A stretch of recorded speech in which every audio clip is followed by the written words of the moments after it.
Hello. Good morning, evening, afternoon to all the time zones out there. How are we doing every day? How are we doing everybody today? I hope everyone is feeling good. I hope everyone has their drinks and their snacks at the ready. I am ready to jump back into my Resident Evil Village. We're gonna be jumping into the extra stuff first. Let's actually just dive into the concept art and everything. Have our discussion what we can. Check out the art.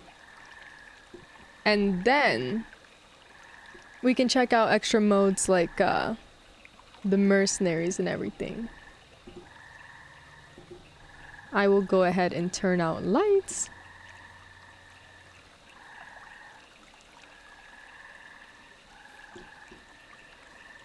I'll have it like there, because it's not gonna be very dark this time around. And I will switch the screen.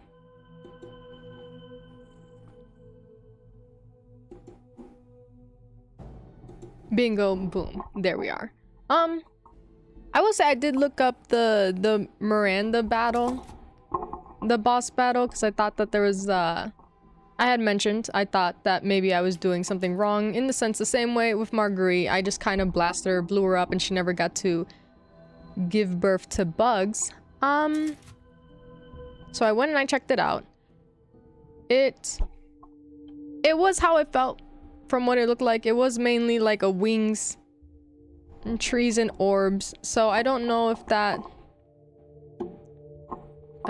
matched the expectations that I would have had for how to design Miranda's battle, but it was at least a bit more interesting than what I had went through. All right, first let's jump in. Let me see Shadows of Rose. I'm very surprised that this ended up being... This is apparently after 8. It's very crazy. What is this?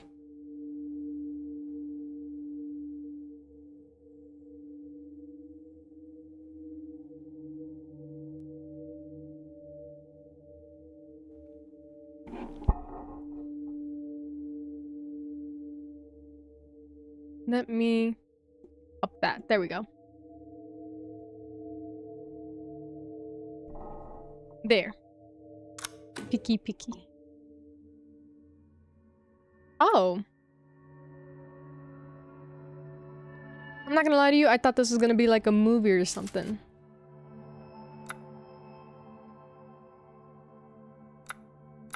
This is a very cute fit. Obviously we have the Ethan fit, but then they put her in like the Wolf Squad type of hoodie. I like her more in this. We'll put her in that. What happens if I go in hardcore? Should we do hardcore as a bit of a jokey joke and then go into standard? Should we throw myself in? What'll happen?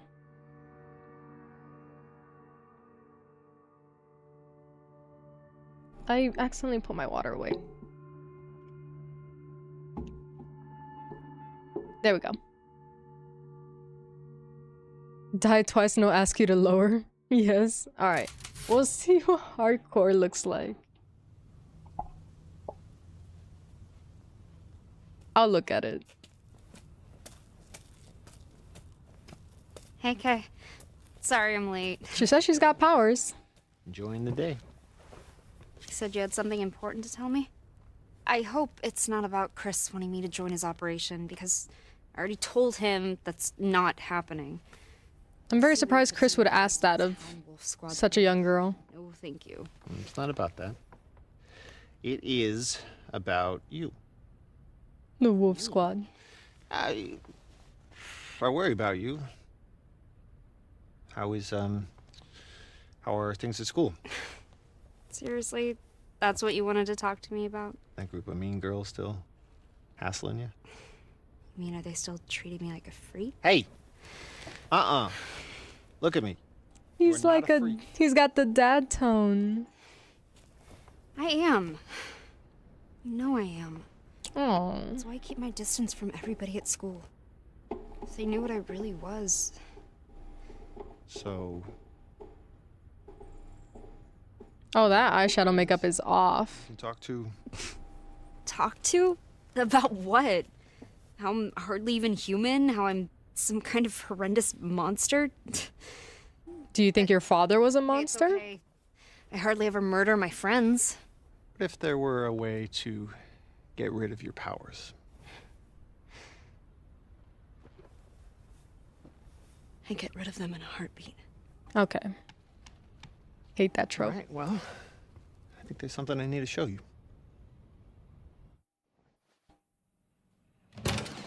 You already know about Miranda and the mutamycete, how she researched it obsessively and performed experiments on human subject. Like me. Exactly. What you don't know is that we recently found some of her research. Apparently, she discovered a purifying crystal that can remove the mutamycete from its host. Purifying crystal? If we can get our hands on one of these, we might be able to weaken or remove your powers entirely. Are you kidding me? No, but her notes are incomplete. However, I think I have an idea where we can find the rest of her research. Let's do it. Let's find it. Where is it? In there. What? That's a fragment of the megamycete. It absorbs and stores memories from people who pass away in close proximity, including Miranda, and everything she knows. If you enter its consciousness, you might be able to solve the mystery of the purifying crystal. Wait, what do you mean enter its consciousness? So your deep connection will allow you to explore the information within. That sounds crazy. You sound crazy. Yes, Rose, but not dangerous. Right? Think of it just like walking Red. through somebody I else's see it. memories. You really think this can work? I think it's worth trying. What do you have to lose? How do I even do this? Shit, I don't know. Try reaching out to it. See what happens. Okay. Fine. What the hell?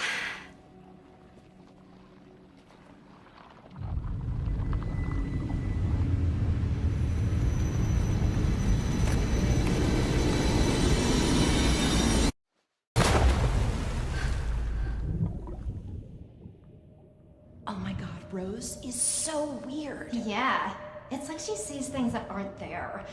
Creepy. Stay away from us, you freak. Imagine wanting to be friends She's with her. definitely Ew, not normal. something just moved on her hand. What's wrong with her? Shut up! It's like Stay she sees away things from that us, aren't you there.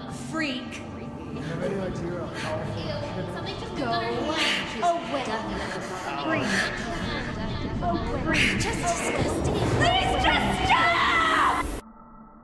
So she remembers even when she was a baby what everyone was saying about her.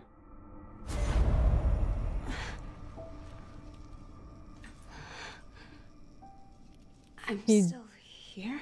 He does look a little bit crazy. Kay? Where are you? Kay! This isn't right.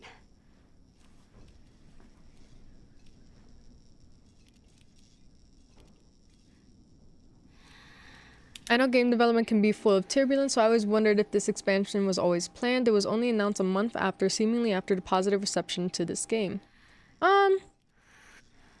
Depending on what they put here, they might not have always been planned, but for sure it would have to at least take months after, if not like a year before the game released. Voice lines are pretty easy, but any possible like reused assets and the model itself, probably not. But then again, her model was already made. really depends on how much they could have reused here to pump it out. She's 16-year-old right now, set in mid 2030s. Okay, so she is a teen. It makes sense that a teen would have the idea of like, oh, if I was just normal, then everything would be fixed. I promise you, strip the powers right now, because you literally just said, oh, if they found out what I really am, who knows how they would treat me. So they don't know what you are. I promise you, strip your powers, they're gonna call you a freak no matter what, because you quote unquote technically act like a freak. You avoid everyone. You act like there's something wrong with you, so everyone assumes there's something wrong with you. You give off that vibe. That's kind of the impression you gave everyone. It is what it is. It's unfortunately a self-sabotaging while also technically being a freak. Because you're not human. But,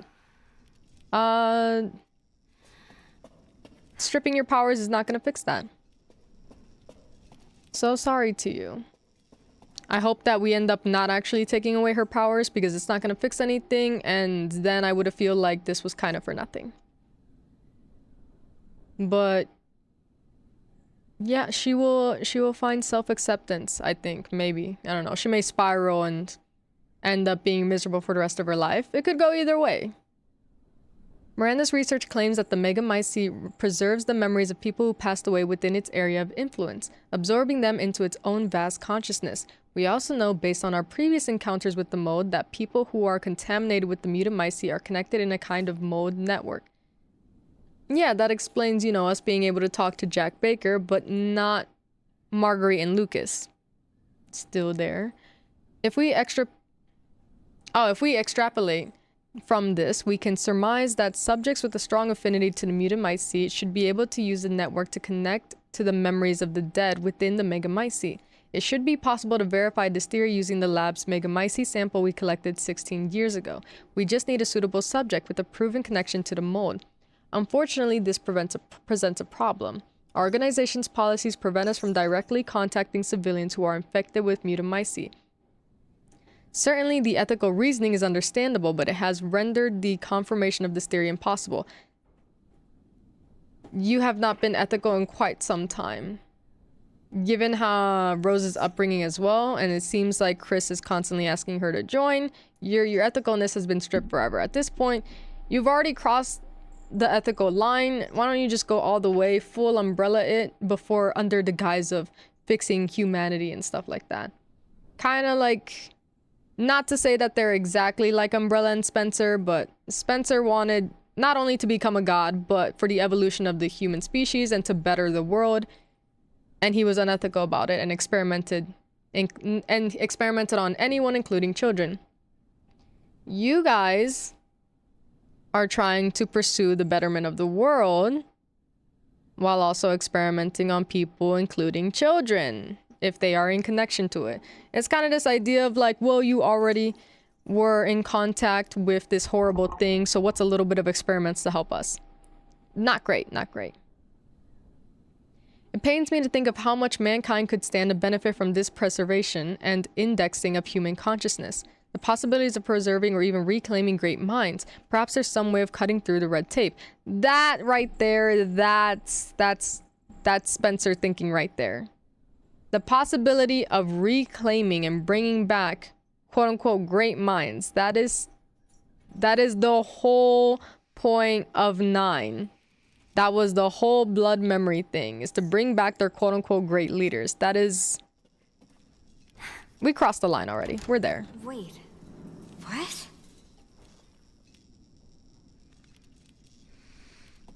It's one of those things where it's like, you end up fighting something so long that you basically become it.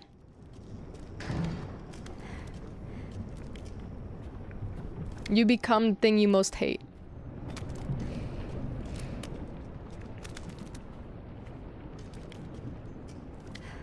Hola, Chris, ¿qué tal tu día? Espero que tienes un buen tiempo hoy.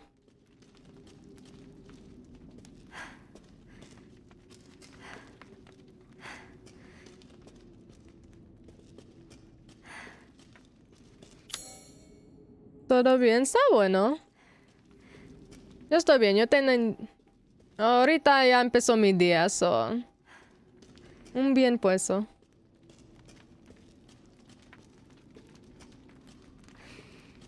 Ahorita estamos jugando el hija de Ethan.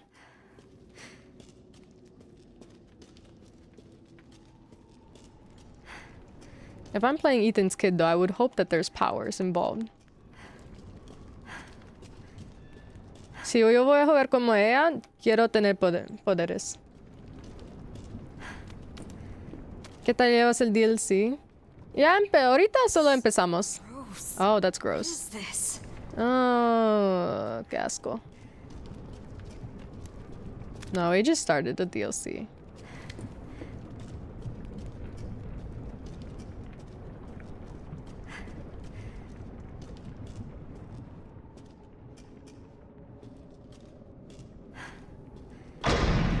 Ooh. Okay. Ahorita empezamos, so yo quiero chequear todo. I don't want to trigger a cutscene, so I want to first look at everything that I can without a cutscene.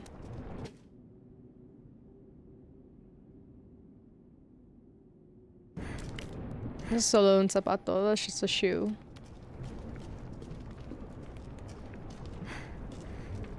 I forgot I'm on hardcore right now.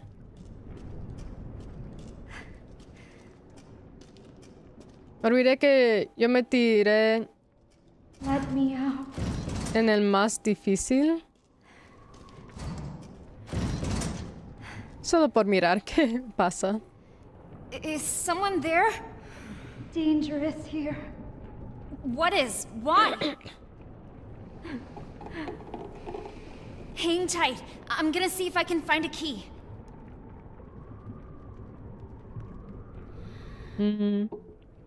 We gotta stop being nice.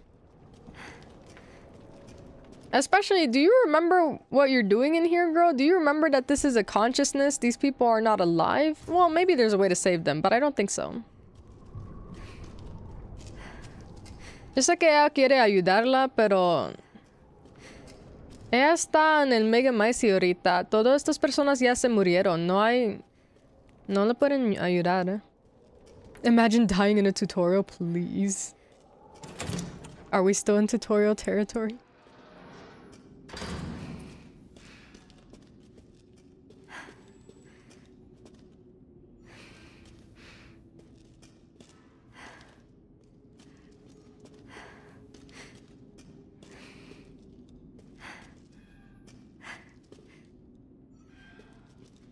¿Qué es eso?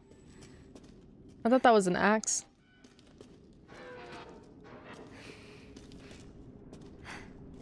Hello. Oh my god, beautiful. Mira qué bonito. That's nice. Cute, qué cute. It's an unlit torch. Why are you touching? Why are you touching? What's happening right now?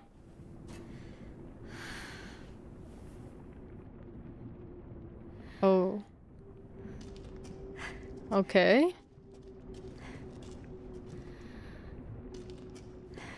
You know. Oh! Mm-hmm. This is normal, that's normal. Where'd that fall from? That's my name. Yeah, es tu nombre. That's you. To create art, simply add the rabbit's carcasses. Decay is not an issue. Spruce them up with a bit of makeup and it makes them seem more alive.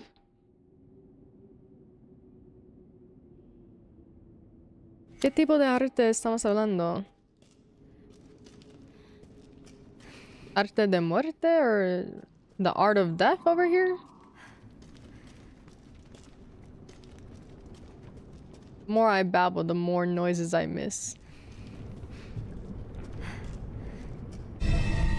Oh, cool. Ew. Ew. You put your foot in it.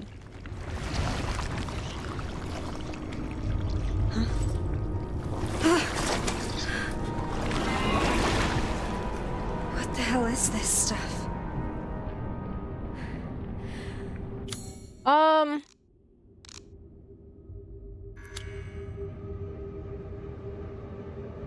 I just realized if the Megamycete keeps everyone's consciousness, and the whole point of the ceremony was to bring back the daughter, does that mean that the daughter died within the vicinity of the Megamycete? If it didn't, then that renders Miranda completely useless, because why did you think it was ever gonna work if your daughter wasn't recorded in there? And if she did, Miranda, why didn't you just, no offense, kill yourself, and then you could be joined with her in the Megamycete? A lot of things we could have done that wasn't this. Not a writing critique, just a Miranda critique.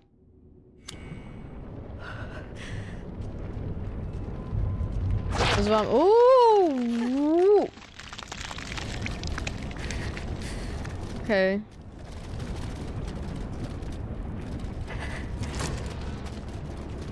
Voy a actuar como yo no estoy mirando nada.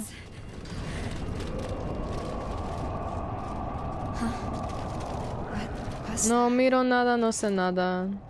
Pretending I don't see anything. Because this is so normal.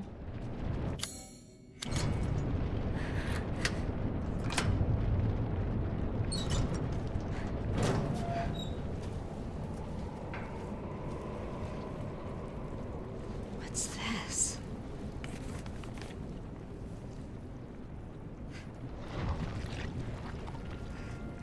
Ooh. No! Stop! Help!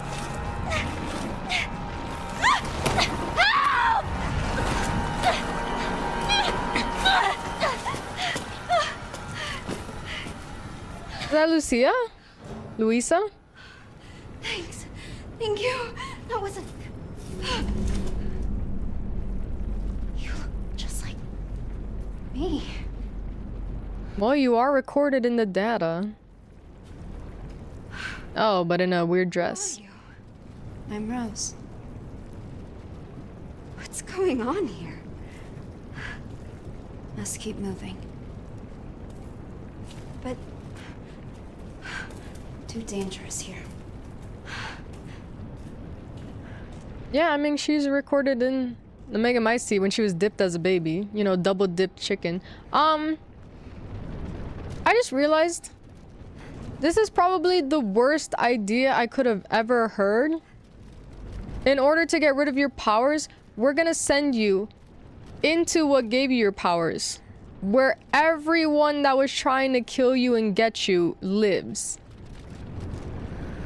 If everyone is recorded in the Megamycete, Miranda, all the other lords, everyone that, you know, was manhandling you as a baby, yeah, they're all there. So good luck with that. Wait up!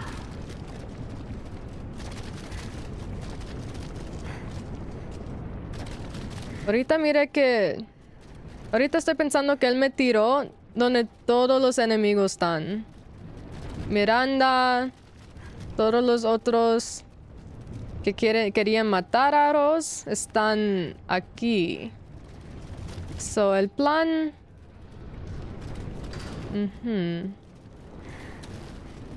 You need help with that? Okay.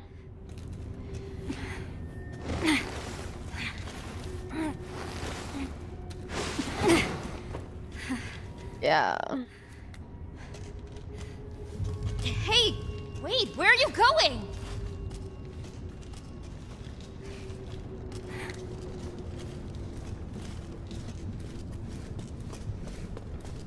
Ava. Maybe it's time to start unlocking our powers.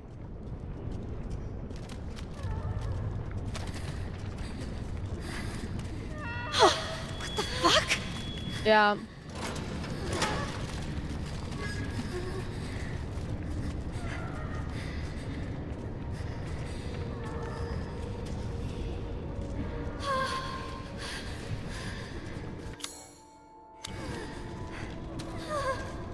The switch handle's missing. There are more, and they all look just like me. Do you know what's happening here?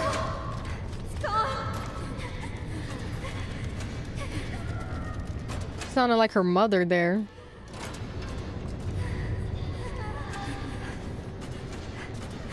When you saw Mia and she's like, oh no, it's gone. It's gone. We're gonna be a family here. Now that you're here. Need to find that handle quickly. Go deeper. Oh, okay. I love that. No, yeah, of course. Why wouldn't there be paint?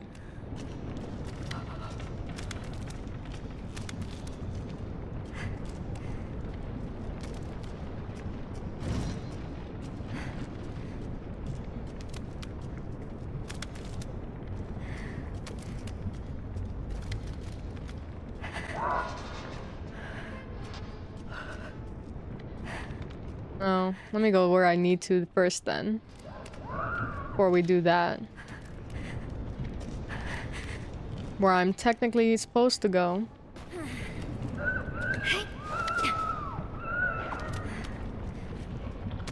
What?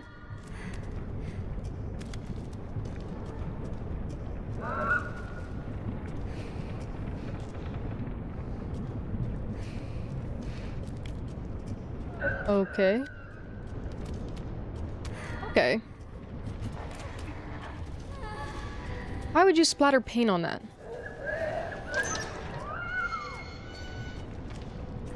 Boy.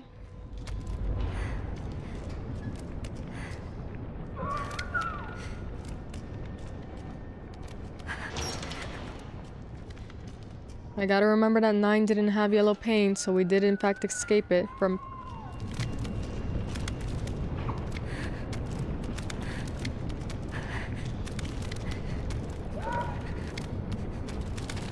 You're definitely gonna be seen as a freak.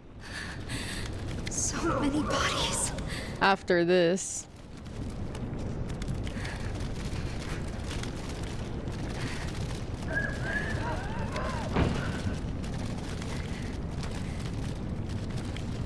Ooh.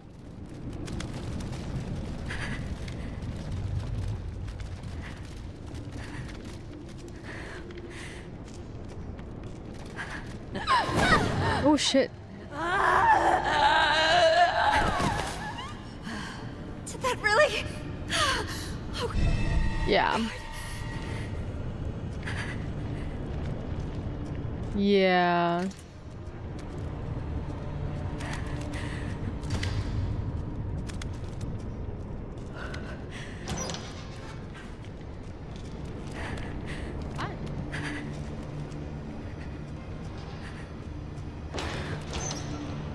Oh.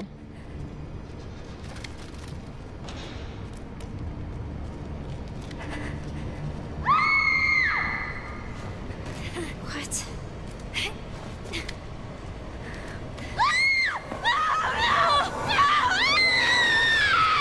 Oh.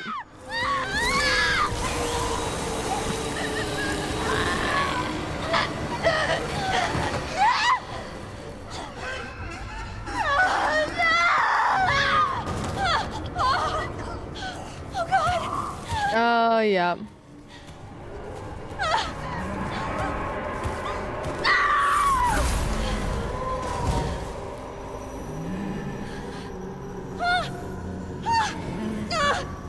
Why is she shocked?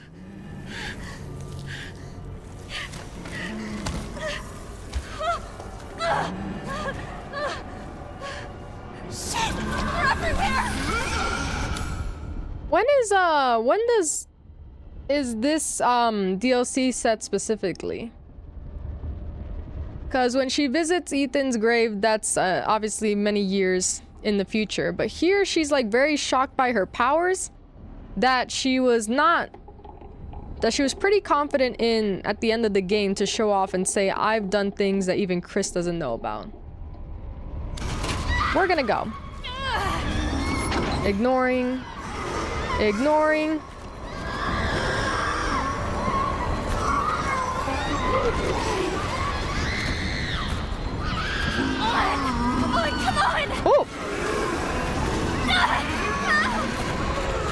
How do I use her powers? Oh, okay. No way! Oh my god! Just keep going. What? Dead end! Your dad did this once. You just flame it up.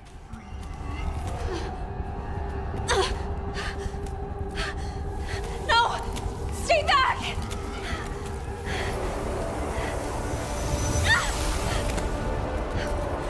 What on earth? Yep, okay. We're fine.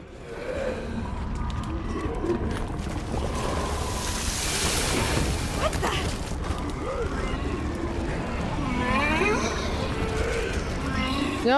Yep.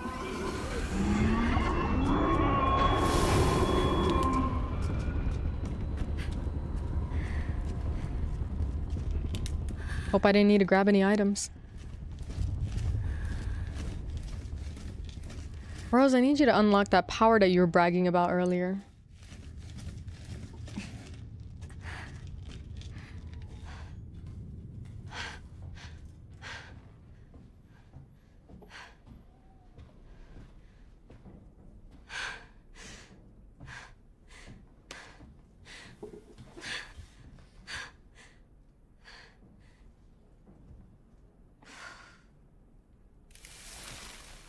You okay? What are you? Is this Ethan? Is this gonna be Ethan reaching out to her? Not enemy. What were those things? What ¿Va a is ser happening Ethan here? hablando con ella? Leave now. How? What is this? Where am I?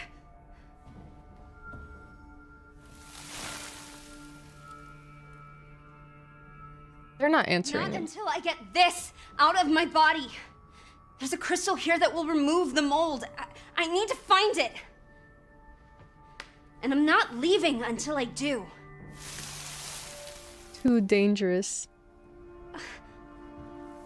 Who are you? My guardian angel? It's your dad. It's Papa. Sure. Do you have a name? Ethan. You're an angel, then... Gabriel? Michael? Okay, it's not an actual angel. It just said sure, whatever you want. They didn't say... Okay. They didn't say I am an angel. Michael. What now?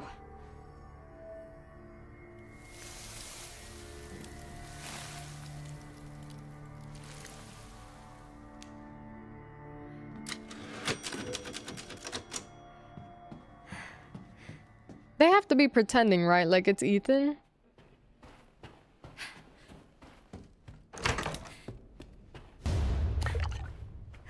These poor things.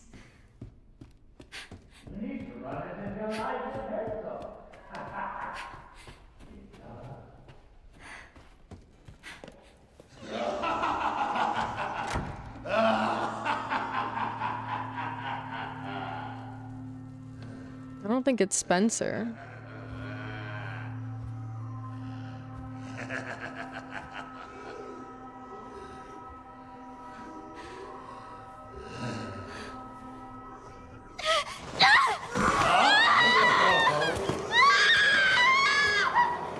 Looks like we caught another. Duke? Lively now, aren't you? You should have put that effort into running. It would have made the chase that much more thrilling. Let me go! Let me go! It would seem this little rabbit lacks the necessary fortitude.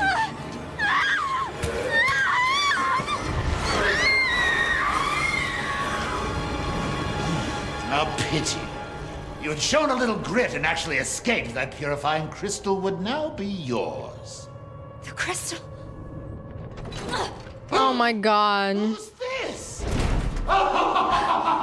Oh, now we have a new little rabbit to pursue. Let's see how fast this one is. Find her! Hunt her down! What is Duke doing here? Get out of here.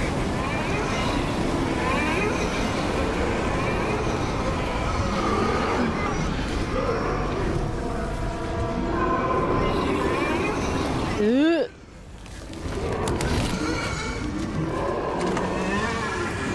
Shit, they did the thing that they always do where they trick me to turn. Ah, shit!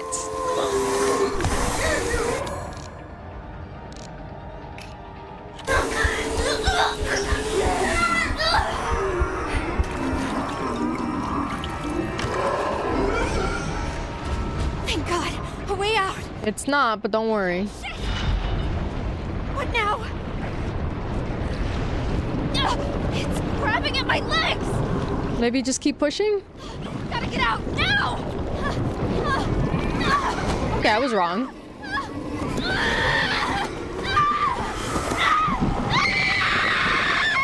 Oh, shit. Ah, Ethan's not gonna be happy about this one.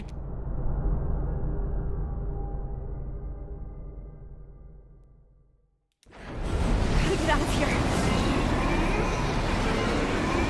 Girl, run! Why is she not running? There we go.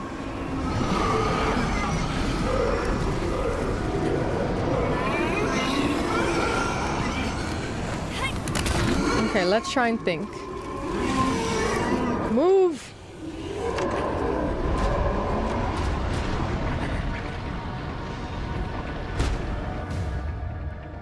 You don't even have a handgun. Thank God. A way out. It's not... Shit! What now? I don't know. It's what we're gonna figure out. Oh, okay. Going back does something.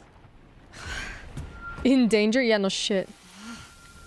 Need weapon. Okay. Gun. Why don't we use your power? Have you learned your power yet? What's your training all for? Where am I gonna get a gun? What, like this?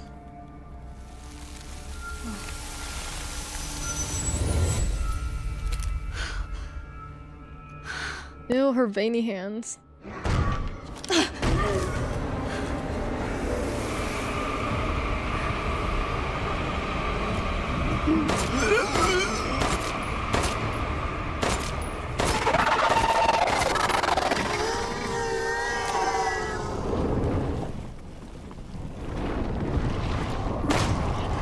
Shit.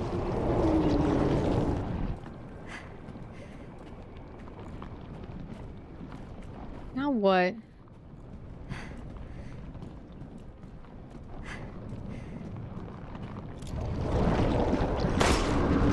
Shooting that doesn't work. Guess we go back. I wonder where I might find the next little rabbits. They're gone. This must be the crystal. The disciples await their mask, bronze, silver, gold. When they're I guess it'd with be their fun grab or for raid, us the to light shall be released.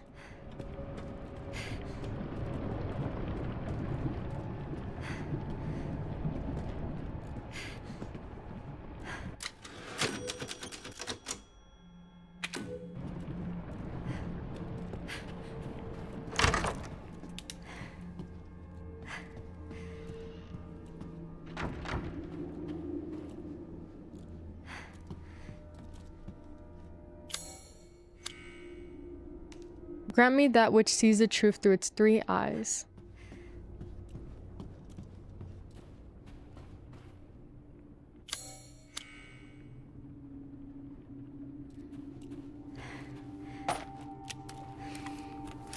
Only got 10 bullets.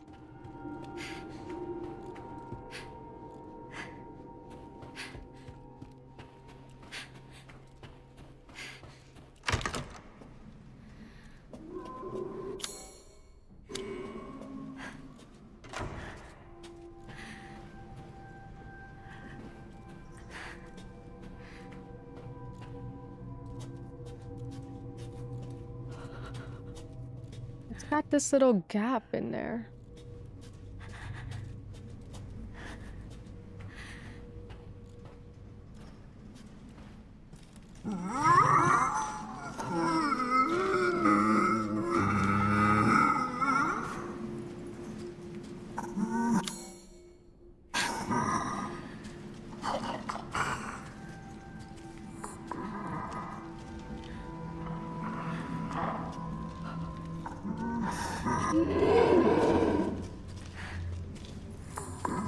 Did he see me?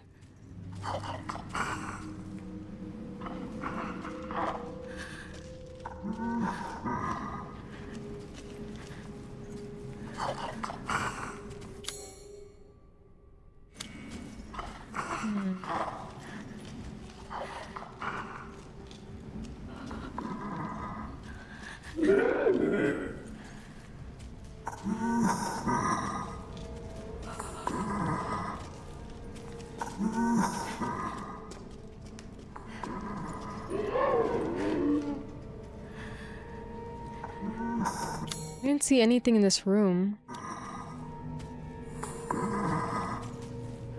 Try a different one first.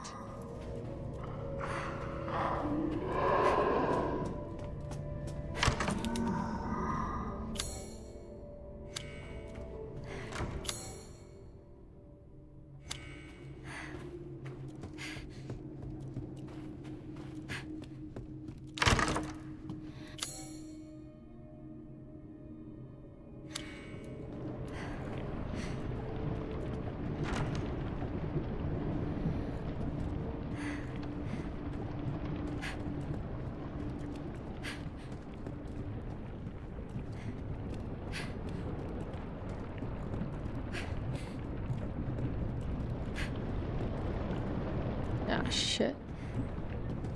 That's all I got.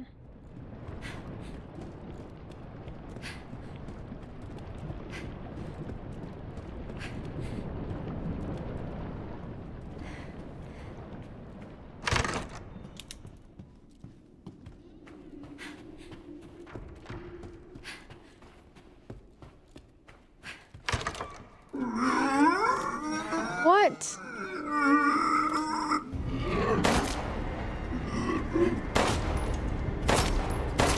Whoop! Oh my god, she doesn't like stay running. She keeps. Oh wait, open the door. Shit. Don't grab me. Don't grab. What? Oh my god, it resets them.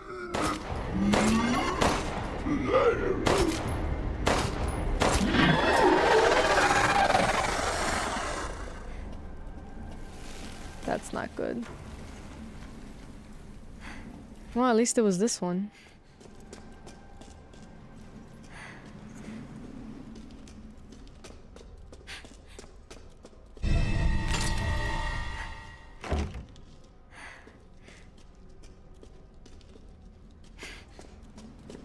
I kind of want to reset because that took all my bullets. I didn't think it would reset his health or reset him entirely just by accidentally closing the door.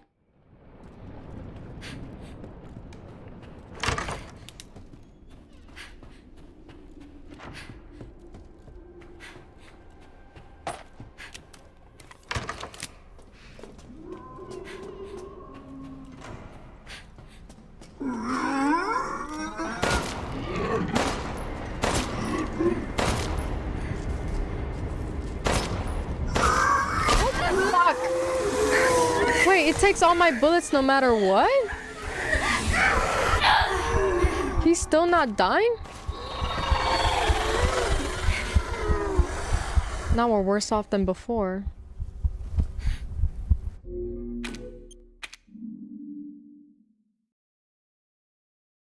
He's gonna take all the bullets no matter what.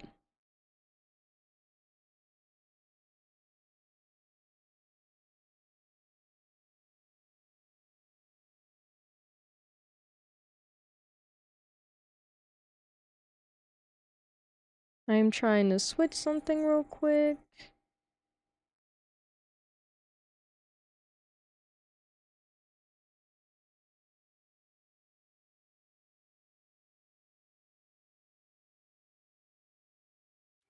Okay, let me see.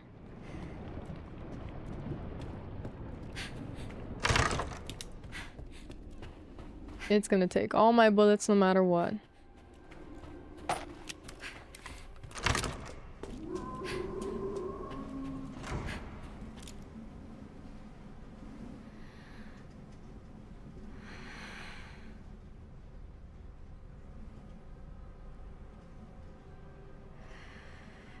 Now he doesn't want to walk around? What the fuck is this shit? There you are. Don't know why that took so long. Oop. What? Why? Hold on, they're taking more bullets. Am I not hitting it? That's all the bullets that he took last time. You took all of them.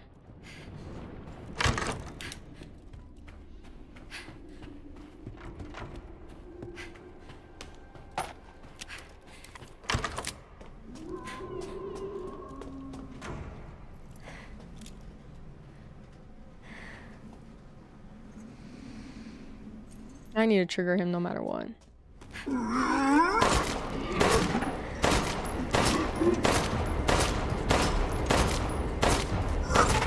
Last one. That took every fucking one. That took every fucking one.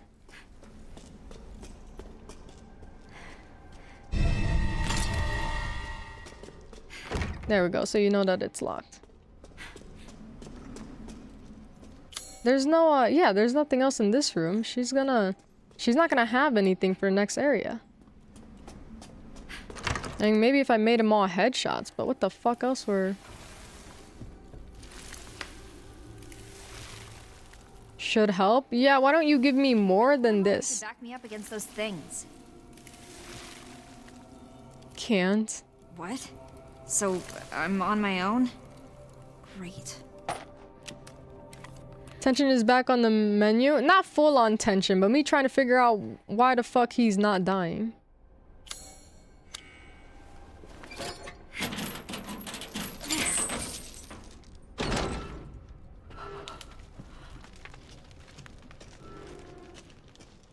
What the hell? I know there's a gross lumpy thing growing there. I've been trying to shoot at those things.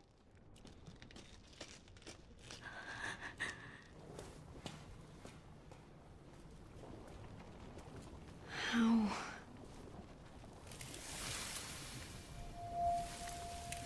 Yeah, I can see Ethan. Core.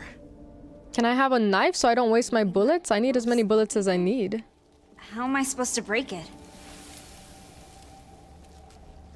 Use your powers? Powers? I literally came here to get rid of them. Oh my god, girl.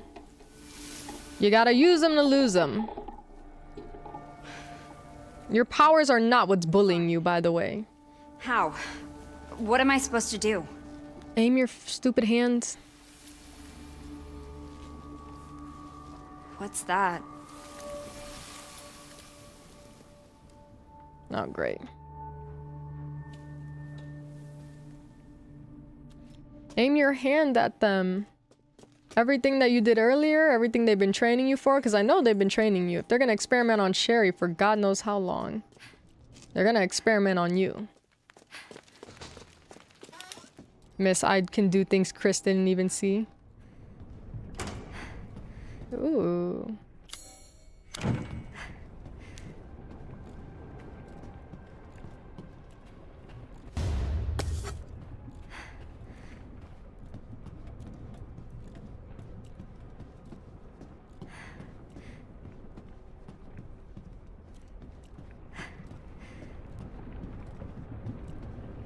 They do not like Rose in this map.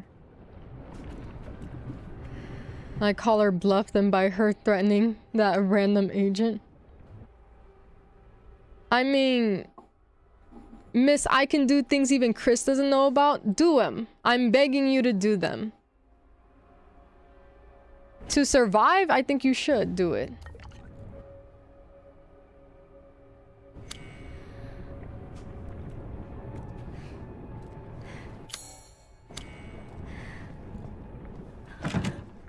Well.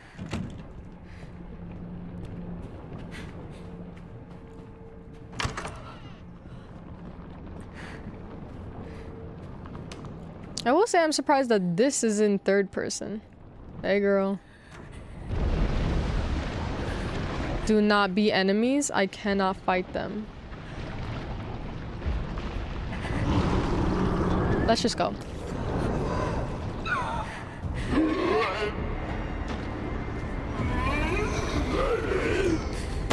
I cannot fight all of those. I cannot fight all of those.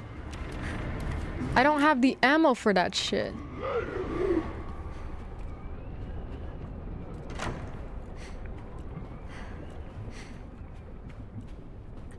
Try and find a way to sneak around them.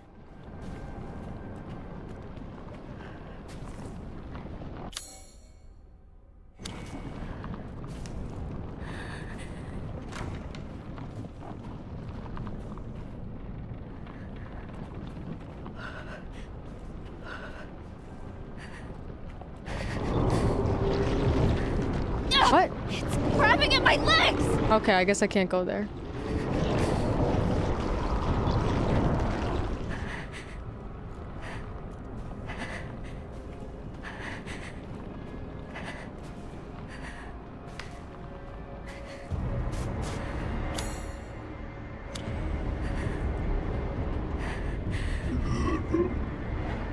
What am I going for exactly? What? They saw me? Okay. I guess they saw me. Oh, for fuck's sake. I don't know what was in that library, but I couldn't grab it even if I wanted to. Oh, another thing there. Oh, come on. No way I'm waiting for that. You're not, actually. Find a way across. Oh, hey, look, stairs. No, you are not wading through that.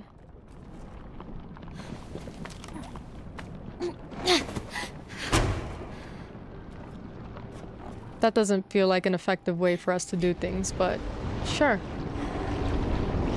God, there's yellow paint everywhere.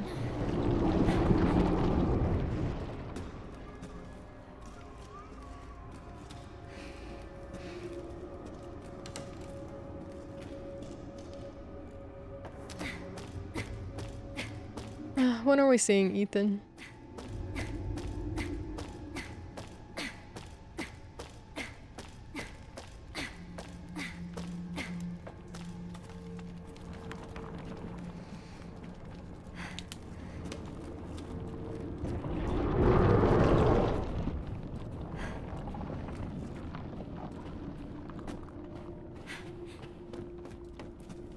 Really, just a random corner.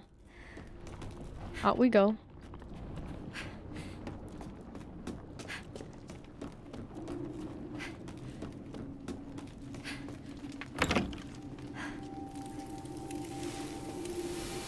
What's up?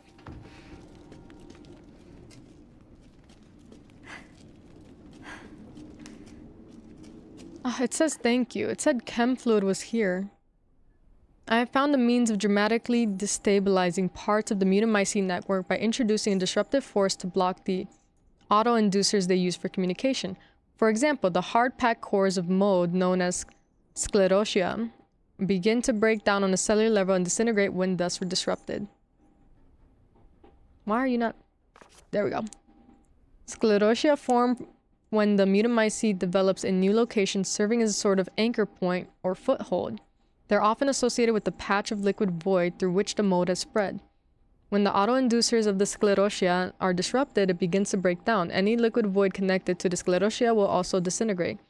It would appear that destabilizing the sclerotia sends a signal indicating that location is no longer viable for Mutamycete habitation, triggering a full-scale retreat. Alright, where's the Ethan words? There it is.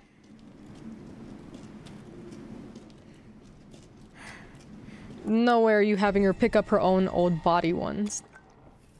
That's where her body used to be kept. What am I supposed to do with this thing? Focus? Focus? Why are we saying the same shit?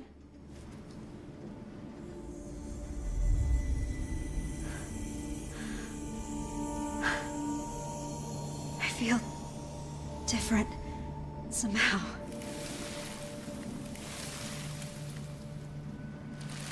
All right, let's see if this works.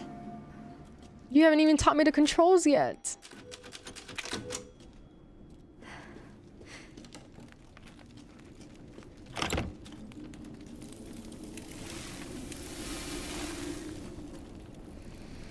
Are you gonna teach me controls or? There we go.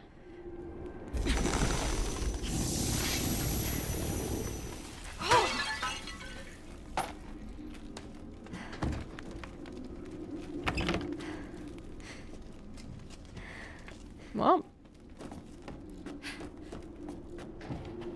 can this work against those things?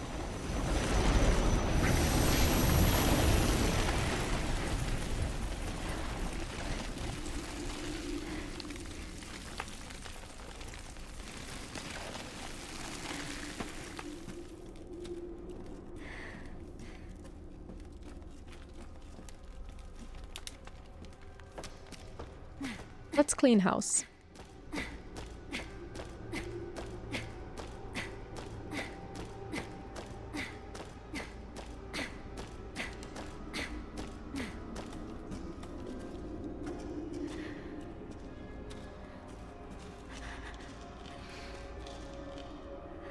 Can this power only be used on the cores? Can I finally do something about all those monsters?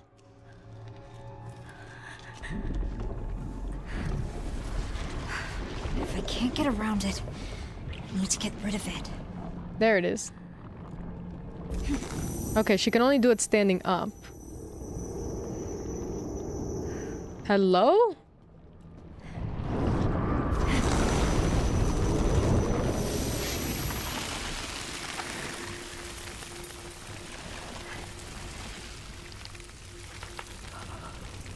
Where'd my ladder go? What's up? I hear music, but I don't. Ooh!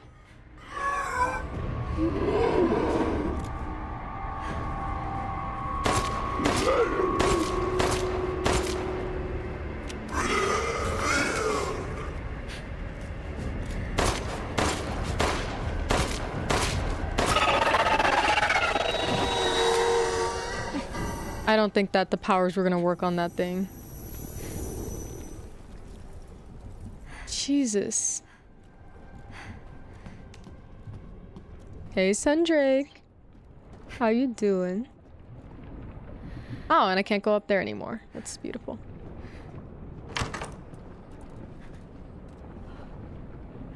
Not with that attitude. She's really not doing me any favors here. Yeah, she can't do it crouching. She has to stand for it. This is gonna be hard to make sneaking work. Why are you not doing the thing?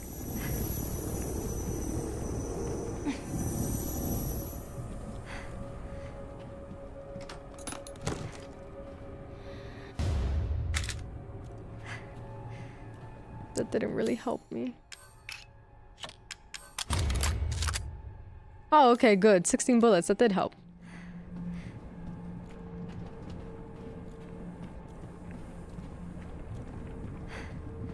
I would love for this to be a badass level where she actually can do half the shit that Chris doesn't even know about.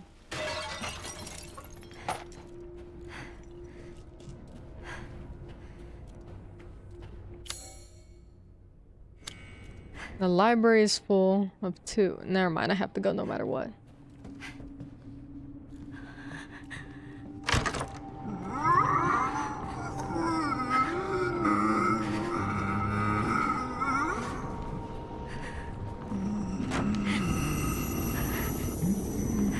Doesn't work from here.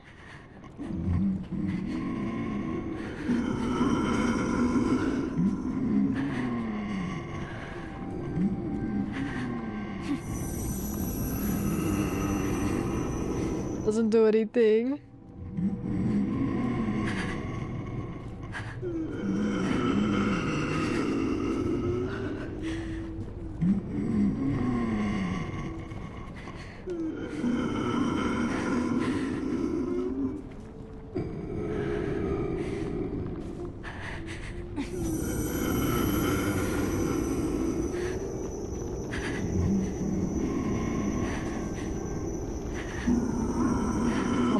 on.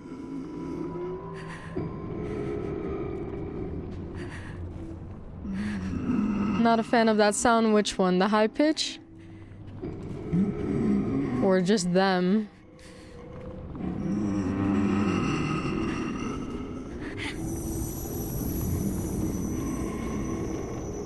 Come on.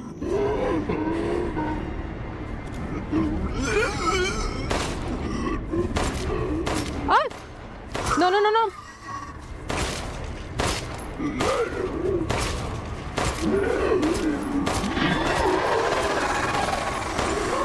Ah, shit!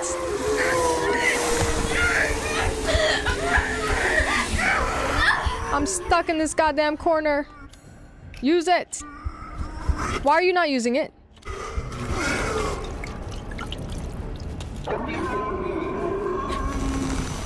Come on. I need no! I need space to run around. I don't have any space. Oh my god.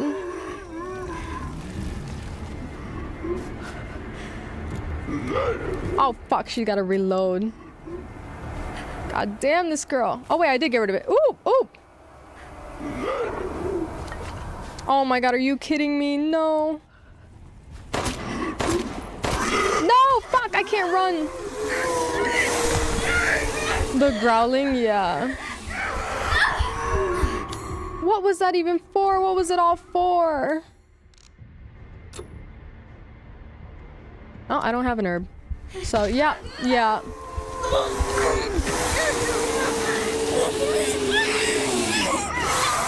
I don't have any space.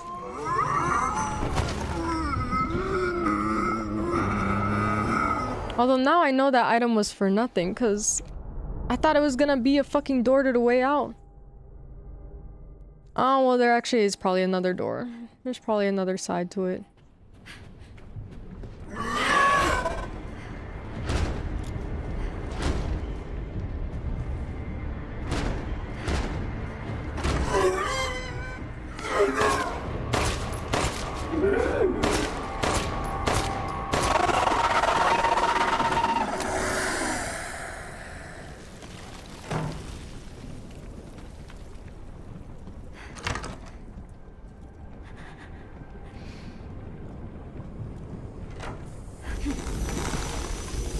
I really wish that you were as powerful as you said you were.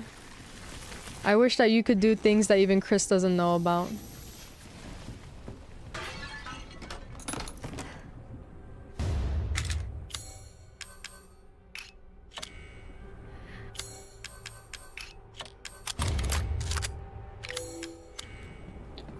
Oh, I guess I shouldn't have reloaded, because now I don't have as much as I did before.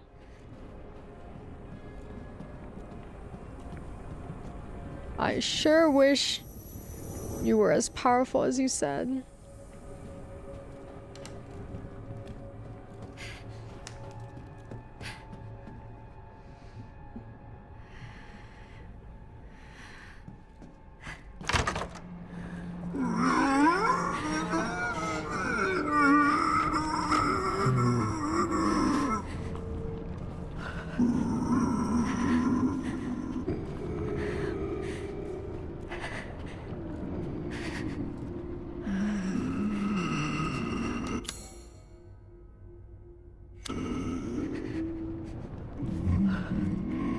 I need that. Fuck, I think they saw me. Come on.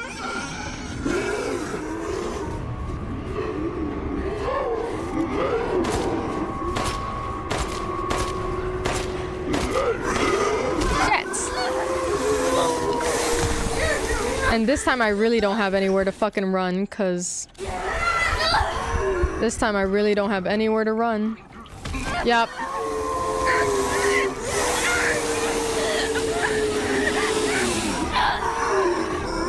They're gonna trap me. Oh, here we go.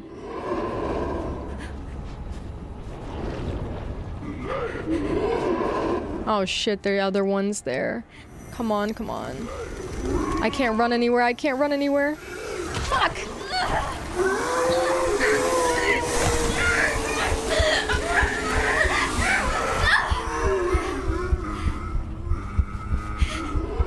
Shit, that one's not connected to this fucking area. Oh, for fuck's sake.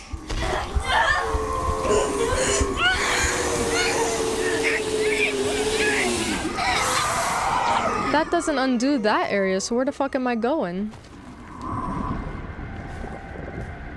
Rose, relax. It only hurts for a bit.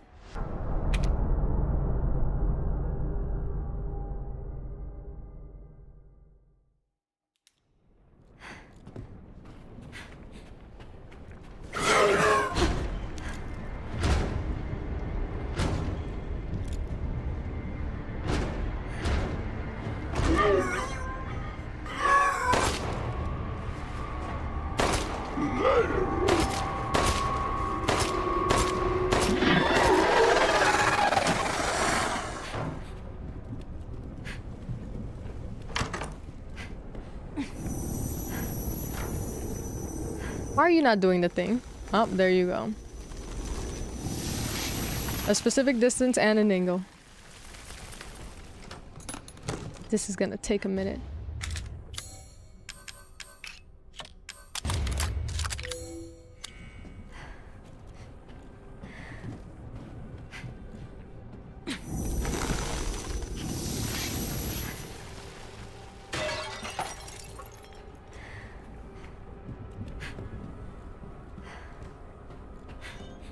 Well, where are we going then?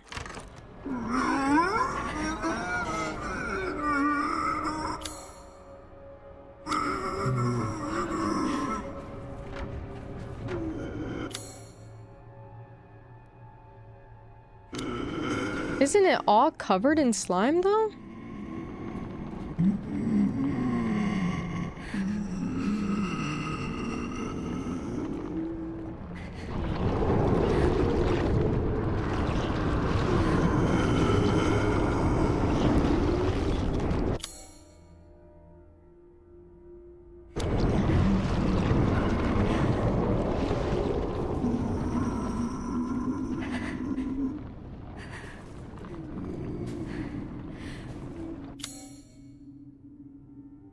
I wish I could see. That's my one problem is Yep, they saw.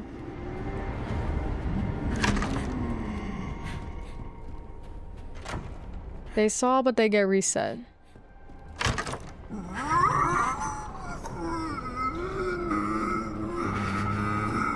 Where is the door?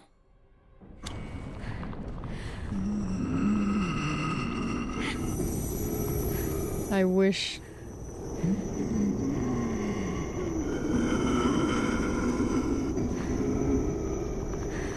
It's like I can't quite get a grip. Yeah, I think that you don't practice your powers enough, actually.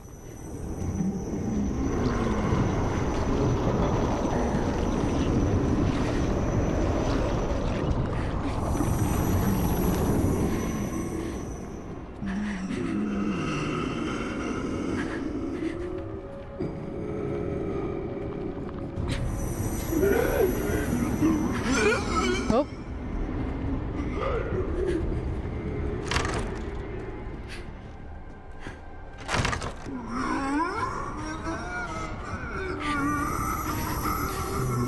Doesn't do anything to him.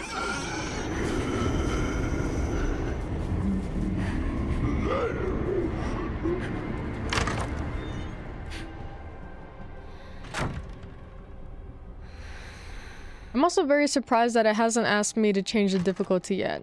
Now I'm getting worried that you can't actually change it midway. What happens if I go here?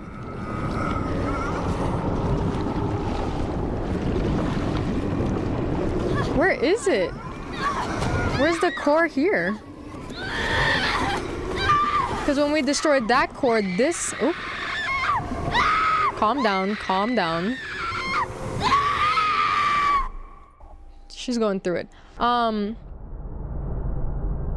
Imagine if it's the one time we can't change. Look it up because I've died quite a few times. It's not asking me to change it. I'm pretty sure that this is the one time we can't change the difficulty. But, I don't know where the core is then. Because when we get rid of that core, it doesn't get rid of this puddle. So...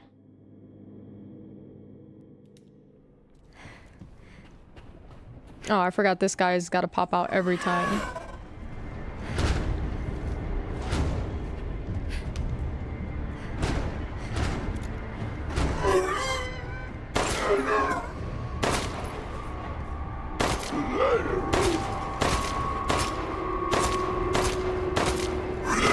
What the fuck?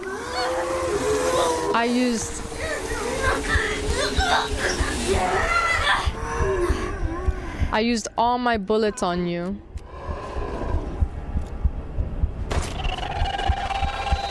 It doesn't offer it on the highest difficulty. We speedrunners now? No, we are not. Oh my god, girl. I don't know why you're so weak right now.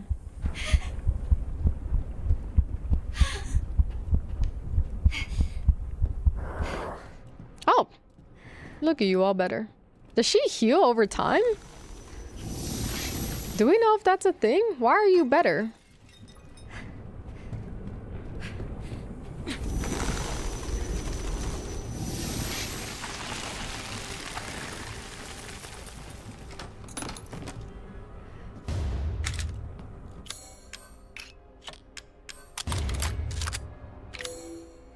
Gave me less bullets. 16 or however many bullets is definitely not enough to kill 3 of them. So we need to figure out now what the fuck we're doing here. What if I just run through? Yep, excuse me, pardon me. Yep, just scooting right on by ya. Yeah, see, like... Oh.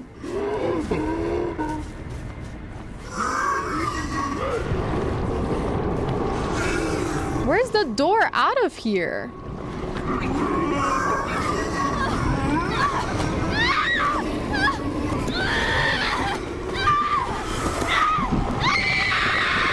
That way doesn't lead to any door, it's blocked. So where the fuck...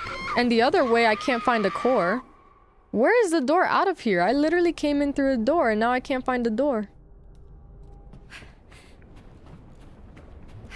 Hurry up, out the door! It takes so long to get you out this damn door.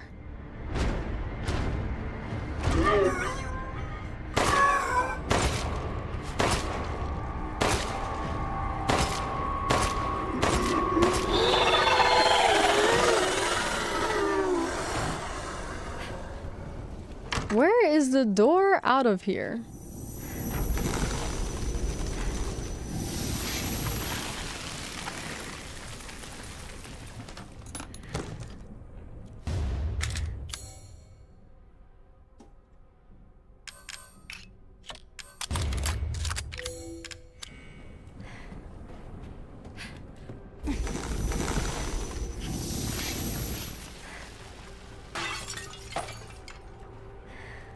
I wish I could save after this so that way we don't gotta keep doing this one specific part. Because this one we've already done multiple times. Flying colors, gorgeous. The one guy breaks through and then, you know, this and that happens. Yeah, that core is way tied up in there. But yeah, I'm trying to figure out where the second core is.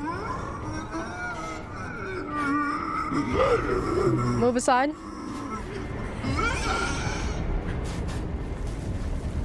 Where is the core here? There's no core. I'm so confused. There's no core. The way out is this way, so what are we doing? When I destroy the core, it doesn't get rid of this puddle.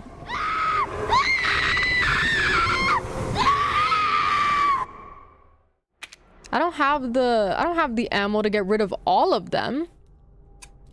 That is simply not within my capacity. It takes like 10 bullets just to get rid of one. I have 16 plus 8 bullets. There's 3 of them. Yep, there he is. And that's also if I don't miss any of my shots.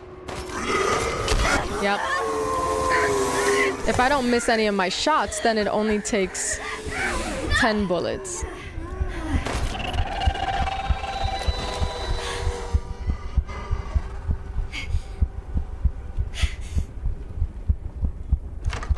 She's fine, she'll get over it.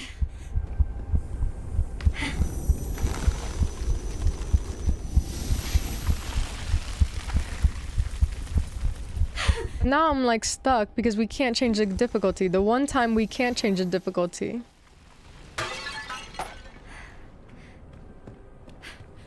I mean, I don't know if I gotta cut my losses now and start over and change the difficulty.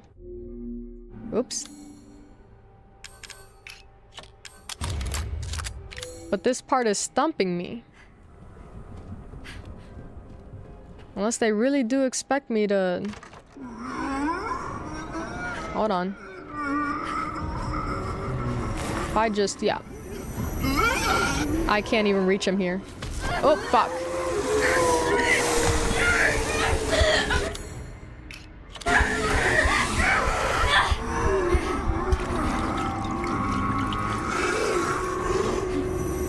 I can't even move. Ah, shit.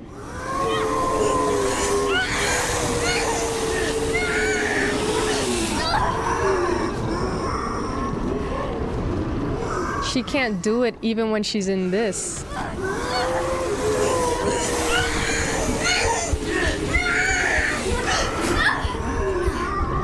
I'll change the difficulty, but I'm still trying to figure out. I'm still stuck on this. Ah, she's gonna scream again. She's gonna scream again. Oh, good, I can... Oh, never mind. I was like, I can skip it. Photo mode.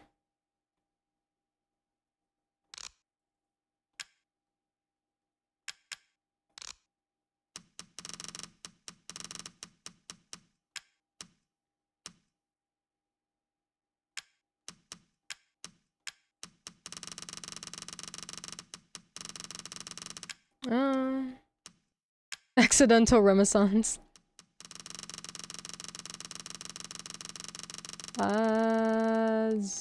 I'm really not noticing a difference in fucking any of this. This is silly.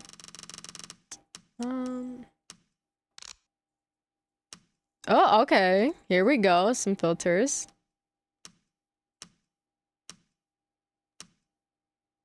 Deep color is nice, but...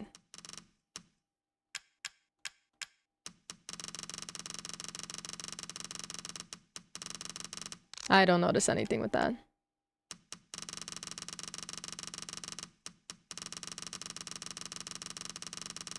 Oh, I don't even have it on. Now let's see. You ever just not notice the difference in fucking anything? Okay, just turn it off. Just... I'm gonna crank it up all the way so I can actually see a fucking difference. I love a chromatic abbreviation. Anyone notice anything yet? I'm gonna have it on anyway.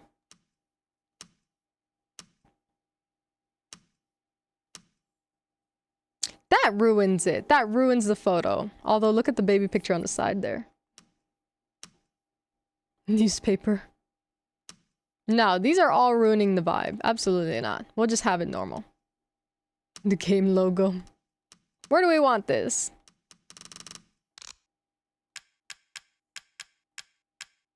Why can't I do anything here? Alright, say cheese. Say cheese.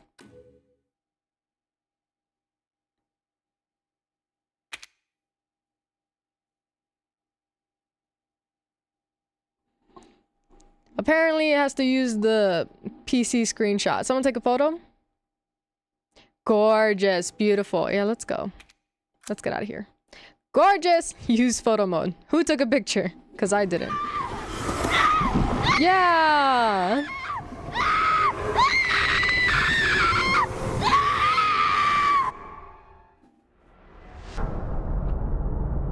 Got the photo. Hope someone got it.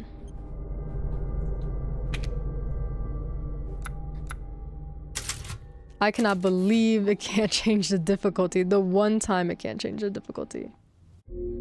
Oh, thank God we can skip. Photo mode. Thank God. You already know about Miranda and the mutant.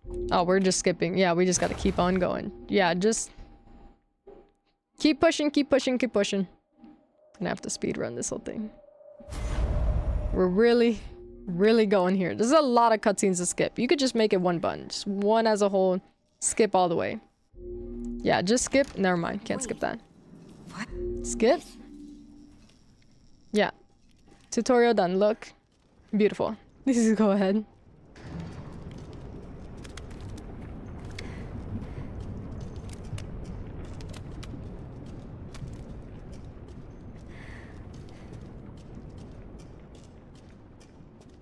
This here is gonna take a minute.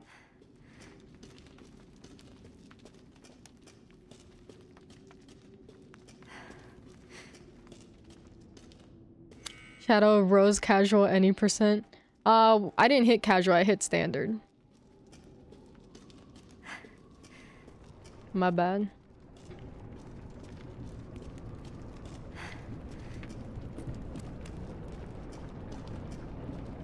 So gross. What is this? Yeah, don't worry about it. Let's keep pushing. Been trying to beat that one level for so long. Couldn't even figure out why Duke is here.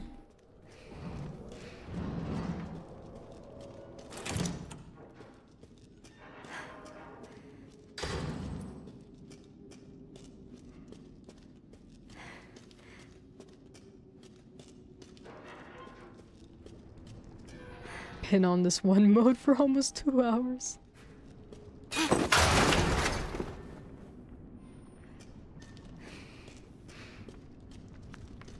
She took a long time just to move that little creaky thing, so I'm not gonna move it because it didn't do anything anyway. Yep, just skip it. Skip. Yep, thank you. Just skip that. This looks familiar.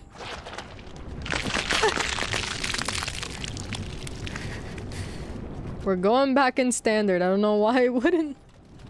That's terrible. That's the one time that you can't change the difficulty. Gotta put a label on that.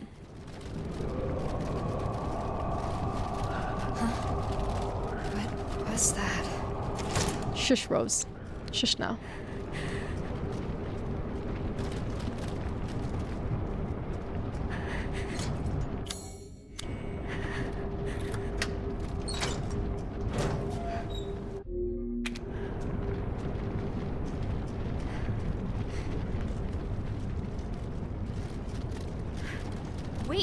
Wait up!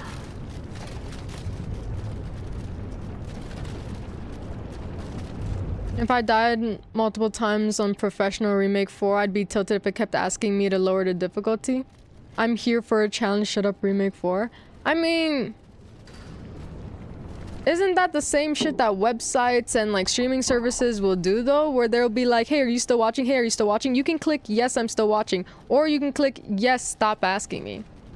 You could also do that. If you are just gonna keep dying, after a few deaths, ask if you want to change the difficulties if you were a dumbass like me who jumped in.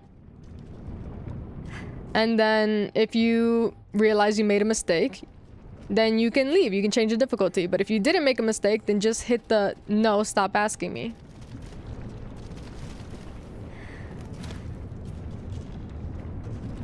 Ah, I think I lost her. I might have lost her. Did she go down this way? Oh wait, she was crawling in the floor somewhere, wasn't she?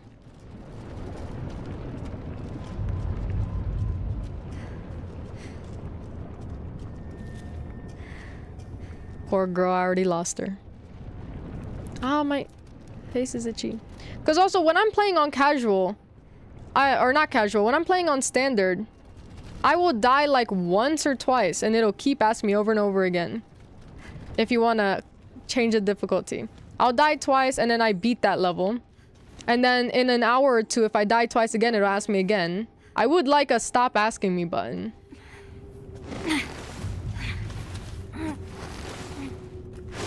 In general, I don't like to be asked, but we could also do that. If Netflix can do it, they can do it. Just a genuinely no, stop asking. Or at least put it in the options. Some people at least let me have the choice voluntarily. You don't have to ask me, oh, you keep dying, you keep dying. Just put it in the options though. It doesn't even give me an option for it. What the fuck? Yeah, don't worry, baby girl. Don't worry about that. Ignore them. Let them worry on their thing. Hey, are you still watching? I'm dead on the couch. Yeah. Are you still watching? No, stop. Or like, yes, stop asking. Not no, I didn't mean to say no, but yes, stop asking. Yeah, you don't even have to ask me if I want to change the difficulty. But they completely took away the choice.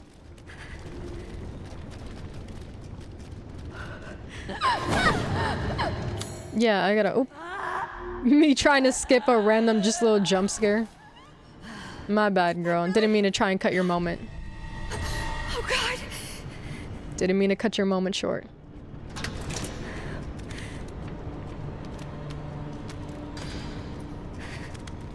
My bad, queen. They're okay. What? Shit! They're everywhere!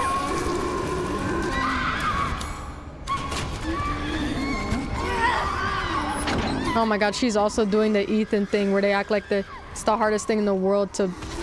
Aw, man.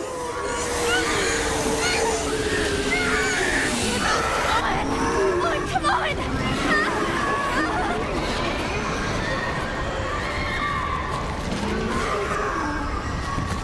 He grabbed me. No way! Oh my God!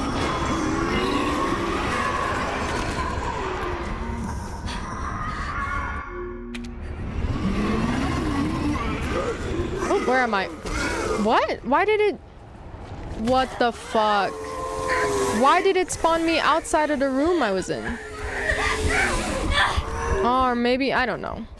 Sometimes it's rough to skip cutscenes. Because then confusing shit like this happens where I don't know where it spawned me. What is happening? Can you just punch me?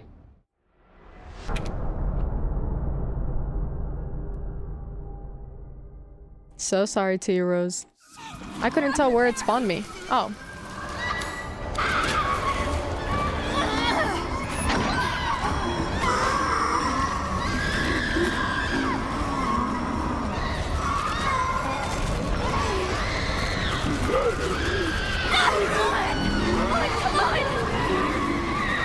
Taking a minute. I hope he's not still behind me. He's probably behind me. There we go. No way! Speed it up. Oh my God! You just gotta circle him once. What? A dead end! Okay. This time, let's not get confused.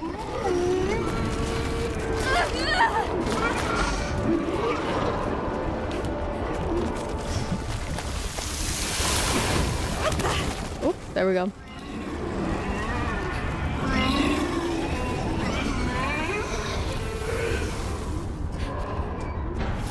Thank you, Ethan.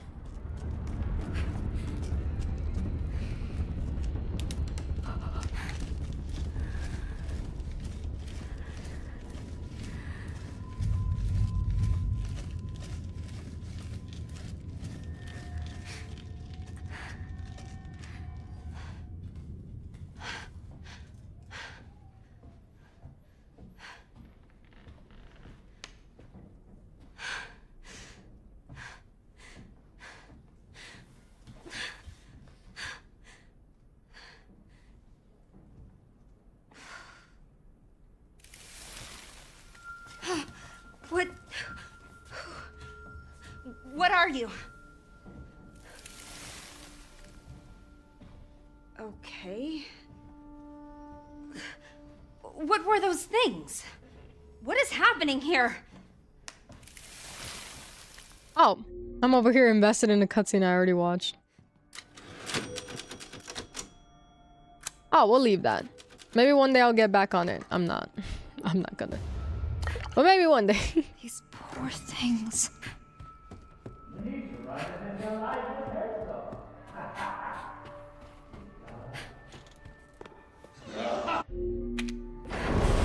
get out of here.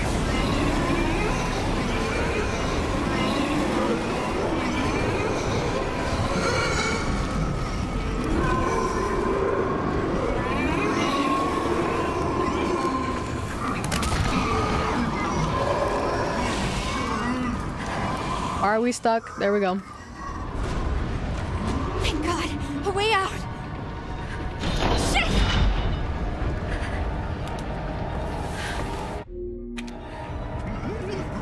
Oh shit.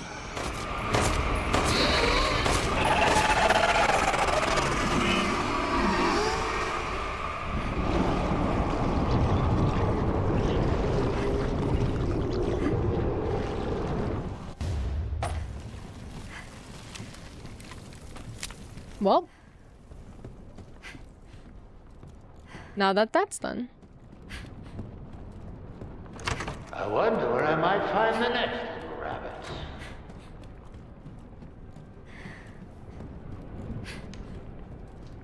They're gone. This must be the crystal.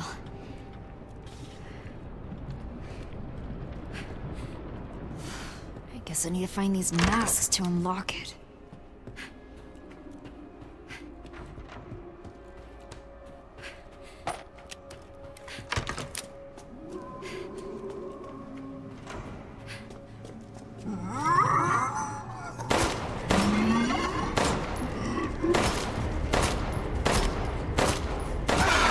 They still take quite a bit of ammo. Oh, they still take quite a bit.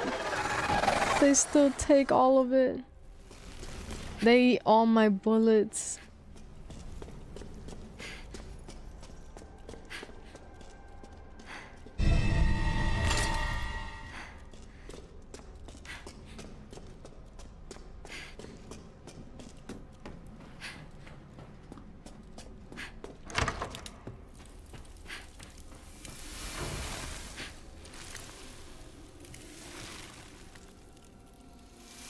If you really want to help, you could back me up against those things. Let me just grab it, Rose. I don't have time for your complaints. What? So, I'm on my Thought I own? could skip. Great. Yes, girl, everyone's on their own here. Look at how many Roses died. Everyone's on their own. Very interesting that they're all wearing the Evelyn dress, though. They never let that dress go.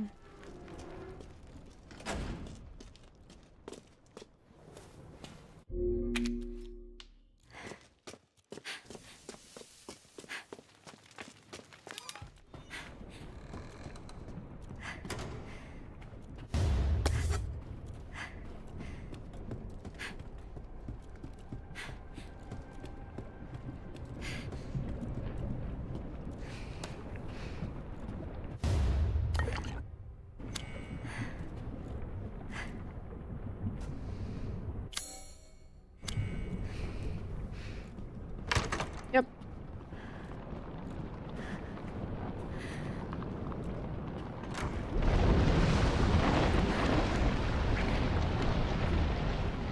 This whole area was covered in slime as well.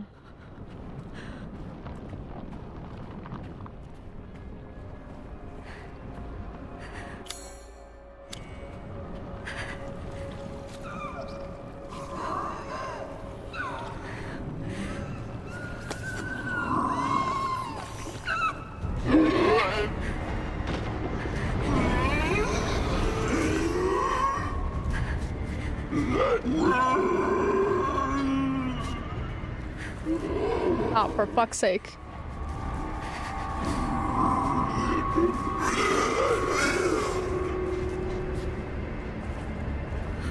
What the hell? Okay, he's fine. Let me run past. I was gonna say, like... couldn't do a thing. There we go.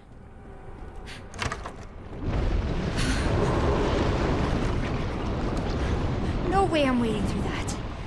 Maybe I can find a way across.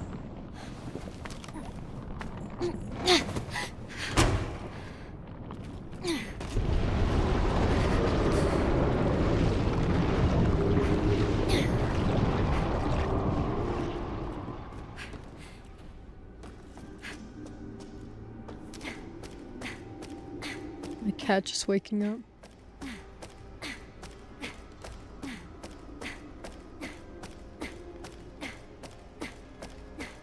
I'm about to hit that casual mode.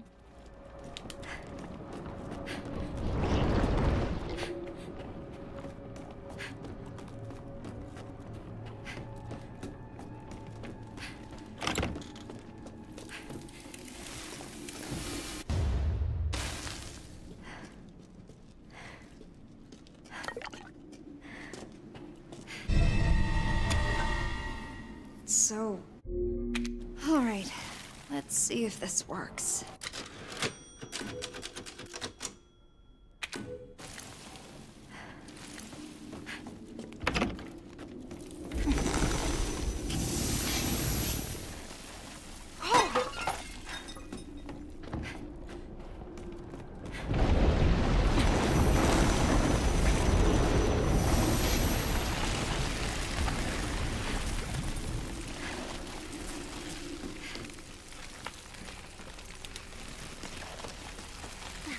Watch me still struggle and die in that library section. They still eat all my bullets, so I still don't have enough bullets to handle them. I feel like I'm still in the spot that I was a minute ago, difficulty-wise.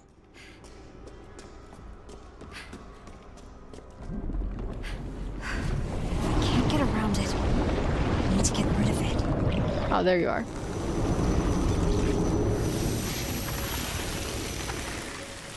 Use her power at least 20 times. Just in the beginning. Somehow 20 times.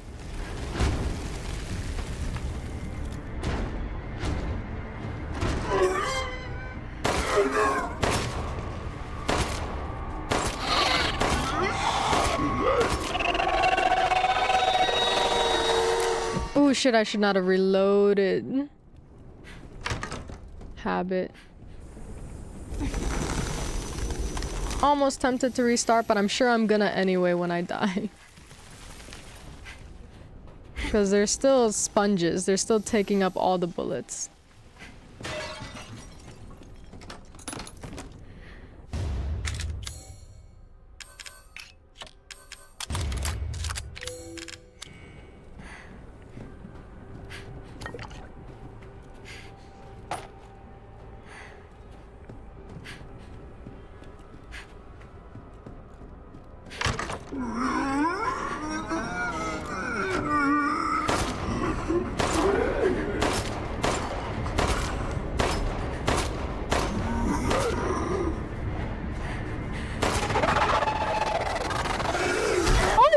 What?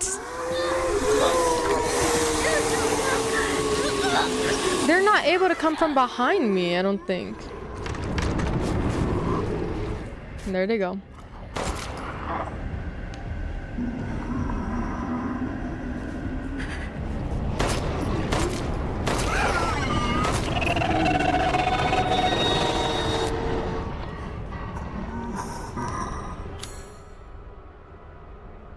At least here they'd ask if you want to lower. Yeah, here they'll ask me. Here I'll get that option.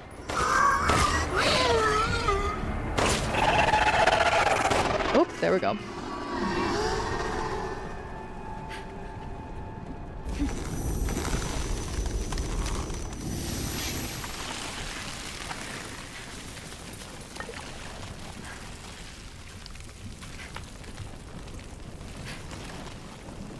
So then where exactly is this part though?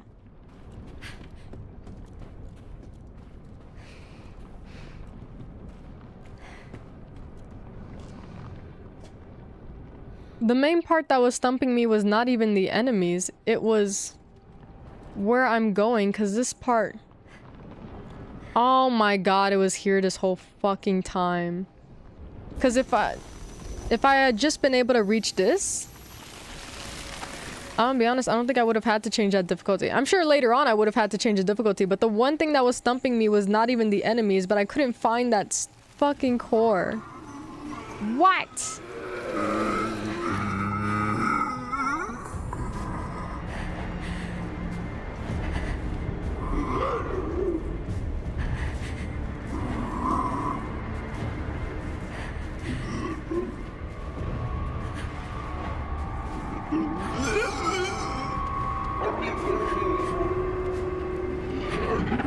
Anyways. Okay, he didn't even move at all. Anyways. New door.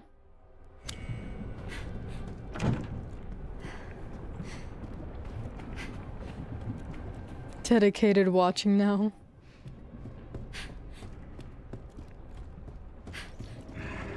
What? What?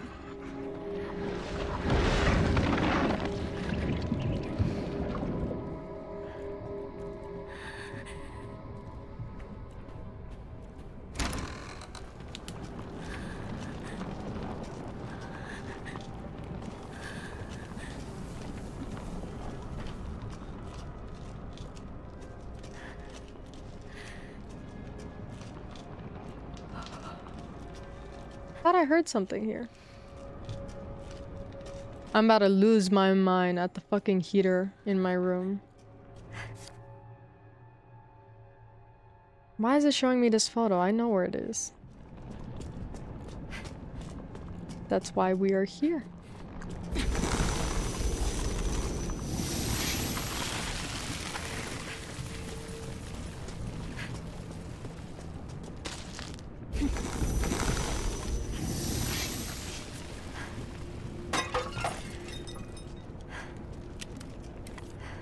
Wish you were the powerful girl you bragged about.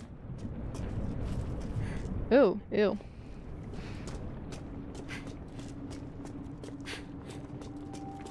Okay, I remembered that there was another one here.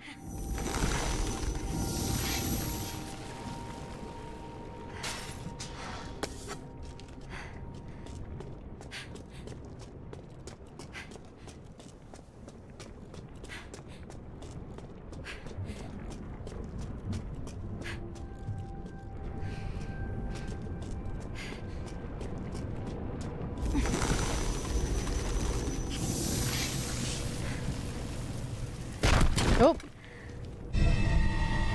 I finally got it.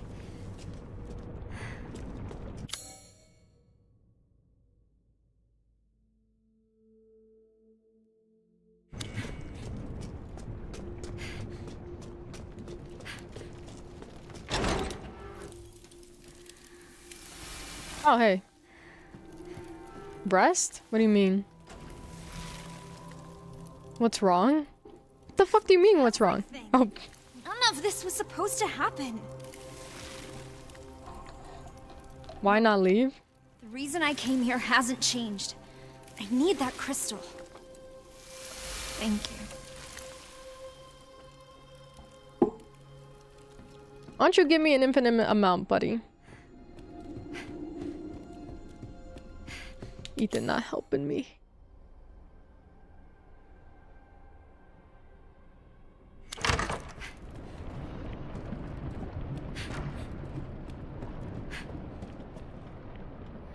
Which one do you go on?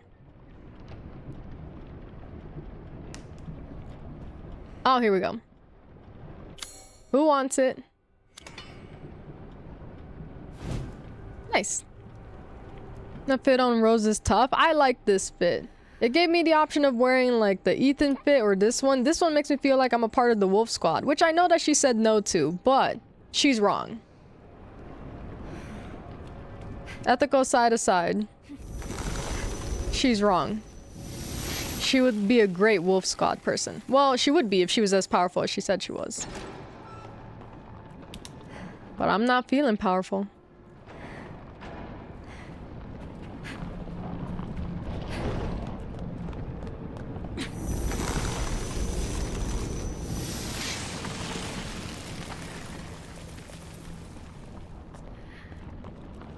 I don't know where your core is at.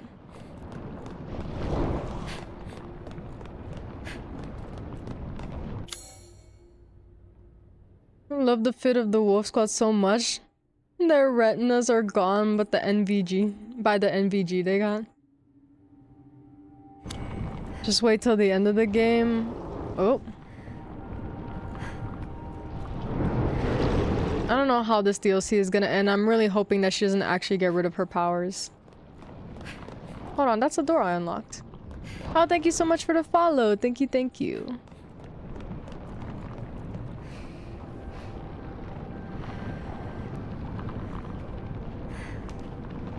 What the hell?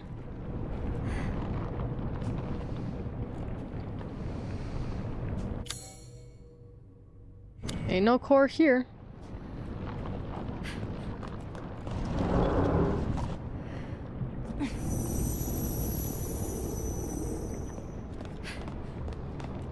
She accepts herself for who she is. Disney TV movie ending. And then they all lived happily ever after.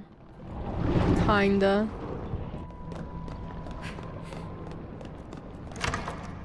Oh, my dumbass. This is the way.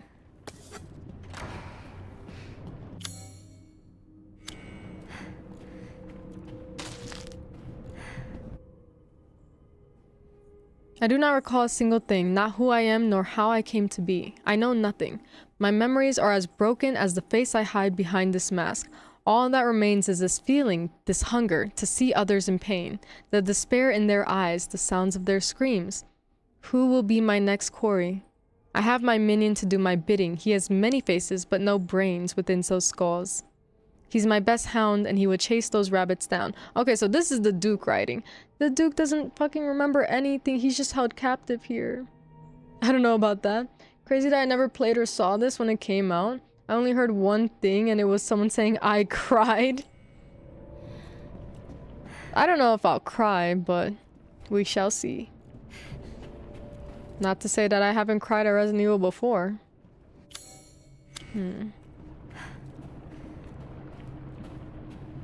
The search goes on.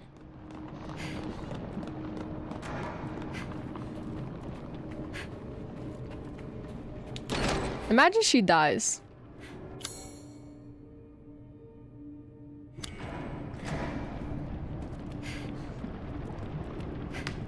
Ew. Where's the core at?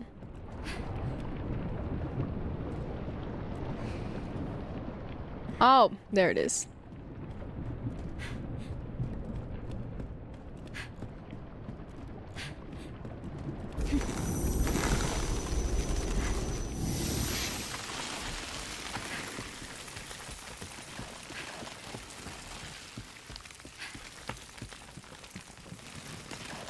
Okay, I was gonna say, I'm not gonna shoot that down. I've got as little ammo as I have already. Just gonna go over here, if you don't mind.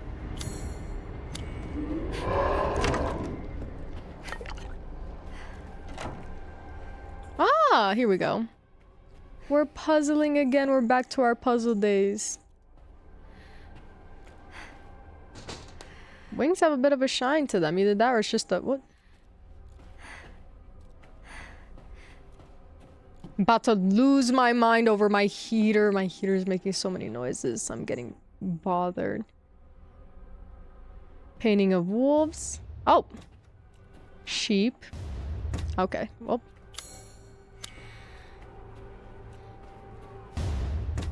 Okay, everything can be moved. Okay. This can't be removed.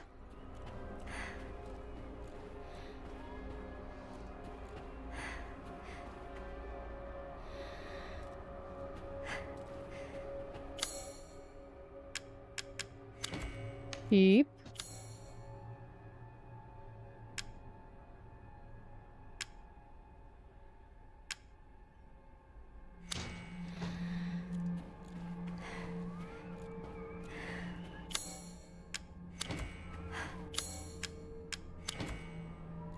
So we're missing one painting?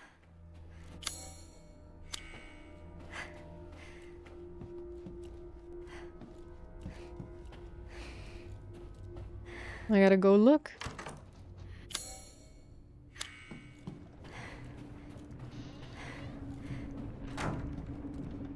Damn, I was hoping I could shoot him from the other side.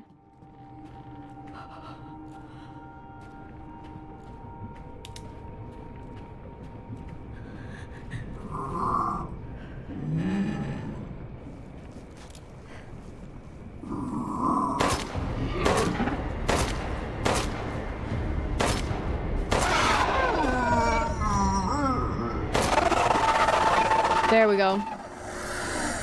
That's the cry of death. Okay.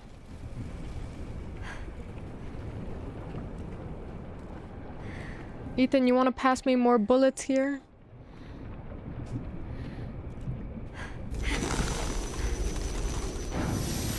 My word, you're just full of surprise. Shit. I don't have the bullets for this.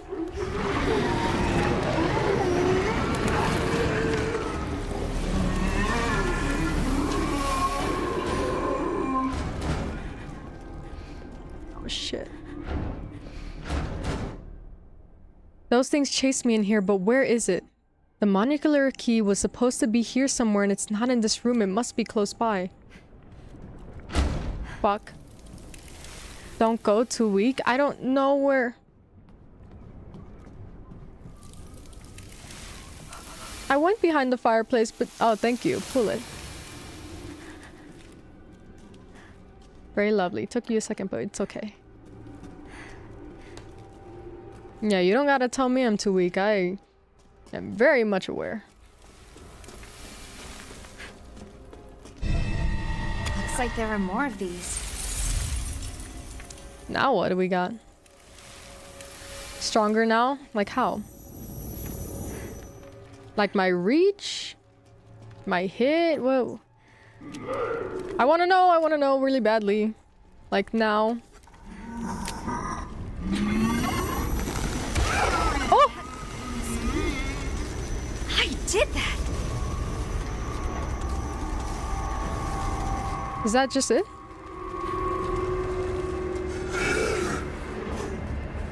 Oh, I can just hold them. To escape or to what? Okay, it's just to escape. That helps at least. What is this?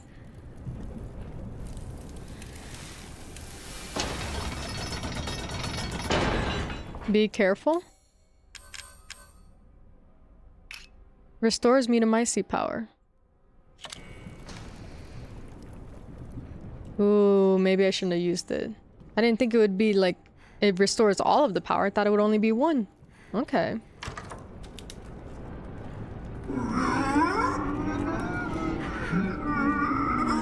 What would be the way out of here?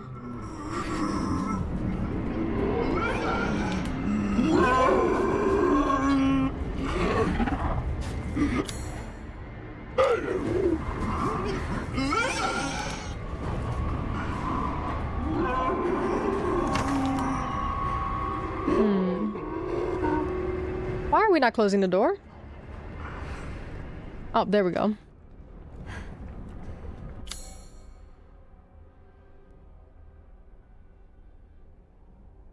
Where would the key be then, if not here?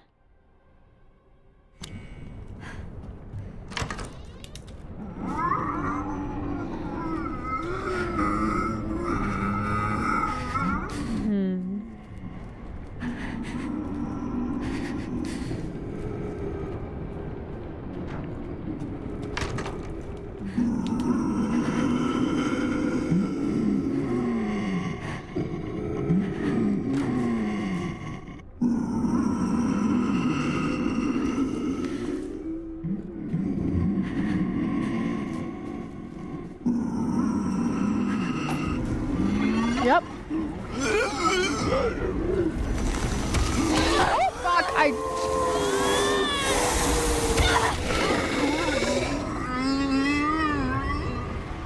Shit, but is that other one unfrozen now?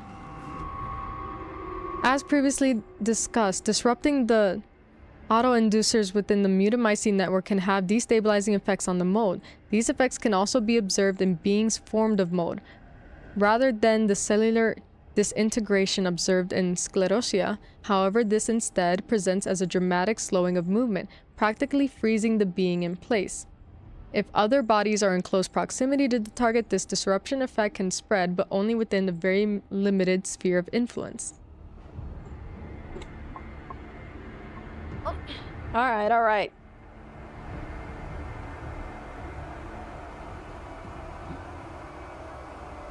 Alright, I'll take my ad break. I'll take my stretch and walk around. Alright, be right back.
I am back. I'm back, I'm back. Surprisingly, I did actually have to go piss, girl. Surprisingly. University of Michigan American Diabetes Association and more states that for every 30-60 minutes, 35-minute movement breaks mitigate risks like cardiovascular issues, muscle stiffness, back pain, improved blood, glucose levels, and so much more. And yet, I don't want to do it every hour. I want to do it like every other hour. Too many stretches. I'm getting bored. I'm pacing. Maybe for this game, yes, though. Maybe for this game, yes. Oh! Dude, I'm okay. I'm okay. I didn't actually expect to get out of that. I did not expect. It says that the dressing room is still. Did I not grab? Did I miss something from the... I missed the key from the dressing room. Oh my god, I missed the whole reason we were in there. You see what happens when you take breaks? You miss what you need.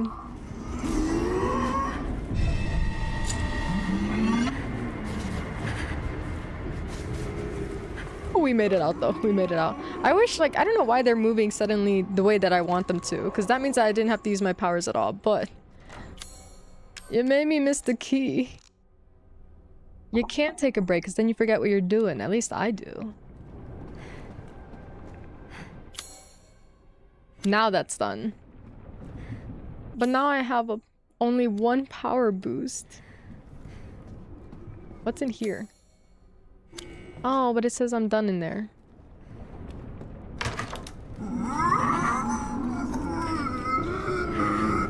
Maybe let's just shoot him out.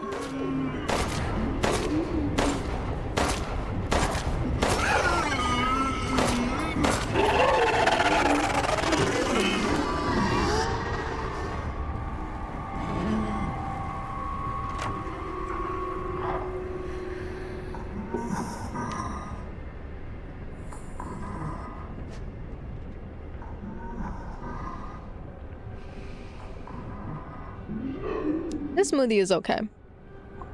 I put too much oat milk.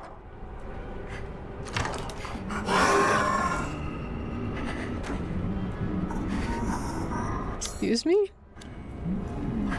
Oh, there he goes.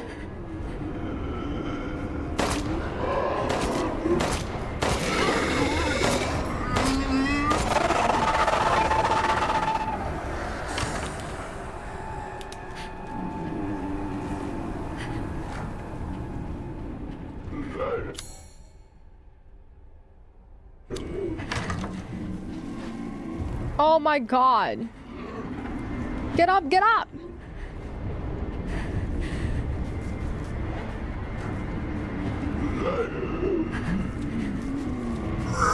Oh fuck!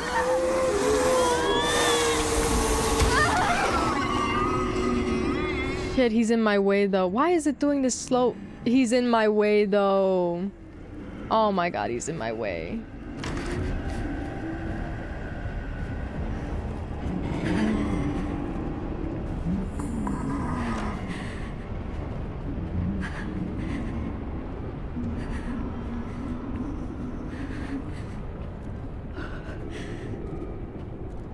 Oh my god, you gotta be kidding me.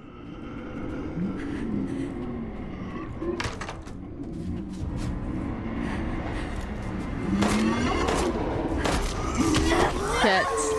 I love these emotes now that you know Pokemon. I mean, I always knew Gengar. A lot of the Pokemon in those emotes I already did know.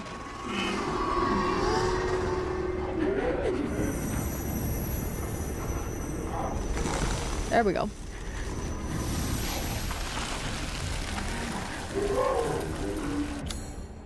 Itchy, itchy.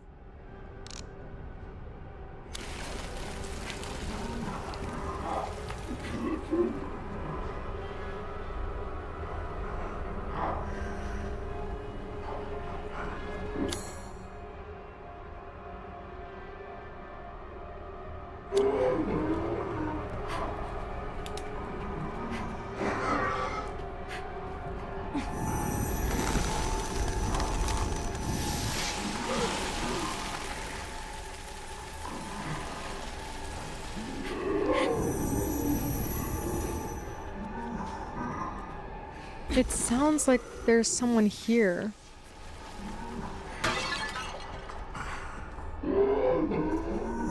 Oh yeah, he's over there. Why is he hiding behind a plant? Okay. That's okay. That seems fine and normal.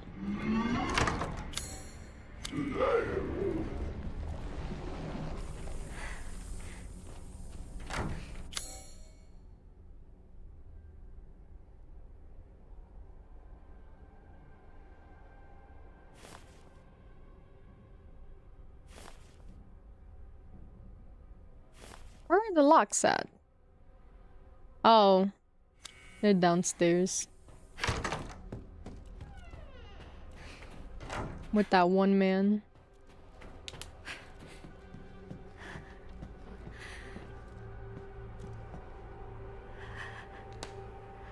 I don't know where he went.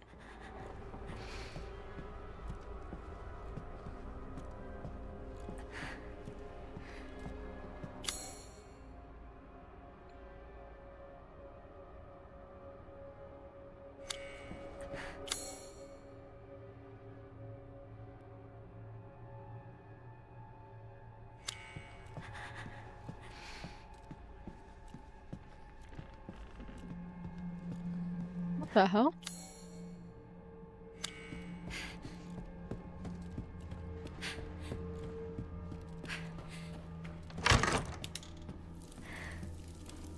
What's up?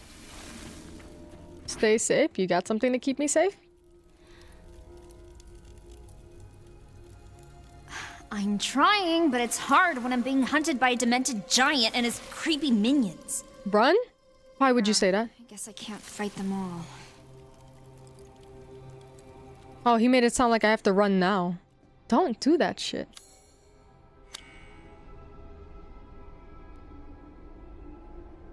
This is bullshit.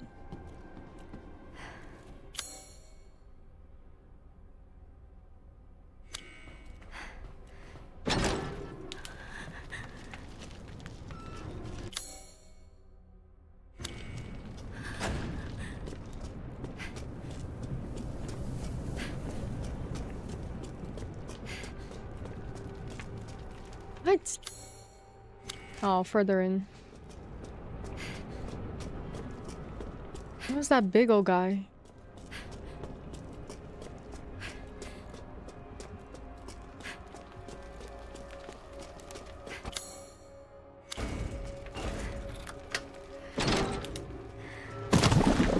What the fuck? You're quite the tricksy little rabbit to have made it this far. The next mask, however, won't be nearly as easy to get your grubby paws on.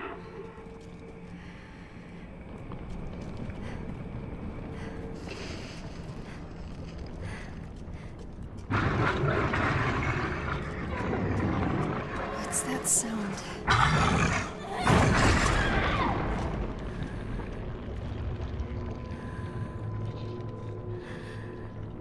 Not my business what it sounds like to me.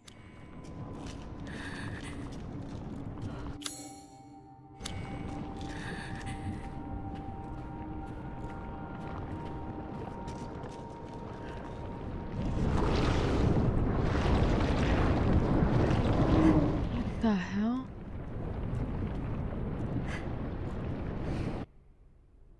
Welcome to the Gallery of Despair, a wondrous display of those few who succeeded in obtaining at least one mask. Set your sights upon those chosen few whose final moments of despair are preserved forever in this gallery. Witness in this collection the light of life from a different perspective. So they've all succeeded once. That sick bastard.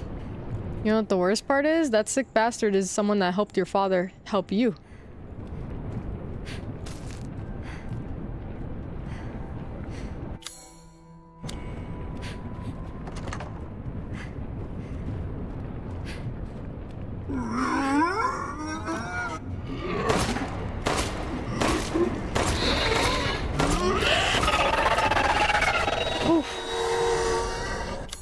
Let's get that now, actually.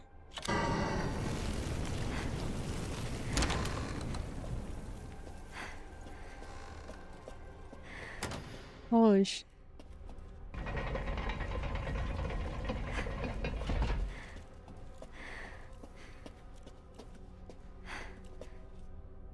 Although I have just drowned, the arrows bite off sting. They hanged me long ago, yet I feel everything.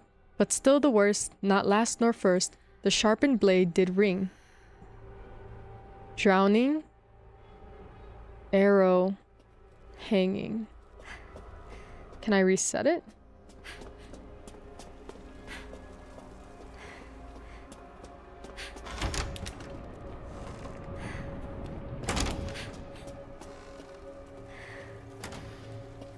Nope, I cannot. I just wanted to read it. So let's see. Drowning, arrow, hanging. And then sharpened blade. Can I start it over? There we go.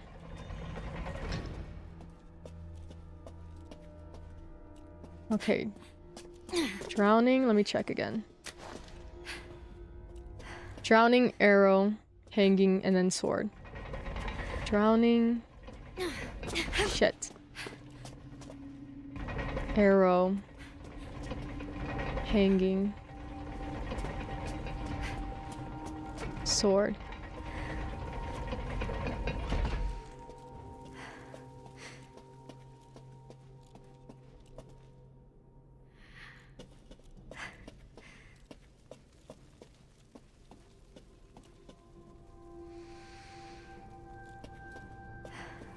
The sharpened blade did ring.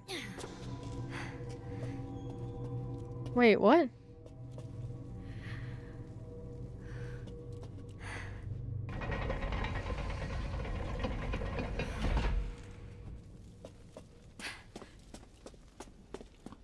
Why did these move back?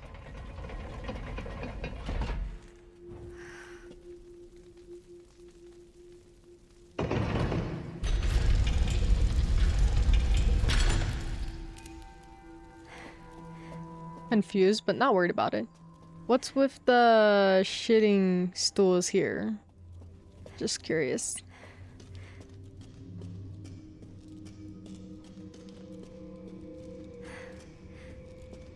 I've got no bullets.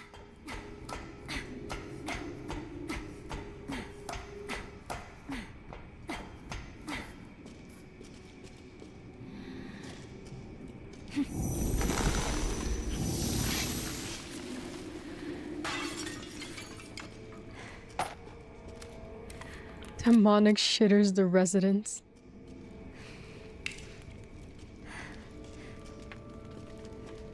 Thank you, yellow paint, I guess. I could see the hole, but just in case, I guess.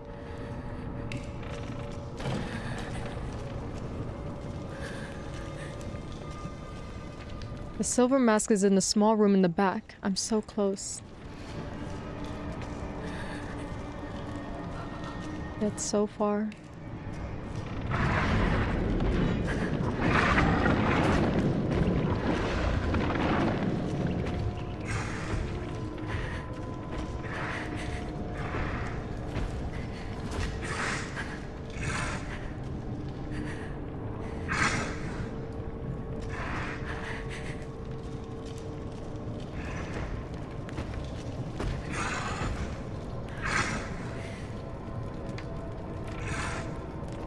About to hit that casual difficulty real soon.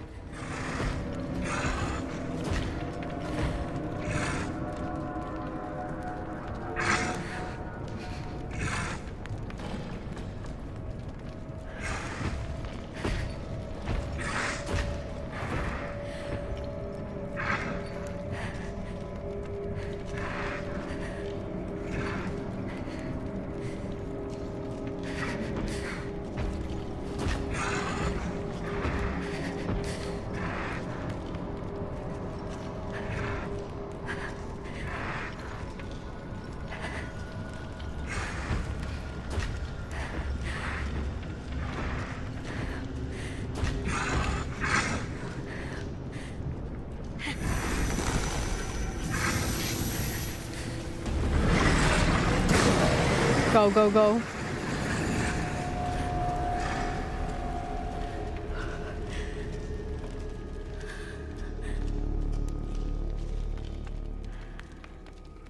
Imagine he just slammed through the wall. Wouldn't that be so funny?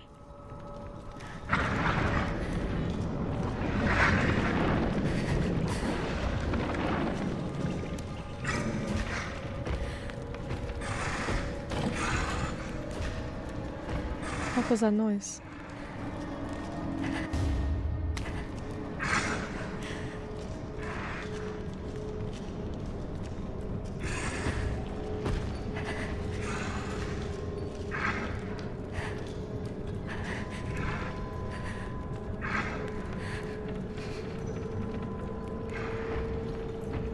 Is he?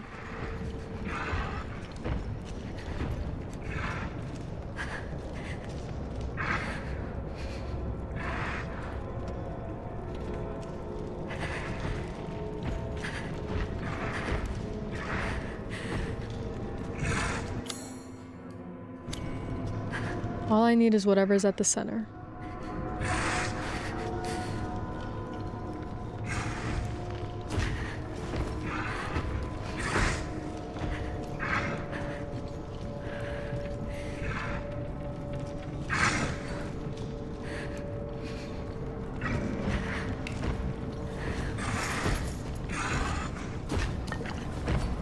What?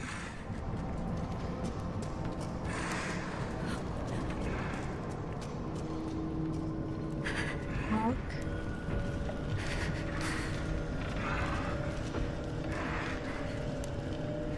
You kidding me? I have to go over there.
Oh.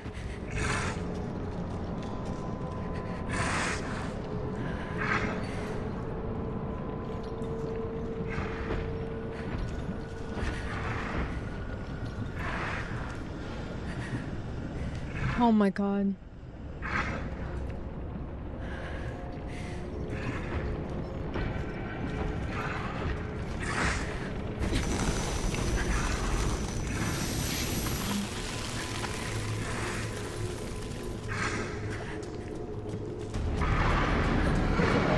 Oh my God.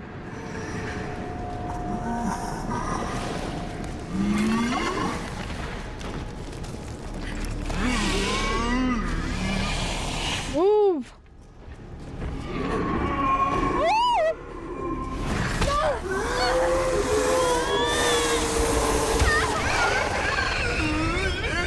Where's the way out? I don't even know. That doesn't work. What? Where am I supposed to go? Oh, fucking come on!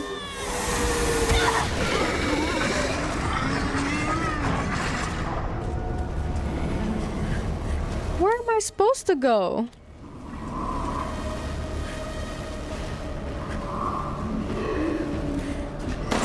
Oh my God.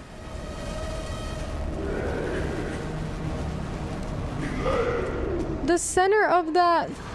Oh my God. The core is right behind the wall that I can't go through. What am I supposed to do there? Oh my god, hey, welcome in. Welcome in, Raiders. Paz, thank you so much for coming in. Thank you. Thank you so much for the raid. I appreciate it. How was Resident Evil 4 treating you? I hope it was good. I appreciate you coming on over. Sorry, I'm like stressed.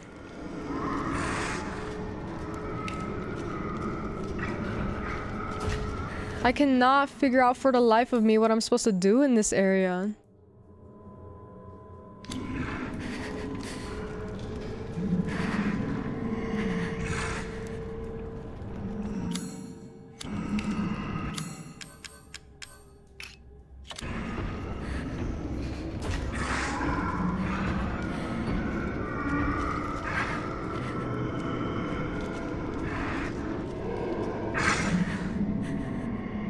Now I have all of these fucking guys after me too.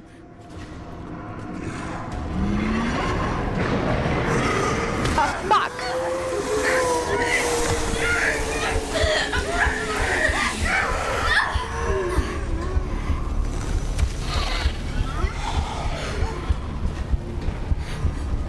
Oh, he's about to slam into me. I don't know what to do in that area, actually. Tempted to change difficulty. I'm very confused as to that whole place. Oh, let me grab something real quick, actually. Let me grab.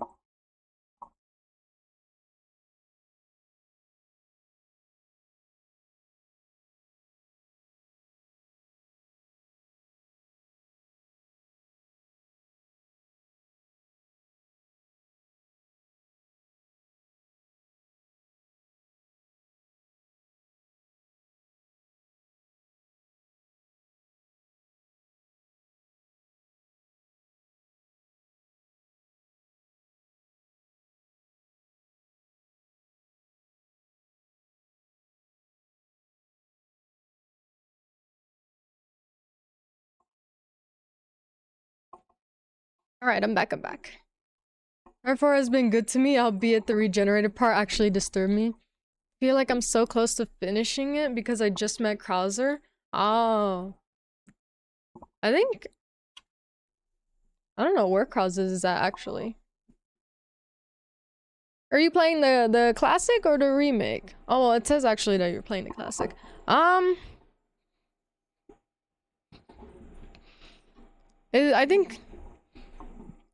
I think Krauser is at the halfway mark? Maybe, possibly, or early on.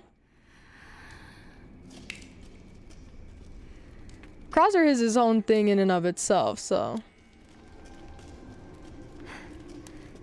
I think cause like I'm trying to think, but I think that when I was playing RE4, I was getting my ass whooped. That shit went on for a long time for me, so it probably is the halfway point. It was not for me. It took me a long ass time, so. That and I just beat the Minotaur. Krauser's on Islands of Chapter 5. Whatever that scorpion monster I just fought. Yeah, I don't like- I don't like him. You too? Damn, you're so close. 2 to 3 chapters left. Okay, yeah, you're pretty close then. You are indeed so close. I'm doing it one more with this guy, and then if all fails, I'm giving this guy one more chance. This guy's getting one more chance for me before that difficulty gets changed again.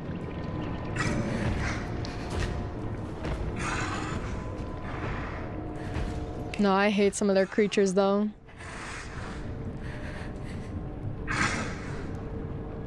Well, I don't know what changing the difficulty does. I should not be shooting in this area anyway.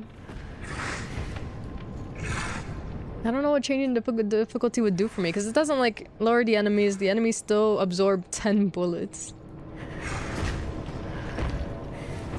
So far it's the same as hardcore, it feels. I guess I'm pretty close. How's a village treating you? This DLC is kicking my ass. We jumped into hardcore as a joke, and I was like, when I die the first 2 times, then we'll switch difficulties. And I died a few times. It did not let me change the difficulty. I had to start over. So now we're on standard, but it's still beating my ass. It feels the same as hardcore, where it's taking just as much bullets as it did in hardcore. There's still the same amount of enemies. So I guess maybe I was just so early on. I don't know, but it's feeling the same. Oop.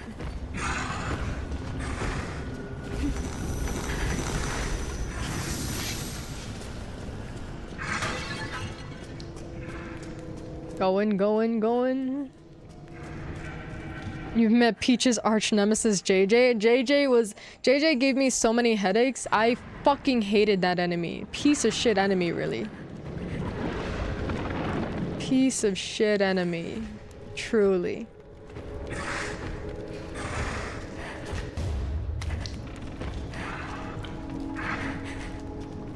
You were trying to troll, but the game knew, so it just rage baited you. I just wanted to go in as a silly. I'm like, let's see what hardcore is about. And now it still feels like hardcore, but now I couldn't change the difficulty, so I had to start over. Luckily, I didn't go in that far anyway. Don't shoot him, run. Trust me, I'm not shooting him. Welcome in, Lamar's. I'm not shooting him, but I can't find the way out of here. That's the part that's fucking getting me, is I can't find the way out of here.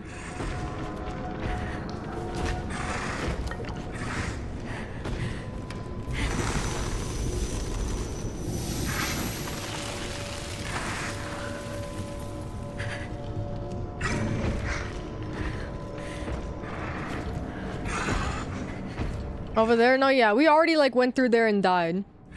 But I'm gonna wait till he's not seeing me.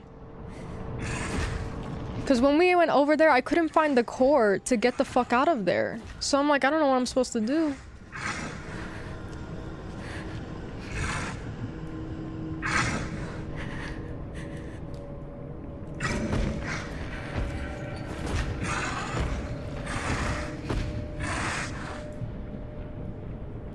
I will say I hated fucking JJ, and I will never like that enemy in 4.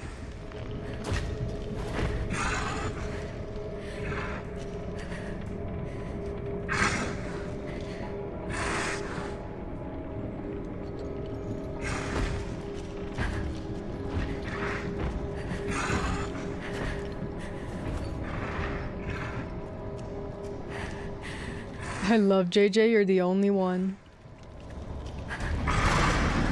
Fuck, he's fuck. Oh my god, I just found the core. I couldn't find it earlier. I could not find the core. That's where it was this whole fucking time?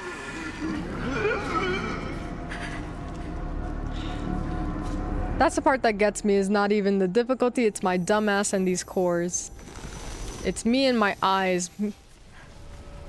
Scott Pilgrim versus the world, my eyesight versus the world.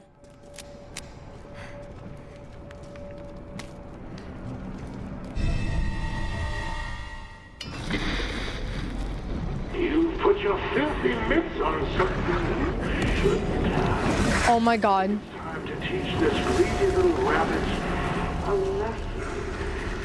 lesson. Wait, but there's enemies this way. Oh my god.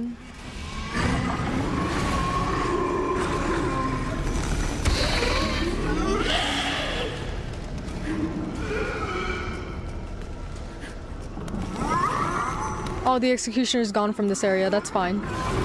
That's never mind. You gotta be kidding me. You gotta be kidding me. It blocked me in. I love JJ over Pighead. I didn't mind Pighead, but maybe it's because of the difficulty I was on. JJ showing up at the last chapter in 5. Oh my god. Oop.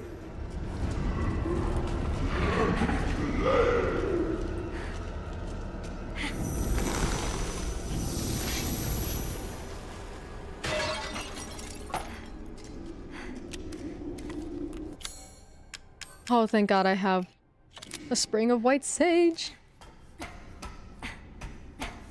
They're beating me up here.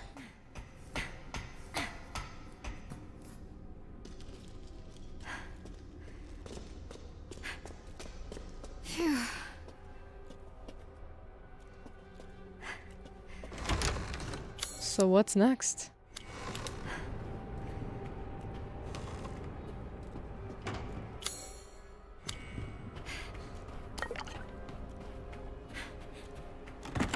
Oh, for fuck's sake. Lucky nothing's chasing me anymore. I would have gotten tricked by that.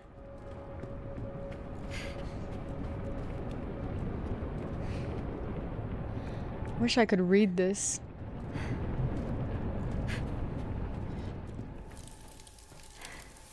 The mask? I got it. I got it, but just barely. This ugly brute turned up. No shit. I can't fight something like that. Take this. I have not tried to fight that, trust me. And play Fortnite, sister, other friend in live streams. Oh yeah, she is. She is indeed on there. Think playing Hello Kitty Island Adventure. Oh, thank God, a save. We're saved. I was looking for that. So where the fuck am I?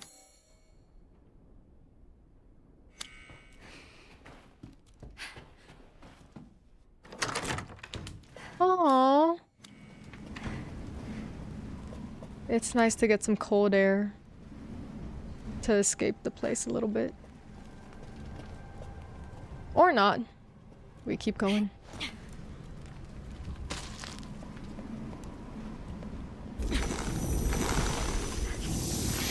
Why take a breather when we can push on?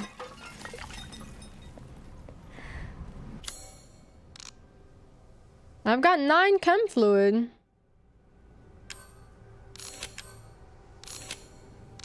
I'll use 2 of them.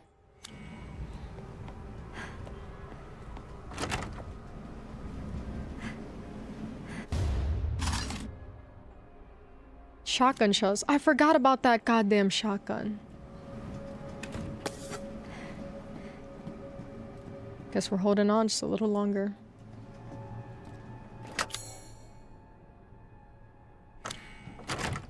I need to make my way back to the gallery.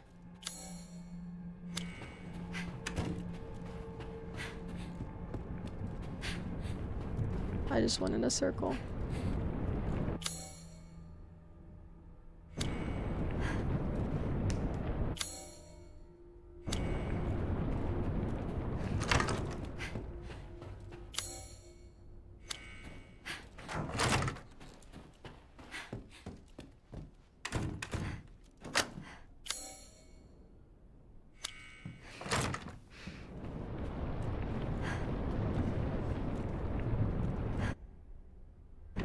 Okay.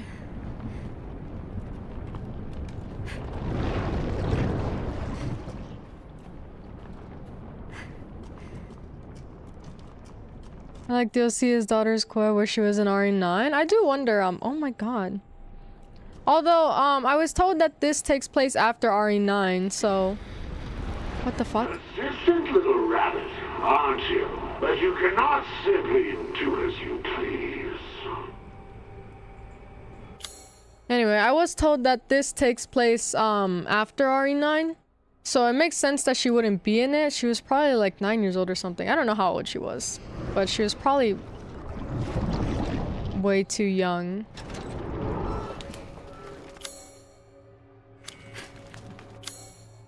Which the ways to the painting? I don't even remember anymore. Do we remember where that painting room is at?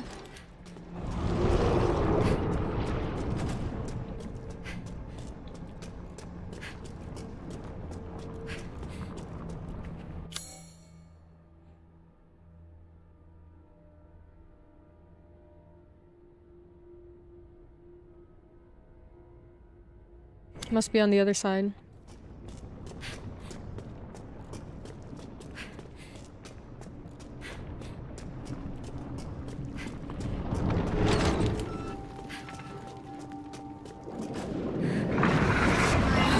This guy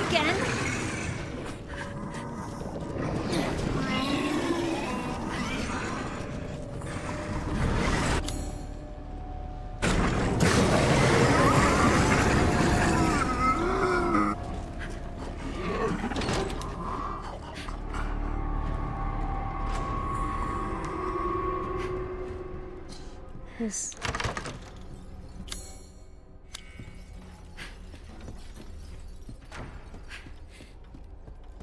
Last one.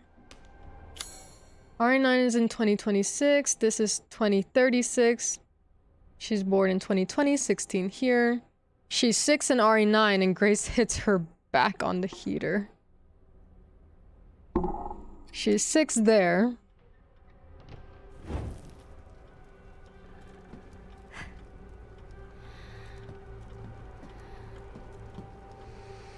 So one more mask?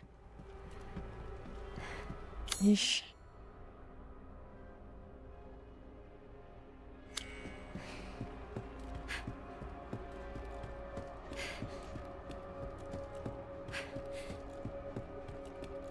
I gotta say, a lot of blonde girls here.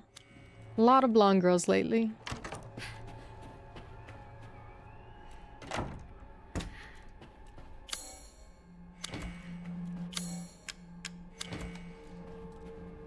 Did it work? The predators stand united, each staring down their prey. Oh, wait. Do they know about the circle of life? Because technically a toad can be a predator as well. Both the toad and the spider are predators. They're prey to some, predators to others. I guess. People confuse Rose with Grace when Grace was first revealed. Oh. It's a lot of blondes, I'm gonna be honest with you. To mess with me?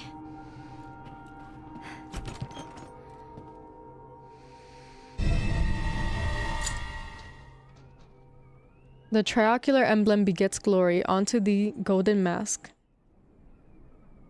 Unto thee the golden mask shall be granted.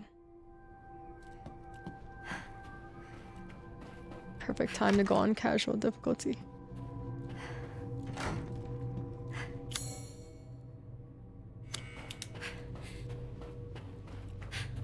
Whoa, why is it dark? There it is. The stairs going down. I'm not trying to go into some little old hallway. I just want to go down the stairs to get that shotgun.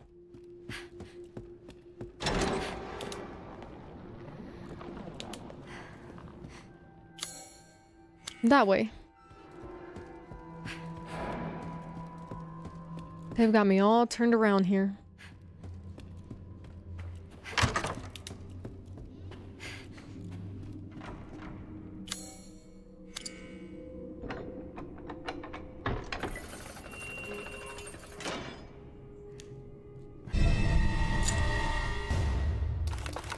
This should make things easier. Should, but it won't.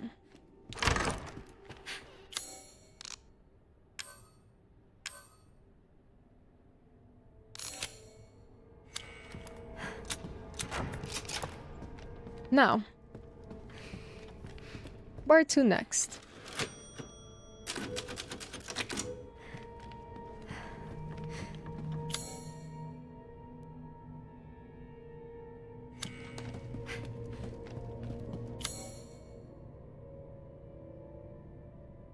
Triocular key. Fuck, all the way with that guy.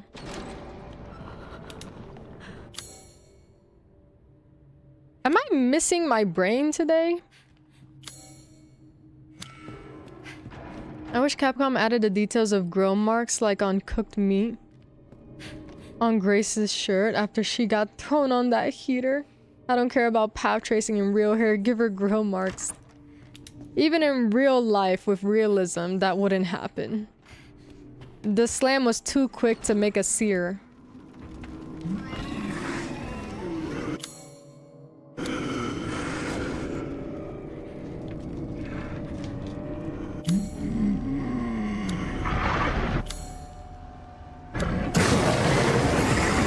Holy shit!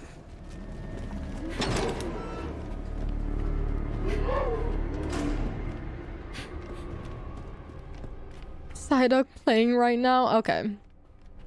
Because why are we being mean? Why are we being mean to me?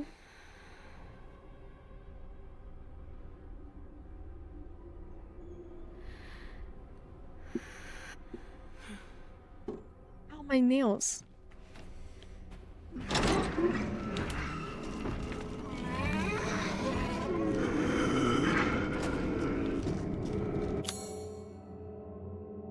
So it's just a run across then? Move!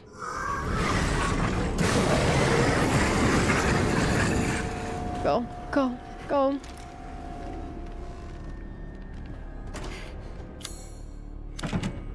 Sorry, girl.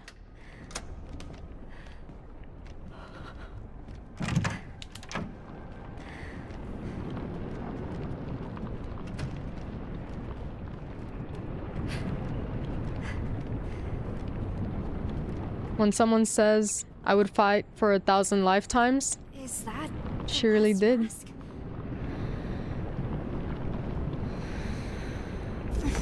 She really did fight till the very last end there.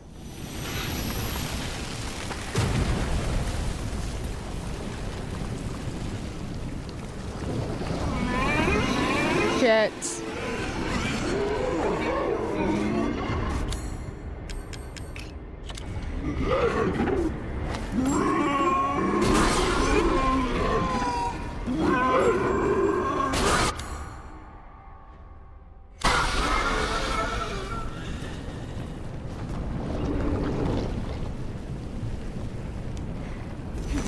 There must Come be on. more cores in there.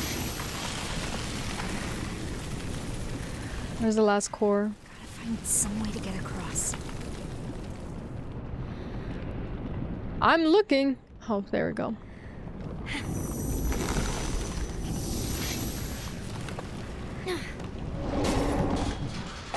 What was that?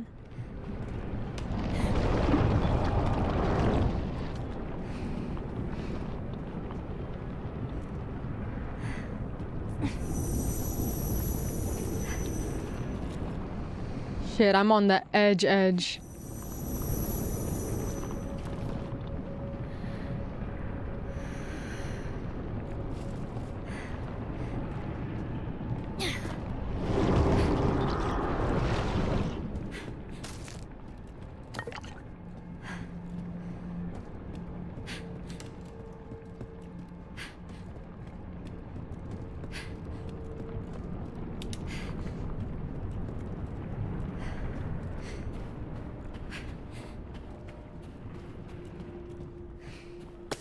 Don't pop anything random on me.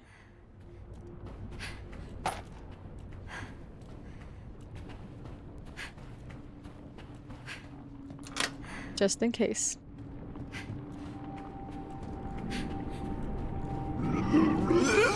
Fuck.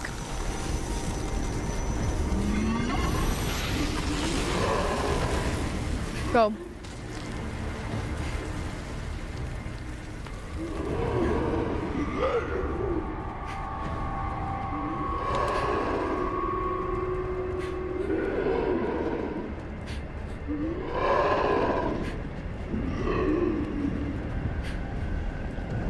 Cannot be my life. Go. Rose, get the fuck out of here. Easy peasy.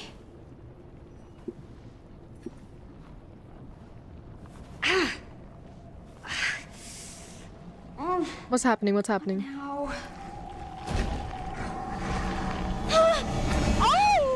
Oh, I'm okay. No throwing me into battle or anything.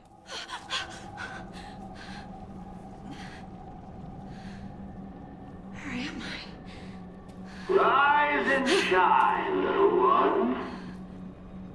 What a shame. You were but a hop, a skip, and a jump away from claiming your crystalline prize. I knew the real Rose would be so much more lively. It would be a shame to snuff you out so unceremoniously. Shall we prolong our fun a little longer? Oh, come now, don't pout. I've prepared a nice little diversion for you. So many sclerotia. Nearly all of them are counterfeit.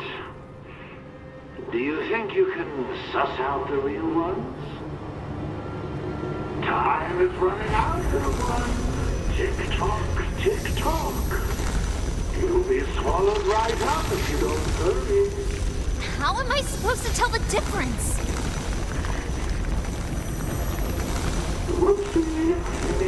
Concerning time, my dear. Only 2 minutes left. No time for lollies. I don't know.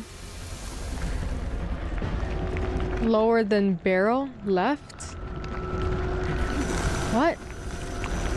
I can't read what he's saying.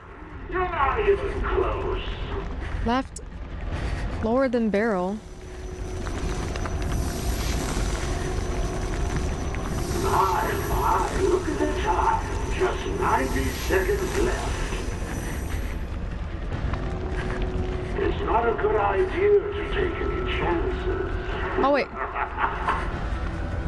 Right?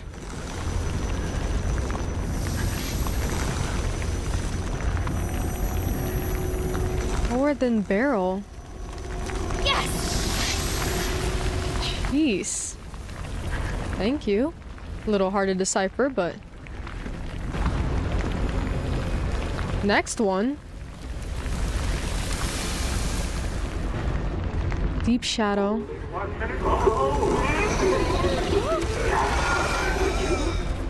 No! Seriously?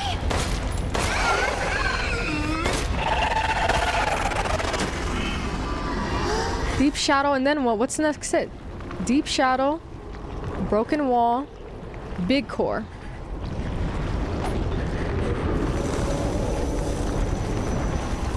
Still not done? I can't walk through that. Ready for the grand finale?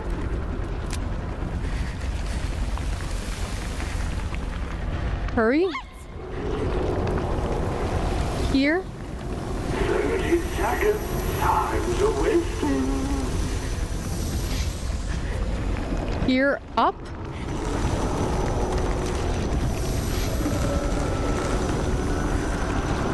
That one.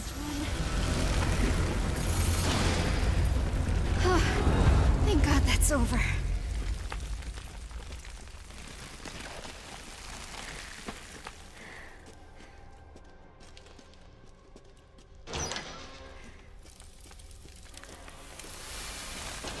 Ethan, why would you do that?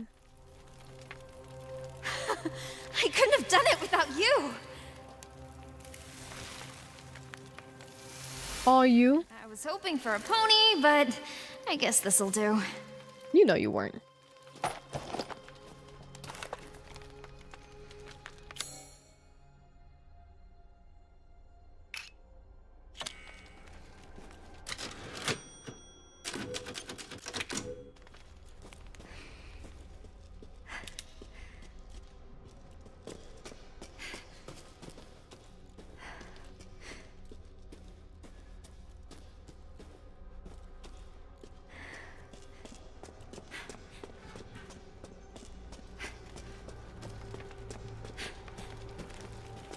Oh, okay. I thought I was just exploring, but this is the way out.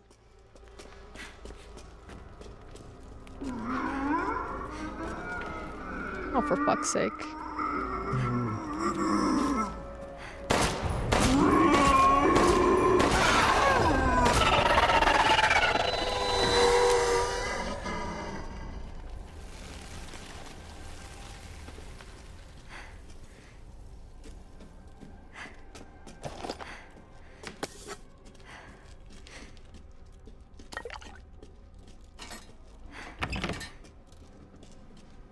Do I still have it? Wow, he let me keep it. He let me keep everything. Let us go then.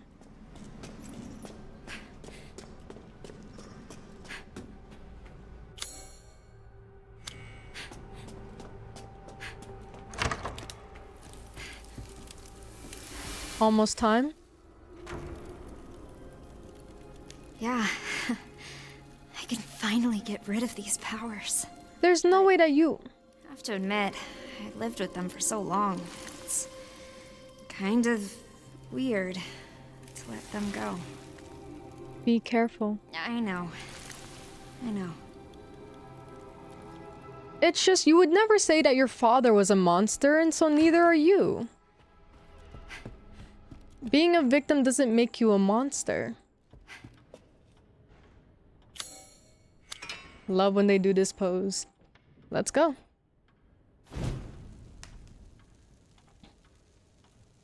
They did really well on like reusing assets, but still tweaking them a bit so they each feel different and individual. Pretty good, pretty good. Oh, her little smile. Well done, little one. You've more than earned this reward. Almost looks like the real thing, doesn't it? What? It's a replica, of course. Nothing that valuable could ever manifest on this stratum. Did you really think I'd give away something so precious? I had to bait the trap with something. No! No!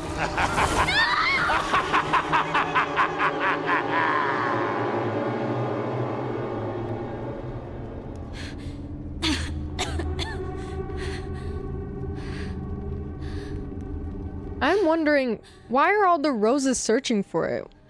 What does that crystal do other than get rid of the powers? Now comes the real fun. There's a reason why all the roses are grabbing them. For your demise. Let the show begin! You're kidding! I have to fight him? I don't have any pipe bombs.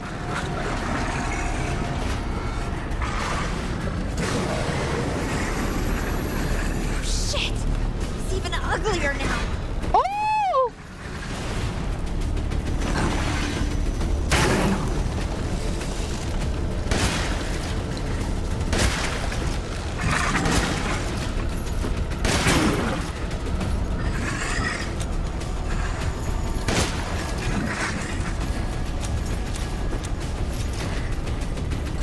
Girl, why are you not running?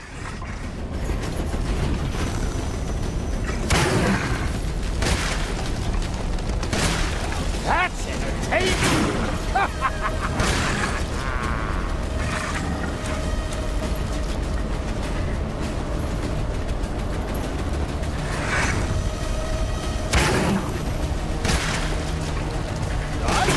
Be more of a fight? Run, little rabbit. Run, run, run. Oh! What's happening? What's happening? Why are you not running is my entire existence? Because it is. One more.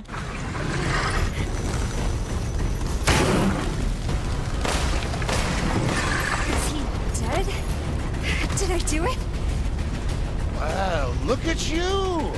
So How do we much get out of here? spicier than those other little rabbits. This Oh, hey, he's there. time to shake things up. Oh, come on. Oh, hey, hey, hey, hey, hey, hey, hey, hey. He's not dead?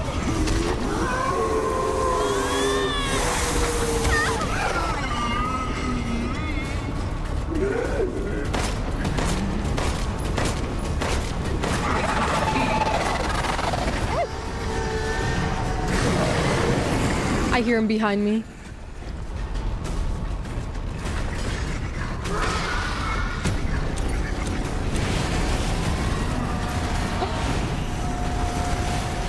Come on. I admire your tenacity. Futile.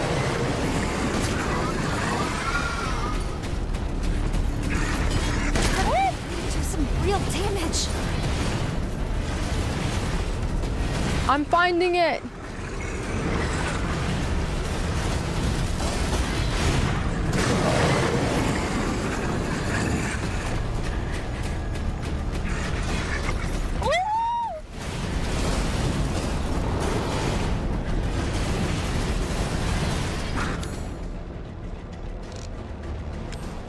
A way to do real damage? I don't fucking know.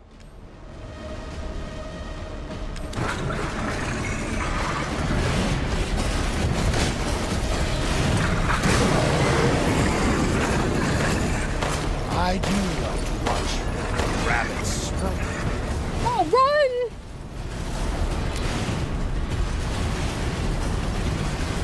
run! There's no more bulbs or anything.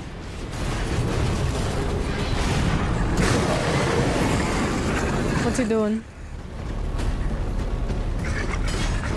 Oh! Oh!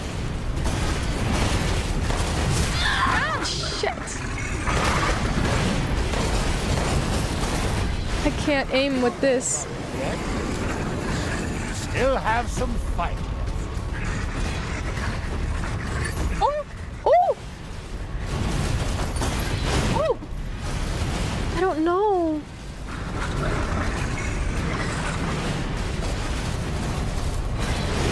Hold on, come over here. Where is he? There he is. Go over there. There's something here?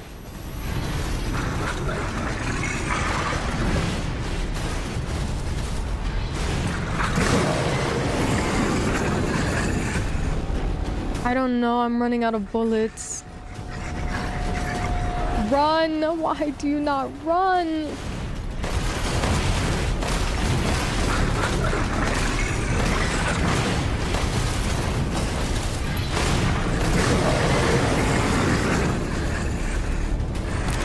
Okay, he's down. Shit.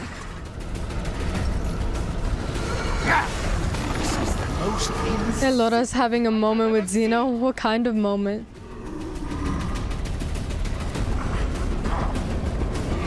A hatred moment or realizing attraction moment?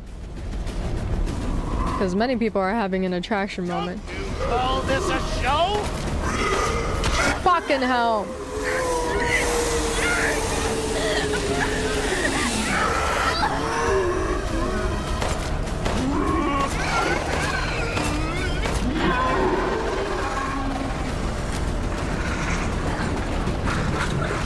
Oh my god, are you kidding me?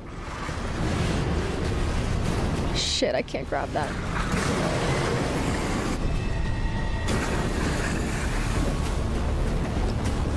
What is happening?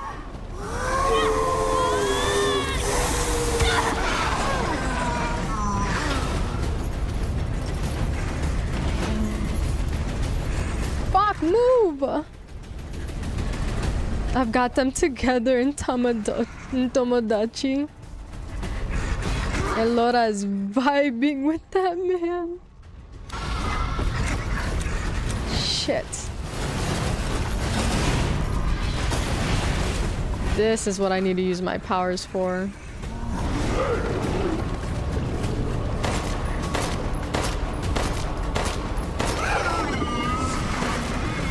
Yee! Come on, come on. Clear.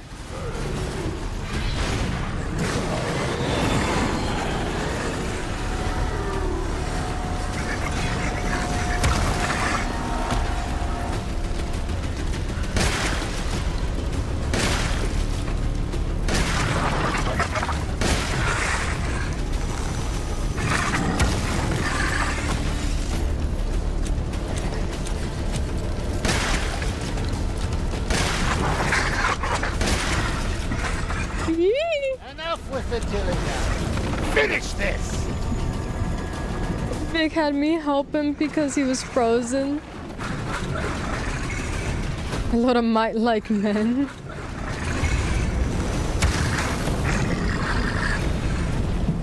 The true twist. Oh my god, thank god. Useless creature! Such a disappointment!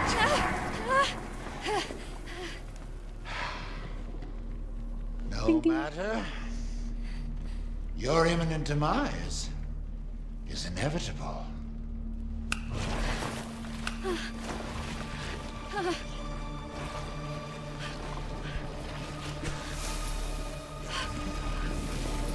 Run. Where? Here.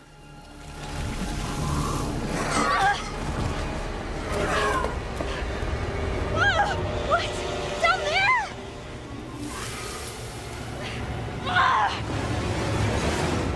Do you really want to get rid of your powers? Because also, a lot of people know that you were infected. Even if you get rid of your powers, no one's gonna believe you and they're gonna kidnap you. I really don't think we should get rid of our powers, girl.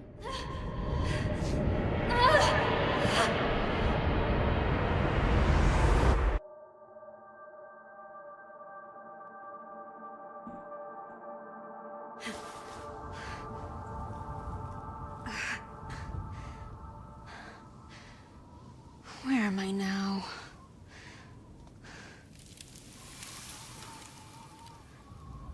A deeper stratum?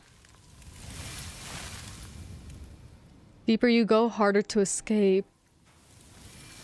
Need to leave while you can. I don't want to leave. Oh my god, you're so Until I find that stubborn. crystal. I'm tired of being a freak. You're a freak no matter what! I want to live a normal life. Without this curse. You have PTSD. You were always gonna be a freak. So can make that happen. Make me normal. Oh my god. And I'm not going back until I find it.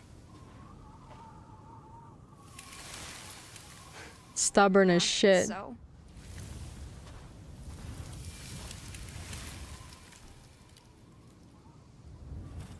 All right then. We love freaks that are powerful and we love freaks that are weak too. You're always gonna be one. You are never not gonna be one. Not to sound like we're talking down on mental illness or anything like that, but do you realize that you were never gonna be normal? Here's the societal norm. Here, picture it. You're a 16-year-old girl and you want to go on a date with the football team and put on nail polish. There you go. That's a societal norm. Do you believe, after seeing everything that you've seen here, are you gonna go on a date with the football coach or not the coach? Are you gonna go on a date with the quarterback? Are you gonna go to the mall? Are you gonna paint your nails? Are you gonna play Princess Robot Bubblegum? Are you gonna put on a dress that's pink? Are you gonna do any of that? Are you gonna gossip and talk shit about people? Are you gonna do any of that as a 16-year-old? Are you gonna do any of that? No, you're never gonna do it then. You were never going to. It's not gonna happen.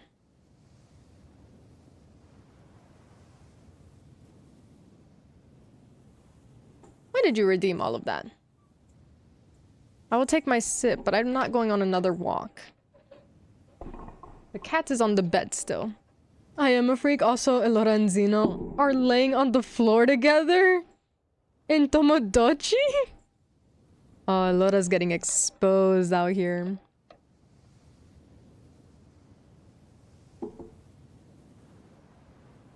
You're not going on a date with the quarterback of the football team. I'm telling you right now, even if you wanted to, no one's gonna let you do that. There's no going back now.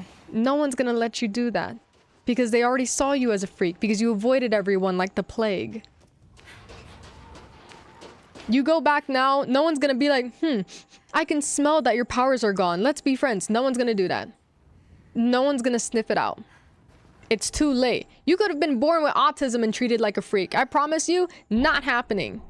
This normal life, not happening. In order to fit into societal norms, not happening. What's this?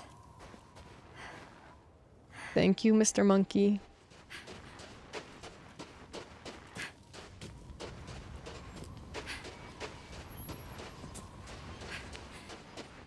Laura just turned away from this man, giving him the silent treatment.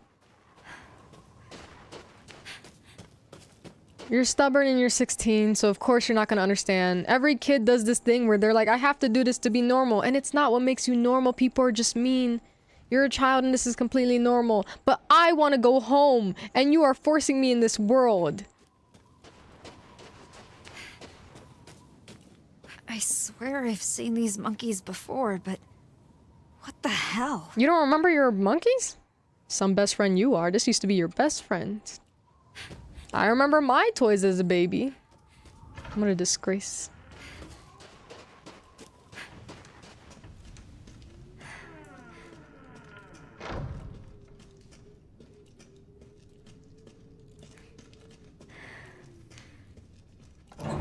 Never.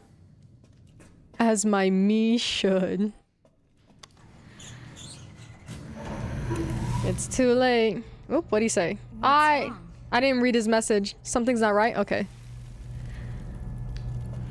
Someone... I can't read that. Why is it not giving me the subtitles?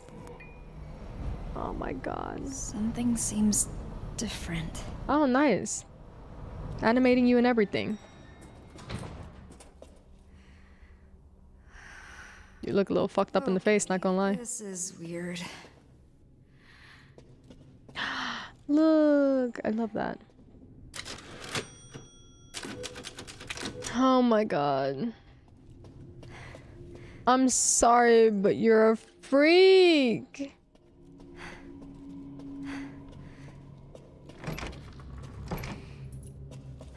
Es tan fácil? Lamars!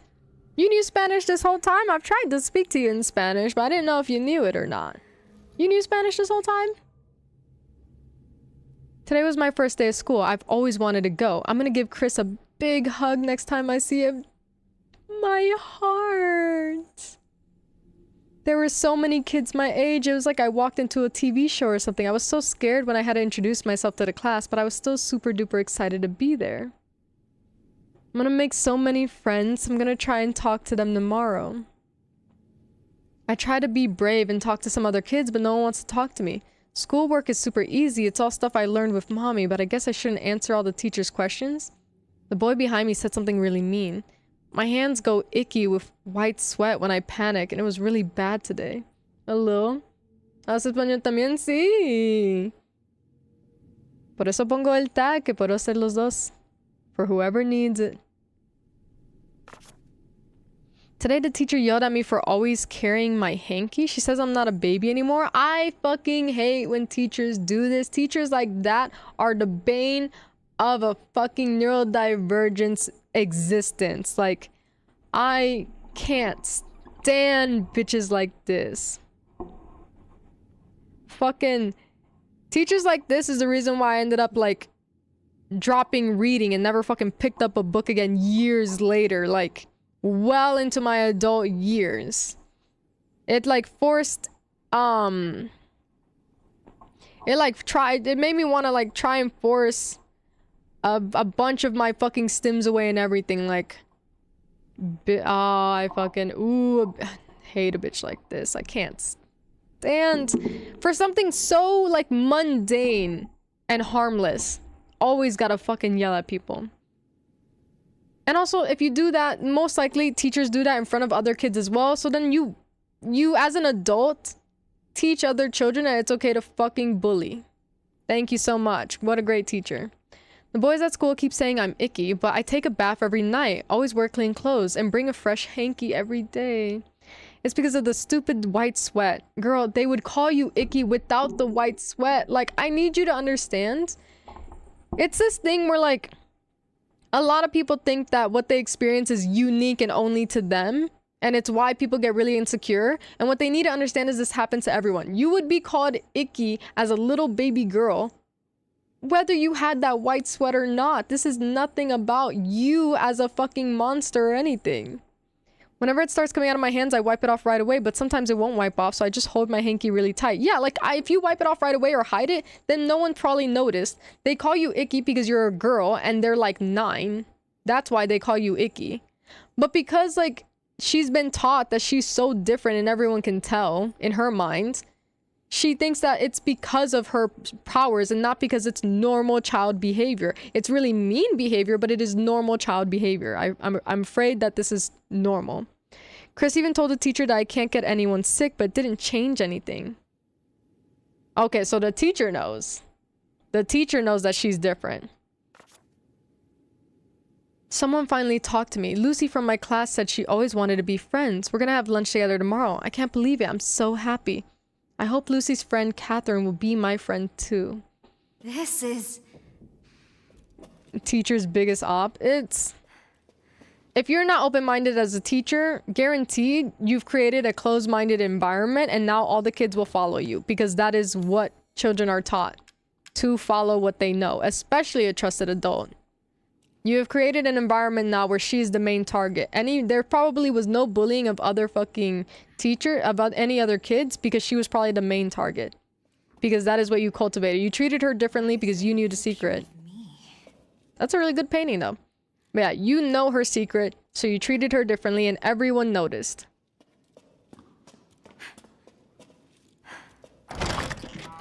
Huh?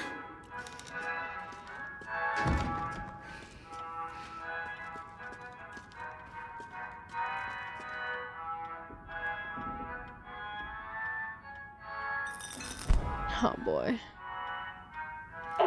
Playtime. You don't need that junk. Evelyn? Hey, my stuff. Oh, you gave him... Mr. Monkey has a tummy ache. He might give you the crystal if you help him.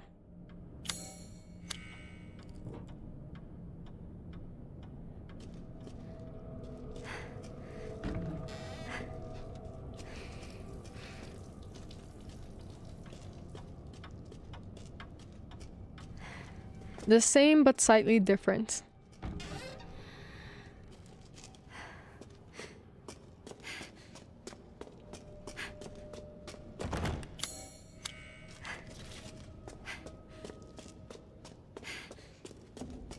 Who the fuck is Jimmy?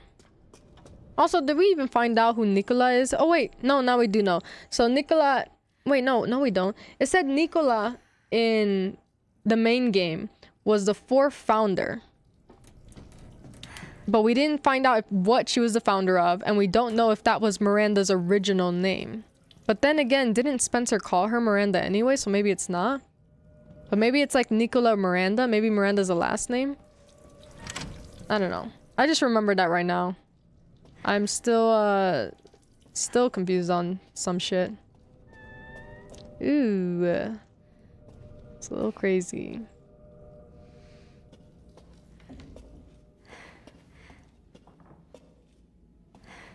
Yeah, this is Evelyn's drawings. You can tell a lot from a children's drawings, and as much as technically all children do stick figures, they have a very unique like style to like each child has their own style. This is Evelyn's style.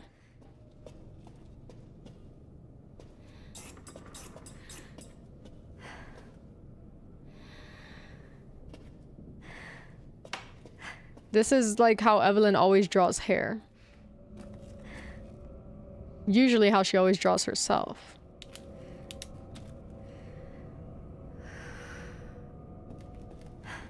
That and no other kid would make murderous drawings. The stuffed locker, the picture on the bookshelf, and the desk covered in stuff.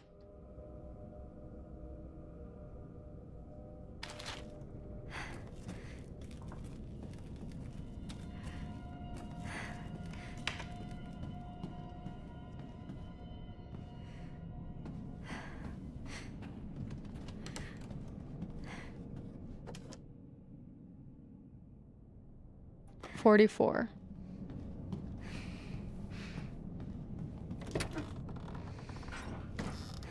Oh, 2.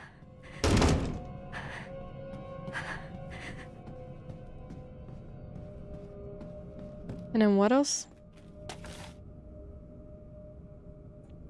Oh, 2. 44.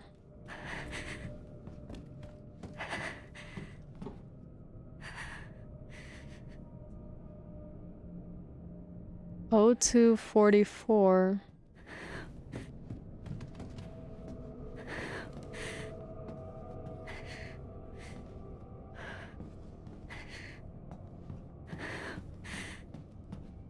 $66.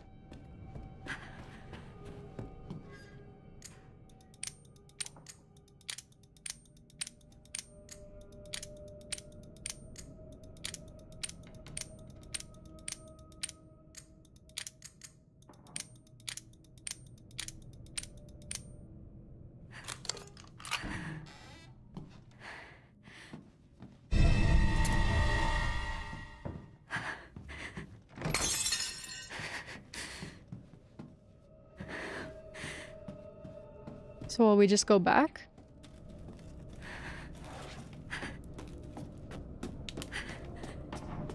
That broke.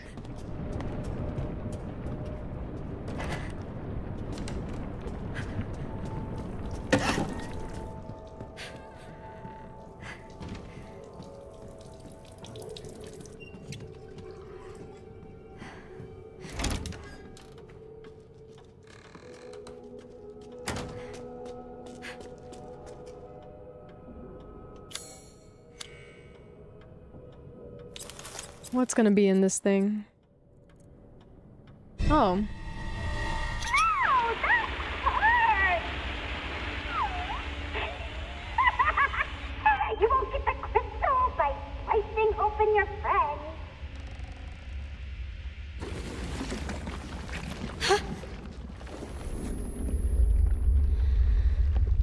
I don't know why you had to make it weird. Play with dolls, don't you? Again? What is the point, Evelyn?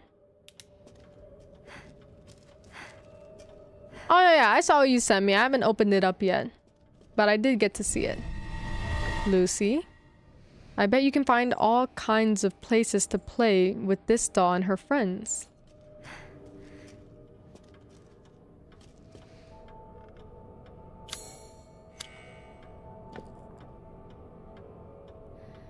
Yeesh.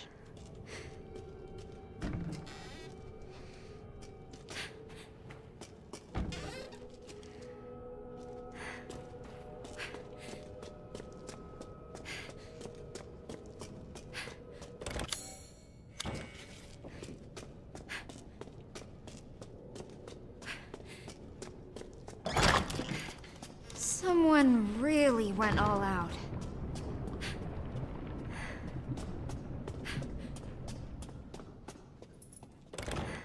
Evelyn, why are you like this?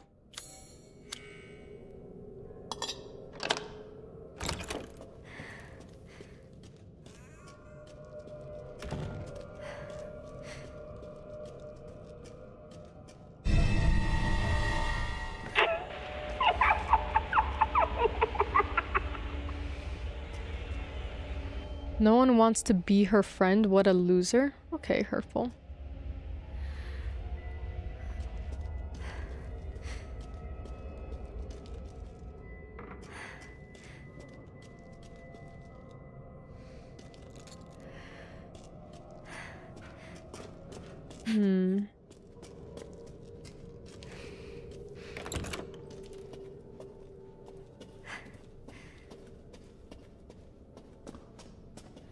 We closed, thank you. I was just curious, yeah. I'll let you know how Ace goes through it and if he could wrap his head around it. Cause if not, then we can be on a call to figure it out.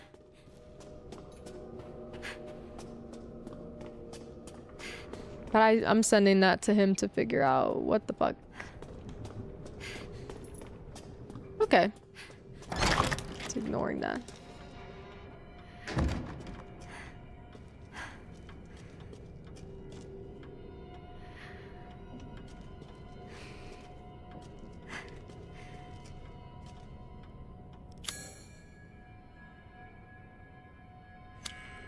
Catherine.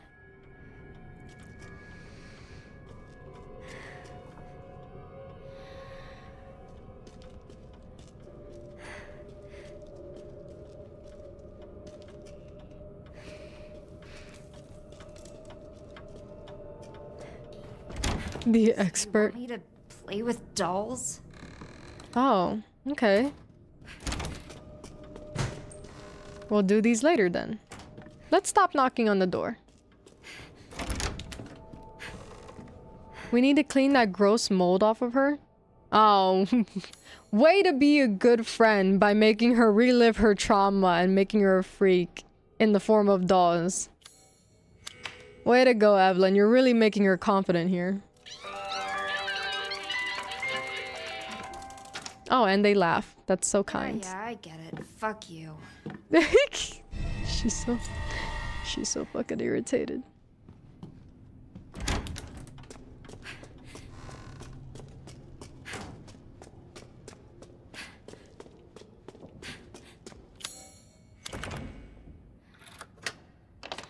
I know, that shit irritated the fuck out of her.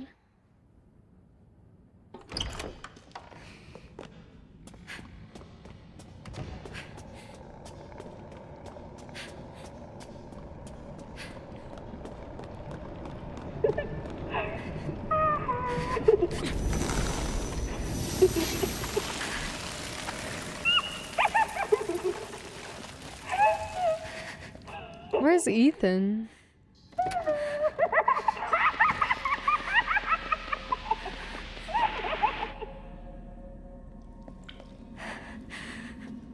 You misheard that he was a legend? I'm wondering why he's not protecting us right now. We're in the Mega Mycete together. Remember he died? But I feel like he's the... I think that he's those words that he... God, this is so creepy. I've been assuming that he's the words written on the walls and stuff. Because it said that the Mega Mycete records the data of everyone that's died within it or in its vicinity and control, which he definitely did. No way. So let's start summoning him. Let's bring him back because I cannot be in this alone.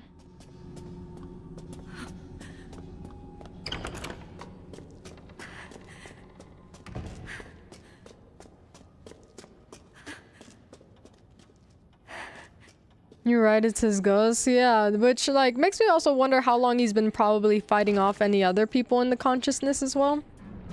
But at least we're ignoring that. We're ignoring that. At least his consciousness is here somewhere. We can just reach it.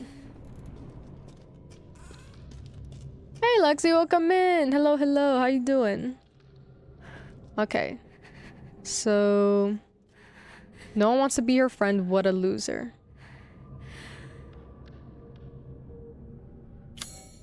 We'll assume... There.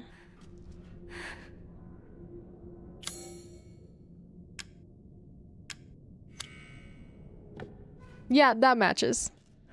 You can tell by the little arms.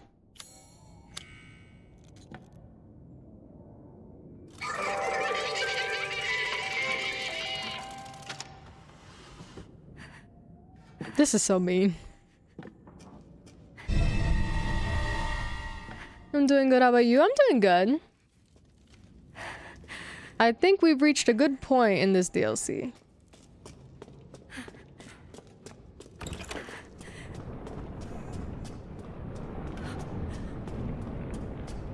Wait.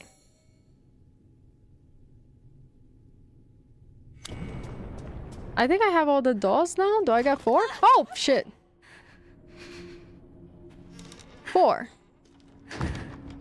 So 1 with black hair. So Lucy goes here. Lucy, sit. He goes... Can we please? He goes here.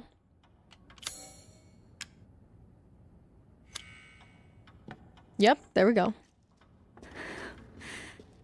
Glad to know that. Is this your most fave game? My favorite has been 9. But I will be honest that I feel like 8 for me goes below 7. His name is Mark. Oh, that's cute.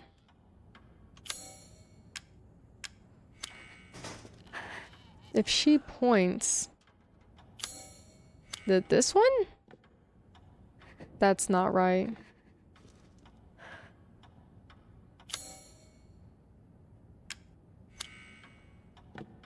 There we go, kinda. Peach is my favorite game, awesome. Did we talk about DLC stuff? About 8? Not really yet, cause you weren't terribly fond of the Chris DLC, but I was. Oh yeah, we did talk about that DLC in 7.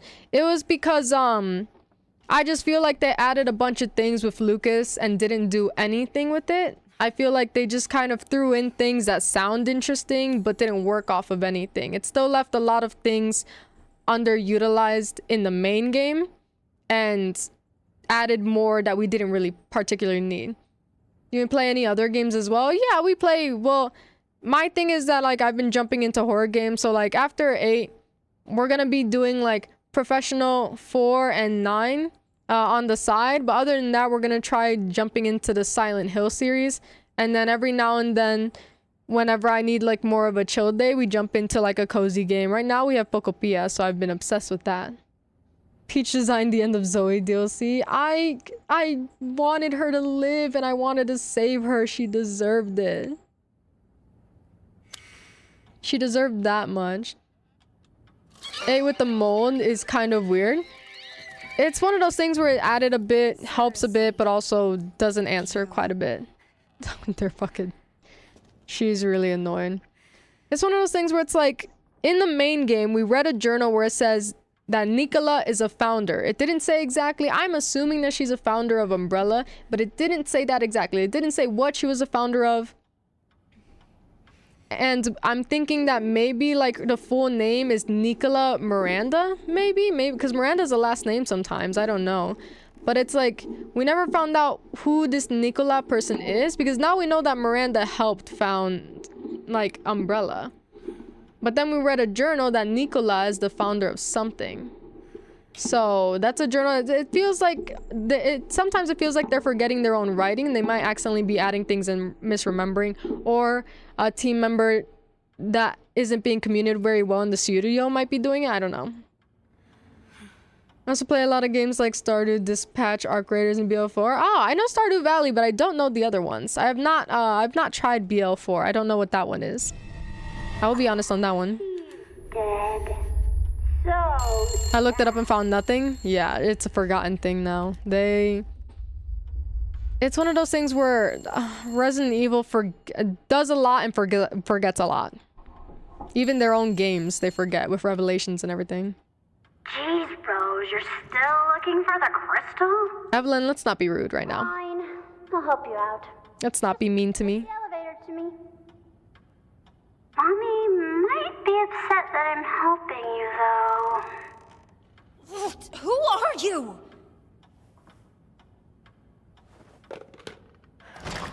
I'm curious as to who she's calling mommy, because we know that she always thought that Mia was her mommy, but I know that Marguerite tried really hard to play that role as well. But Mia is not dead.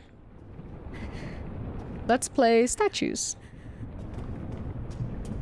Mia is not dead, but she might be in the data anyway, so there might be a copy of Mia here. It's game over if they catch you. So like what? Red light, green light?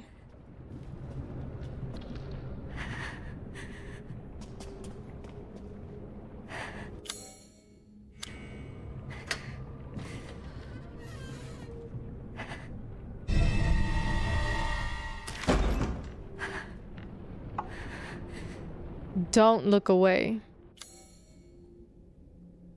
I hate this part. Oh boy. Where are we right now? Oh, we're at the elevator. Through the study, past the kitchen, to the bedroom. Don't look away.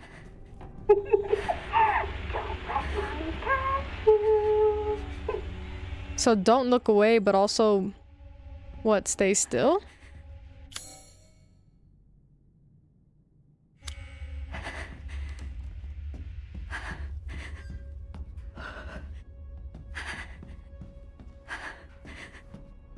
Okay, it's not like red light, green light.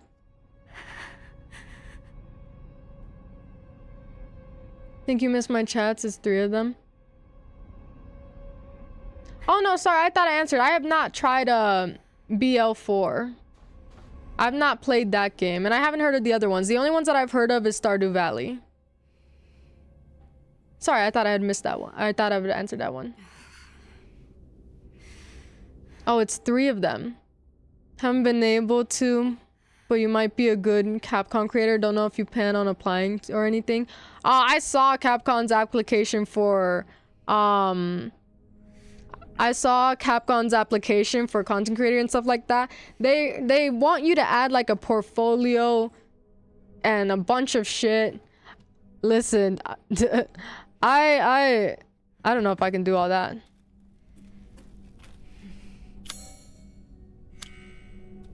I don't know if I've got the, that, it feels like a lot. Oh, Borderlands 4. I don't think I've played 4, but I have played Borderlands. I think I've played 1 through 3 and, a bit of extra things. Well, actually, no, I've never played the first one. Strike that record. Never played the first one. Have played 2 and 3 and extra ones, but I have not played 4 yet. If 4 is the newest one, I've not played that one. I've not played that one yet. That's for sure. Come on, move backwards.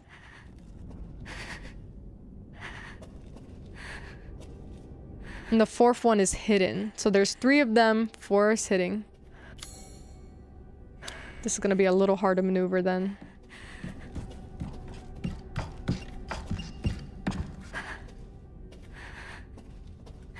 I applied for years on end and have not made it, but most Pete's I've directed have got it. Oh. I will say, they had like a checkbox of like different Capcom games, and they were like, which ones are you playing? Dino Crisis is not a part of them. I don't know if Dino Crisis is Capcom or not. I thought it was, but like, can you believe it? It didn't make the cut.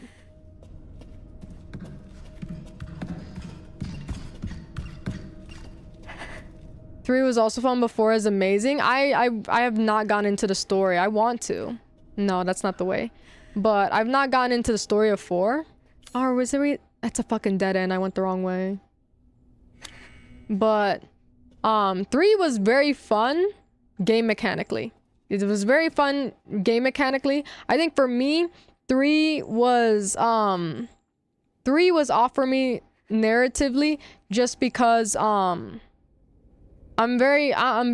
I'm not a big fan of the... I always forget her name. Well, I don't always forget her name. It's been a long time since I played, so I don't remember her name. Oh, I also played Tales of the Borderlands, that one. But I don't remember her name, but the redhead... Not big on the redhead, to be quite honest. And she was a whole thing there, so...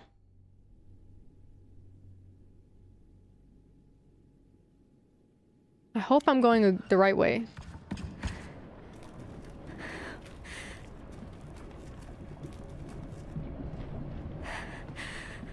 Dino Crisis. What story of 4? There might be a story there. Even if there's not a story. The Borderland games are always so fucking fun. In a shooter aspect, they are so fucking fun. I do like them a lot. What is happening there? Hold on.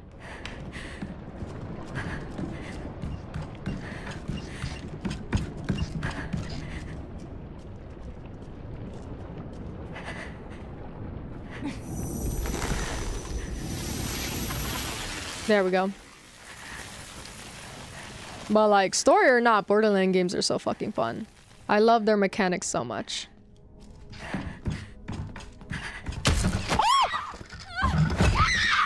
Oh, I turned the wrong fucking way. Okay, so when we get through the kitchen, turn left. That's the... I have to look left. That's the way. I have to check my hands because I don't know my lefts or rights. Dino Crisis is for sure. Yeah, they didn't have it in the application there. Oh, we start over from scratch. It's crazy.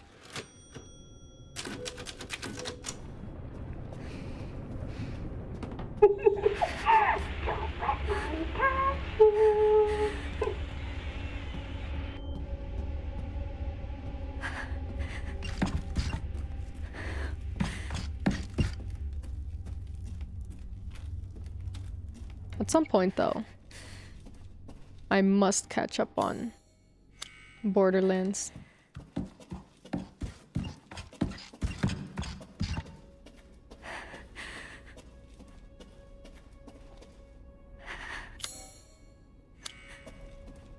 So that door was locked, I'm pretty sure. No, the medicine room was locked.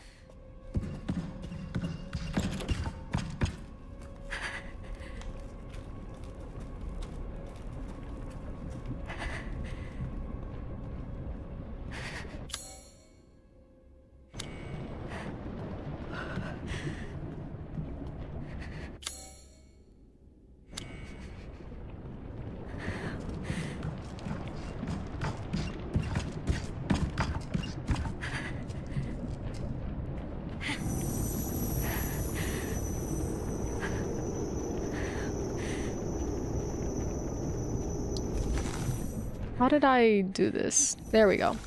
Kind of. I don't know if I have her in view or not. I do. There we go. Not after how the CEO talked about Borderlands 4 and how it's a premium game. If you can't run it, then you aren't the demographic. That's I thought we were finally working towards accessibility in gaming.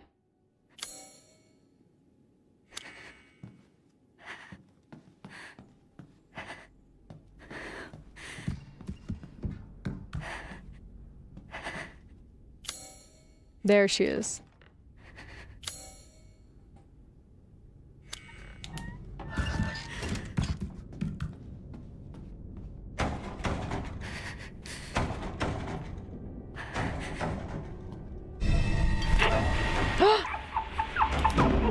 Jesus Christ!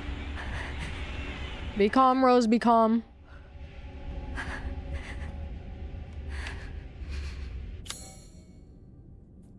I'll buy that game once it's $10 since I'm buying a premium RE9, I guess.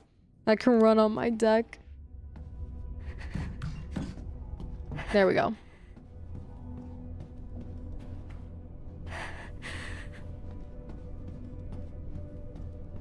So now the real question is, where the fuck next?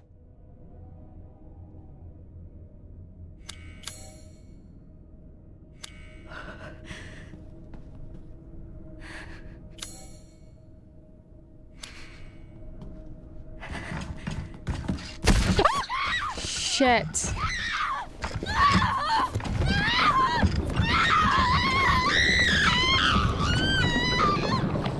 So this is basically just keep on going until just keep retrying until you get it right, because that's a guessing game at this point. Ooh.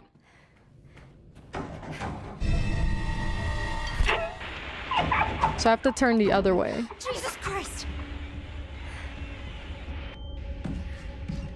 There we go. Walk away from the door.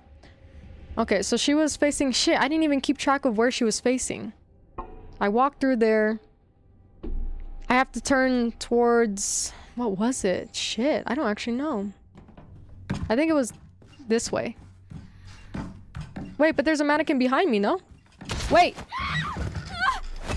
I hear another mannequin behind... Okay, wait. Walk in the kitchen then.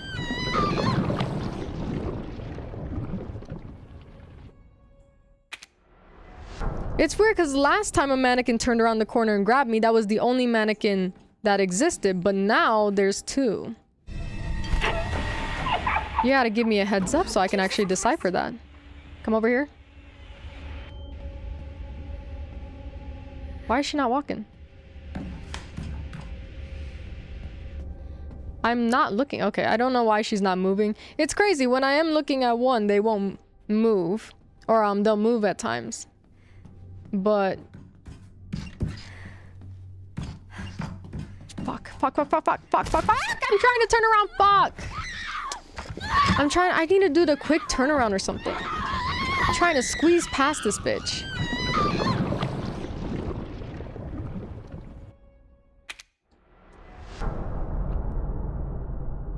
I'm trying to squeeze past this one.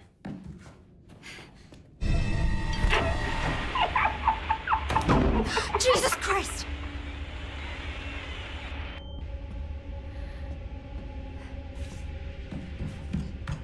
There. So I gotta, like, what should I do? Run? Outstanding level design, Capcom.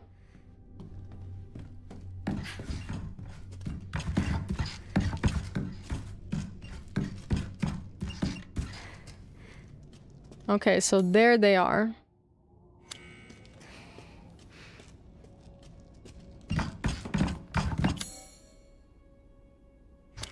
I see more. There they are. Shit, isn't the medicine room locked though?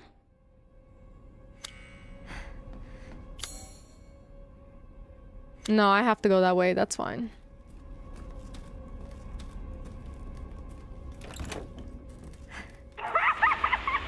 What's happening? Oh my god. I can't see.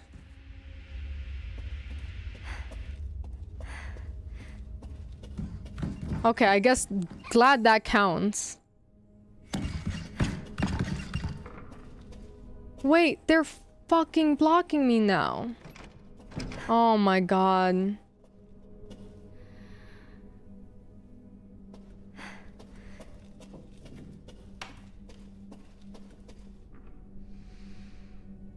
It's just they're not done by camera. They're done by like her body, I think. Yep. Okay. So just always be facing? Oh my god, they're still blocking me. I feel like this will fucking kill me, but let's just do it. Okay.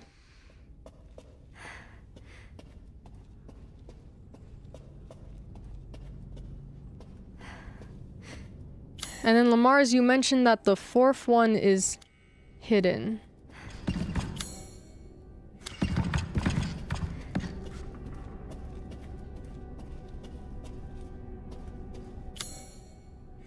If the fourth one is hidden, this one's gonna be a bitch.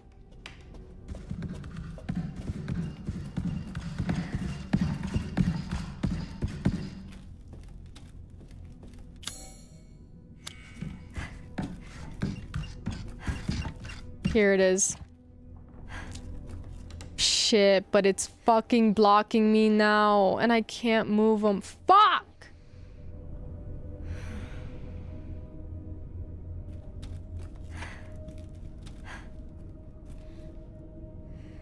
There is some space between us. If I can make it. Ah, fuck! God damn it. Oh, this one's gonna be fucking hard.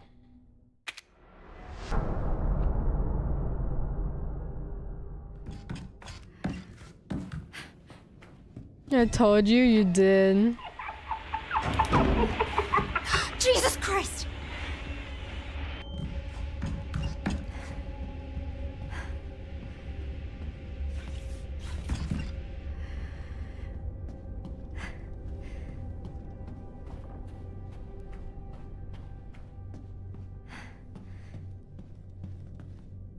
Where's the fucking door? Thank you.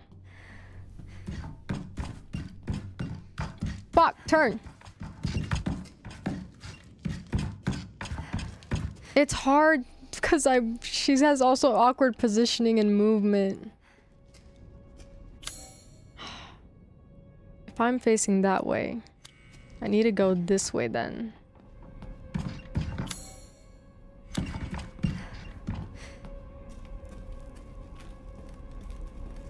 Shit, do we even remember where the fucking... I hear someone.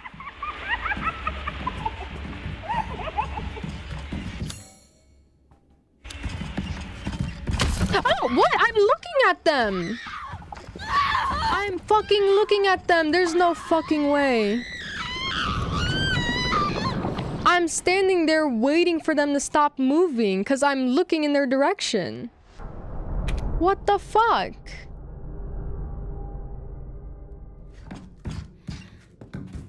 I was waiting to freeze him there. Jesus Christ! Gotta be fucking kidding me. What the fuck happened there?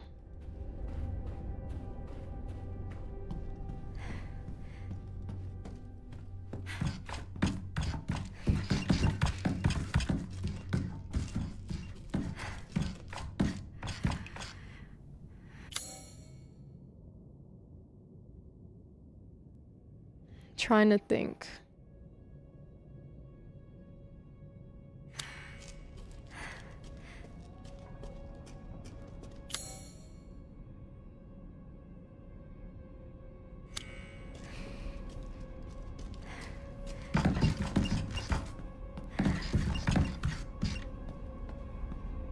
I can't believe this is where I end up feeling stumped.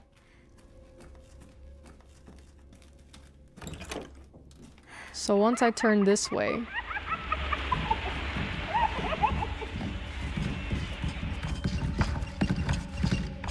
It's weird because I was looking right at them, but here they go fucking grabbing me. So they were triggered when I went to the study, or...?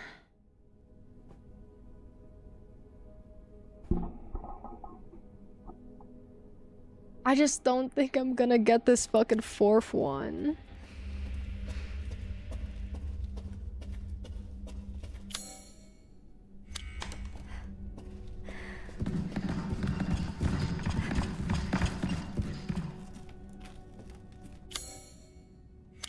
I just need to turn immediately to stop that one from moving.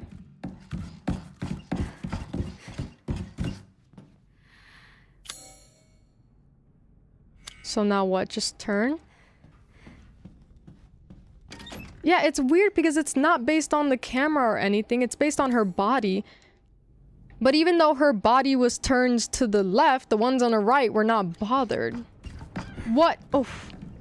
Why were they walking?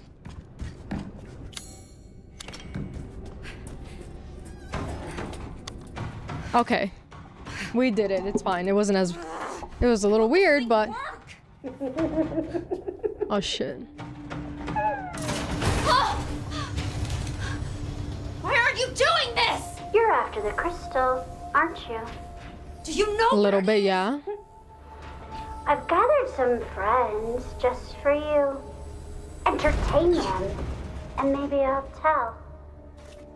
Great level. Oh my god, a little janky, but still a good feeling one. Good atmospherically. What is going on here? Oh my god. Oh, Look, I'm so tiny. Poor little Rose. I'm waiting for you in the back bedroom. Let's play hide and seek. Can you make it all the way here without getting caught? Let's find out.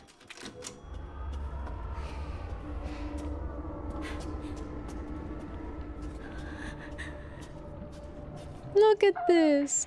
Your friends want to play hide and seek. You can save them on your way here.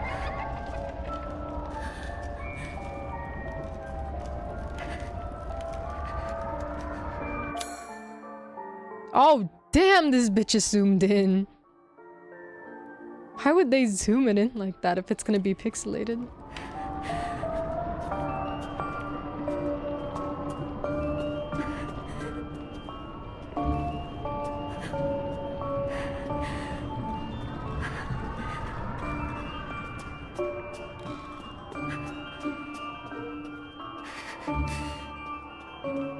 Good music to this level.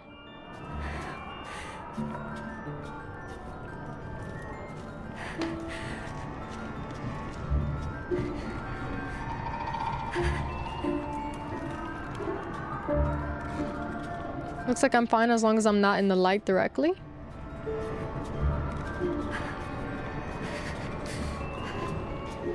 I can't let them see me.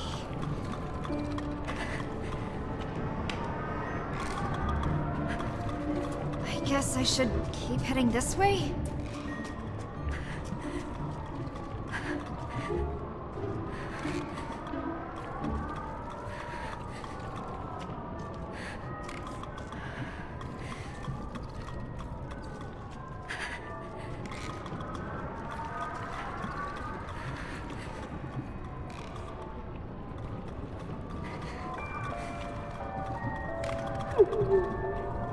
Wherever could little Rose be?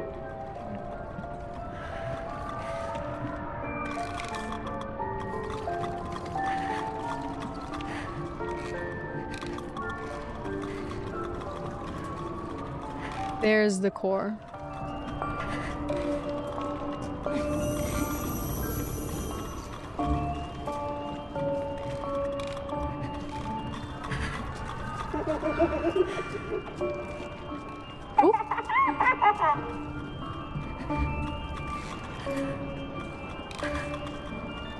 Guess I need to go around.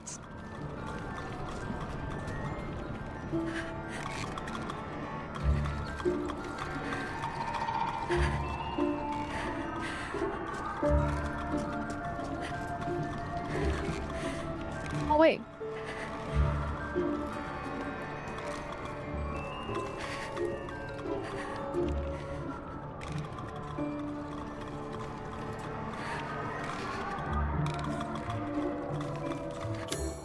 And then where?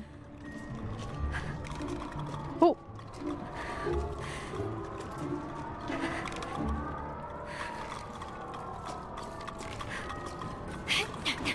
Be careful.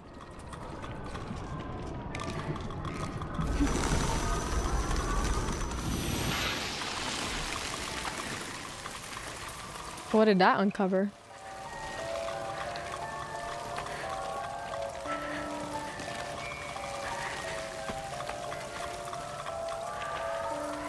Shit, what did I uncover actually? Where are we going next? God, it's so fucking zoomed in, I don't know where we're going.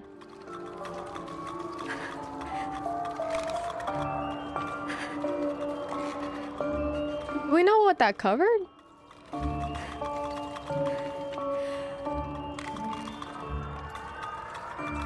If she blocks that whole way, doesn't look like there's any way to go there. We're so zoomed in, there's no actual doors or anything.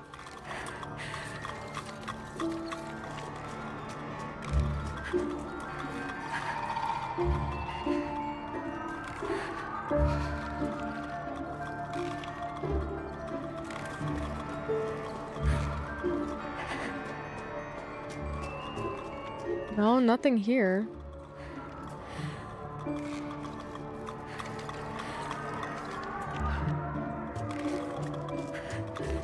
Nothing here either.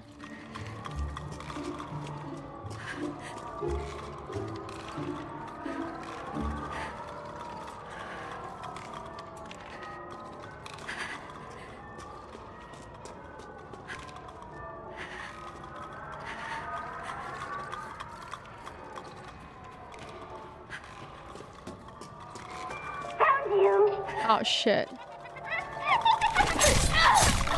I need to die anyway because I don't actually know what that did. Oh, I guess we're alive. Never mind. You're so stubborn. Well, there's someone different. Oh, is it this way?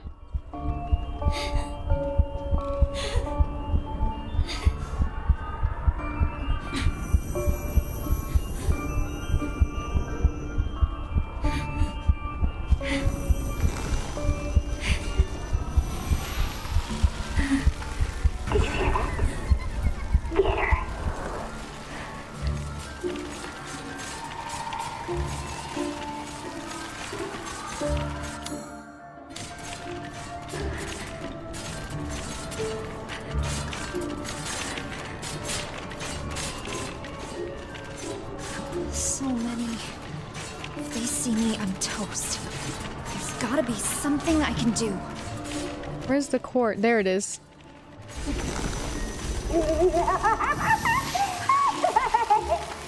you hear that? Get her. Oh shit, it's my painting.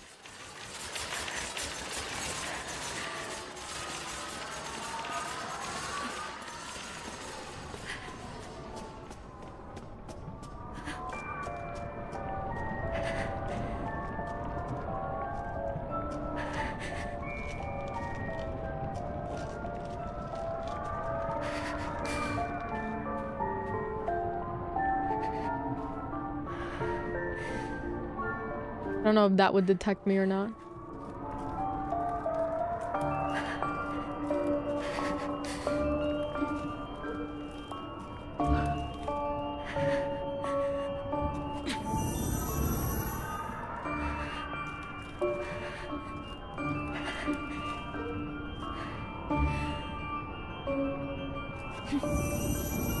Doesn't work. We gotta get closer. Just have to get past them.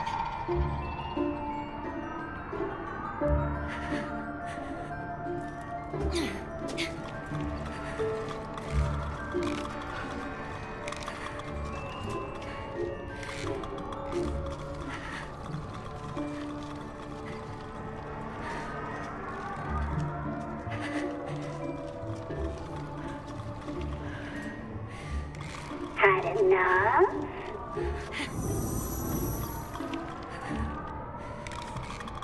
I don't even know if that's working or not. She took all my items, so I cannot heal.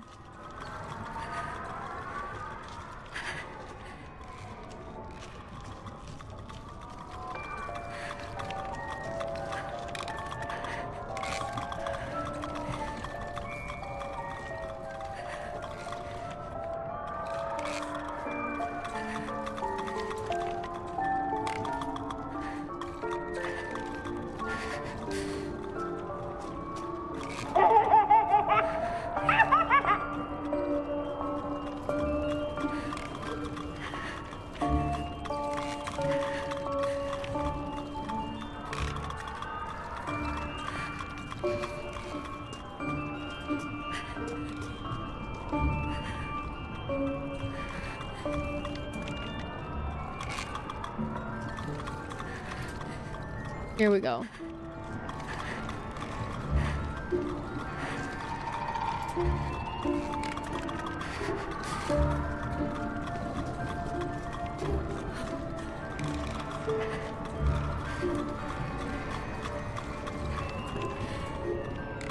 Come on. 1, 2.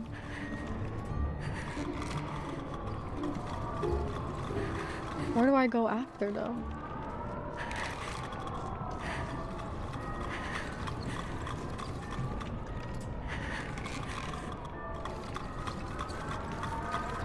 One,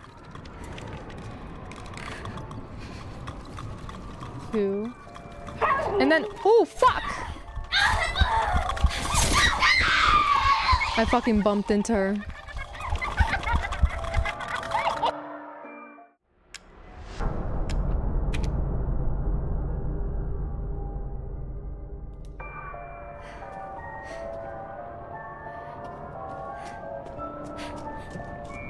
Let me get a better look from the top. It'll be up here.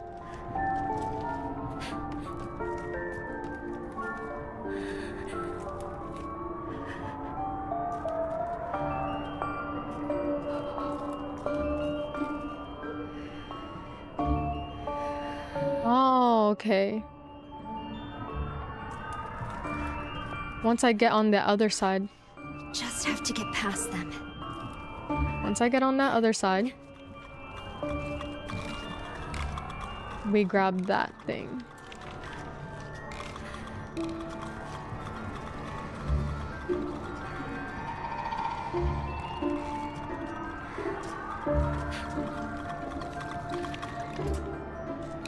Had enough? 1, 2. Oh, fuck! Shit. Too fucking late.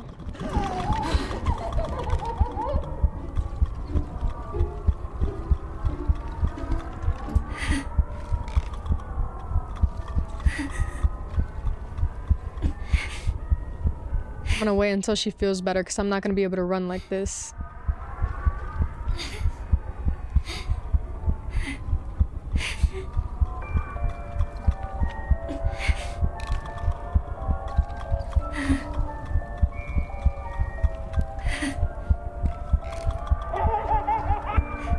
Maybe I can?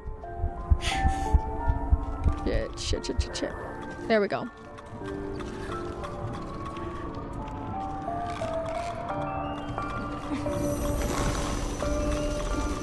I don't know how I'm so blind. I can never notice these cores.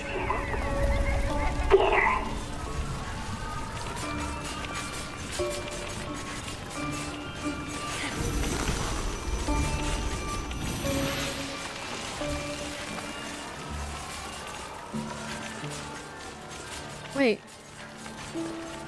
Okay, this way. I was gonna say, I can't actually climb back up.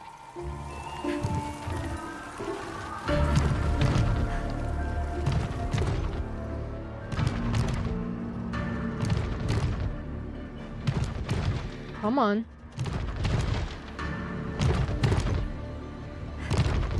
You know what happens to little girls who can't play nice, don't you? They get punished. No way. I wonder if Rose realizes that this is a mannequin of her mom, because it is a pretty, like, generic mannequin. Does she know, though?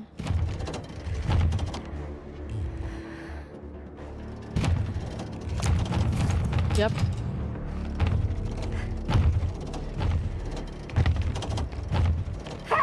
Oh! Shit. I wasn't under the light. Ew. You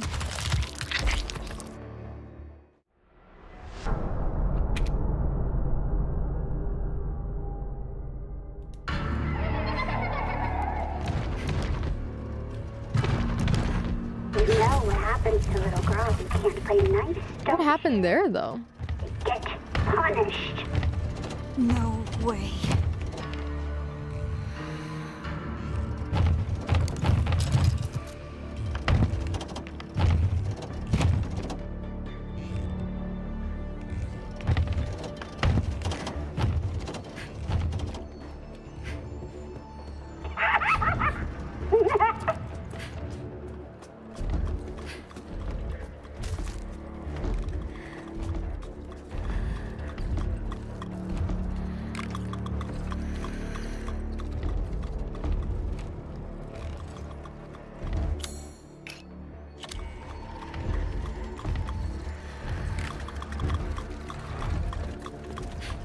Oh.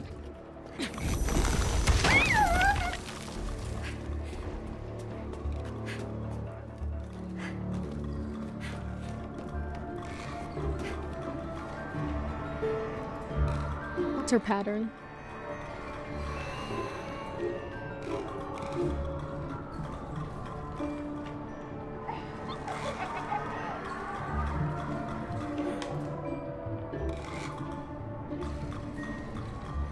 What am I hearing?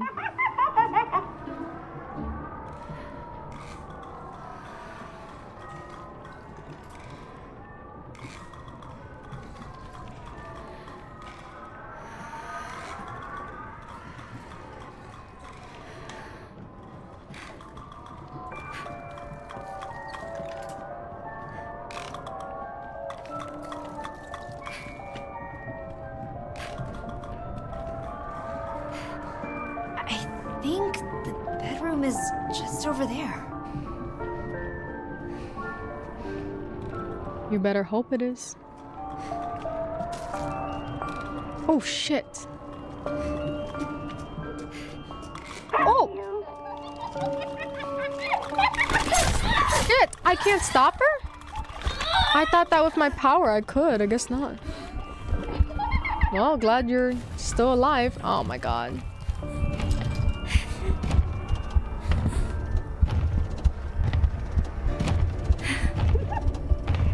Where have you hidden yourself?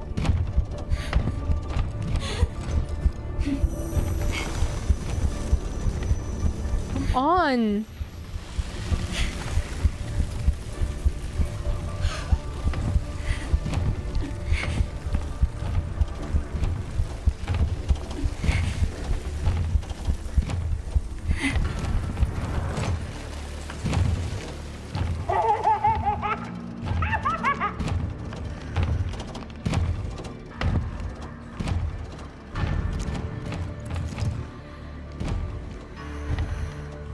Gotta be a reason I wanted this. Oh my god.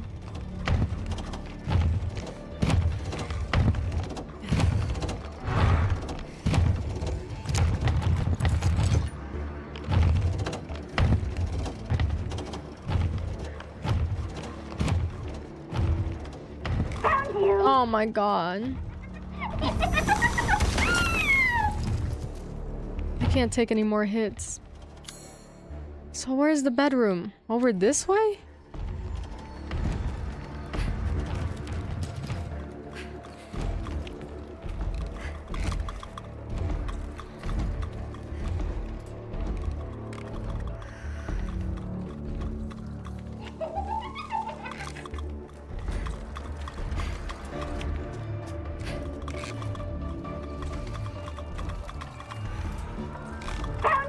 Cats.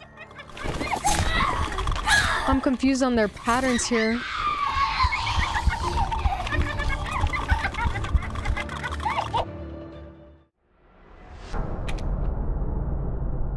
I couldn't even see where the second doll was.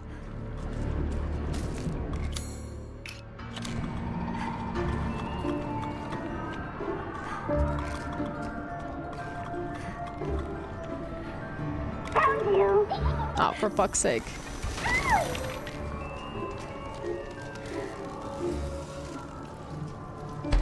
Oh, fuck.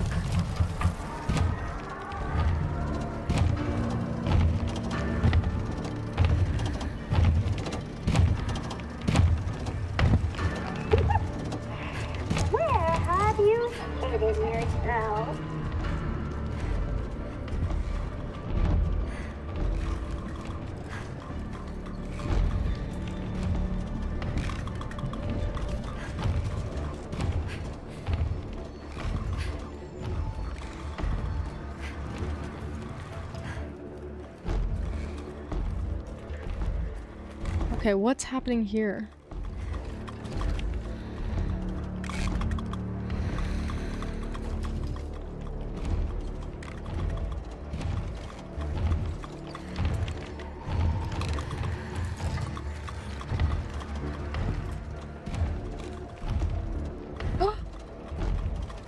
Oh, it sounded like the mannequin was coming back.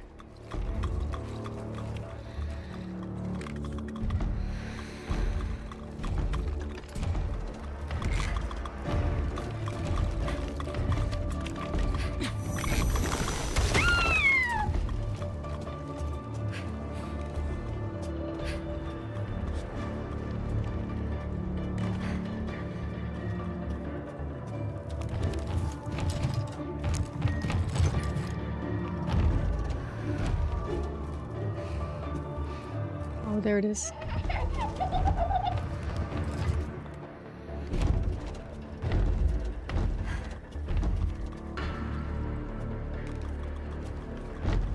No more magic.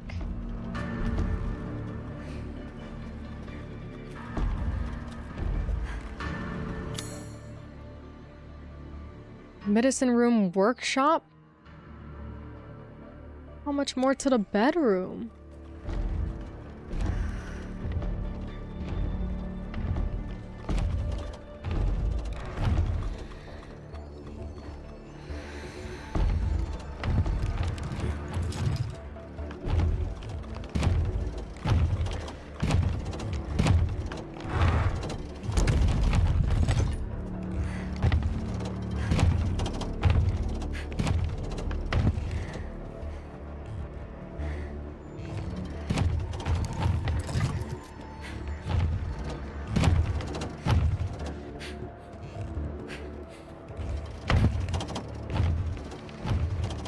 Over there.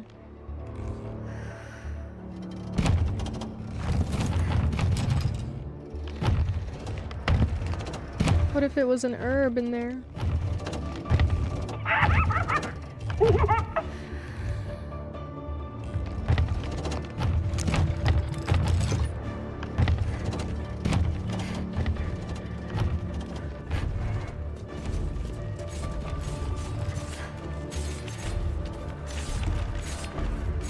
Okay, they're all distracted.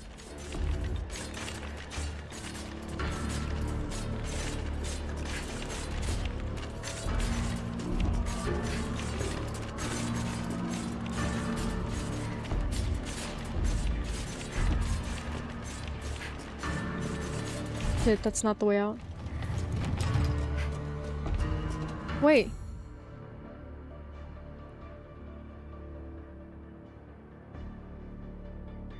Yeah, I'll be honest with me right now. Did I take a wrong turn and I accidentally just started going backwards? Never mind. Shit, never mind. This looks exactly like the room I was already in. I don't think I was supposed to come in here, but I don't know anymore.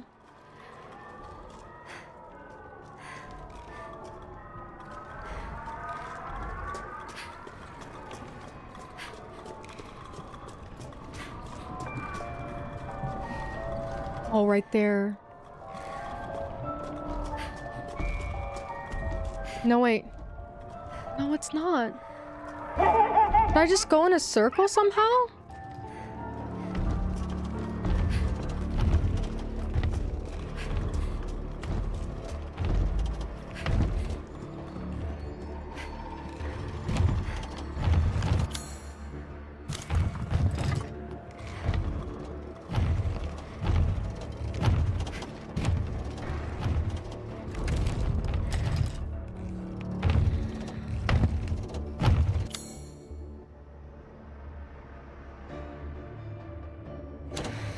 I'm so confused.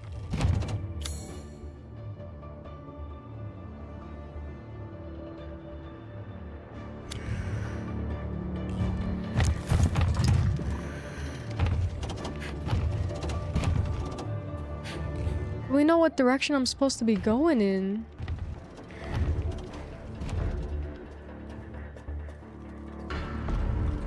These two dolls felt new. There's no way I'm going the wrong way, but there was no way over there. Where are we on the map? I don't know anymore. I don't even know what direction I'm going in.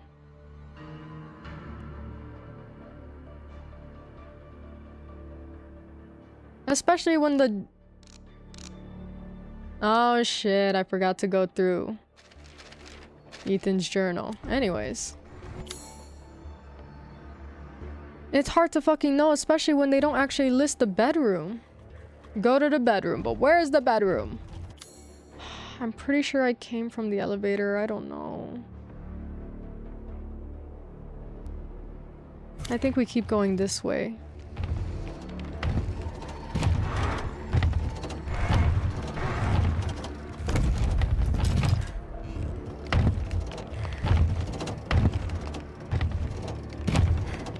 A nosedive in design? I don't know if I would go that, and I don't know if I would go as far as saying that. But can you pull up a map or something? No, I'm pretty sure it's supposed to be this way. I don't actually know the way to the goddamn bedroom. Okay, I think we just keep going there, but I haven't found the way out. God knows I'm blind as shit when it comes to those cores.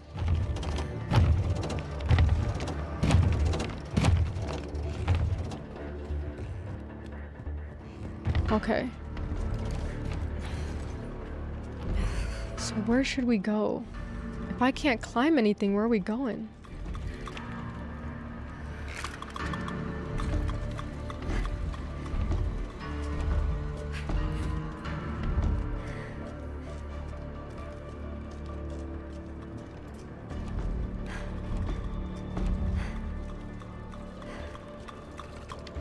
Okay, this can't be where we were before because now it's 2 dolls instead of all the other ones.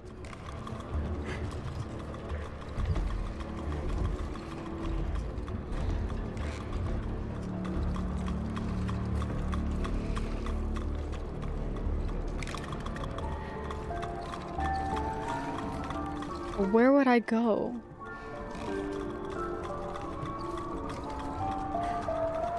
She's blocking that way, so I assume that way.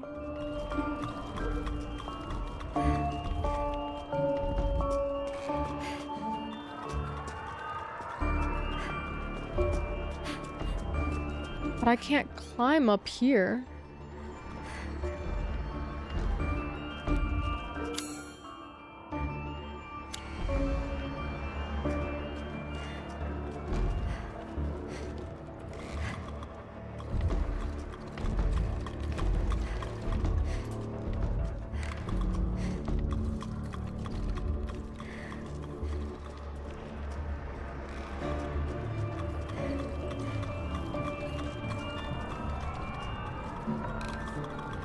Yeah, Rose can't climb anything.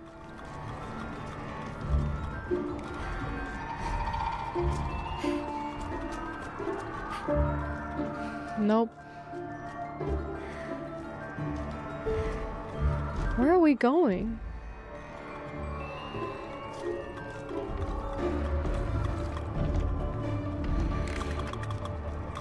I don't see out of the way out of the workshop, and I don't know if we're in the workshop before. Wait a minute.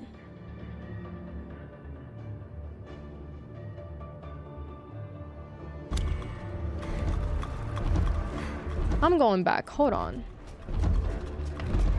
I'm losing my mind here.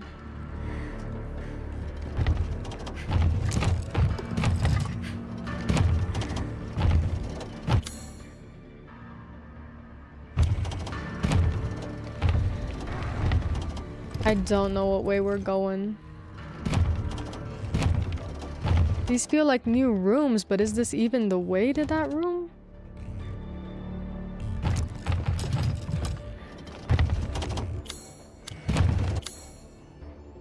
Go to the bedroom and explore the house. I don't know where the bedroom is, but I'm gonna go this way.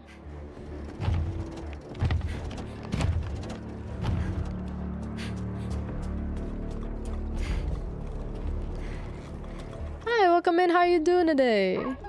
Oh my god. Yep.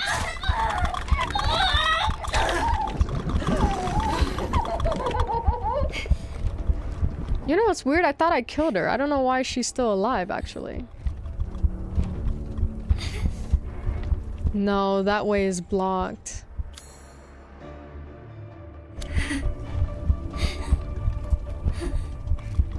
So we can't go that way anyway.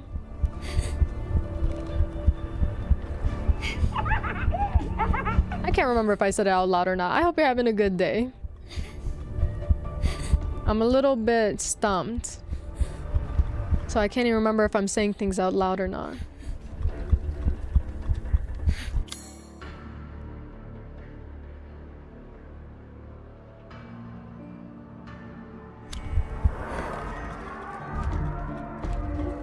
Where the hell did I come from?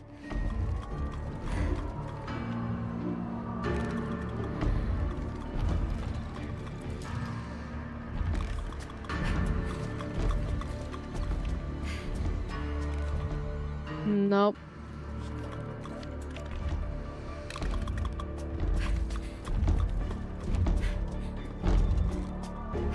So...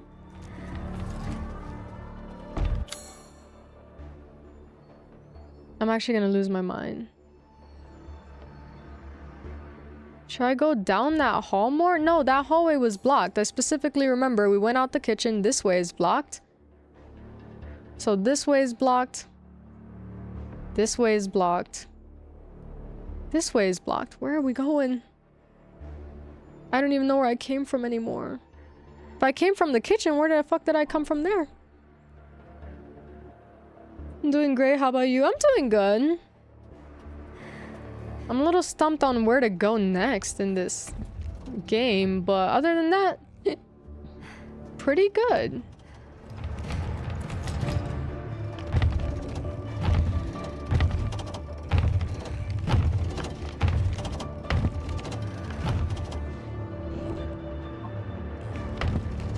Hold on a sec.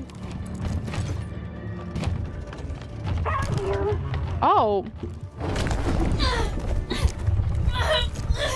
I went to go look at something real quick. I didn't even know she looked this way. Okay, well, outside of that anyway. Okay, where would it put me here?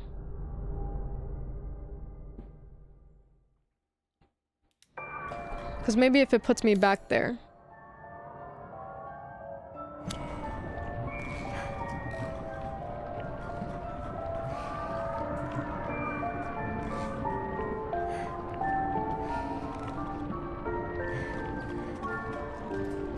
I've already been through this.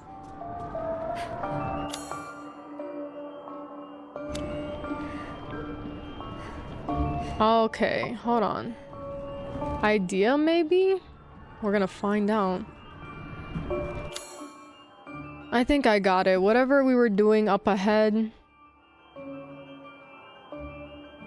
Okay. Think I got it. One can only hope so much. Nope. Well, there goes the power.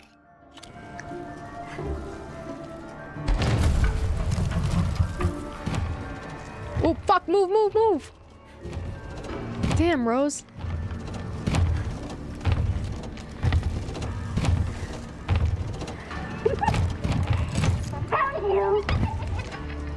What? Who found me? Well, now they did find me.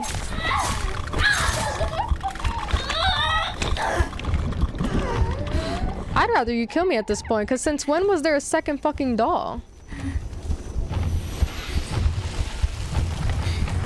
Not even just a second doll, but since when? Oh well, we're going this way. Okay, so that's what the fucking thing was this whole time. It was to fucking break down this wall. Jesus Christ.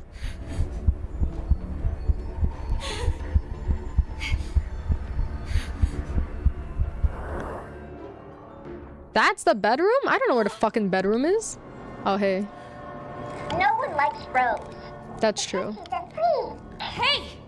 She has those creepy powers. Just like her dad.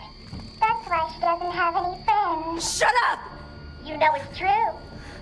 What is wrong with her? She's afraid. Look at her. No. Afraid of what she might turn into. Shut up! Shut up! Shut up! Shut up!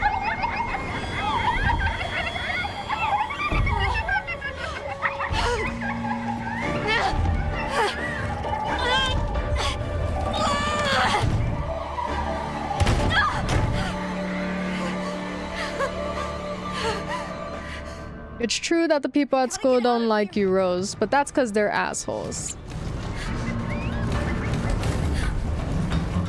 It's got nothing to do with you, baby girl. Although I do wish you actually had better creepy powers, because We like to play with you. this is too weak. You should be nice to your friends. Rose is so disgusting. Hurtful. Everyone hates Rose. Stop it! Rose has no friends. It's all because of her dad. Just shut up! I finally found you, let's go. Ethan, fucking save me already. Your dad loved you, Rose. Don't worry about what they say. I can't take much more of this. Why are they talking about my dad? I never even met him. No, I don't know. I don't know the first thing about him. They didn't tell you anything about him? Why the fuck not? He died protecting me. That's all you know. Your own mother didn't tell you anything about him? Sometimes What he likes? I try to imagine what my life would have been like if he hadn't died. What he likes, what he dislikes, his personality? Mike helped me with my homework, read me a story every night. Would he have been there for me? Proud of me? Sometimes, when I feel lost or afraid, Where the fuck is Mia? imagine what he might have said to me. Come. I have something you should see. He died, sister? Yeah, but like, you should still tell someone what their father was like, their interests or anything. She should know that he would be proud of her. They didn't tell you any of his personality? If she knew even a little bit about him, she would understand his personality and she would understand that he would never be upset with her. He would have loved to do everything with her. I've been here before.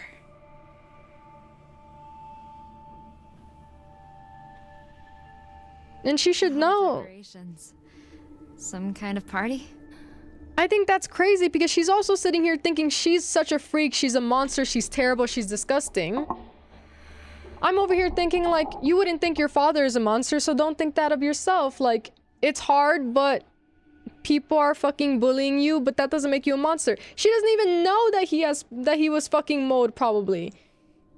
She's over here thinking that she's the only one like this and disgusting. She would probably feel less alone if she knew that this came from her dad and her mother, but you know, we hate your mother.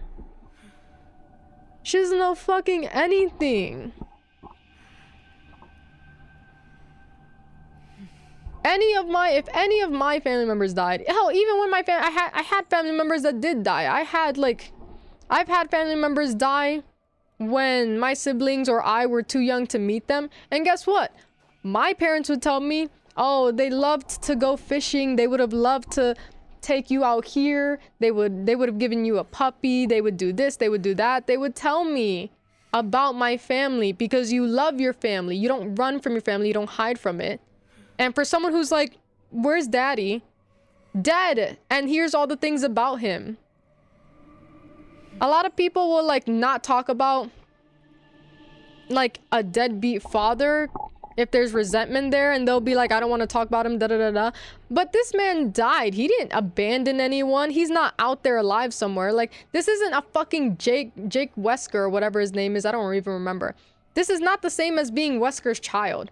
Wesker's child, like, he didn't know anything about his dad because he literally ran off. The mom couldn't tell him anything because it was probably a one-night stand. And even if it wasn't, how do you tell your son he created the worst thing in the world. Like, even, well, actually, the mom would talk about how great he was. Even Wesker's, like, baby mama talked better about him than Mia probably has. Because why do you not know anything about your father? Meanwhile, Jake Wesker's here, like, all I ever heard was he was the greatest person ever and how incredible he is and all these things about him. You at least got to hear things about him. She doesn't know anything. She has no idea what happened. And if you want to shield her from that trauma, fine. Do you think, though, that there's trauma revolved around knowing his favorite food, like what color he likes? Like, when a parent dies, the littlest information that you have, you can hold them dear. Because also, if she knows things about him, like his favorite animal, then when she goes outside, if she ever sees that animal, she'll be like, oh, it's almost like he's saying hi to me. It'll make you feel like he's there. It'll make you feel closer. She'll imagine that he sent that as a sign that he loves her, and instead he might as well be a deadbeat dad because we don't know shit. I'm crying. It's okay. I can't believe they did this. Decorate the living room, get wine. Rose's other present and study. Okay. She doesn't know any. This is boggling my mind that she doesn't know anything about him. So little. Hard to believe one day she'll be old enough to share a bottle of wine with her old man. What's that voice? Is that... Dad? I remember that. Even a little fact like that, that's such a sweet thing to share with your child. That would make them feel better and closer to them. I literally remember walking around and I grabbed a bottle of wine and he said, when you're older, we can have one together. This must be my parents' house from when I was a baby. Like, that would be very sweet. Other things also have my dad's memories. I can't believe you had to jump in a Mega My seat to find out, oh, my dad's silly and wanted to drink wine with me. You had to jump in a Mega My seat to know he likes jazz, of all things. She bangs her spoon every time I play this. I wonder if she'll be a musician. I wonder if Dad played any instruments.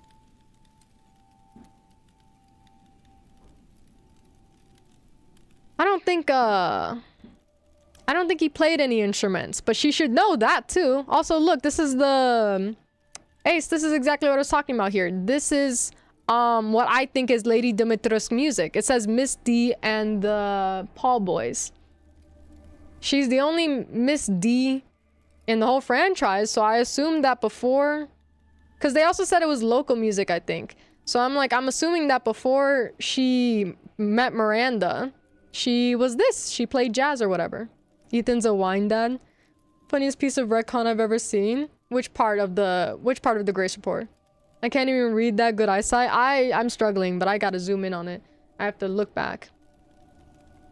But yeah, if she also knew what type of music he liked, she could listen to music whenever she's feeling sad and feel close. Like, there's a lot of ways to feel closer to a family member that died, and somehow we failed her in all of those ways. She had to jump into a crazy Mega My seat monster in order to even get that.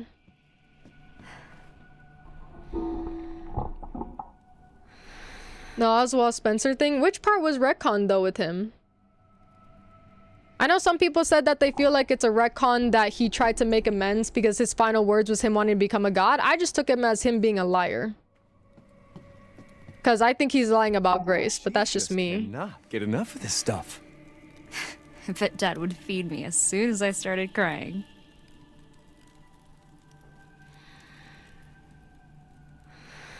There's no way I risked my life for a sliver of what Mia could tell me in one story time. Take your time and look around. His final words is him rage baiting Wesker in 5. What a silly man. I don't even know if he's rage baiting. I think that he genuinely believed that stuff.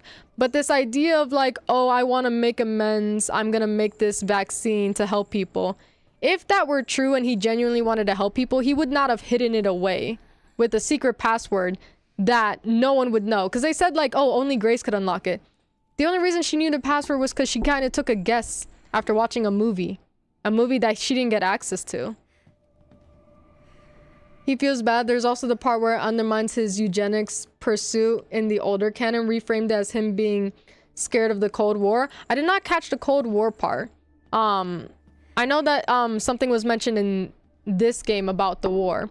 But him feeling bad, I didn't take that as genuine.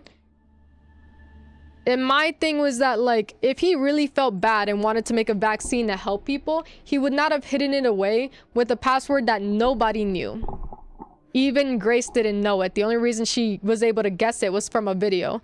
And the funny thing is that when we get the vaccine and it's revealed that it's not a superpower bioweapon, it's to get rid of it.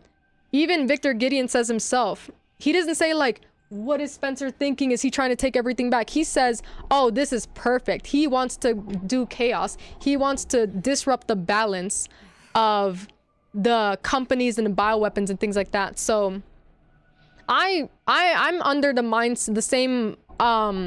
I'm under the same impression as Gideon, where Spencer does not actually feel bad. He just wanted to do one last fuck you. Now, not only is everyone battling out to have the most superpower bioweapon, but now they have to fight against something that can dismantle bioweapons as a whole. Like, he just wanted chaos. He basically did if I can't become immortal and be a bioweapon, then you can't either. Fuck you. If I can't have it, no one will.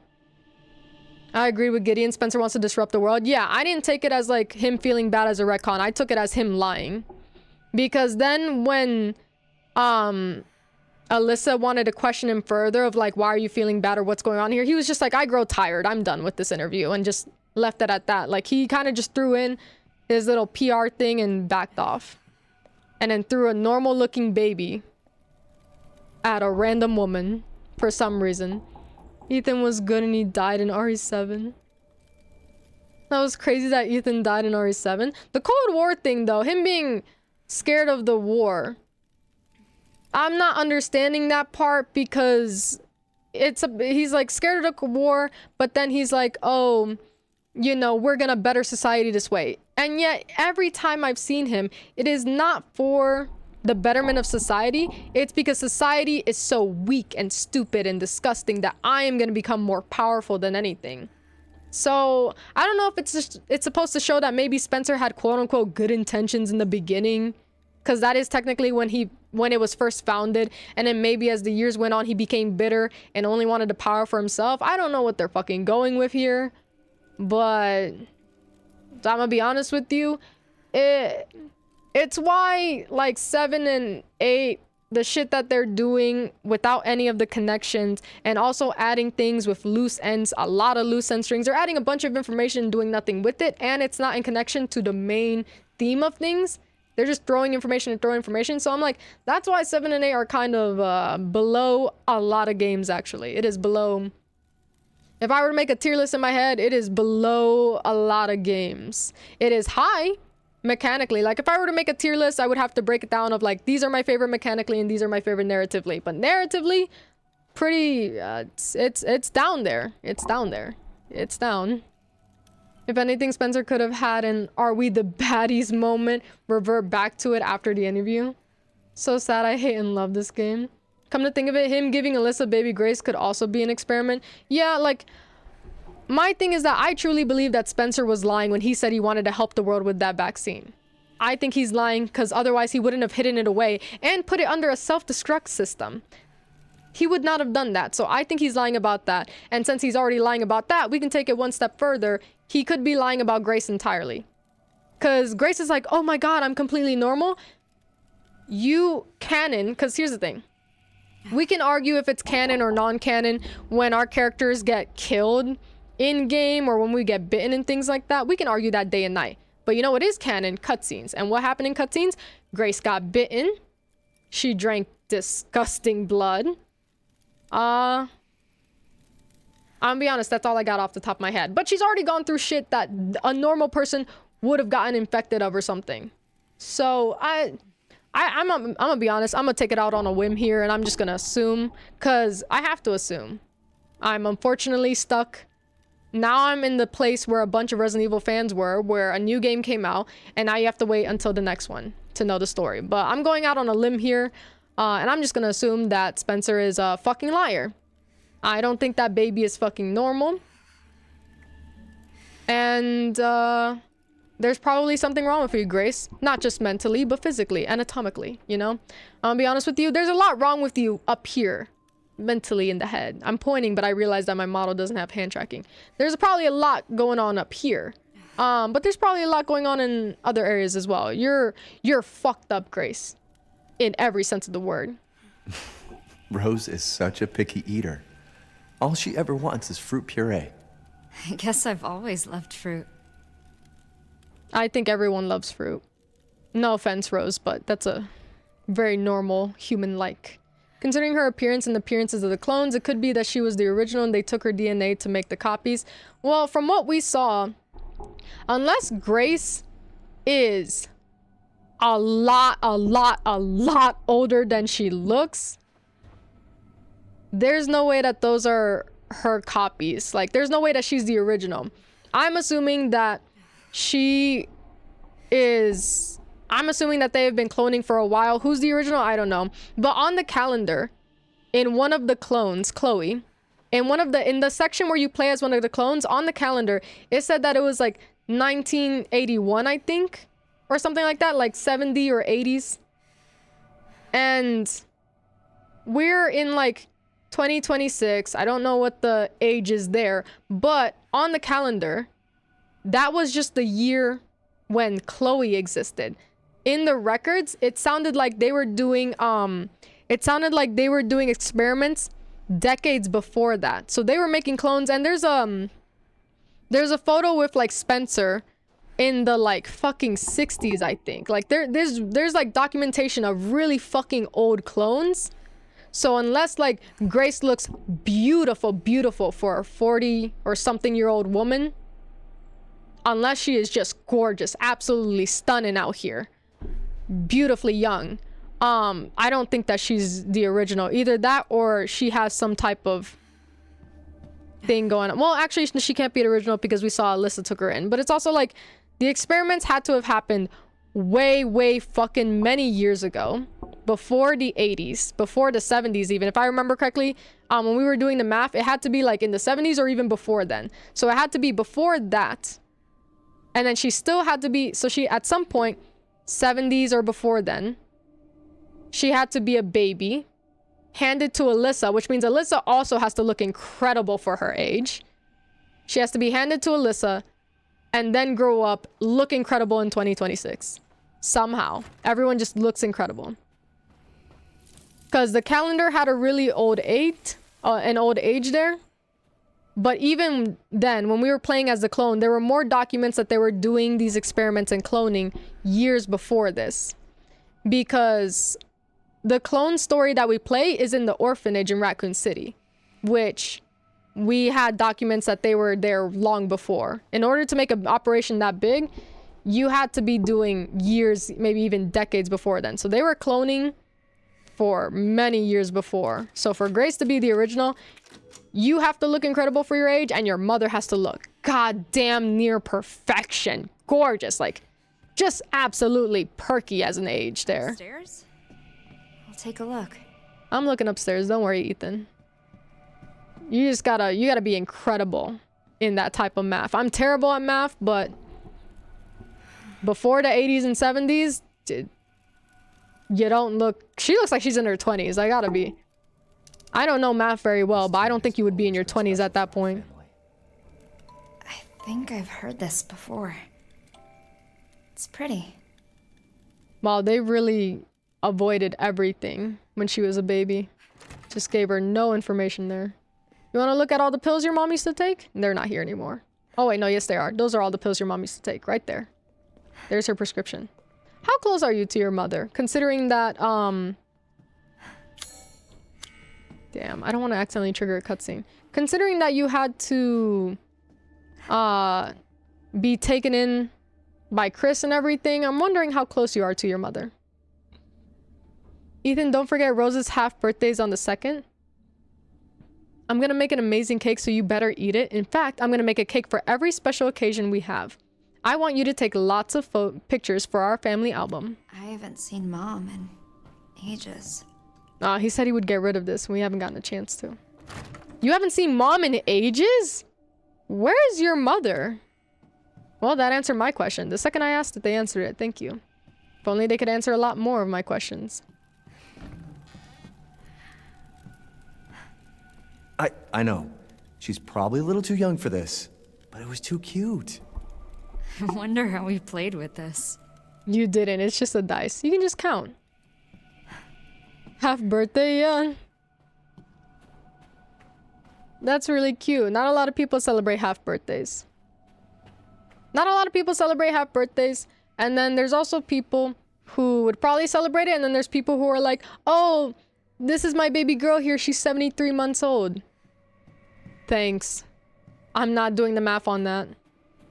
If anyone asks how old, I'm just gonna keep saying, I'm gonna say, like, you're 73 months old. If you expect me to do the math, I'm not doing it. My favorite dice model. My favorite alligator model is not here. My favorite little alligator that they use in everything. Half a year in the blink of an eye. I wanted to capture this moment, these feelings, so I wrote something special. I may have gotten a bit sappy though. I'd feel embarrassed if anyone stumbles across it, so it's safe in the sideboard for now. The key is behind my favorite photo. That photo is probably a photo of Rose. Oh, yep, it is. I wonder if she'll look like me when she grows up. Oh, I looked so happy. Ethan, I also wonder if she looks like you when you grow up, considering I never saw your face. I also wonder if she looks like you. I'm gonna be honest, yeah. I wonder too. Boy, do I wonder. Oh wait, isn't this key for this cabinet? What cabinet? It's safe in the sideboard. Sideboard?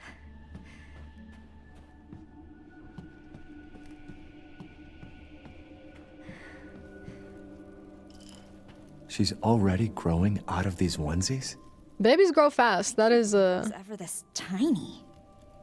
That's why if you'll go in the baby aisle, instead of like doing it by sizes, they just do it by like months and age. They grow fast. Babies grow fast. She's growing so fast. Getting bigger every day. This crib is so little. Well, you were a little baby. This crib is actually pretty big. I've seen smaller cradles.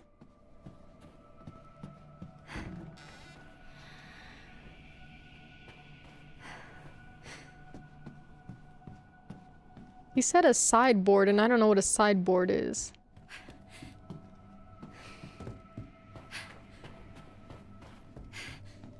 Locked in a sideboard.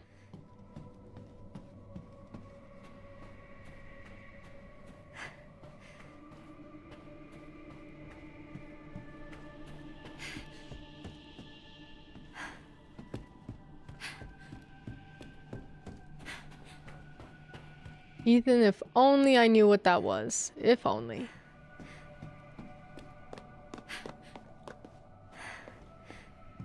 I'm gonna assume I haven't missed it. Let's look down here.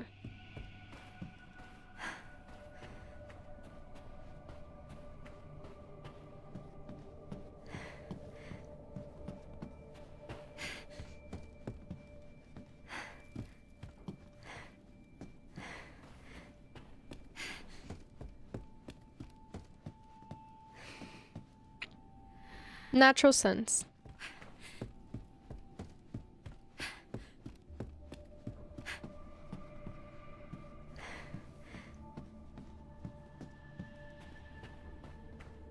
Alright, who knows what a sideboard is? Raise of hands.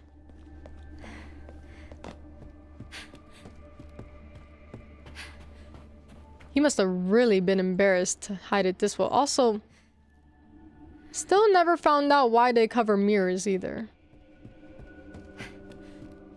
I don't know if Mother Miranda's power, I don't know what's going the deal with the mirrors was.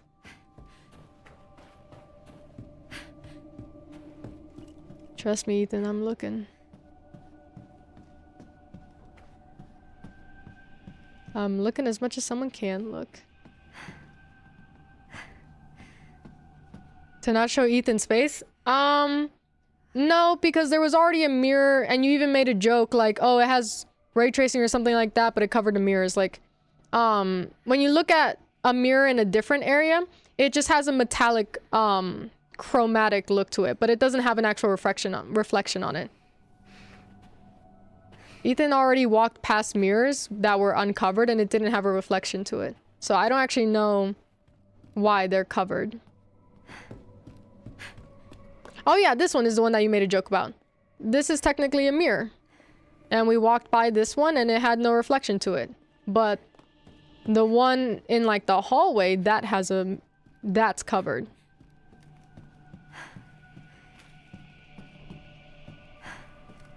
That was the mirror, now I remember. It was the bathroom mirror that we made the joke at.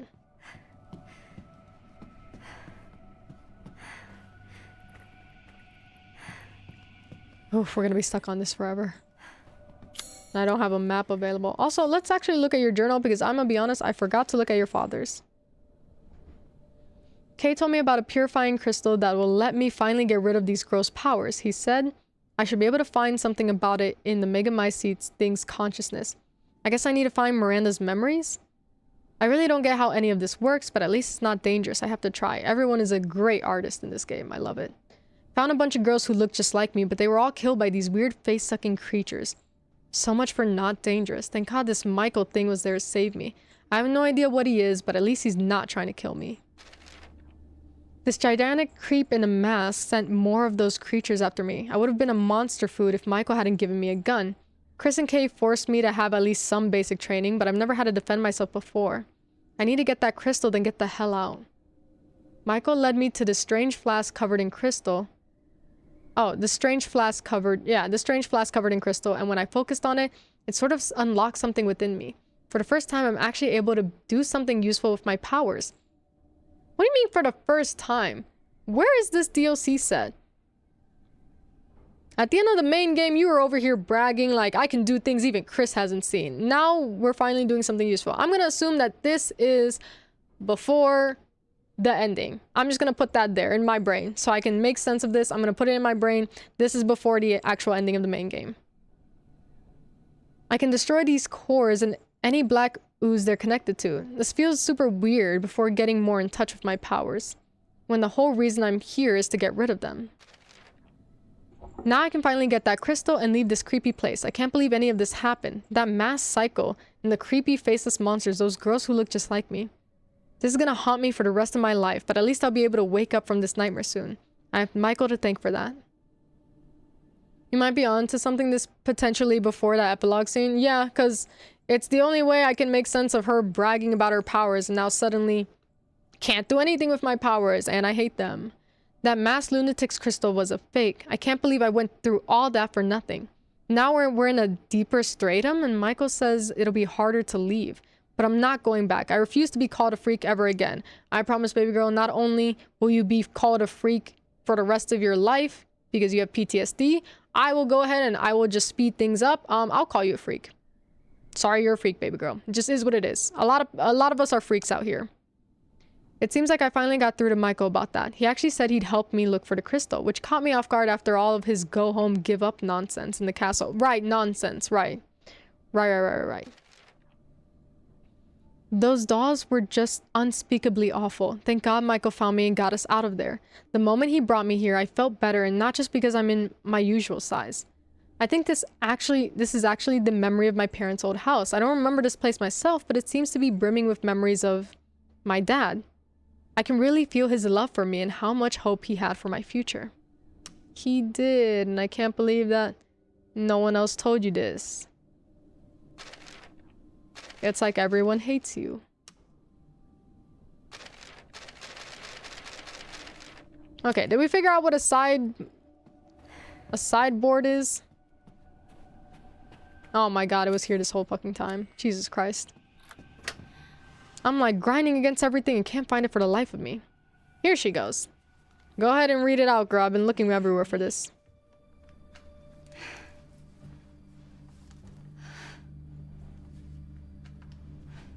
Happy half-birthday, Rose. My gift to you is a promise. I'll always be there for you. Calm the face. I'll be there every birthday to watch you blow out the candles on your cake. I'll be there to make you breakfast and walk you to school every day. I'll be there when you have a bad dream and sing to you until you fall back asleep.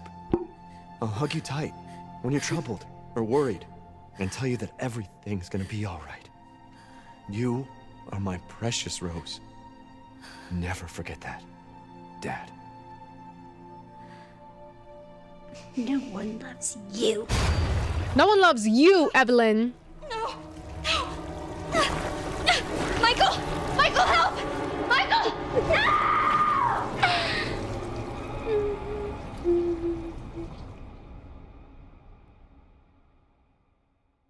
I get that I cried, that was fucked. That's very unfortunate. A promise broken too soon.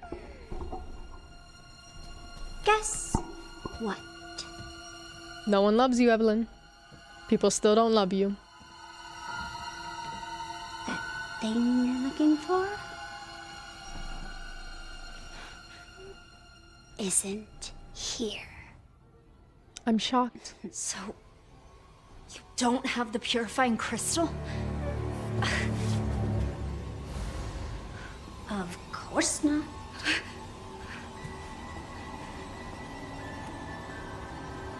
For that, you'll have to go deeper. Much deeper. Poor Rose. She can't trust anyone. Why are you doing this? No one loves you. And when you're dead, no one will care! Oh, I don't like how they did the face there. Enough games. Now you'll drown. I need to get out of this house. I came first. That's true.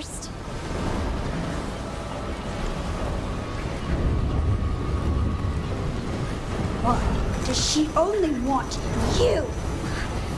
What are you talking about? Look at you! You are beyond worthless! Seriously, what is your problem? It's crazy that Evelyn is, you know, clearly jealous of Rose, especially for Mia, but she doesn't even realize that Mia has not seen her own daughter in ages. Oh, where am I going? Where am I going? Oh, where am I going? Right this way, right this way.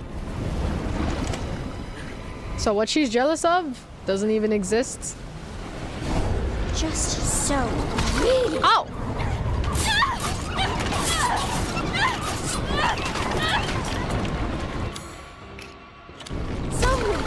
Will you back up? Oh great, and I don't have anything here. What is happening?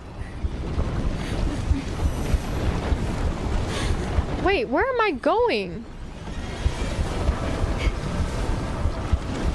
There?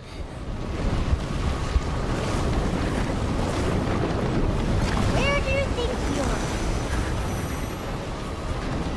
Oh look, your family's. Enough of this shit! Die! Die! Wish I could.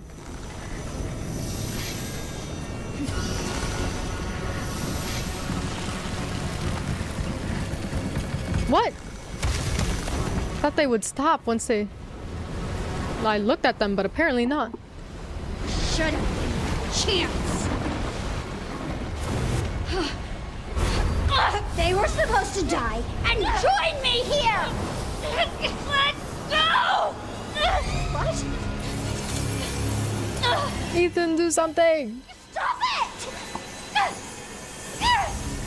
How are you even here?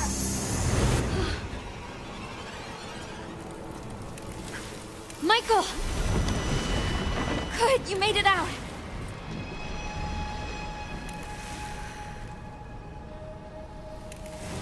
We're not safe yet. Be careful.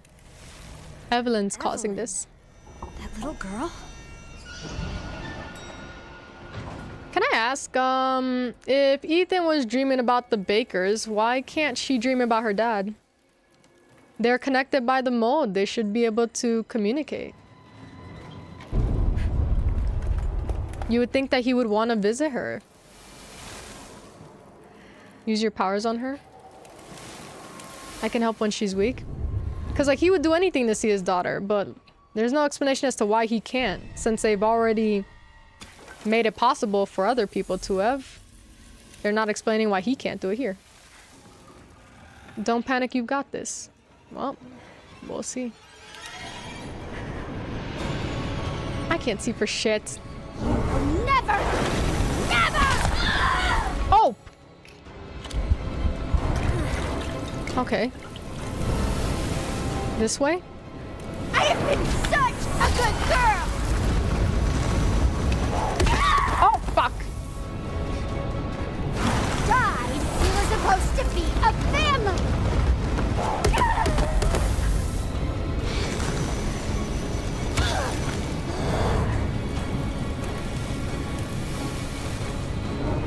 He's not done, be careful. Yeah, trust me, I can tell. Obsessed with stupid old Rose! If you'd never been born, it would have been perfect!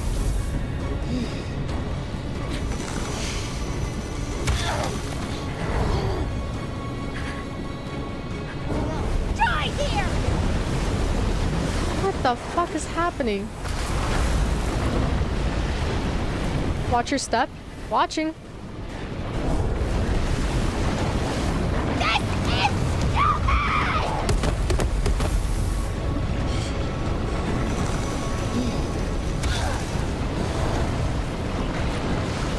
Go away!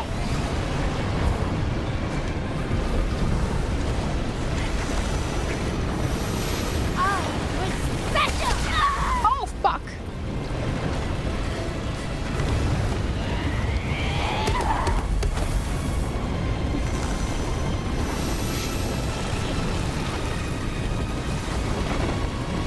You're worthless!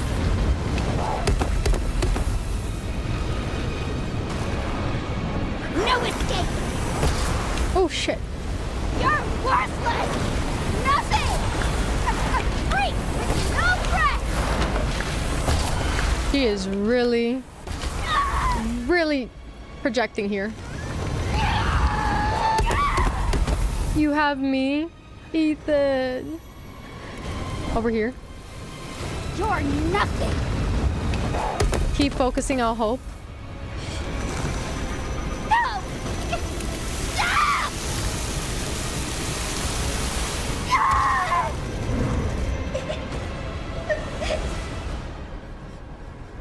Oh, is she old again? Useless I am. No. No wonder no one loves me. No. What now?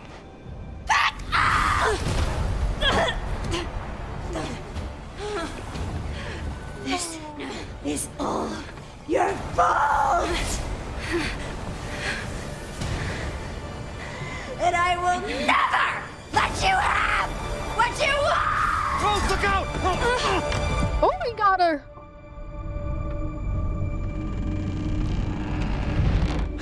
Don't give up, Rose. Find that crystal.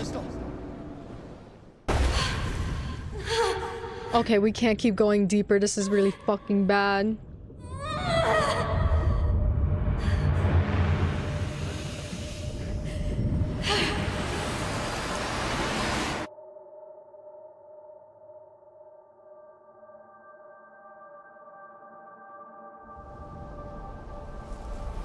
Ethan.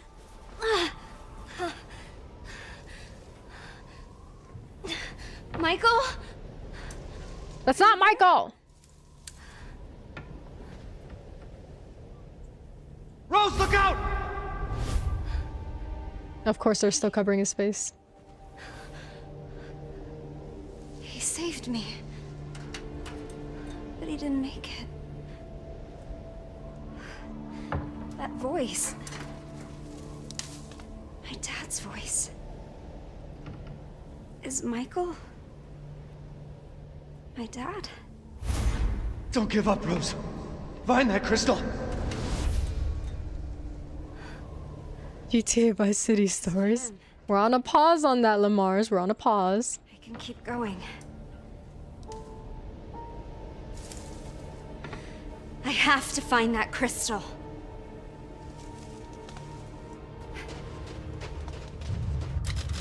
Oh! Save in here. I'm on my own, but I have to keep going.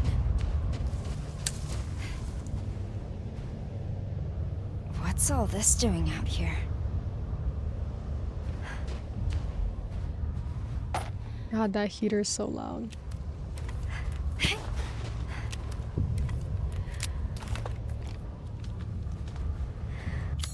Oh, I have all my stuff back. I was wondering. I was gonna say, I did not deserve to lose everything.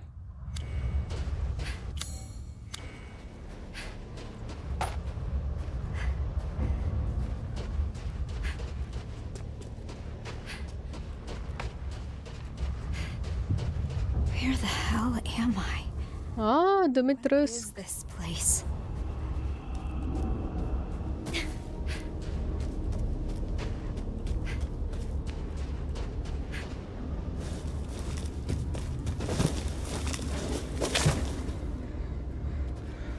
Oh, it's me.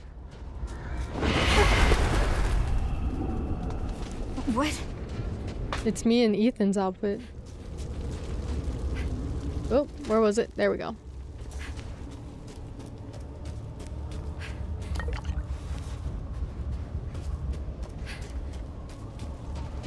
They're all just like in the castle. Looks like some of them escaped after all. Ah, for fuck's sake. I'm even stronger than before. Oh my god, girl. Oh my god. Thank you.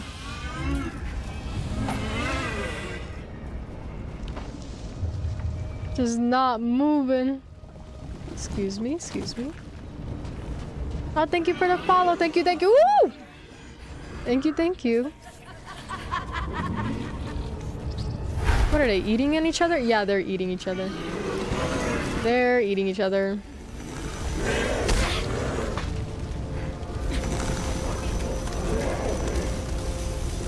What the hell? There we go. Ooh, ooh, ooh.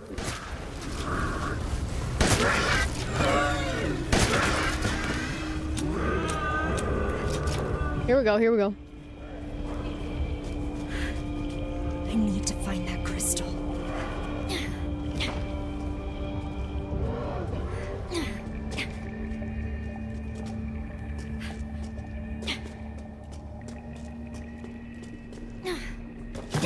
Oh my god.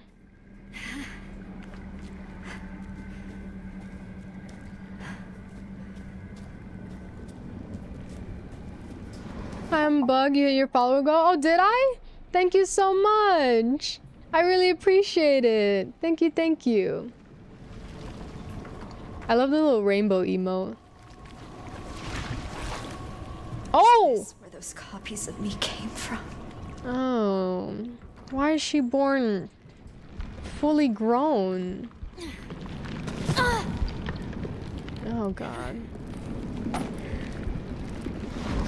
Someone's... The Megamycete absorbs the memories of all life within its reach, but there are laws which govern this world within it. It seems worthwhile to catalog them as they become apparent. Do you think that this is Kay's doing? Like, Kay didn't actually want to help me? He just wanted to conduct an experiment on me? I don't know. How do we even know he's good?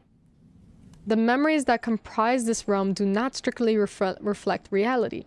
Only those who are attuned to the Mutamycete in life retain control of their faculties here in this realm. This aligns with my understanding of the Megamycete as revealed to me in its visions before my death. Okay, dumb it down for me, dumb it down for me. The memories don't reflect reality. Only those connected to the, let's say connected to the Mutamycete that are still alive can control them here.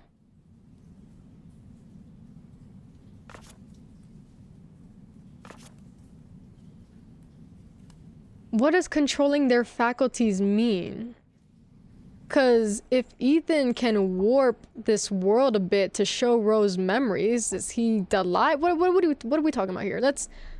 How do we dumb this down for me? I think this is the first time I'm asking for something to be dumbed down for me. Yes, my death, my physical body is gone, absorbed into the Megamycete, and yet I do not despair, for this fate has granted me fascinating insights. All those years I strived have continued to strive. They are not for nothing. The memories, the consciousness, understanding, and knowledge I accumulated in life have transferred here to the Megamycete, where it serves as a source of power within this realm. If I can harness this power, I believe I can use it to affect the thoughts and memories of others.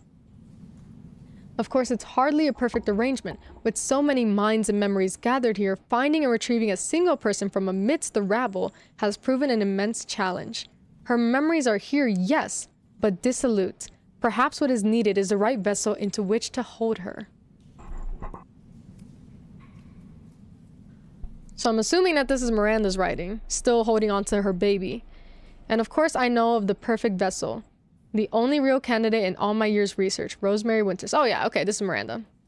Sounds kind of like a hive style of consciousness maybe? Yeah, they all share a consciousness, and all of like, if you get absorbed or die in connection to the Mutamycete, it records your data. And it it absorbs your data, which is your physical and mental being, your full consciousness. So everyone here like lives here throughout all these decades of living. But what I'm confused on is being able, the second part, which it says only those who are attuned to the Mutamycete in life retain control of their faculties here in this realm.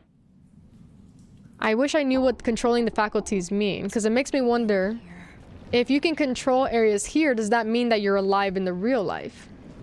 Does that mean that Ethan is alive somewhere?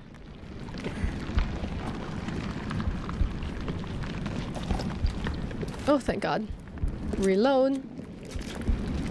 I'm also surprised that Evelyn has shown up, but not Miranda, the one who has been wanting her baby and like clawing at Rose forever. It would seem that at some point during my experiments with consciousness, an intruder made herself at home in my realm. Evelyn. This intruder was none other than the failure, Evelyn, who has been running about enacting her own pitiful agenda, which has led to a slight disruption in my own plans. Had Evelyn not interfered, Rose would have been on the verge of despair, dispossessed of her will to live and her Mutamycete powers. Instead, a new passion burns within her. I shall have to extinguish it. So is this that Evelyn got in the way before or after? Like, do we think that Evelyn interfered while Rose was a baby being dipped in the Mutamycete? Or are we talking about how she interfered right now? Probably right now, I don't know. But it's very funny that she says that Evelyn is a failure enacting a pitiful agenda when Evelyn's whole agenda is that she is jealous and upset that nobody loves her. She just wants a family.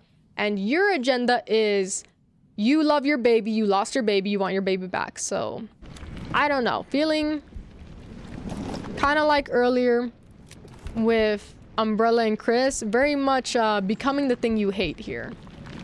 Not great. Oh, that's an eyeball. Those are... That is an eyeball. Oh, God.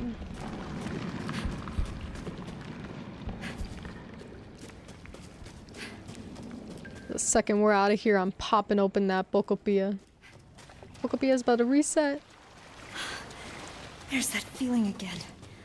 It's so strong. It must be the crystal. That pull I've been feeling is close, but I just can't go any further. I thought I had made it when I saw the blue light, but no, not quite. If only I'd been braver, faster, stronger. So close. I was so close. Who could be writing this? Bocopia, Bocopia. Michael.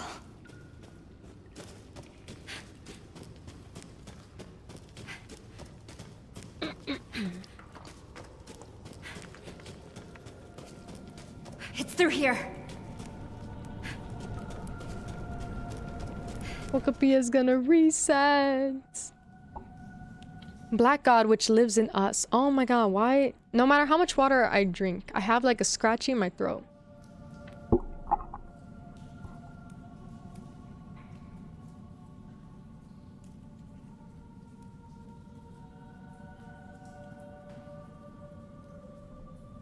Okay, I don't know.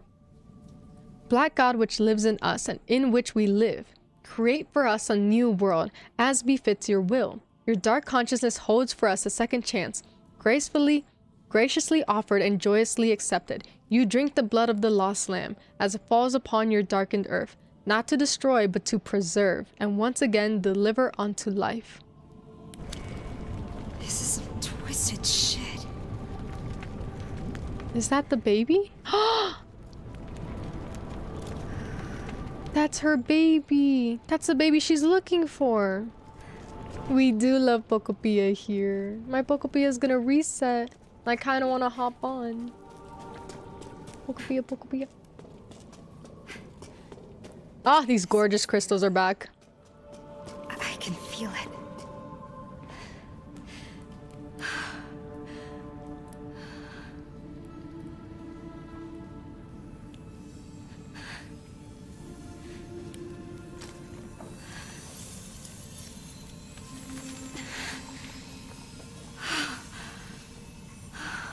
Rose, do you really want to let go, though?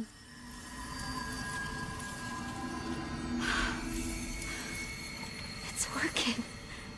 No.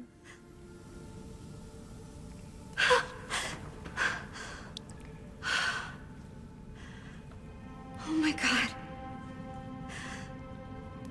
Is this what normal feels like? Oh god.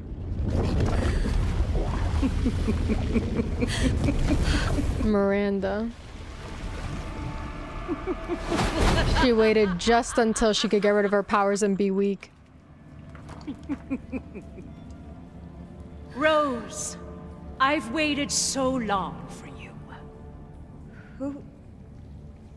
Who are you? My name is Miranda. What? You had become so powerful. Far too powerful for me to subdue directly. So, I had to lure you into this realm so that you might willingly... Did she pretend to be Kay? No, but Kay said... Did he? Or did I? Oh my god. Was an illusion. Very convincing, wouldn't you say? I'm glad I asked that right at the end there. Now you can become the vessel for my Eva! Oh, her name's Eva. I thought it was Ava. I don't know. Eva? I don't know. Ethan! Still covering his face. Stop him even he can manifest. He can't save you, Rose! No one can. Jesus Christ. Rose, hurry! You can't escape! Not from me! But yes, Pocopia Day resets. When on a new day. A lot of my buildings would be like, oh, it'll be ready tomorrow. So I have to wait a whole day. And it's about to be a new day and I haven't put any buildings up yet. Rose! And I'm gonna get new daily challenges. Oh, I haven't done it.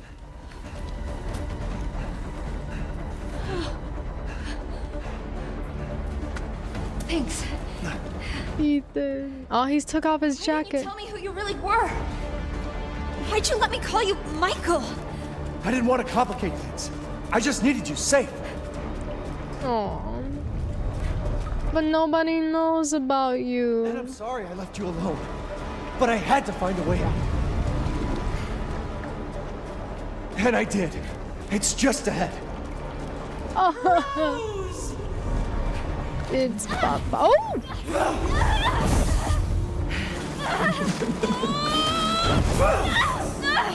You don't have any more powers. Get away from my blood! Stay away from my family! Rose, come on!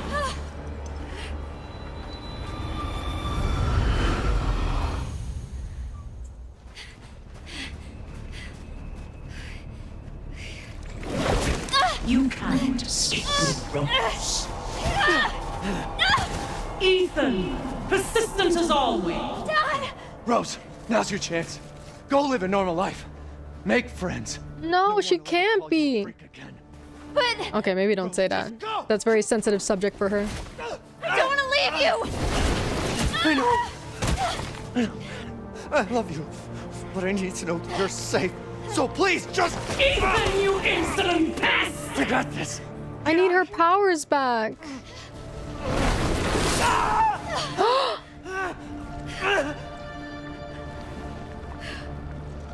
You already gave your powers though. What are we gonna do? Break the crystal?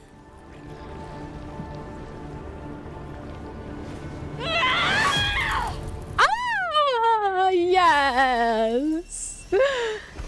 Save him.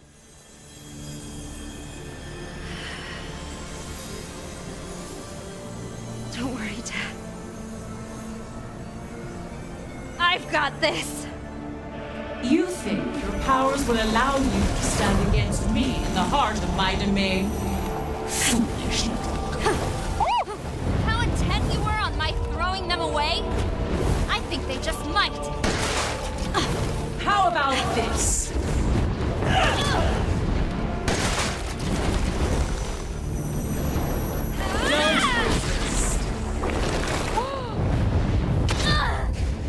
What was that?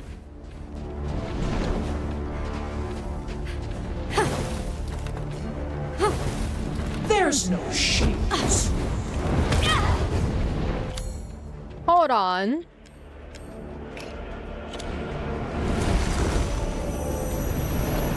Why suffer needs?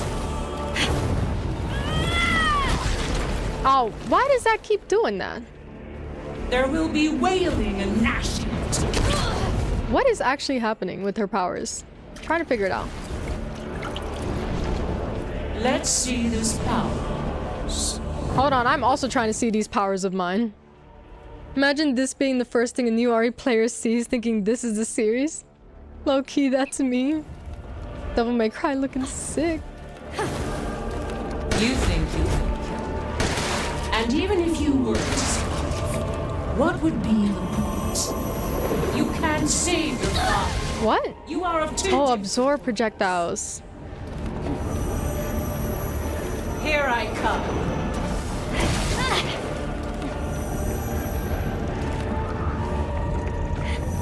This is... There we go. Hold on. I won't let you do this! Yeah, we have to shoot her no matter what anyway. Possess such power!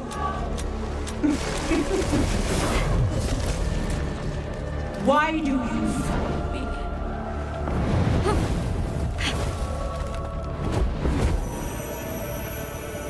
Offer yourself unto me!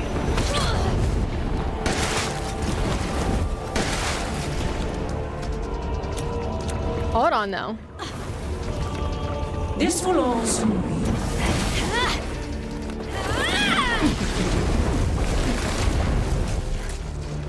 Go, go, go, go. Dodge this! Dodge it then, Miranda. Dodge it. What is this? You're not dodging, Miranda. It took so much to lure you, but you're incredible. Well, Okay, what's happening? You might change your mind when I put an end to your plans! come! Be by my side!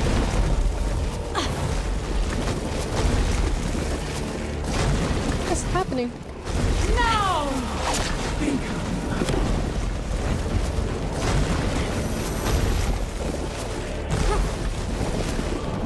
Your time is at hand. Here we go. I cultivated this world within the Megamycete to resonate. Oh, fuck.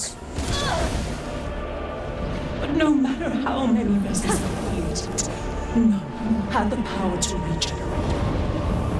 That is why it must be you. You are the only one who can bring her back. Whatever it takes, whatever I must do, I will see you. I get it. through. Oh, fuck!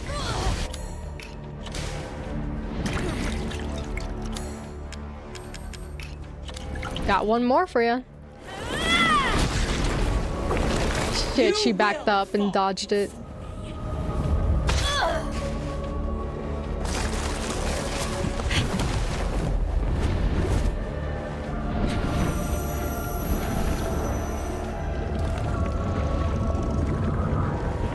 There's nothing. Pass it over. What?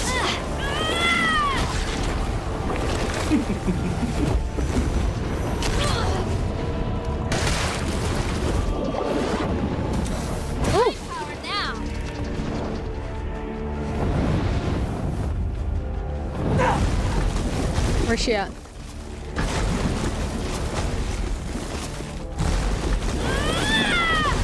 I hit her just in time. Time that shit.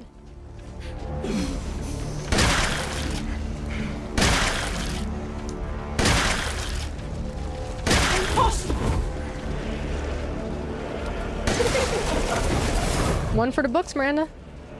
Do you still not see? There is no happy ending. Says the Wicked Witch at the end of her reign. That's funny. You're funny, Rose. See how much funnier you are with your powers and confidence? And you kill the only one who understands you.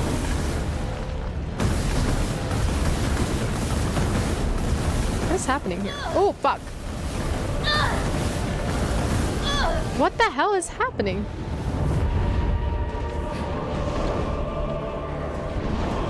You just won't give up. You really are. That stubborn knife that shines inside you makes you the perfect vessel for my evil. Pass me a ball. This will all soon be.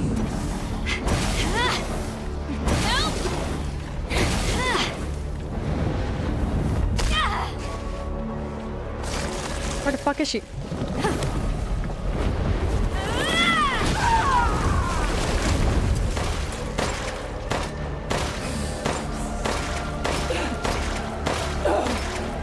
Catch him, Miranda, catch him.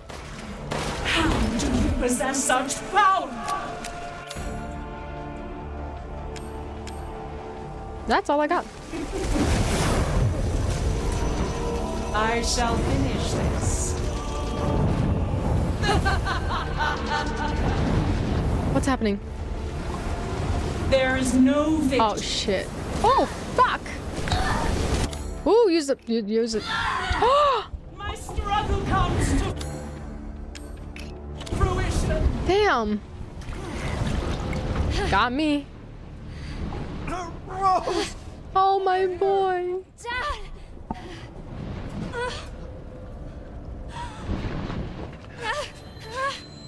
Use this. Take her down. They have their own combined power.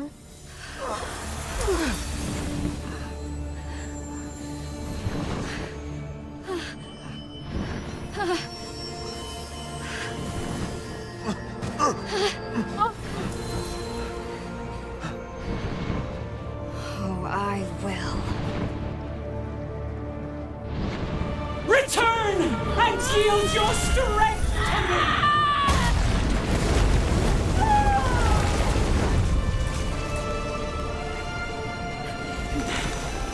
So much power.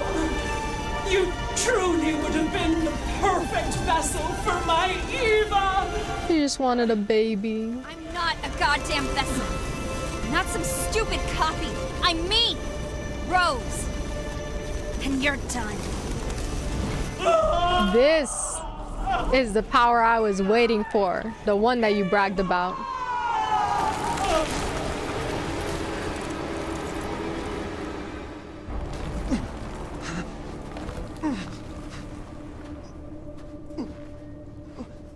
Hey, sweetie. Oh my god! God, he's still hiding his goddamn You're face. so grown up now. And even though I wasn't there with you, I've always watched over you. I'm so sorry I couldn't protect you. No. All you've ever done is protect me. No. Not this time. You lost your chance. I'm so sorry. No. It was my choice. And I don't regret it one bit. If I had left you, then we never would have had this chance to talk face to face.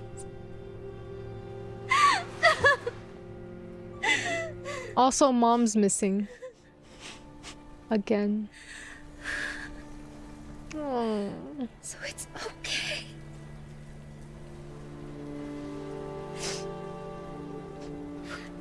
I'm okay.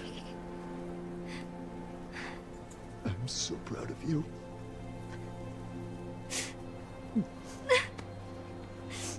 I'm so very proud of you. I love you, Rose. I love you too, Dad.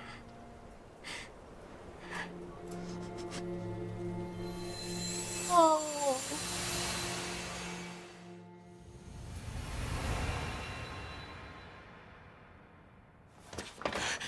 I'm back.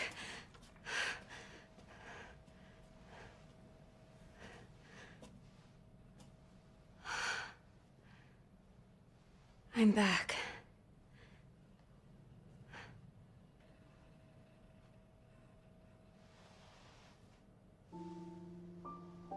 His ring.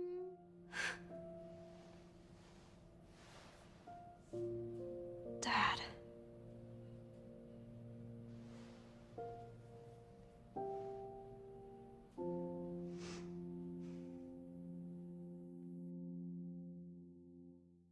She dreamed and the nightmare is over.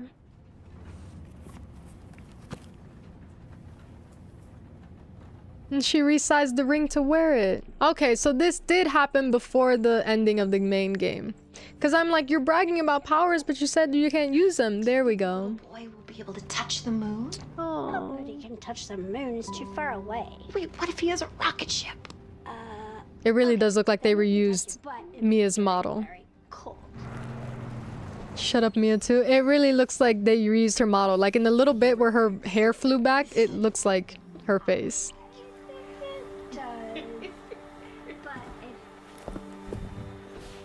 But it makes me wonder, she said she hadn't seen her mom in a long-ass time. She said a long, long time ago. So, what do we think happened to her mother? It was Kid Cherry with black hair and glasses, actually? Is it really?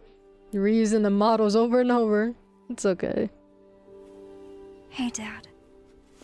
It's like Chris and Piers all over again. Oh.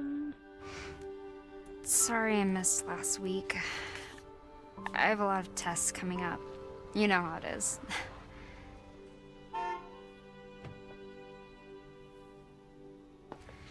Talk of the goddamn devil.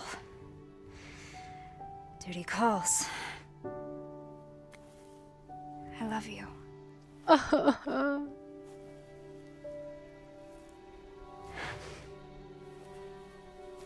Yeah, I found her. Where else? Today of all days. We have a situation.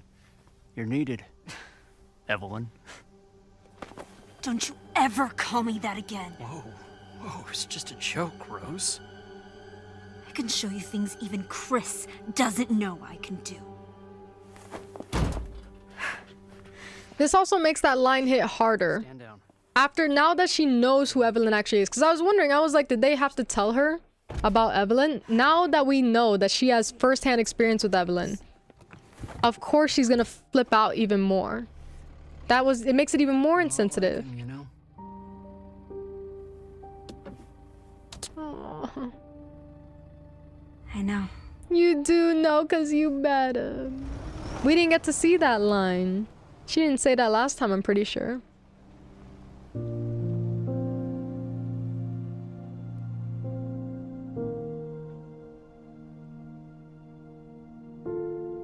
I'm assuming that's Ethan then. Because he said that he's always watching over her, and it looks like she can see people that aren't there, that were a mix of the Mutamycete. But it looks like the car stopped. It just looks like the car stopped though, which is what makes it weird for me, but... Recontextualizing a scene seen before, but now with background. Outstanding work, Capcom. That's really nice. This is what I mean when I say when you add more to the story, do something with it and have it actually tie into everything. You can't just add things to add them and then now you're adding more loose ends. Like this ties a bow. Saying, oh, Lucas killed people as a baby, as a child, that adds to the story.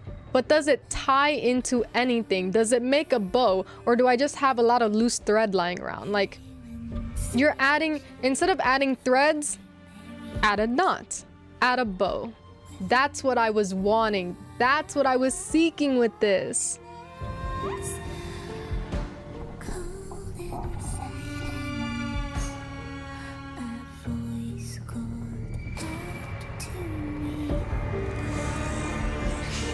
And now everything lore-wise mainline games are done. Yeah. This is what I was seeking. A bow, not a thread.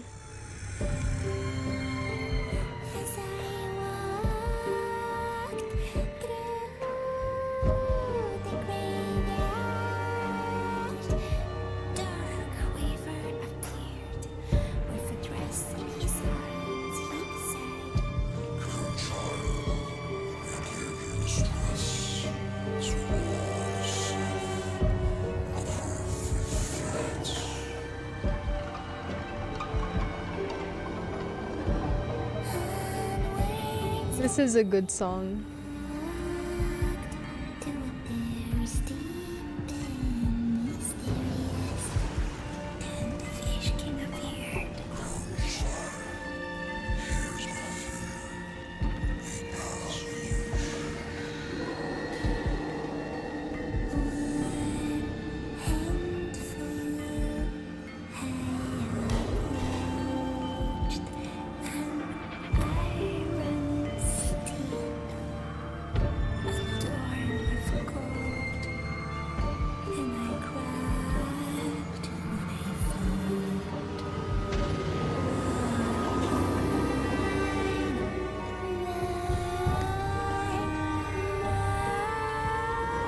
Just gonna bombard you with RE question trivia during your 4 and 9 revisits. Hold on, let me whip out the Grace report.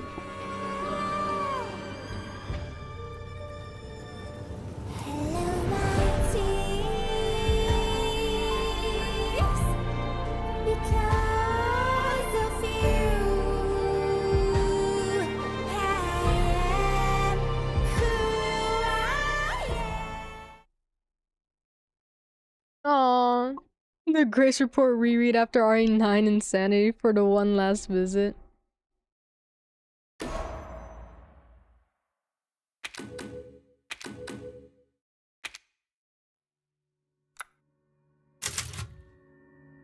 I do think that this fits her very fucking well. This is a good fit for her. This is a very, like, you know, this is an emotional fit. But this is a fit.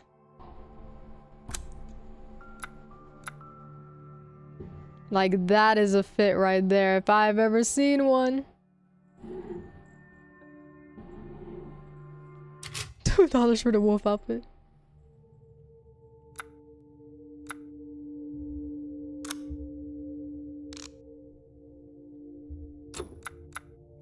All my figures.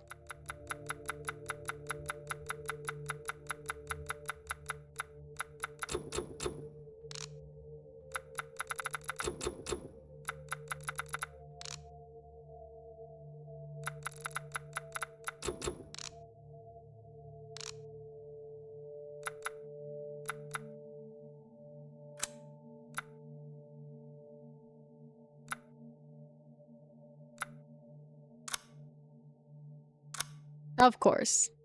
Do we know why we have this assassin need? Look, he carries the book.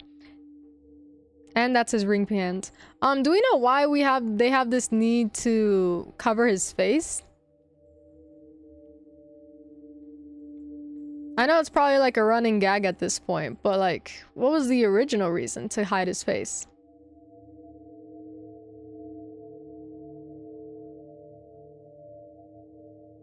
How do I... There we go.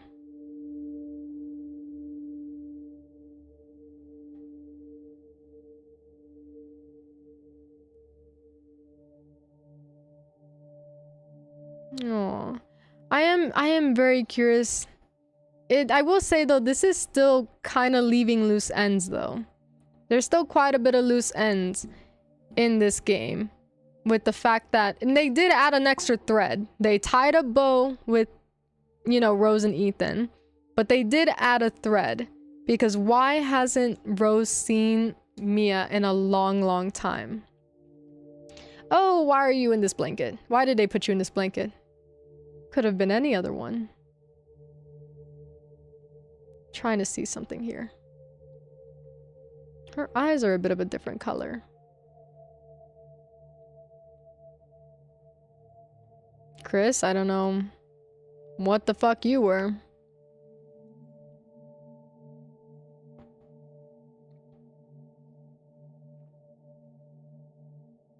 Yeah, and it did add that thread as well of like, why is Duke... They did kind of explain it though. They said that seems like Duke completely forgot who he was and now he's just turned into this monster. But it's still a thread because what does he have to do with the Megamycete? He was never murdered. He was never killed. Maybe he was killed, I guess, when the village blew up, but we also don't know if he was really infected or not. We know he does business with all the other lords, but... Jingle, jingle, jingle, jingle. I like that that little jaw has physics. It seems like everyone has these eyes if they have the power. He's a good one, the clone is evil. He might have died.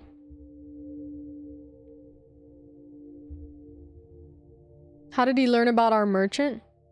I assume that it's just a silly gag, but they kind of explain it when they say that they were friends.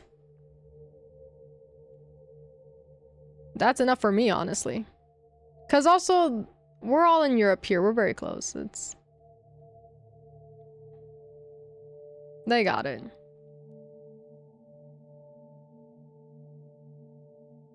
I don't count that as a thread.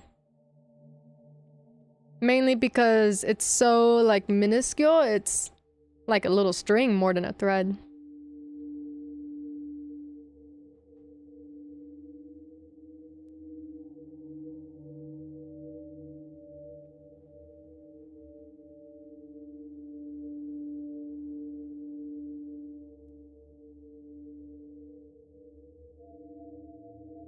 Oh, it's lit. I like this haircut on her.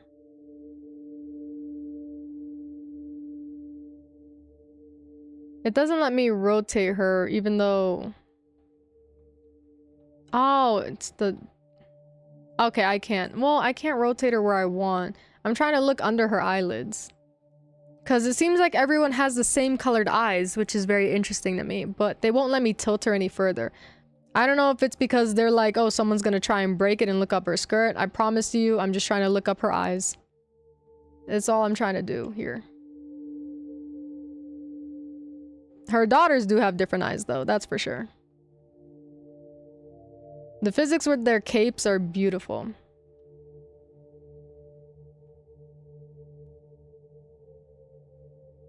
I'm even moving it too. It has like its own animation loop, but I can also move it around.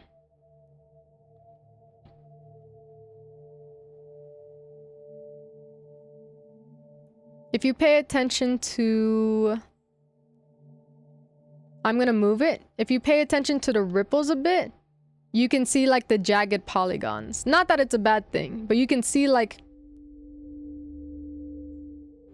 there are little polygon edges and things like that. If you ever see like fabric or anything moving and you see like a sudden jagged like sharp edge, it's their polygon bending. It's their little points where they connect. cannot remember right now which one, but the actors for one of the sisters passed away. Prior to the game's release, the cast did a fundraiser to help the family and honor her. No, that's really unfortunate, actually.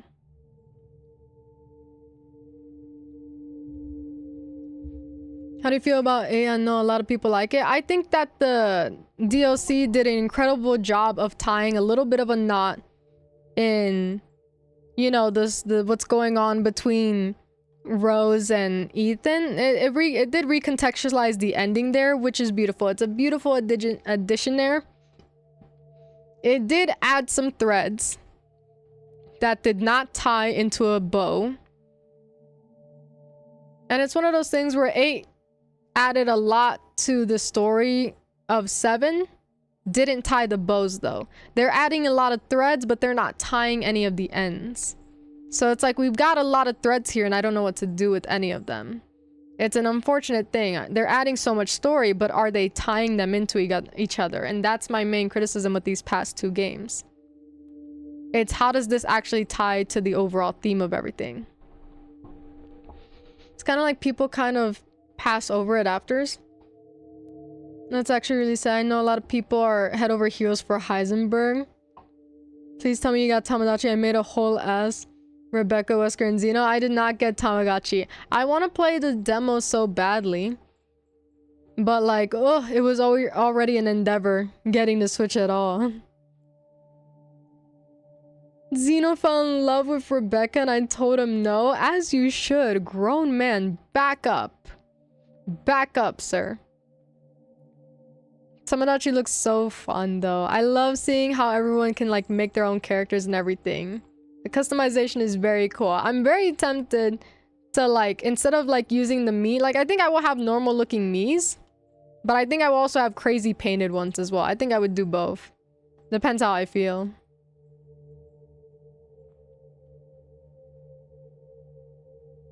I'm just trying to analyze their polygons, even though they probably most likely have the same bases. Hold on.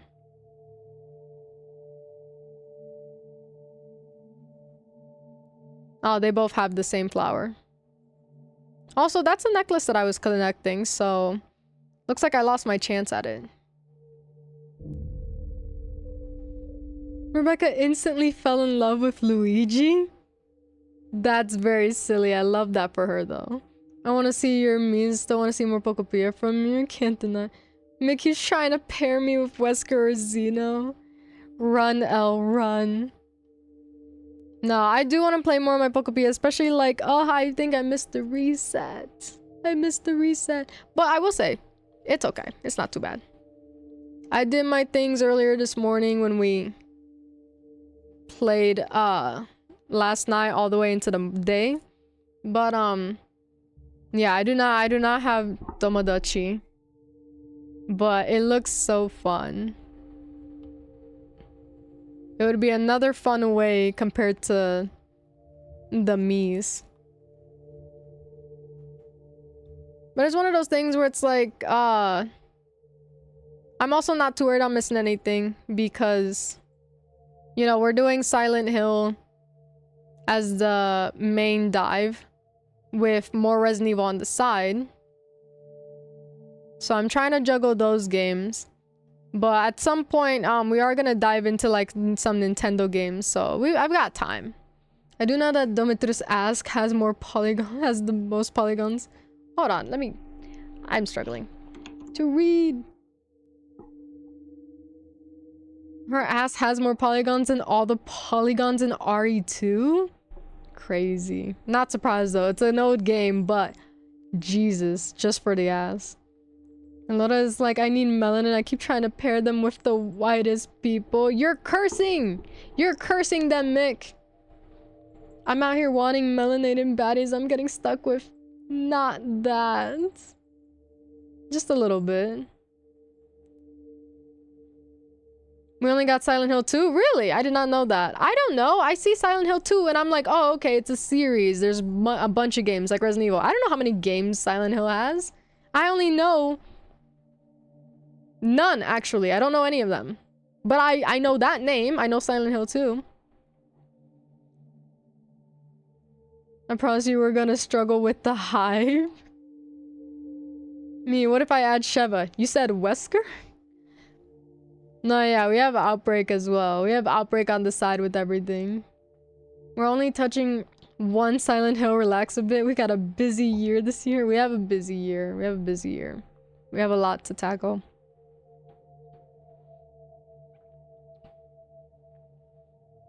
I heard F is okay, but it can be rough for people. Ooh, like difficulty or just like on the eyes and sounds or sensories, things like that.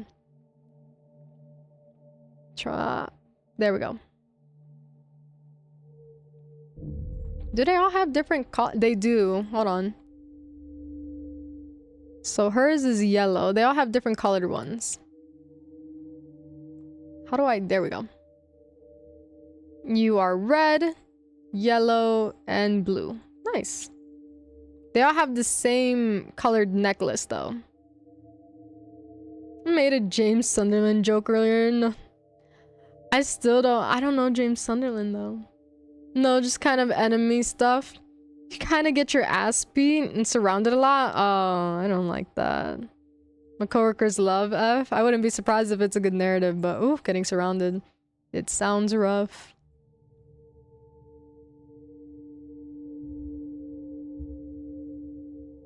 Are these the...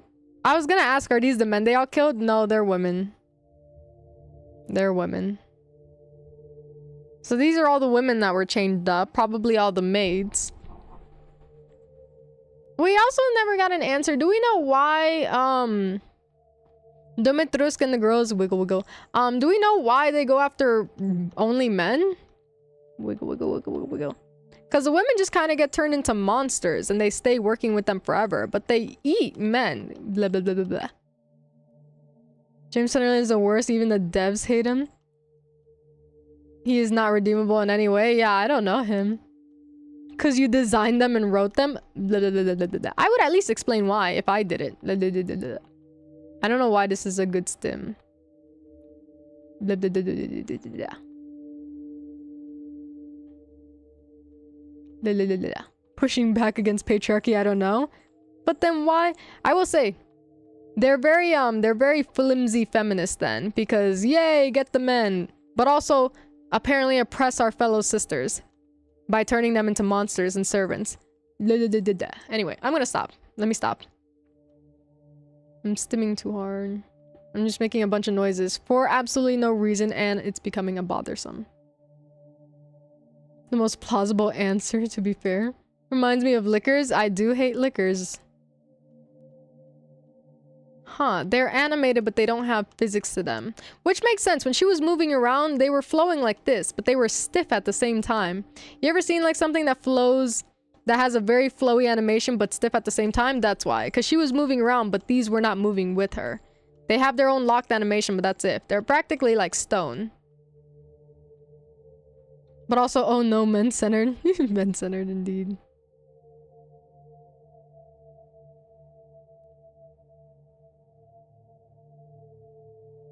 Like, there's a whole ass thing where he makes an offhanded comment about someone in a parallel super close to someone I knew in real life. Ew. Pisses me the fuck off. That's fucking gross.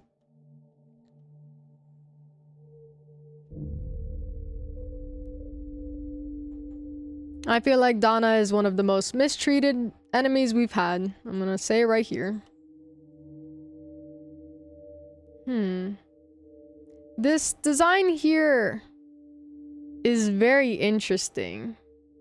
Because remember, this is a wooden doll, and yet she has such realistic anatomy.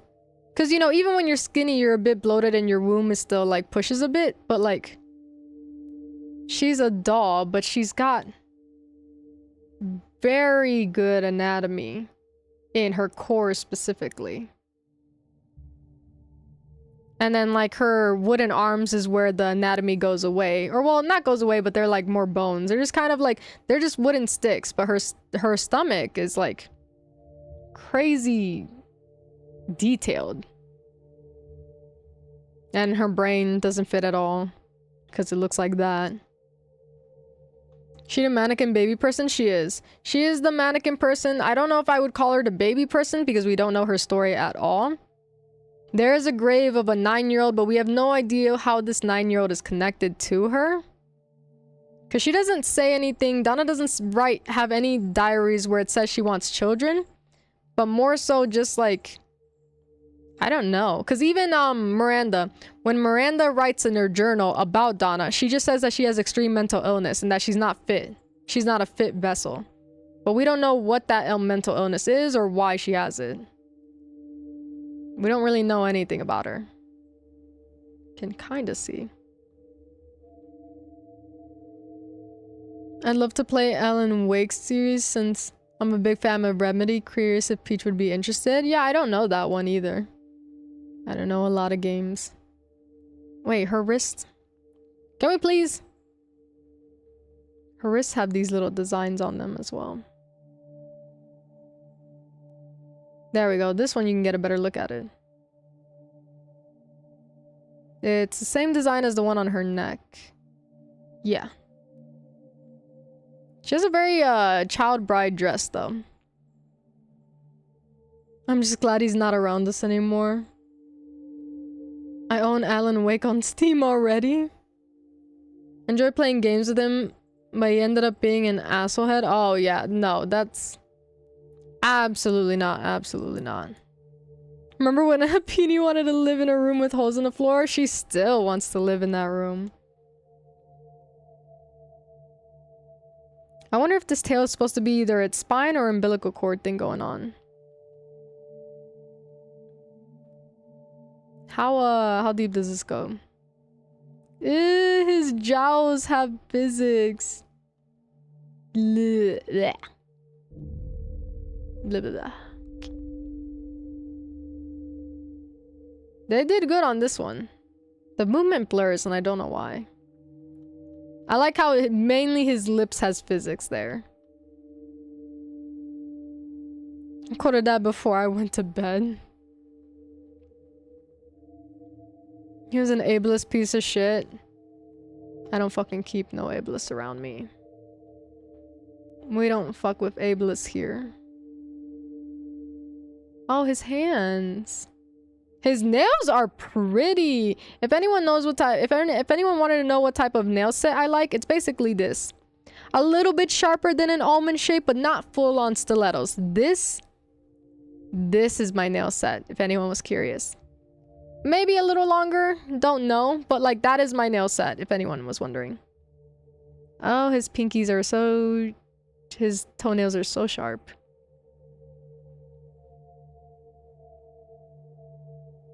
His little bone crown. I feel so bad for Moreau.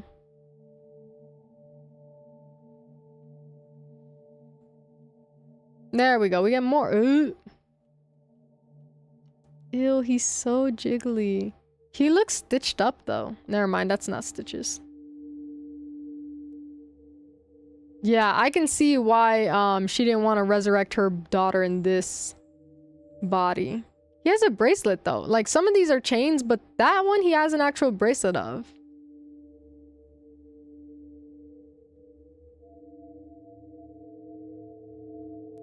Yeah, I can see why she didn't want her daughter to be reincarnated to this.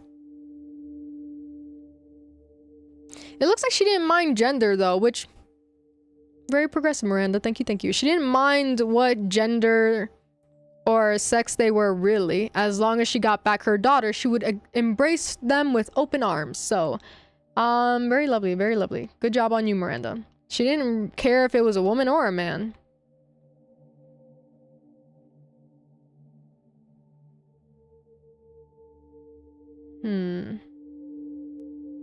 Kind of changes. No, it does look like him. He just doesn't have those like growing bulbs in his neck anymore. I was gonna say this looks like a completely different person, but it's the same. It's just he doesn't have those giant bulbs in his neck anymore.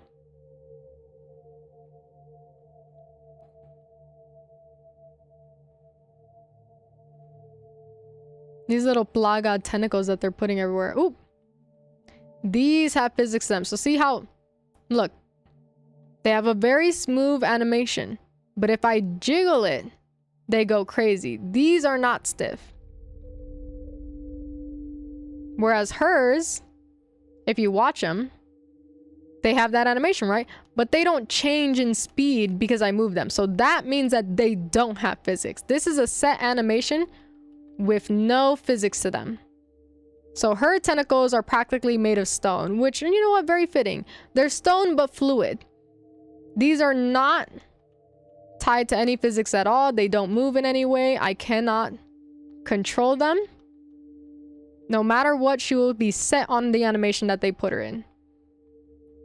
Whereas Moreau, smooth, and then not so much. Moreau has physics.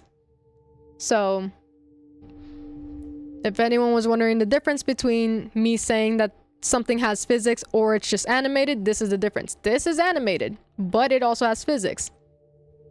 Dimitrescu is animated, does not have physics though. That is basically the clearest way that I could show physics and non-physics, even if it's fluid in motion. There's physics and there's animation.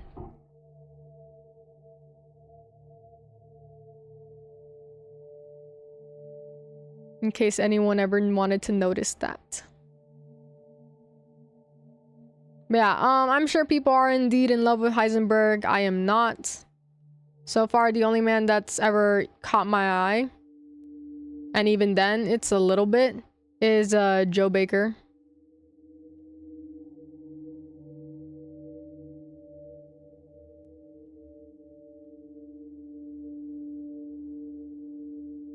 So Dimitrescu is all women, and then here it's all men.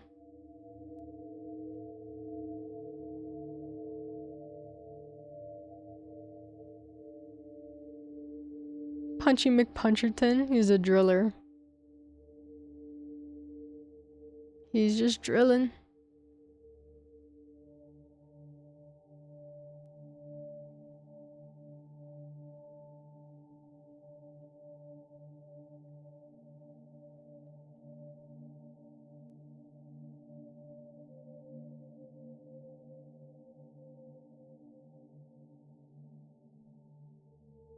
I love that DLC so much. I love Joe Baker.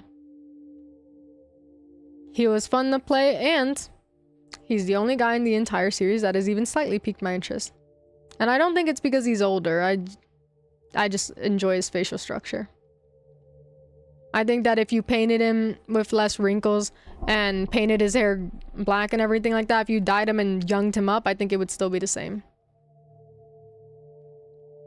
Oh, I did not expect you to have any physics, really. Very funny.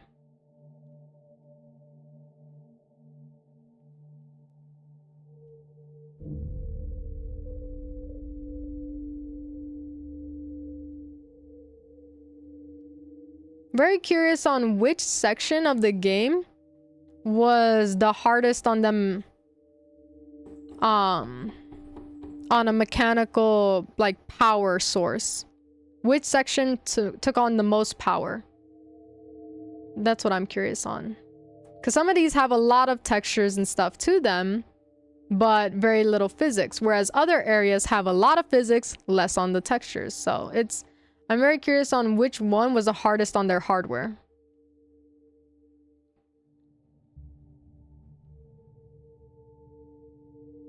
I wonder why he's armless, though. Oh, he probably, like, reached forward to attack people or would flail his arms and just cut him off. And the fact that this design makes sense, like, immediately, the fact that I can answer my own question, I don't have to, like, have a diary or I don't have to think about or have an unanswered question, it means that this design makes sense. If I can, like, answer it plausibly on my own, you have a good design here. It speaks for itself. Ooh, this thing. Where is Heisenberg in this whole mess? Oh, he's right there.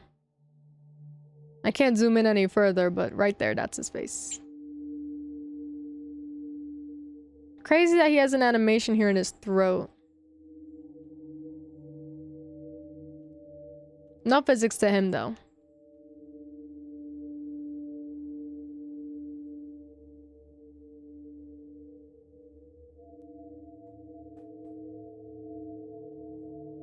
Chris again, for some reason. Flatter than he normally is.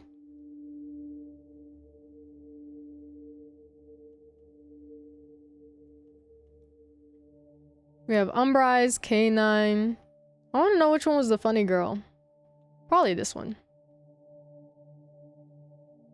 Night Howl. Lobo. Hold on. No, they don't wear BSA or anything. They specifically, it seems like they only really want to claim the Wolf Squad. They don't wear... Kitted the fuck up. They don't wear the BSA symbols or anything. They don't seem to claim BSAA, Neo Umbrella, or anything. They don't claim any of the companies that they might be attached to. They only claim their squad.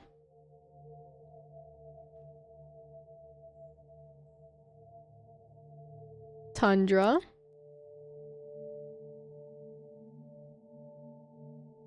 Oh, small. Okay, hold on. Now I have to check the back of all their heads. They all have a smiley face there. Tundra's who you were mentioning? Okay. Looks like they have 2 girls on the team then. Beautiful. They all have it. Except for him. Except for K9. K9 doesn't like being funny. K9 hates jokes.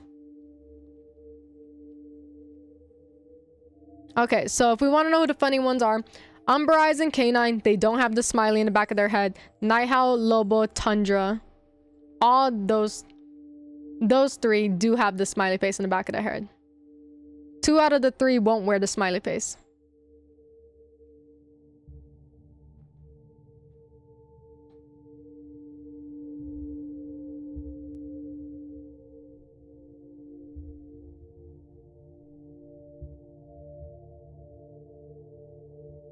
Umbra Eyes.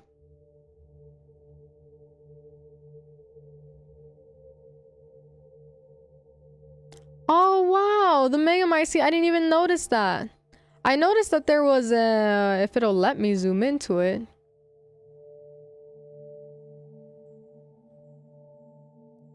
Or maybe I'm thinking of something different, but look at it, the Megamycete is in the shape of a baby. So, do we know why? Because she said her research started and she wanted to use the Megamycete to bring back her daughter, but that doesn't mean that her daughter created the Megamycete. So do we know why everything just kind of has this baby silhouette to it?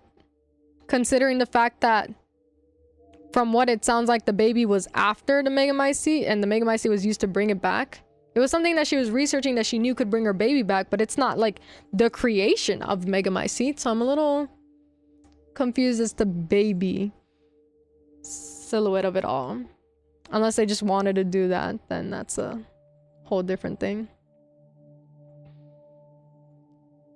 I recognize that from the end of 9, so Chris is still BSAA. No, he's not. He's against BSAA because BSAA was sending in bioweapons instead of regular soldiers. So BSAA is working with bioweapons. He is not in BSAA anymore.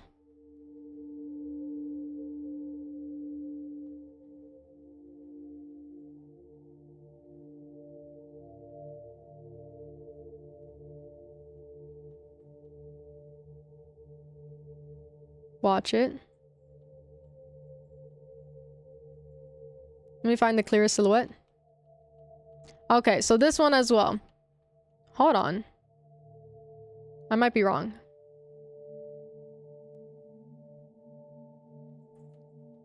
Okay, this one does have physics as well. I was gonna say it didn't. But no, there is a difference there. This one is both animated and has physics on it. Bravo.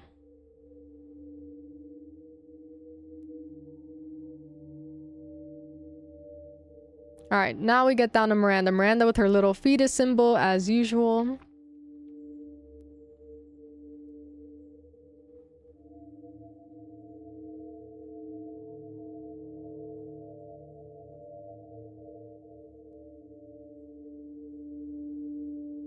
I'm not quite sure why she took the religious aspect of it all. Not every powered up mutant takes on the religious aspect. So the fact that she did is interesting.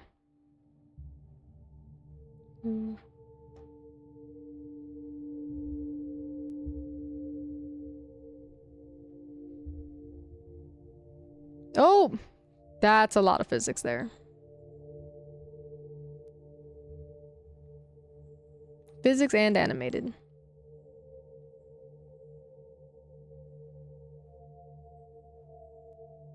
So now I can at least see better that her dress resembles the tree roots. Which I could already see, but I like seeing it better, but I still would have liked to see her powers, the little cloning powers or like copy powers that she has in the boss fight. I think it would have been a cool callback to the bosses if she added an aspect of them in there. Not completely turn into every boss we've ever fought, but add a sprinkle of their powers into her own. I don't know why her belly button is always oozing. I don't know why she's so gross.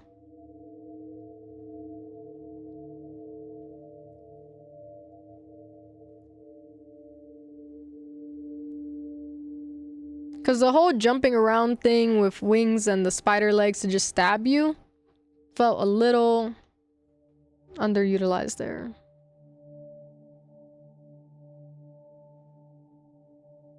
Okay, so apparently this is Miranda going berserk, which I don't remember at all, but it has the little fetus again. Everything just has to have it. I like how it says grown up, but she's still very much a kid. My poor girl, she's just a teen trying to fit in high school.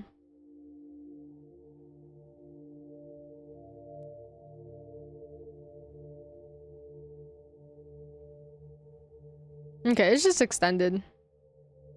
What a little clipper.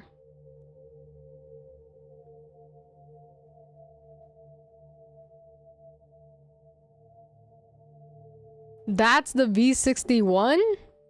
What the fuck happens? How we get here? Okay, I can see where all the attachments go. Jesus Christ. I'm glad I can actually, like, see where the pieces all go in. But Jesus.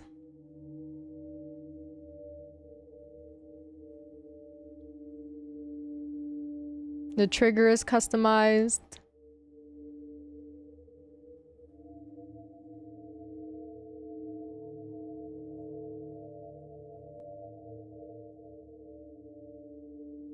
It looks like just the trigger is customized for this gun.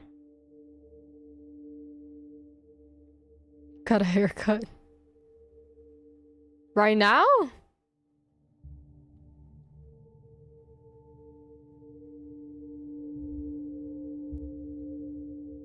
This one has 2 upgrades.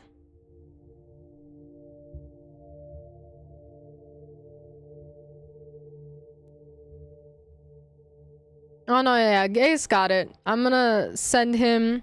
He's gonna look at this Reddit and resources. And then if we can't figure out, I can let you know. Jesus. This has like 3 different extensions. It said haircut because you were like, what the fuck happened? Because like, what is the difference other than the trigger? Yeah, I got that attachment. Thank God I was able to get the gun in the end.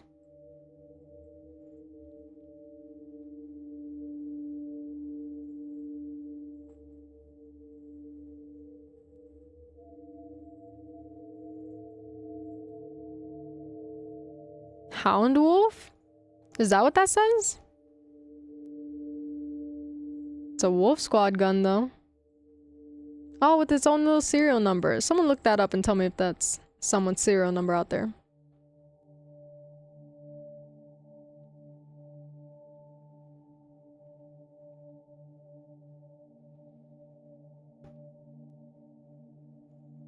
And it's the only gun with one. Wish I had an ace in my life. Aside from me because I'm ace. Is it a German gun? I don't know nothing about guns.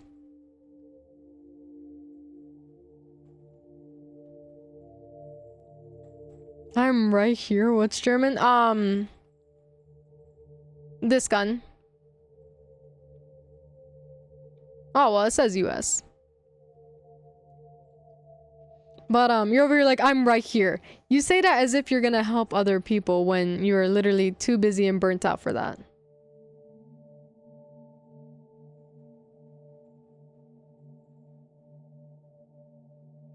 Ah, my eye, my eye.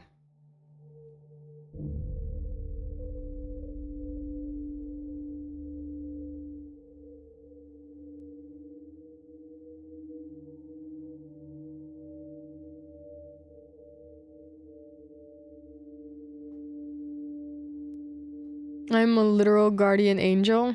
An angel to who? Because you've been a devil in my life.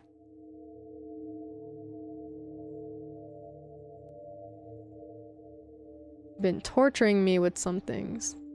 Some of these games. Can't remember which ones. Oh my god. And fucking Breaking Bad, for God's sakes. The absolute torture and headache that was Breaking Bad. Oh, Jesus. What does this stand for? Who knows this? They don't just put symbols in for nothing. Oh, it's another Wolf Squad. I don't know what the VGT stands for though, but it literally has the Wolf Squad stamp. It is a spy. Oh my god. She's not. Jesus, really wish you could play Outbreak with us though. It's fun with Tomb, but it's so much more, it's more fun with more, yeah. Vegeta. See how quickly you get kicked out? Because where's the... Would love to know whose guardian angel you are. Yeah, model VTG. VTG? I guess I read it wrong. VTG custom. Okay, so it's just a type of gun, I guess.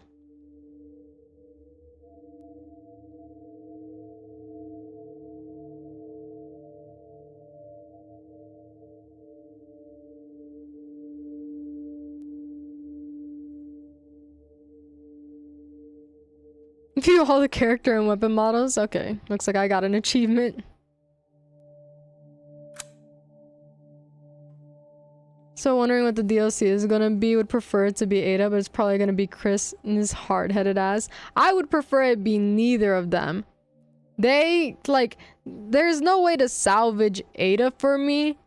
Y'all did it. You turned her into what could have been a complex, well-rounded character, and you made her just a merc. You just your average merc, and I've got 50 fucking mercs waiting in line for me to give a shit about them. She can get in the back of that. I would rather it be neither of them. Anyone else? Oh. I'm excited for whatever minigame DLC is coming next month. Ada's a great spy. She's not a spy! And you know she's not a spy. That's why you're saying that, because you want to bother me. The Tragedy of Ethan Winters. Do we know what the fuck that is? Not that I can remember. Look. Oh my god. What, were they gonna make her wheelchair bound? Oh my god, this photo's so ugly, no offense. God damn, why were they always concepting her with this hair?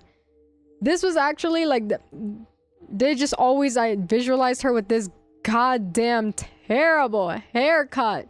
Hate this haircut. Hate it. Pre-ordered cold DLC. It out here like I spy with my little eye. If she could ever spy in her goddamn life.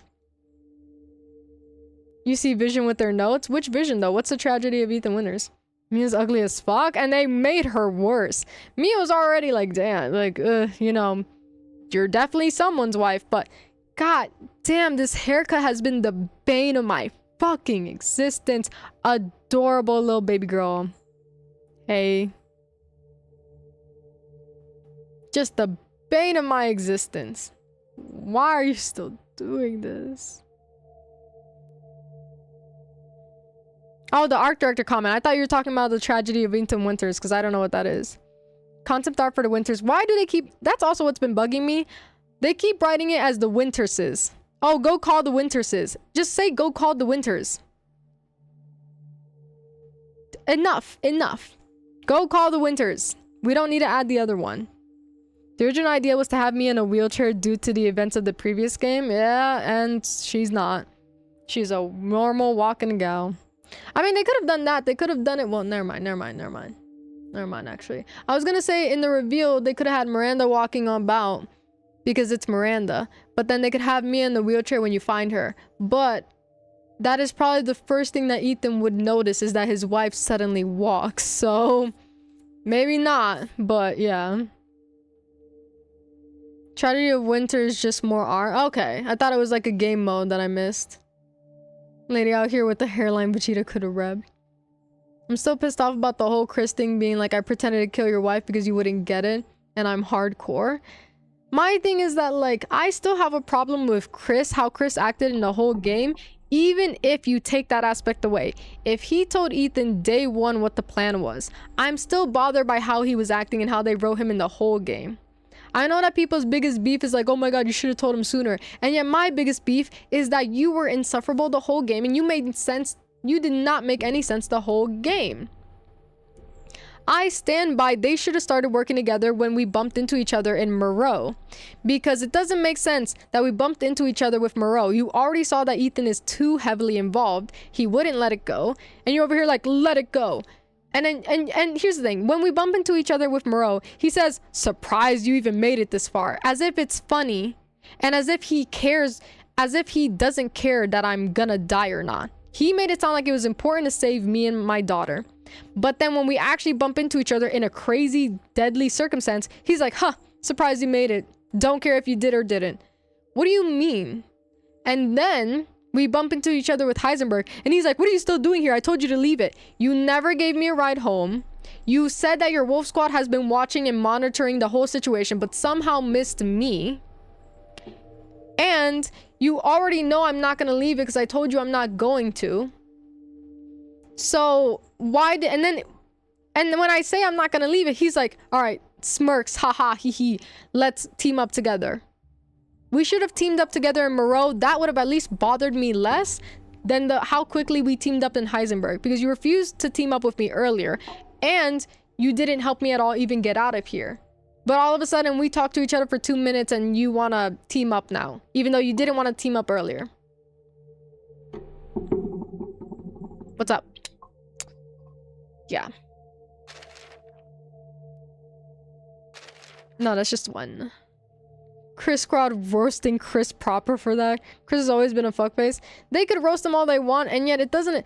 The Wolf Squad can roast Chris all they want, and yet guess what, Wolf Squad? You guys still didn't do anything. You were apparently monitoring the whole fucking situation, and yet you somehow either didn't notice that I wasn't there, which means you sucked at your job, even because I beat the biggest fucking bosses there was that you were supposed to be watching.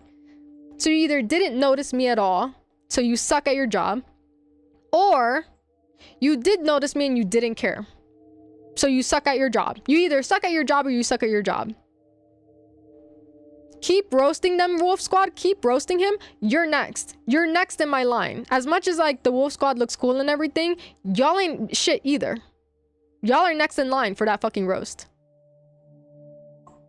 Chris's success is always on the back of women. Jill, Claire, Cher, Rebecca. It's always on the back of women. This is the one time where his success was not on the back of a woman.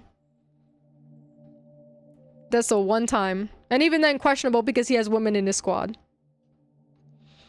Ethan flipped one of the squad members at the lake. He did do that. But I don't think that you automatically suck at your job just because you can get flipped. That was something taken by surprise. But you either didn't monitor the situation or you didn't care.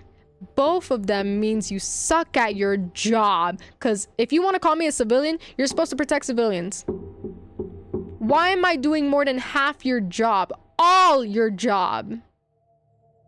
Thank you. I'm glad they did not go with whatever this fucking... Here we go. I'm glad they didn't go with whatever this fucking fit is. I am so glad they're letting go of this fucking Evelyn dress. Not everyone needs to wear an Evelyn dress, and especially not a fucking t-shirt with the dress. What are you thinking? For God's sakes. She got nothing to do with Evelyn. Oh look, they get a stamp of the story. The concept art for grown-up version of Rosemary Winter, she's wearing Ethan's jacket, which she wrapped her in when she was a baby. We wanted to create the impression of Evelyn's influence, so we included green in her key colors. There was also an idea that Rose would fight some of Ethan's enemies.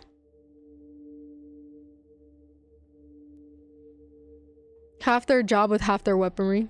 Dogs just out for no reason. We wanted to create an impression of Evelyn's influence, so we included green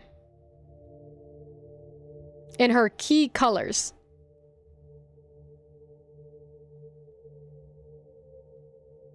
Do we know what key colors means? Anybody want to answer that for me? And raise the hands. Do we know what what key colors mean in a component?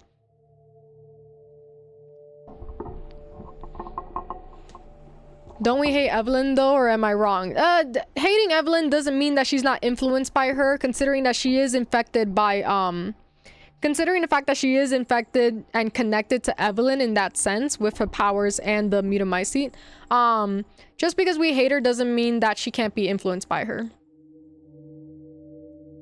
I'm a fucking musician, no idea what key components are. So the key component of a design, if we want to talk about the key colors, that means that it's the most like it's the biggest chunks. It's the ones that catch your eye the most, like key components. Like if I were to break down, let me see, someone that's a little easier here. So like if we were to talk about her key components, her key design aspects is the bones and her stature. Her silhouette is a key part of what makes her distinguishable. It's something that like catches the eye. It's the main color. So like her key colors are this beige. Everyone is like wearing the most blandest colors in the world, so it's so hard. So like his key colors are basically just the red and the black. Those are like the key colors. The key colors is what's like either the biggest chunks or the ones that catches the eye the most. So like technically, this is the most color that's used, but it's not a key color that's used in this whole composition. The key colors are what pops and what draws you in, what's the main pointer, what's supposed to convey the main idea. Same with like this. The key components of this will obviously be the wings and the baby. Those are their main key things. The key to something is literally what unlocks. Like the easiest way to think about it is in a symbolist way of like the key component is what unlocks the whole design. So if green is supposed to be the key color here to show Evelyn's influence, why don't we just go down the line and I will just keep on going very slowly until we see green. Keep going, keep going. Oh, there we go. Right there. The key color of the whole design right there. It pops at a distance. They did that part. It pops. But would I say that this is like a key of her? Like, would I say that if I were to look at this, would I think that's a key color? No. The impression that I got was the key part of her design is obviously the jacket, which is not green. So, and even her eyes are not green. They're like a blue-gray. Even her eyes are not green. Like even here, if we were to talk about like what's the key design aspect here, it's the Evelyn dress. That would show Evelyn's influence. Thank God we didn't do that because I'm so tired of putting an Evelyn dress on everything. But this little stamp on a shoe that we never see is not gonna give me the idea of Evelyn's influence. This does not tell me like, oh, this Evelyn is embedded in this girl and torturing her. It doesn't give that. It gives she's tortured, but it gives she's tortured by her loss of father, which is true. Both can be true. But I'm not seeing the Evelyn in here. It might be an idea that they scrapped later down the line, but if we're talking about our concept art and why we drew this specifically, you gotta show me that, and I'm not seeing that part. That's my thing. But congrats on the Converse. You're very beautiful. Few designs for Chris Redfield. Initial drafts of the story had him visit the Winters dressed in civilian clothes. The Hound Wolf Squad called him Alpha. The Mia that Chris shot was actually Miranda in disguise, and when he loses Rose to her, he calls on his task force, the Hound Wolves, for backup. I actually would have liked to see him in civilian clothes, but that would also mean that he has to reveal what he's doing first. I also like this haircut more. How did this turn out to look more like Chris than this one? They just like flattened and greased up his hair so much there. It's like when you like got a haircut and you haven't styled it yet.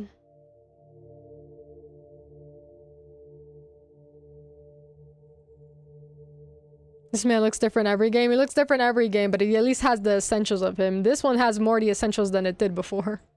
Than the one we have now.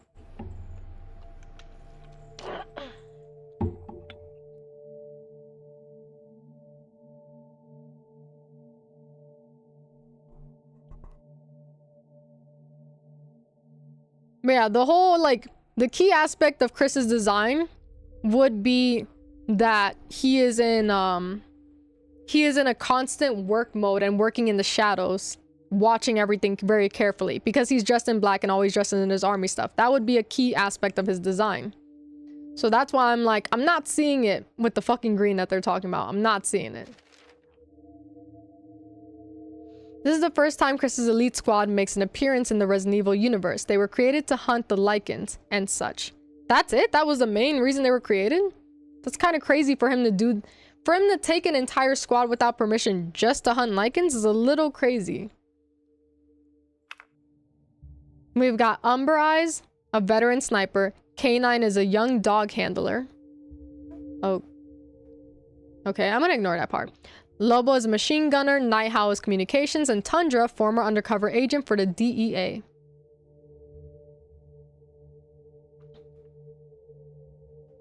You really didn't like Chris in DLC in 7? I just don't think that it helped wrap up anything. Like, it's not that I disliked it, it's just that it gave a bunch of loose ends and they added a bunch of nothing. Not to say that it wasn't substantial, but it was basically, that DLC was basically another Revelations 1 and 2. It was basically an entire pack of a story that will never get touched on, and it makes the rest of the game more confusing than it does make it explained. It completely tangles up and makes Lucas's aspect in this game very confusing. And it also kind of... It's one of those things where it's like, I don't really know what's going on with the connections either. Or any other company. And it made Chris feel a bit more like a merc to bring someone in than someone who's actively been in this for years and years. Like, and also I think that the Chris's partner trauma thing is starting to get overdone at this point, because it was just him losing his whole team again. So now, I mean, we played 9, so we know that the Wolf Squad is still around, but I was like, it's so overdone that I expect them to kill the Wolf Squad next, because that's how much they just keep killing anything that's around this man. And it was, you know, it hit once, hit twice. I mean, it would hit for probably someone who's a fan of him. I don't really care for him, so it doesn't hit me, but you know, partner trauma, fine. Hit me the first time, hit me the second time, 4 more times, and now you're just screwing with me at this point. At this point, why does Chris even build teams in the first place? Why does he even have a squad ever? It makes me surprised that he even built the Wolf Squad, because haven't you, every time you've built a squad, killed them? Not like he himself has killed them, but like, if you're gonna kill every goddamn person that Chris ever partners up with, why would he ever partner with anyone again? We don't really see him overcome. We never see him really overcome his partner trauma, because every time he overcomes it, at the end of it, they kill him. Like when he overcame his partner trauma with Jill, he just lost Jill again. He overcame his partner trauma with Sheva, but she doesn't exist. He overcame his partner trauma with Piers in Resident Evil 6, and then right when he overcame that, you killed them again. Immediately. He was like, I'm done running with my past. I'm done running away from my past. We're gonna do this together. Okay, dead. If you're just gonna keep doing that, it gets old. And now I'm starting to not understand Chris's character on why he's even doing this at all. Like, why even team up with anybody? I would never team up with anybody again. And I understand that that's part of the journey of overcoming your struggle and overcoming what you've gone through. But every time he overcame it, you killed them again. And he freaked out, as anyone would. And so to give him a squad again, I don't know why he has a squad, because I didn't get to see his journey overcoming that again for the 3rd or 4th time. I didn't get to see him overcome that, so I don't understand why he even has a squad to begin with. And he got this squad, he ended up getting this squad without permission. So not only did he get a squad, but it wasn't even given to him, he took it. He wasn't even supposed to. So he went out of his way to get in trouble for a squad after he's already been repeatedly going through hating squads and partners and teams in general. Do we talk more about Zoe outside of the main story and Punchy Dude's DLC? We did get her, we already read her report and that was pretty good. It's one of those things though where like, her report does show that everything was a cover-up, but it's very unfortunate that I don't get more of her. Or what's going on with anybody. My God, Jill needs to return. Chris is a Mary Sue for no reason. What it is deep down in his squad can't hang, but I get your reasoning. At least the so-called squad is alive for now. Yeah, like his squad is alive for now. And they continue to live in 9. But, like, Jill was a part of his squad that ended up falling apart, like, twice. It fell apart twice. So, we don't get to really see how he overcame that trauma to even build this squad again, because he did this by force. So, I can't really appreciate what's going on in the DLC, because we get the Wolf Squad. In the DLC, he has another partner trauma where his whole squad dies. And then in 8, he immediately gets another squad. When we've seen time and time again that normally, if his squad died, that would normally destroy our Chris. So for it to not destroy him, or maybe it did, but it's behind the scenes, we missed that whole aspect. It's one of those things where it's like you add it and you do nothing with it. You give me loose threads. The first time wasn't his fault. Oh, none of the times were his fault. Like, Chris did not kill any of his team. None of it is his fault, but it's a trauma that he has to live with. And I don't mind if he gets a squad again, because we've seen time again, what you are put through is something that you can overcome. You are more than your experiences. You can overcome your struggles. But he has had like 2 or 3 teams die now. And we jump straight into 8 with a new team, so I don't get to see him struggle with that.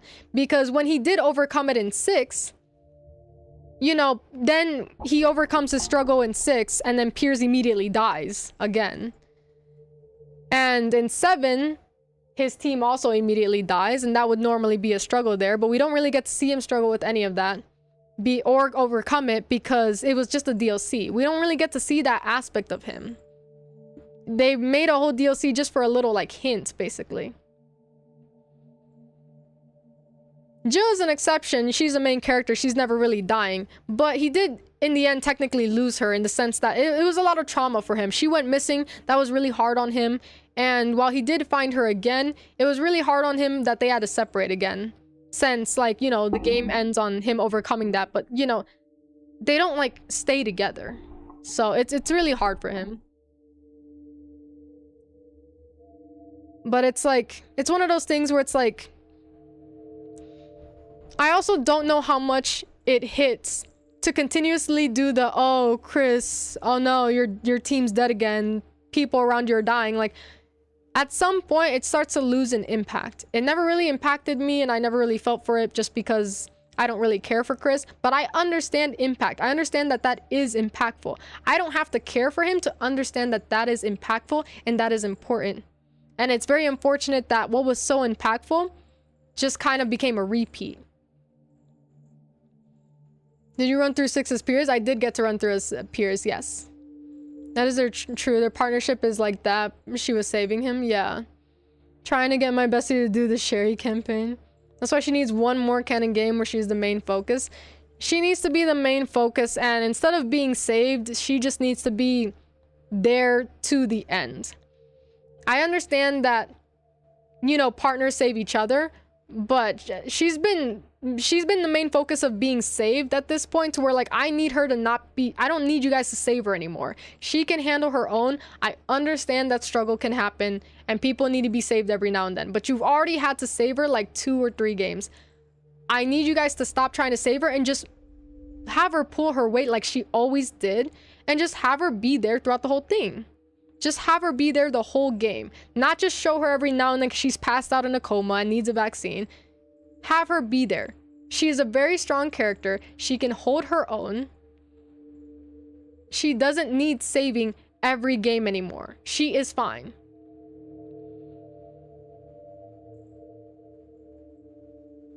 She doesn't like need that anymore. I'd like to see you do Hunk and Tofu, though. I have touched those too. I have done those. I think I only beat Hunk. Tofu was like, even then I don't know if I really did beat Hunk, but like I have played those two DLCs. I do my best when before I like end the game and call it donezo. Like I try my best to do everything that I possibly can and everything that a game has to offer. It's also why we go through concept art as well and have discussions. She does not need that, man. She did it in 1. In every game, she's also saved people. But yeah, I agree. Yeah, she saved civilians. And I don't mind that she saved Chris as well. But it felt like a nice equal partnership when her and Chris were saving each other. But then she needed to be saved again in 5 and saved in 3. And it's one of those things where it's like, when you have to save a character, like Sherry and Jill, when they were in a coma, you end up having less screen time. Because even though they're technically there in the big screen, they're not there because they're not there. Like they're either sick or they're being mind controlled. So if we really, I would really like to see Jill in the fullest capacity. So I would prefer if she doesn't need saving, unless it's for a small moment or something like that. Because if she needs saving for the majority of the game or half of the game, that means that she's gonna be idle, and that's not gonna help us narratively. Fuck Chris and 5, he minimalized Sheva. And that pissed me the fuck off. Sheva wanted to do so much for him and he was not studying her. I don't like how they wrote Sheva in 5, because not only did he kind of like minimized her because of his trauma, but also the writers themselves diminished her, because when she was trying to, even when she was telling her story, I couldn't feel the impact of her story because she just felt so minuscule in the grand scheme of everything. She felt so minuscule and I couldn't really feel the emotions there with her, because there wasn't really any. And when she was sharing that story about her parents, it was also kind of like brushed off. It's just it's hard to feel for her when the writers themselves minimize her and just kind of put her to the side to be like a check on Chris button. In 3, Nemesis was a new design, the new enemy threat designed for her. Yeah, Nemesis was specifically designed from Europe to get rid of any STARS member. But it's very unfortunate that, like, you know, that's what ended up happening, is that, you know, Jill is in a coma, so we don't get to see her for a while. Which, I don't mind if that was one of the only times. But now she's been missing in the game for so long. If they bring her back, I would like for them not to put her in a coma. Or in a mind control state again. I don't mind that they did that in 3 and 5, but now she's been gone for so long. It's too long. You guys can't do that again. She's been gone for too long. I need my partner. Fuck you, Sheva. Need Joe from like OG 3 and Revelations, but evolved. I love the Classic 3 so much. Classic 3 is up there on my list. I'm not gonna lie. Show's legitimately a good character. Her and Josh were good and they got brushed off and it pissed me off. And it's so funny when Joe was like, bitch can't even swim. And then Nemesis came and checked her. Yeah, literally. Josh was also brushed off, and I thought Josh could have been a very cool guy.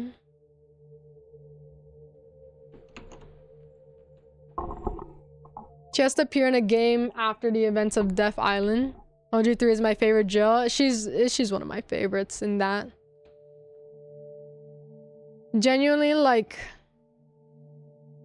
I think in how much I enjoyed it, 3 is probably even up there with 7, honestly. Probably above it, I don't know.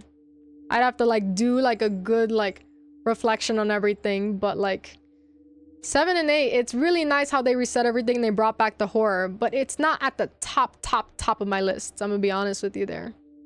narratively, like, it's not at the highest of my list there. Mechanically, it's pretty good, though, in a lot of the ways. Josh getting brushed off for Chris makes sense, but there should have been a chapter where you play as Sheva and Josh. That would have been cool, or even just, like, having more of Josh when he was alone in that extra bit with Jill. That would have been nice, but even then, like, it wasn't too much. And Josh had a whole DLC and it was still kind of like not much there. Just kind of pretty washed, pretty blank.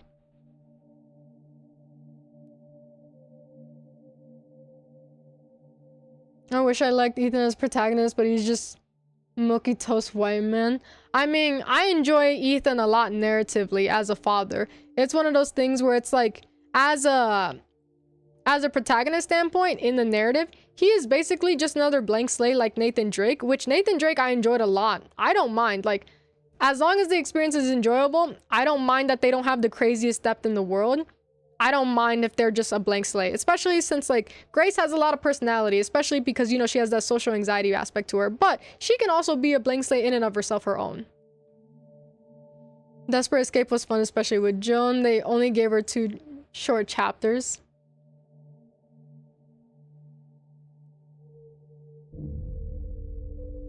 As a protagonist, no, but what he does for the lore, I get it. Yeah. I have an issue where it's very rinse and repeat. Yeah, it's one of those things where it's like, when they're introducing new people into the series, they kind of have them, even Sheva. Sheva had her own, like, sob story, but she still kind of was like a blank slate. Like, you don't really feel much for these with the way that they're watering them down a bit, so they're a bit washed, so. It's one of those things where it's like, when they introduce someone new, they have to tone them down. Well, they don't have to, but they keep doing it. I don't think that you have to, but I could be wrong there. But each individual comes in a bit blank slate, a little bit watered down in order to not outshine the other people. And kind of, or as a way for people to take them in easier. I don't know what the idea is there, but a lot of people come in new with not much to offer. And then it's when you keep building them up that they have more. Which is why, like, even the DLC, I think they built up Ethan a lot. Even with that DLC there. At least in the father aspect. Can't say much because that's also how The Last of Us is. Oh, yeah. I don't know anything about The Last of Us. I know I don't like it with the shit that I see, but... This could be me, but the pattern before seemed like odd number games where Jill and even numbers were Leon, Ada, and some of Claire. That could be it.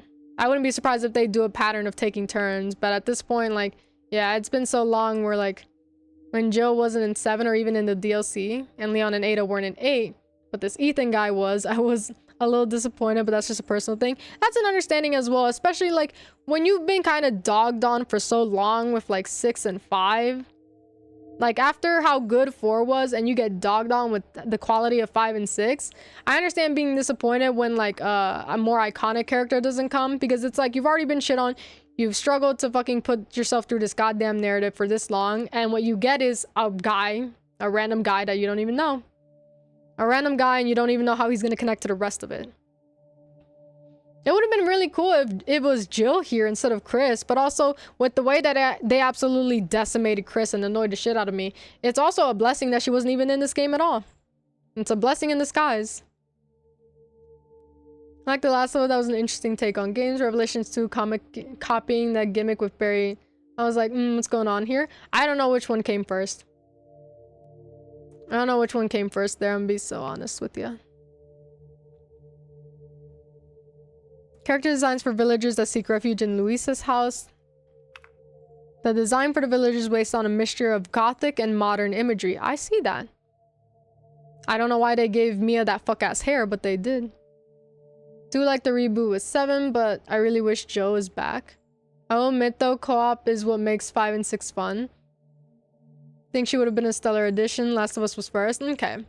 I think co-op can be so fucking fun with 5 and 6. They just need to figure out how to balance the actual horror aspect. And co-op is always a struggle in these type of games where people don't seem to really know what to do with the other partner, because if you give them If you make the other partner another protagonist with a gun, now the game becomes more action and too easy. But then if you take away the guns, like they do in Revelations 2, now you're just kind of point and clicking and not doing anything. So it's one of those things where they have to figure out a balance there. And I feel like they were close to it in Resident Evil 0, with giving individuals their own powers and limitations. And then they just dropped that entirely. And now everyone's kind of a normal person with no limitations on knowledge. Like Rebecca was the only one that knew how to make herbs. Instead of that, they just kind of gave them guns and it completely toppled the balance that they had.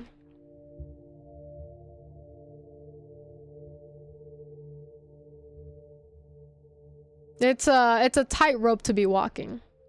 Character designs for other villagers Ethan meets at Luis's house.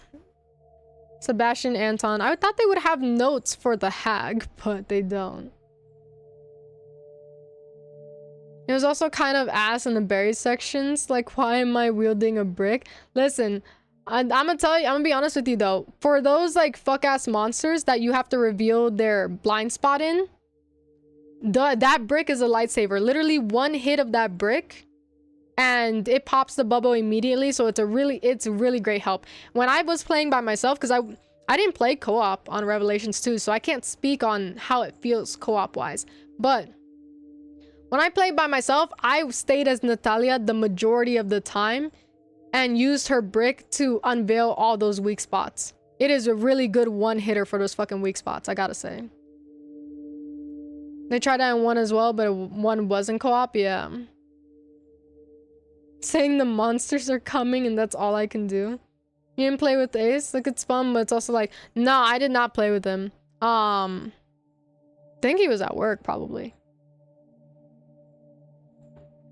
But that's the unfortunate part, is that because I didn't experience it, I can't speak on it. I'm not gonna sit here and be like, I think that co-op is fun because when I was Natalia, it was fun. The reason why it was fun when I was Natalia is because if I'm not having fun, I can switch back. I had fun in my whole time. I didn't have to stay stagnant as Natalia, and that's important to, like, that is literally what it means to play co-op. So I'm not gonna pretend that I might know how that felt like when I was Natalia the majority of the time, but at the end of the day, it doesn't matter if I was her the majority of the time or all the time. Eventually, I did switch to Barry, and that's not how my experience would have been if I played co-op, and that's an important thing that needs to be realized. That's not going to reflect the actual experience there. Oh, they were going to make him drool. I fucking hate when characters play with spit. I hate spit so much.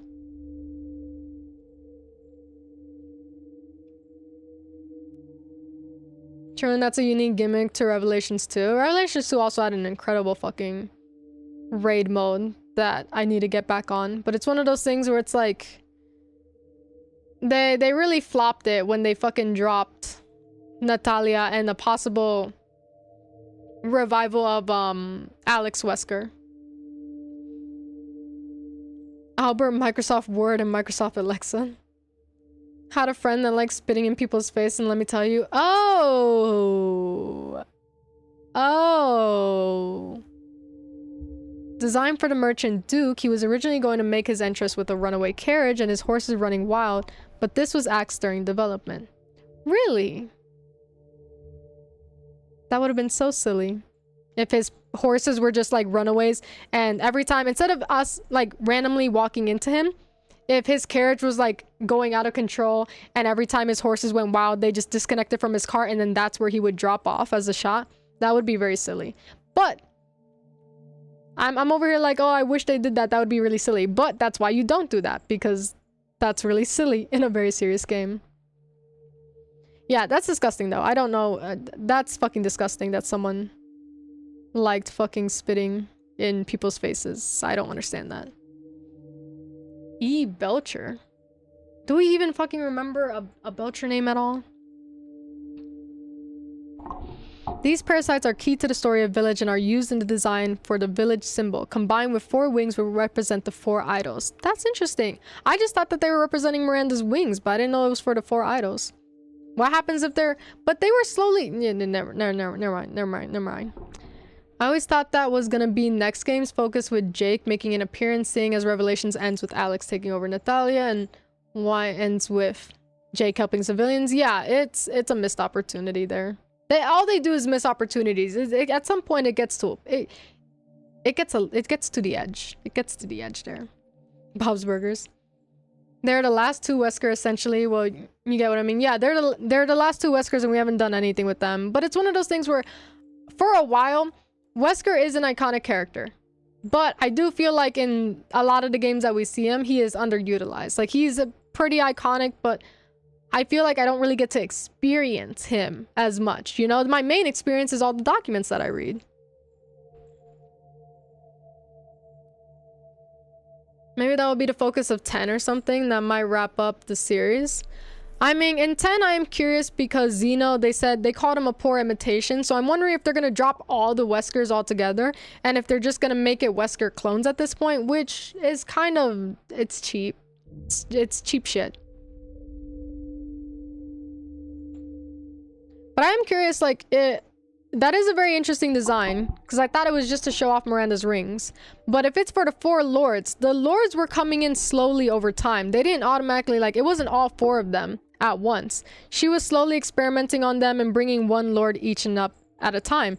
So, and she was still looking for a vessel. So when she found a 5th lord, are they gonna change the design or what? What does the graphic designer do of it all? Underutilized, especially in 9. Like, what do they mean they brought him back and he's just a Dia Wesker? I mean, it's not confirmed that they brought him back. It's more speculation. But it's one of those things where it's like, that is probably the direction that they are going to go. They're just going to do clone Weskers. And it's a cheap cop-out when we have 2 other Weskers waiting for us.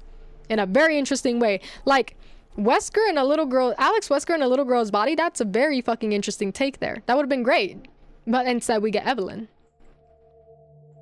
All the other Wesker should be dead, but who knows? There is a list of the Wesker children. In one of the documents we found, I don't remember which game, in the documents we found, there is a list of Wesker children, and I'm pretty sure it said they were all dead except for those 2. Maybe a 3rd child is alive. But from what I remember in the document, it did say that they were all dead. Except for those 2. We don't need 8 other Wesker clones, just the last 2 we know of.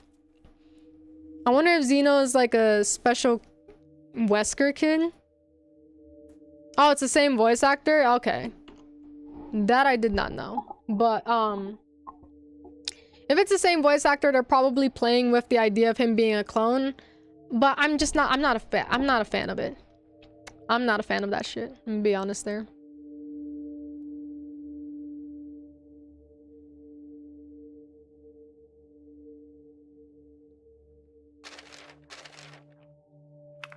Oh, here we go. I didn't even read the rest. The golden ring symbolizes the sun, space, as well as eternity. This suggests that the sun, soul, and everything that encompasses them do not have an end, which we do see that it ends up being true, because even though she technically killed Miranda, she's still in the Megamycete database. As long as those samples still exist and they're still testing on them, they don't have an end, really. You can keep killing them, but they're just still there. They're in the database. They're not destroying the database because they keep testing on it, so there's no means to the end yet. The parasite in the center is an ominous image which links to the whole story back to Rose. Yeah, okay, so it's a parasite. It's just, it keeps looking like a goddamn baby, but it is a parasite.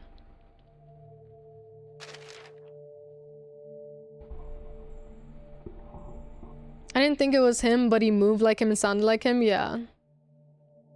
It's one of those things where, like, yeah, honestly, they could confirm that it's him or not him, and it's still cheap for me, at least. The remains left when enemies are defeated were designed to look like ornaments. When the creatures perish, their cells turn into crystals. This one was nice.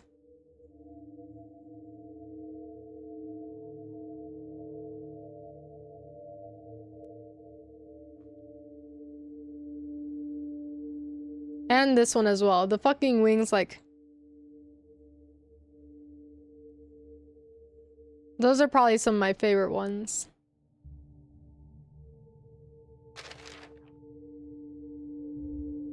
The crest of the four lords of the village. The Domitros crest is a flower with 2 swords, a symbol of feminine power. Thank you. I was very curious because I was like, the horseshoe and the mermaid matches the 2 characters in the stories. But I'm very curious on these 2 because they don't have a bat and the weaver like in the children's book. So I was like, this must not be... The symbols are probably separate from the storybook and probably mean something different. So I'm very happy that we get to see why now. You can also see a cross in the center, which is associated with vampires. Thank you. We'll zoom in for that. The Beneviento crest is a moon and sun, symbols of fantasy and reality, as well as the dark of Donna and the bright white of Angie. That is a good take. Fantasy and reality because of her hallucinations. That is really fucking good. I like that.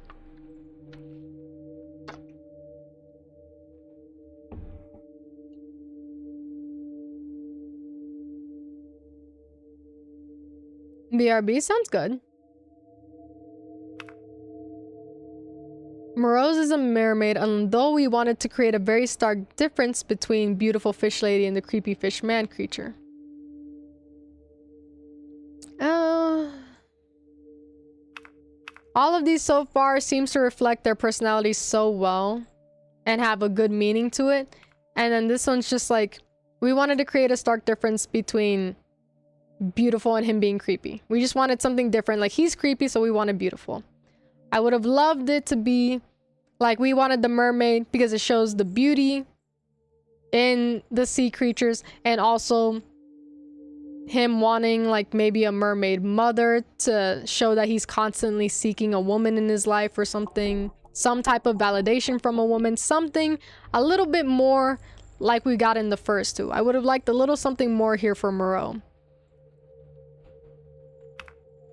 Heisenberg's crest is a horse and horseshoe, implying he's a strong, sturdy man. The horse was also based on the chess piece. Initial designs had each crest with their own book. I do like this, actually. Strong, sturdy, shows his personality, and also the chess piece, which shows him constantly, like, how Dumitru said from the very beginning, he was never loyal to Miranda. He's always looking for that checkmate to fully end and take down the queen. So I like that. I like it. I would have appreciated a little more on Moreau. But I like that they at least put some thought into Donna, because I feel like Donna's story has been, unless I'm missing a boatload of fucking documents, I feel like Donna's story has been kind of left in the dust a bit. So I'm glad that they put at least more thought in her here. Very unfortunate that Moreau's is just kind of like, it's different than being ugly. Which, yeah, true. It's got me there.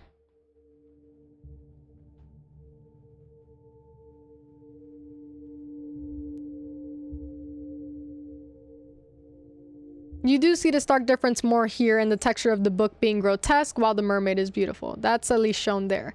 I just would have liked a little bit more of his personality put into it. People's wants and desires. Like, you know, Dimitrescu is all about her feminine power. Beneviento is about the psychic ability, the hallucinations, her being also mentally ill there, a little crazy. And, you know, Heisenberg looking for the chess to beat the whole game.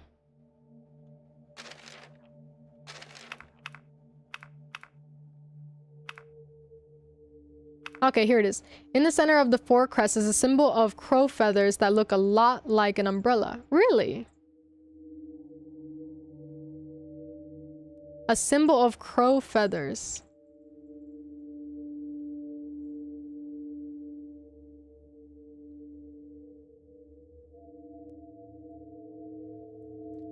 I'm gonna be honest with you, I don't see it.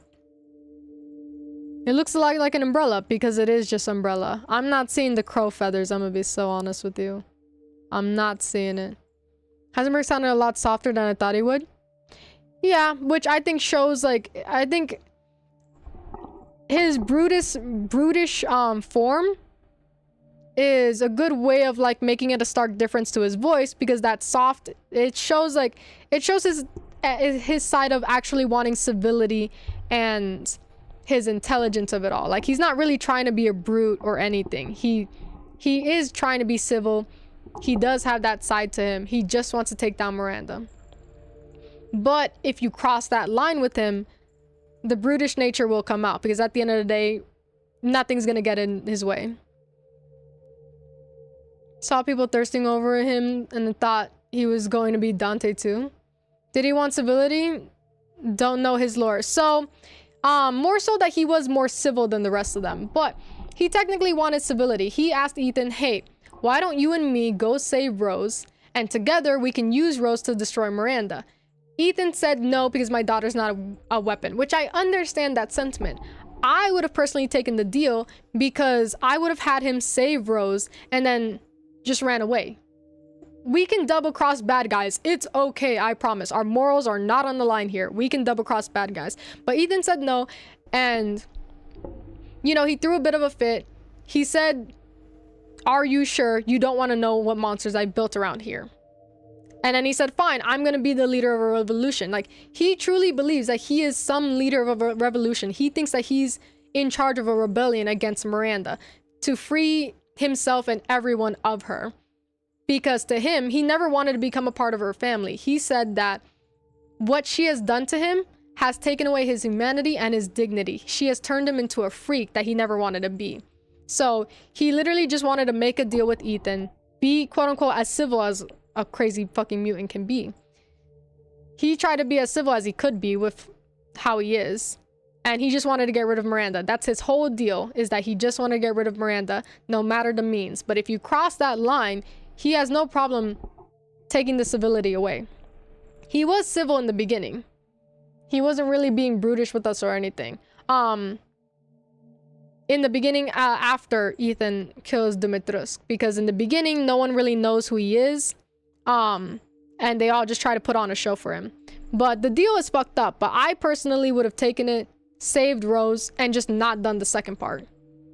We've been kind of like squirming our way. We have found our way out of problems before throughout this whole story. Ethan has found his way out of a jam before, so I would have just lied and said, yeah, I'll help you, and not done it. I would have just fucking lied.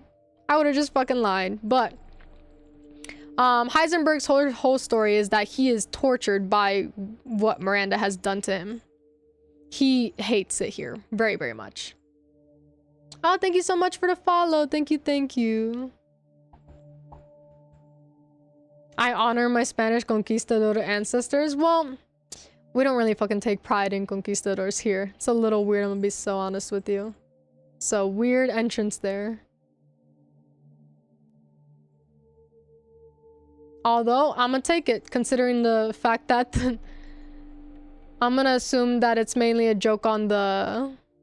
It's mainly a joke, play of words on your name. I'm gonna assume that's mainly a joke. Not conquistadores. We don't fuck with conquistadors here, but but it's most likely just the fact that it's because of the conquistador. Had to not play New World. Oh wait, had to not play New World for that reason, yeah. Nah, I getcha. It is, yeah, I assumed as much. I assumed it was pretend for the conquistador. I got it, Lo. Yeah, Heisenberg was the most civil out of all of them. He is still one of them. But yeah, I'm not seeing the fucking crow feathers in this symbol. I'm gonna be honest with you. I'm not seeing the crow feathers. But I'm gonna... That is what I have on that.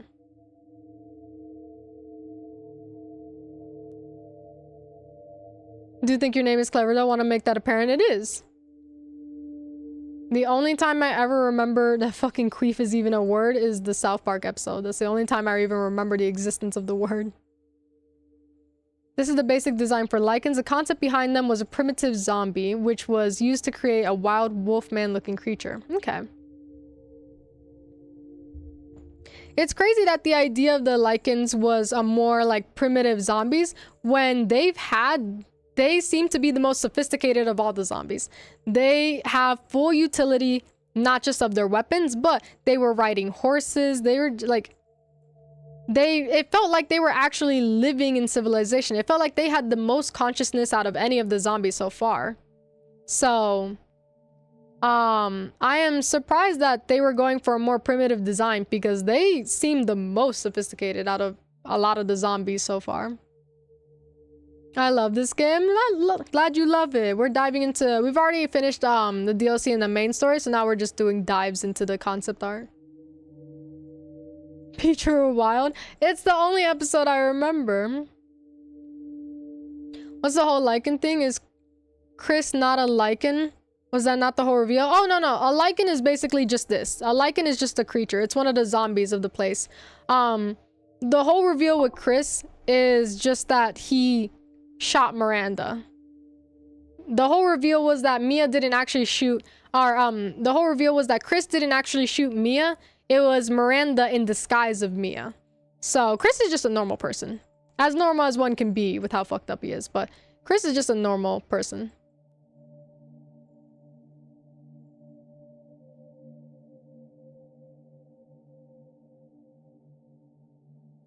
But yeah, I feel like these zombies are incredibly intelligent. So, very surprised that these are the more primitive ones. In the sense of design aspect. You with the fly swatter to Dumitrusk ask and I run back to the Duke as you designed. I thought there was a whole thing with the splash art that he's like transforming. Oh, no, no, no.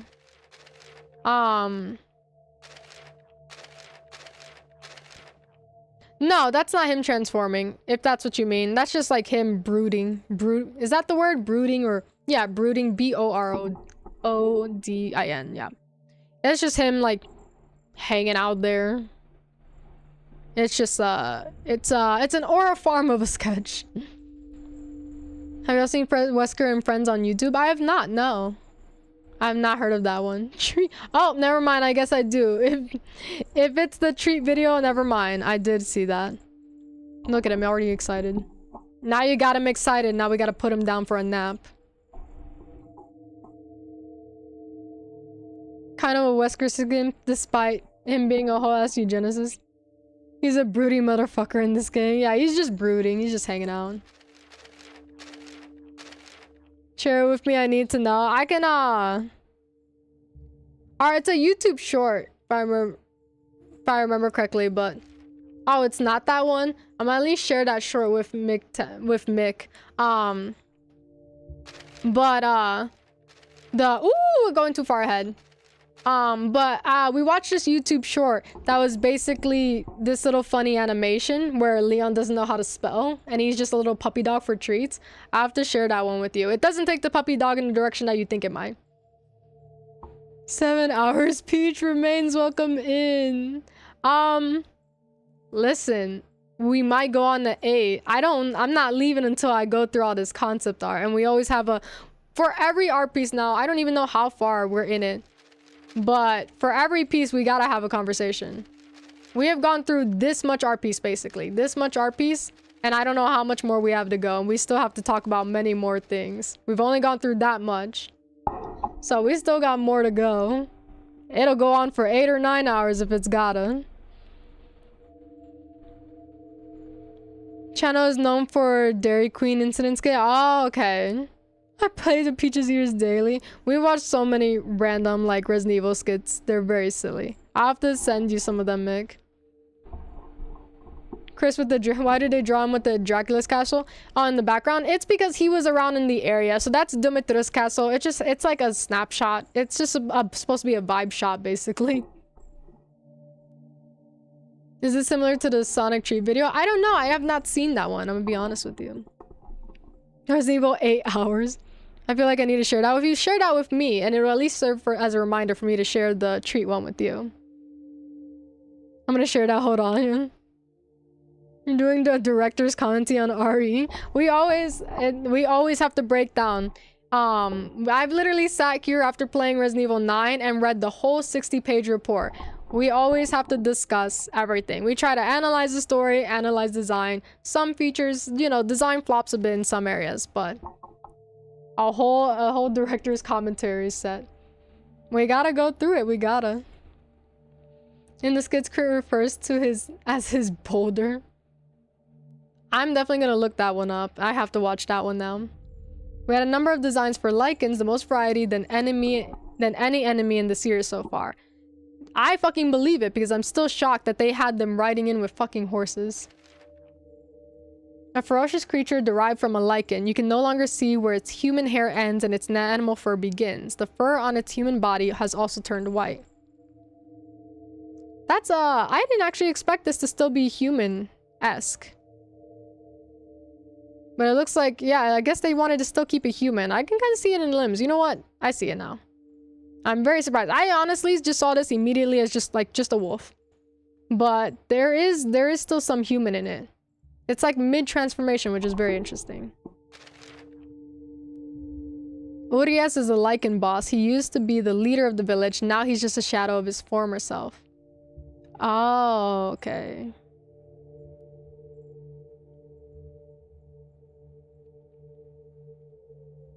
Do we remember the name of Luisa's husband? Would be very interested if he came back later as a lichen. Probably not, or they would have probably made a reference, but I am interested.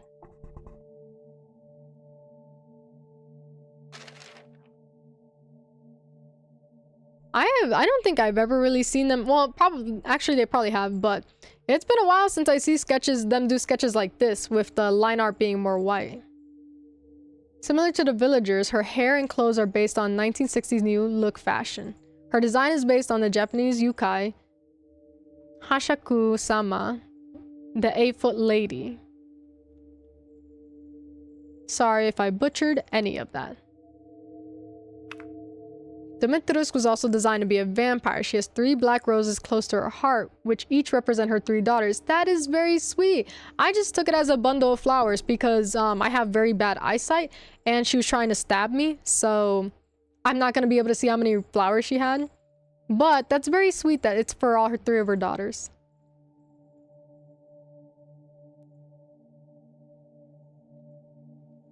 It's such a sentimental design. That's why I'm like, we can't just fucking slap that on Grace. Please, I'm begging.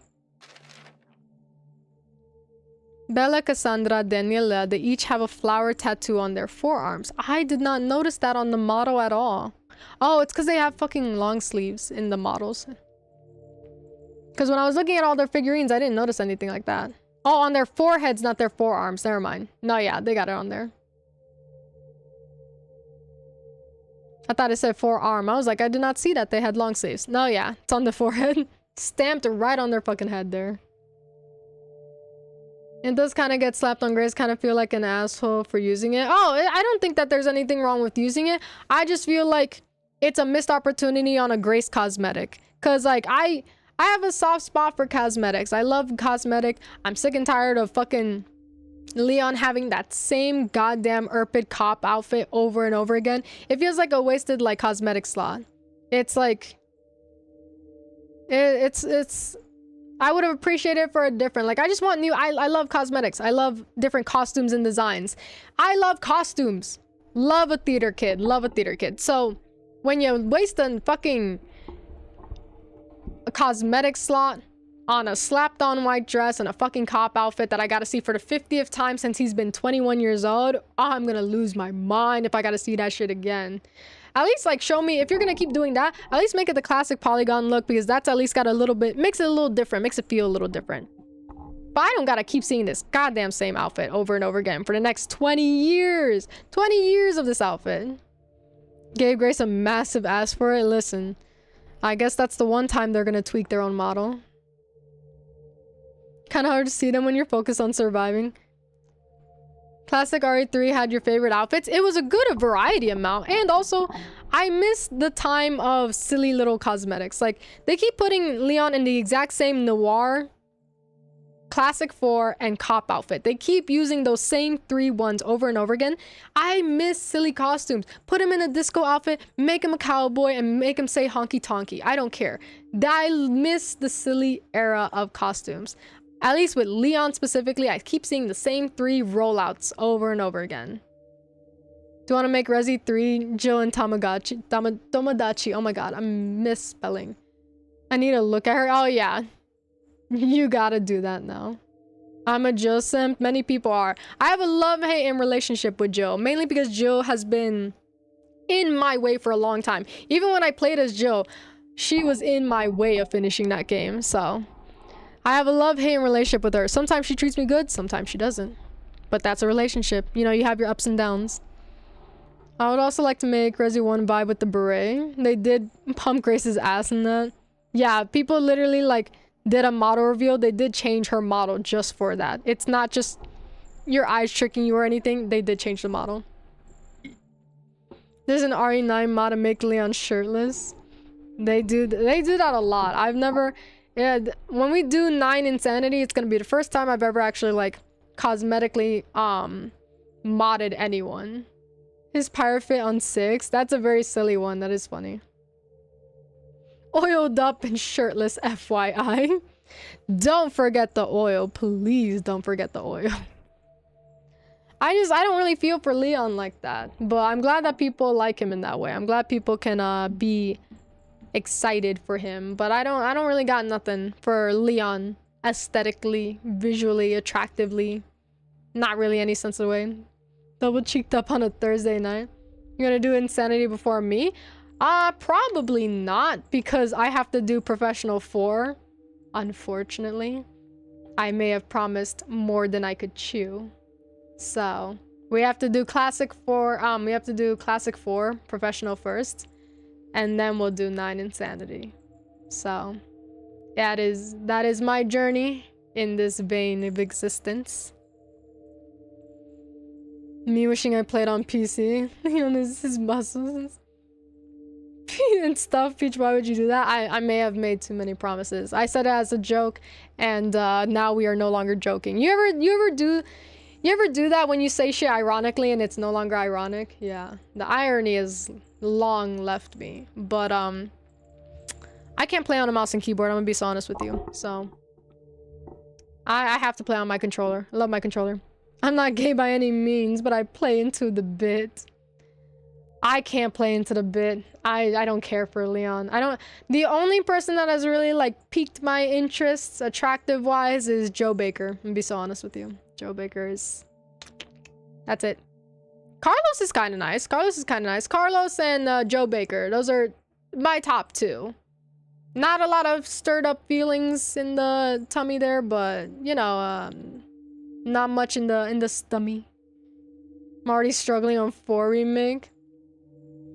I feel like Ace holding you to it. I'm so fucking gay, honestly. Or maybe should I say queer? You could say any label you want. For me, the only one who's ever gotten me close to being gay is Wesker. I know people love Wesker so much. Wesker don't do it for me, really. Wesker don't do it for me. But, you know. Carlos, Melanin always gets me, you know. Also, gotta do it for my fellow Latinos. Mi gente Latino. But, you know, Carlos is a given a little bit. Joe Baker was a surprise. Because I really don't care for these men. But Joe Baker was a surprise. Joe Baker is nice. The way he fucked up Jack and fucked up this crocodiles. Hey, we don't speak on crocodiles like that, though. We don't speak on crocodiles like that, though, or alligators. I love crocodiles and alligators. We don't speak on them like that. It's Saturday. Yesterday was Fat Fuck Friday. Look it up. The alligator Fat Fuck Friday photo. Alright, we don't speak ill of the alligators here.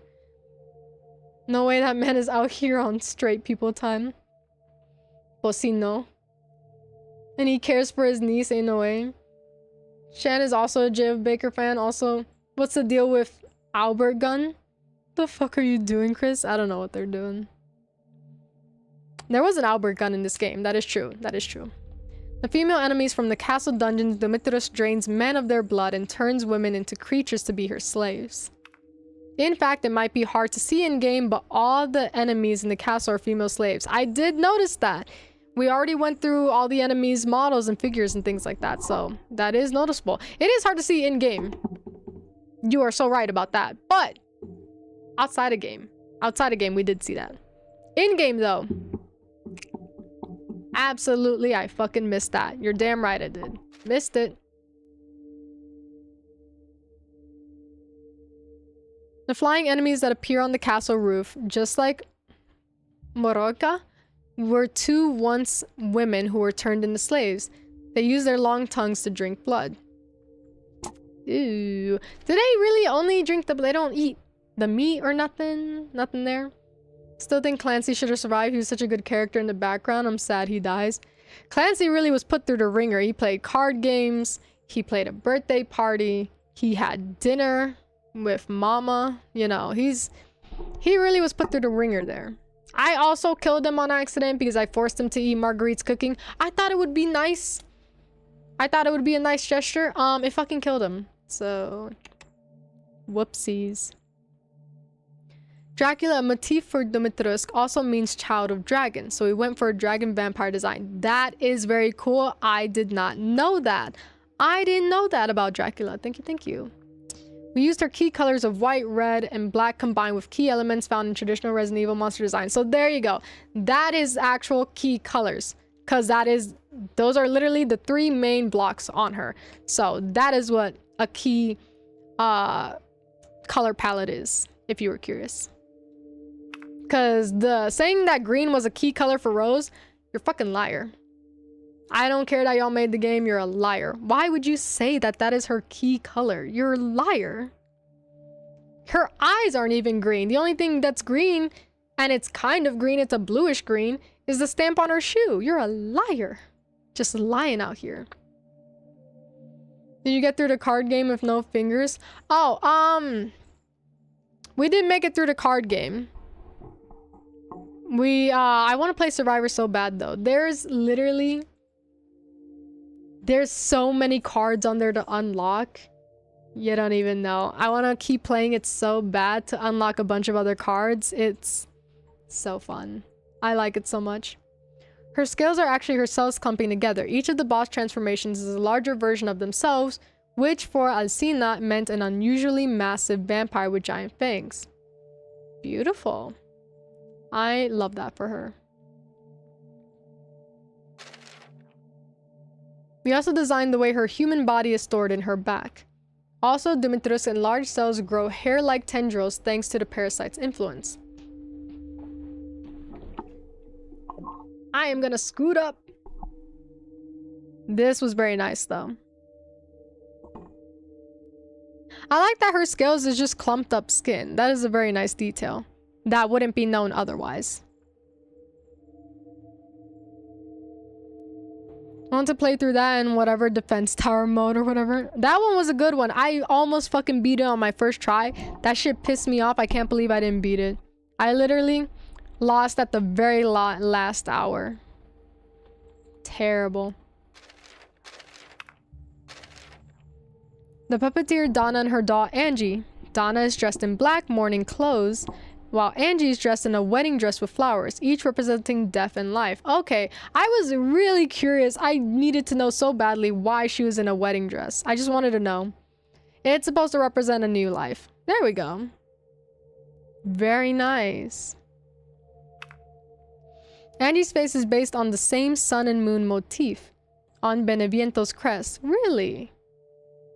That is interesting. They really tied it all the way around with her. It's why I'm so sad that her level felt like... It's not even like the level didn't... It's not that her level felt mishandled. It's more so the lack of documents. Like, after Dumitrusk, she had a boatload of fucking documents, and I feel like they just started falling off with time. And I don't know if that's just me missing it or what, but... Yeah, Jesus. I would have loved to read more about her. Angie can fuck right off. What do you think about the Rose DLC? It's like a whole ass thing. The Rose DLC was very beautiful. It was so fucking nice to see, it was so nice to see kind of like a way to reunite Rose and Ethan even in death. Isn't the Duke a bitch face in this? The Duke, in one of the diaries that is written by the Duke, he says that he doesn't remember who he is anymore or what he's supposed to do. All he knows is that now he has to make people suffer, and he has no idea why. I don't hold it against Duke much. I don't hold it against Duke, but it doesn't explain what's going on there with him. So I don't put it on him too much, but I also don't understand why. I don't know what they're doing there. Donna's face is also based on the same crest symbol with the scarred part of her face caused by the parasite. Her base concept is that she's a ghost. The Beneviento family dolls, which Donna made. So she made all of this herself, and they all have that crest as well. Well, not all of them. Well, somewhere in them, because like these two are the only ones missing them, but maybe they have them somewhere else. I don't know.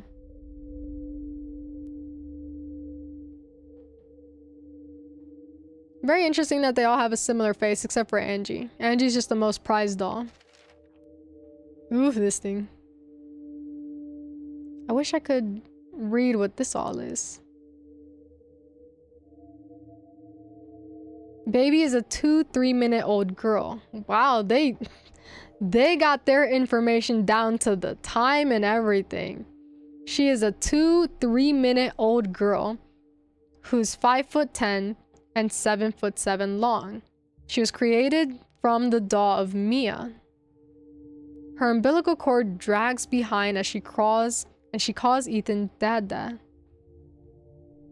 So she came from the Mia doll then. She didn't just randomly come in. She was born from that mannequin. Very interesting. She can open her left eye with effort and will put anything in her mouth. If she finds what she's looking for, she'll instantly eat it. She dribbles a lot and has no teeth, but her hands and feet look like real baby hands. They did. You got me there. That's very interesting that they got her like aged down and everything. Like it's not needed at all, but they even got her age down, which is she was born right there. We just missed her birth. Moreau made a crown for himself out of the bones of the villagers. He's also the most corroded by the parasite than any other lord. The concept behind his design is that he's half fish, half man, and we use a number of creepy sea creature parts while also conveying a very Resident Evil series style monster. But unlike most other transformed creatures in the series, he still understands and can speak human speech. A rare monster that can communicate. Yeah, okay. I see.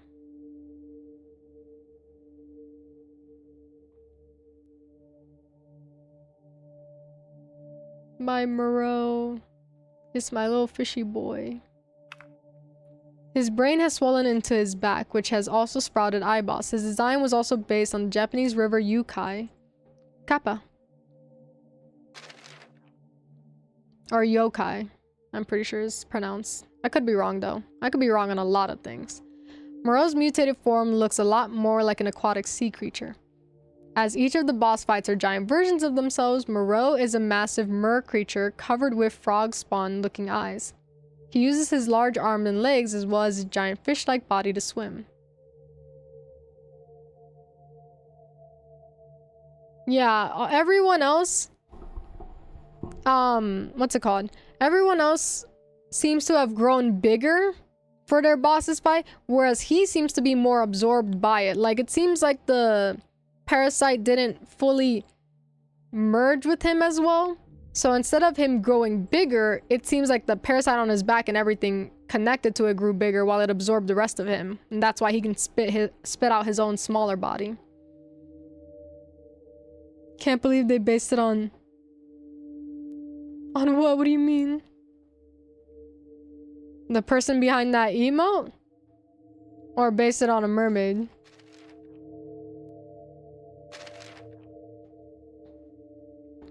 This piece was used to visualize Moreau's acid vomit attacks, as well as his humanoid body inside the mouth and his monstrous body. We tried to convey his creepy aquatic nature in each movement of each attack. This is a good one. You can also see the little... I can't zoom in any further, never mind. I was gonna say you can see the little faces in the model. In the eyeballs.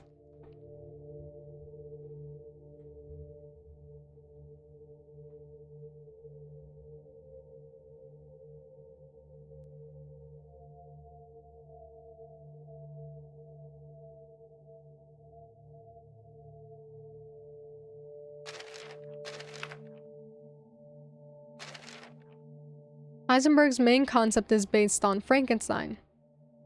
Really? We wanted to create a cool gray-haired character who was a little rough around the edges. He smokes his favorite Cuban cigars. I wonder why they went that route. with him.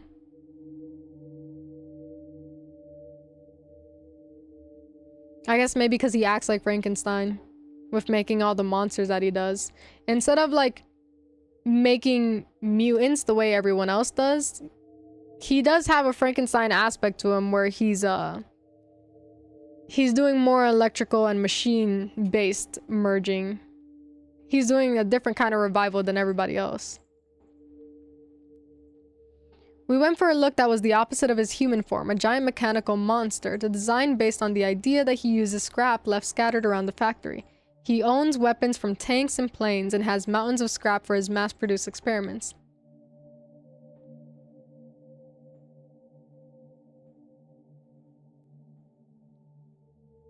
Oh, I typed Kappa without space. Is that the emote that pops up when you type Kappa? They based him on Kappa. The original design was based on the Splendor Royale Moth Caterpillar. We wanted him to look like he moved on treads and be faster than any other boss monster.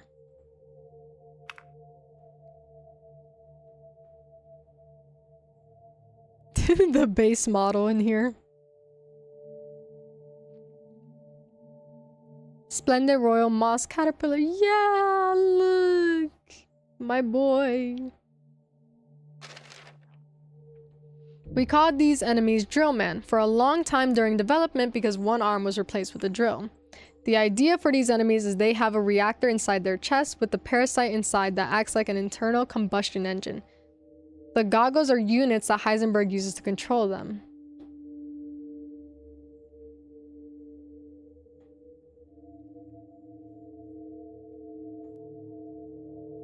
Actually, just based on Metal Gear. Metal Gear Solid. God, all their fucking lips are gone.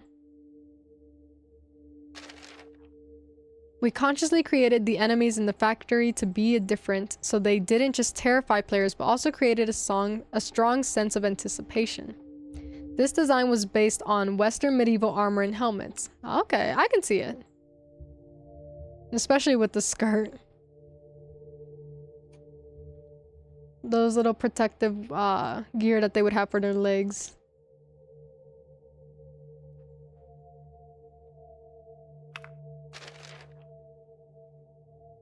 We were really attached to the name Jet Drill during development. They used jets on their backs and their heads look like fighter planes. This design is similar to Horseshoe Crab. We designed the front and back with different amounts of detail so the back would be particularly shocking.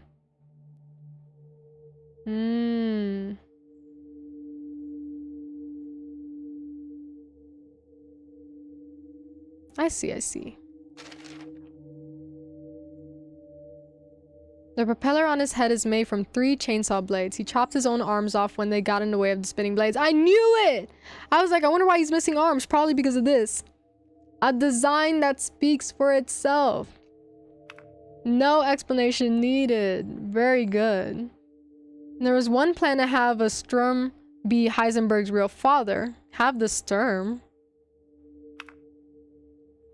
This guy? And during development, he was called Propeller Man. So there was a plan to make this his father. That would be a crazy fucking story point. But another added thread with nothing more to it.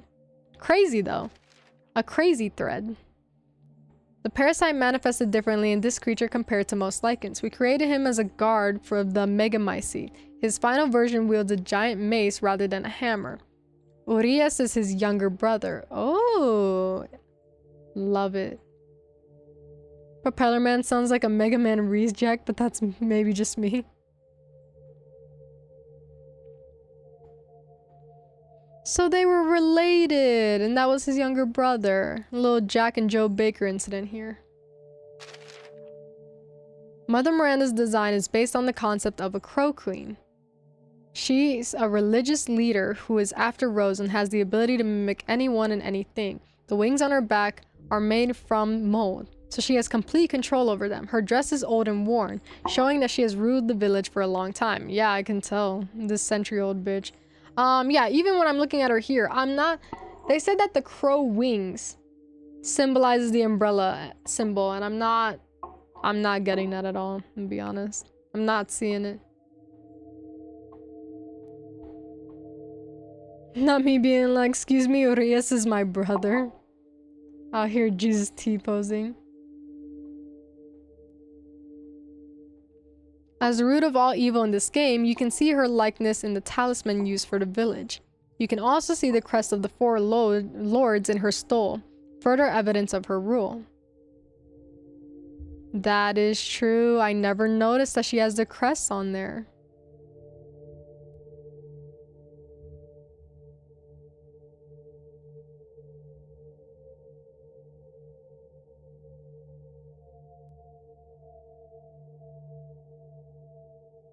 Very nice. She is gorgeous, by the way. I'm too unserious. She is very gorgeous, though. We'll give her that.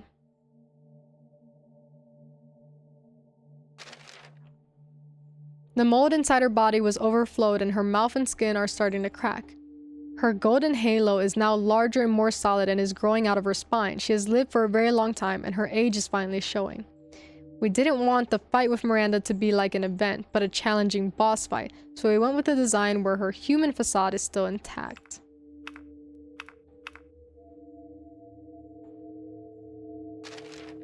Okay.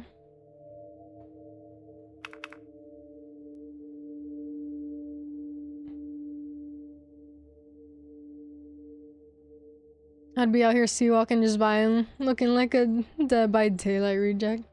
Can't remember the name of Vami Mommy.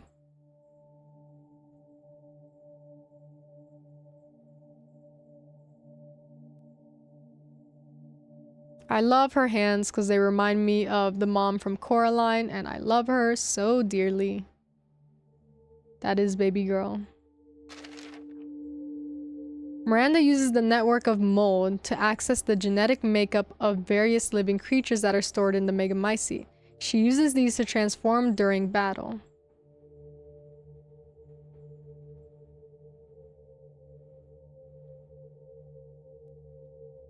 A little bit. Miranda's giant spider looking for him. Love this one a lot. Very nice.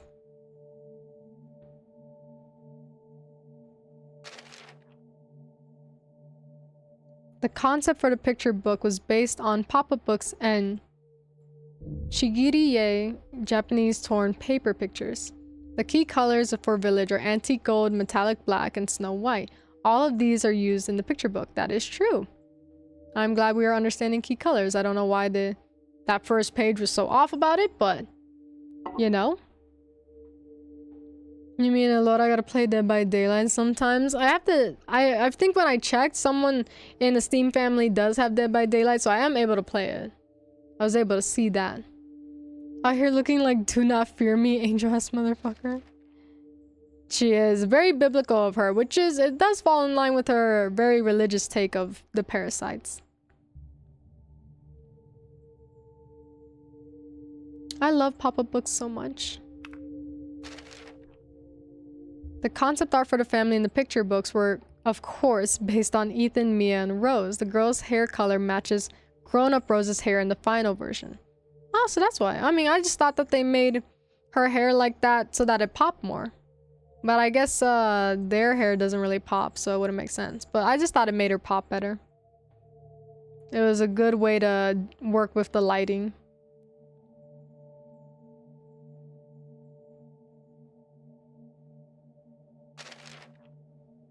Concept art for the Bat Lord in the picture book, the white of its fur was based on Dumitrusk. The 3 black bats are based on their daughters. Okay.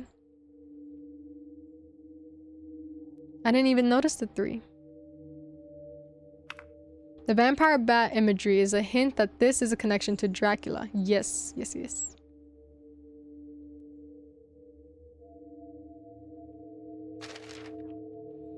The designs for Fish King and Dark Weaver are based on Moreau and Beneviento respectively. Okay, didn't really say much else there.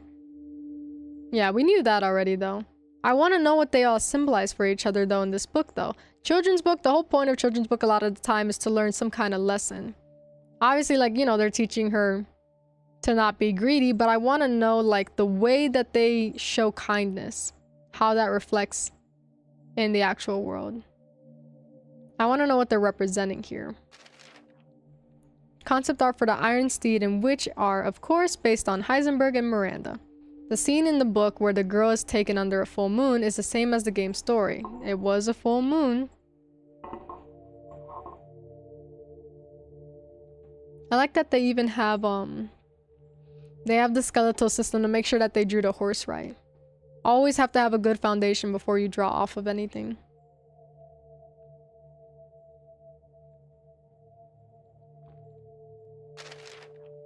Concept art for when the girl and her mother go into the forest.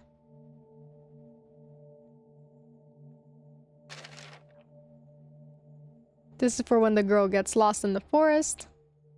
They made the face a little creepier than she ended up being, thank God.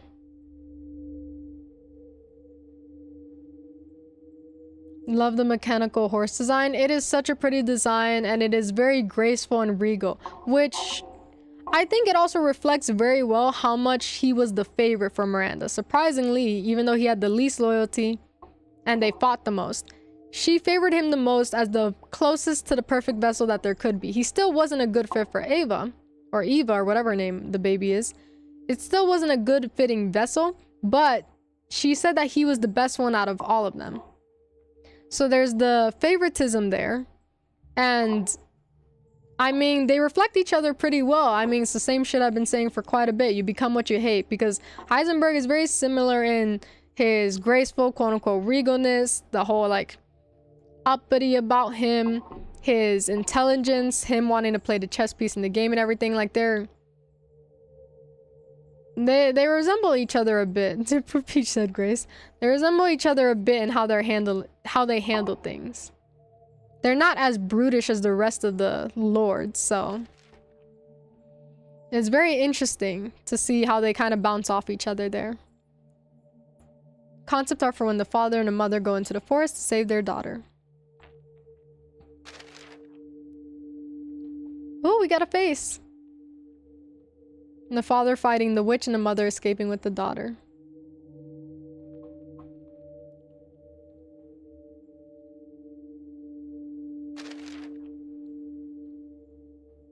Oh God, why did they do this to you? It's like they're trying to make me mad on purpose. And I'm not even a fan of Mia, but even I know when someone's been done wrong. Jesus.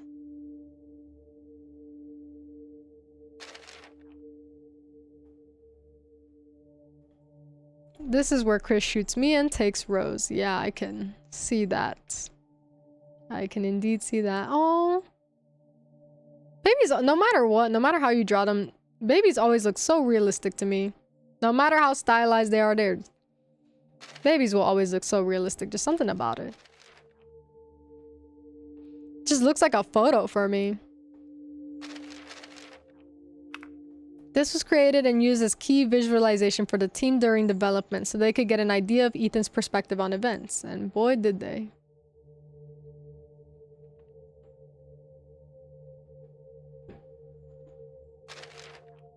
The development of Village was a lot of trial and error, but it was always going to be a survival horror game. This was how the Lycans were created. Yeah, the whole idea was that they needed to get back to their roots.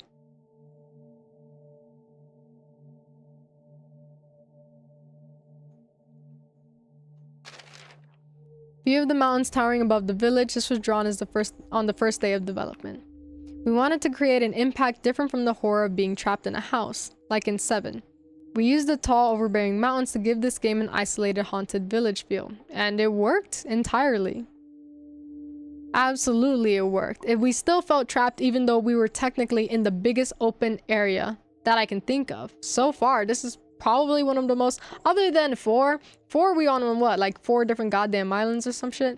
Other than 4, I think this is probably the most open-ended area that we've ever been in, and yet it was also the most trapped and locked in.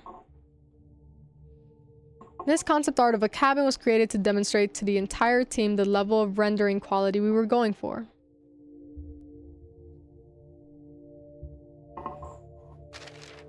The large windmill looms over the graveyard. Peach is always locked in. I'm always locked in an area. The relief on the gate shows a young maiden saving the village from a terrible demon long ago. Oh. I thought it was her getting eaten, but that's a very nice different perspective on it. Well, it's the actual intention with it. A little hard when I was doing it in the middle of a puzzle though, but very nice. It continues to show the whole like feminine power within Dimitrescu. Concept art for the fields leading up to Luisa's house. The scarecrow is nothing special, but there are a number of goat bone and constructs erected to ward off evil. The surviving villagers who have escaped the Lycan attack huddled together. They had someone was gonna have a baby.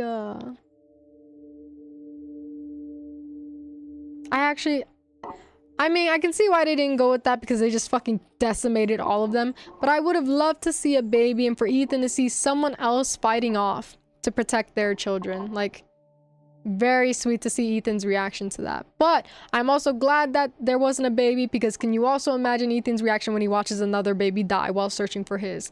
Not great, not great. The Lycans are savage wild beasts, but we also wanted to convey that they are pack creatures. Getting the right balance of intelligence and nature in this image, as well as in the game, was one of the biggest challenges. They did really good. They felt incredibly sophisticated out of a lot of the other zombies we dealt with in the past, while also feeling like just regular monsters. They felt like any other animal could have been it. Like, they felt like wolves. They felt like an actual natural animal. They didn't feel like animals of like, oh my god, these fucking monsters are animals. They felt like animals. Basic wolves. They just felt like wolves and any other animal you'd see out in regular nature. The concept art for Ethan's trial, Miranda and the Lords began to use this space for trials in the past to pass judgment on heretics. Their positions and mannerisms reflect their status and personalities. Which is crazy because again, you know, a little bit on the lower end and yet he's the favorite. It's just seeing the dynamic here with them. You would think actually that Dimitrescu and Heisenberg would be replacing Donna and Moreau there because I feel like she would have her right-hand men handed her, like right beside her as her right hands. But I don't know, that's just me. That's the vibe that I get. Concept art for the vineyard outside Castle Dimitrescu, which Dimitrescu uses to make her wine.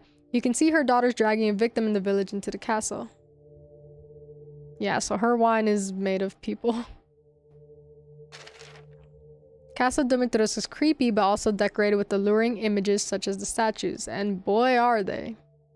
They are fucking gorgeous. The whole place is gorgeous. I will say, it's one of their most prettiest games. But that's also what happens when you get such, the technology and hardware for it all. Concept art for Dimitrescu's dressing room. All her clothes are either white or red. I would have loved to see her in a red dress. Could you imagine the red popping off her skin, bro? Like, a good... What is it called? A good contrast to the grayish skin she's got.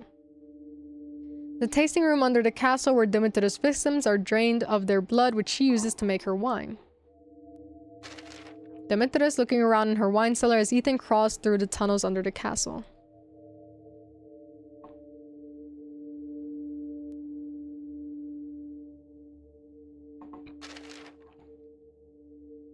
A room filled with treasures and works of arts. This is where the labyrinth was originally going to be located. Oh. I like where it's at. I don't mind it. I got no points on that. On the left is one of the statues with the angel mask. The right is the concept art for the iron insignia key. My hiccups. The same insignia on the door. I wish I knew what this insignia like is supposed to embody here though. It's a very pretty one, but it feels like it's supposed to look like something or it should symbolize something, but I can't catch it. Can't make heads or tails of it.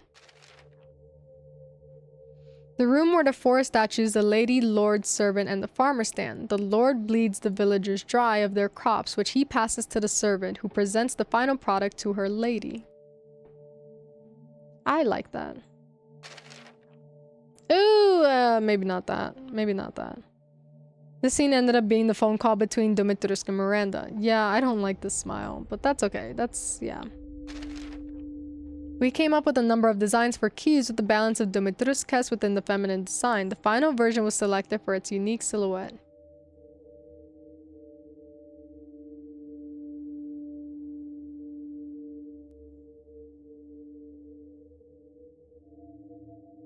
Yeah, out of all of these, maybe this one in the very far here. Maybe this one has also an interesting silhouette, but these ones are... the silhouette, if you were to black out these drawings, it would be way more circle than anything else, so... I'm glad that they went with ones at the top instead.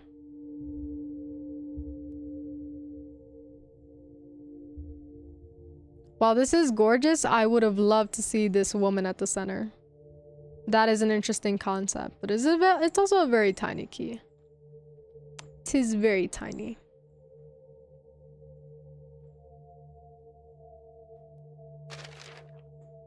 The door was designed to match the pattern on Dumitra's key. The door with the clearest crest and the most attractive door frame was selected as the final design. Yeah.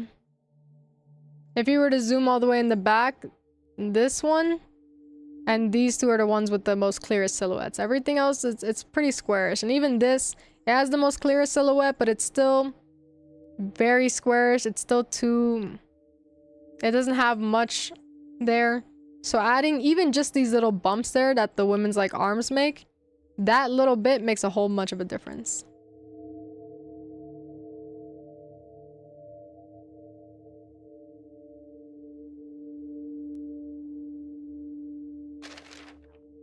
Dimitrescu uses her long, sharp claw-like nails to create havoc in the dungeons.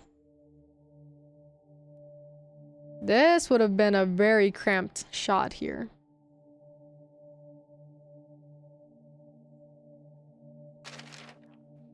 The concept art for fighting flying enemies on the rooftop of the castle. To Ethan with a sword, could you imagine? The final tower of the castle where Ethan fights Dimitrescu, this area was initially going to be used as a storeroom for period weaponry. Ah, it could have been both. That would have been nice. The knife used against Dimitrescu, which causes her to transform into a giant creature. The story behind this dagger is that it was once used by a man long ago to try and kill Dimitrescu. She sealed it away in the tower with his corpse because it was still a threat to her. The blade was the most unique shape, with flowers was chosen for the final design.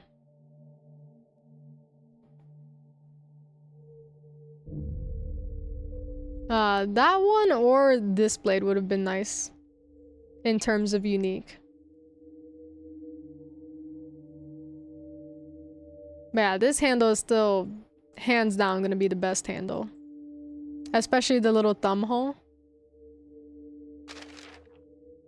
The entire area around House Beneviento, where Donna and her dolls live, is covered in a thick fog. We were initially thinking of a scene where Ethan is chased by enemies across the bridge. Across this rope bridge spanning the valley back to the village. Jesus.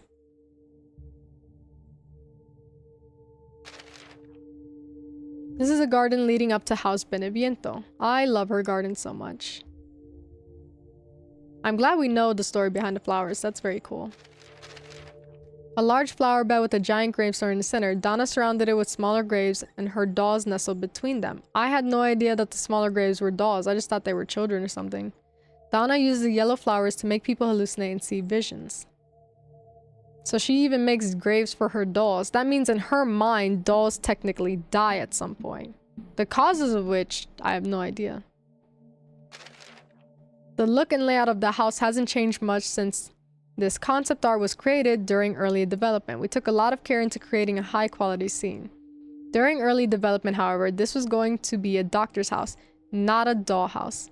Donna was going to be the village's doctor and Angie the doll never existed. We also considered giving Donna an incredibly dark past and have her family throw themselves off the waterfall. That is crazy. We can tell you wanted to give her a dark past, considering that you made her incredibly mentally ill, and everyone makes it sound like she's the craziest out of the bunch, which is why it's so disappointing to see how little of an impact the house actually was. Like, she seems to be the quote-unquote craziest of the bunch, and yet, you know, it was pretty tame handling her. The room in Beneviento's basement where the doll of Mia was being made, the overall impression of the room hasn't changed, but Angie's design did. That is true. You getting cozy, Sundrake? Is this the game that makes the vibes cozy? This doll of Mia was always intended to be a puzzle similar to a Chinese puzzle box. As this was initially going to be a doctor's house, the doll was originally going to be a corpse that looked like Mia. That would have been interesting for Ethan to have to force himself to cut into Mia to get what he wants. But it's one of those things. It's very interesting in Ethan's character to make it an actual corpse of Mia.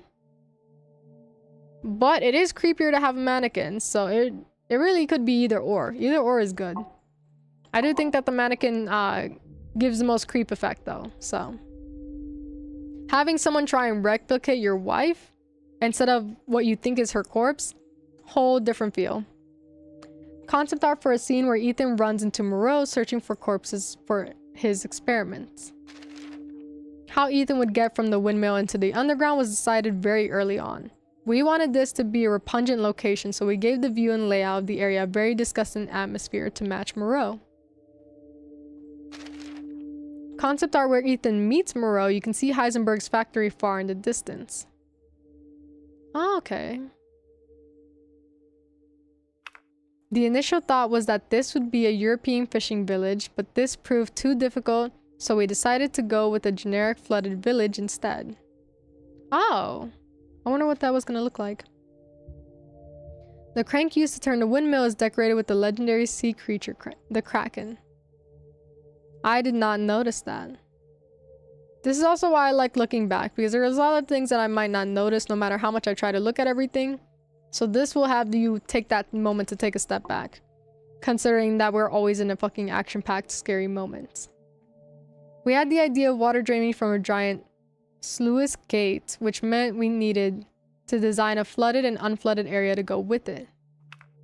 The plan during early development was that Ethan would need to cross the sluice gate to reach the factory after collecting all the crests.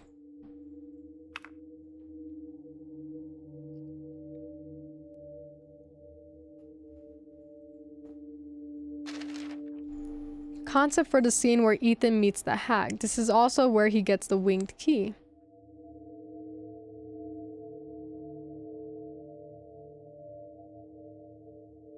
Still very confused on the hag. Well, actually no, the hag was like a whole trick. I'm over here like, why would Miranda be worshipping herself? It was just an act to lead Ethan where she wanted him. She said herself that she was just playing with him and experimenting, so. Statues of 4 kings with a chalice in the center. These founders of the village once protected the chalice. Okay, so I'm gonna assume that Nicola is like, there's only 3 Umbrella founders. Whether you want to give Miranda credit or not, given she's the one that started all this with this virus, I don't know. But Nicola is a founder of the village, it looks like. That is what I've been wondering forever, because they randomly left an entry where they mentioned that Nicola is the founder, but they didn't say of what. The giant chalice placed on the dais. The design for the winged key is closely connected to the village crest.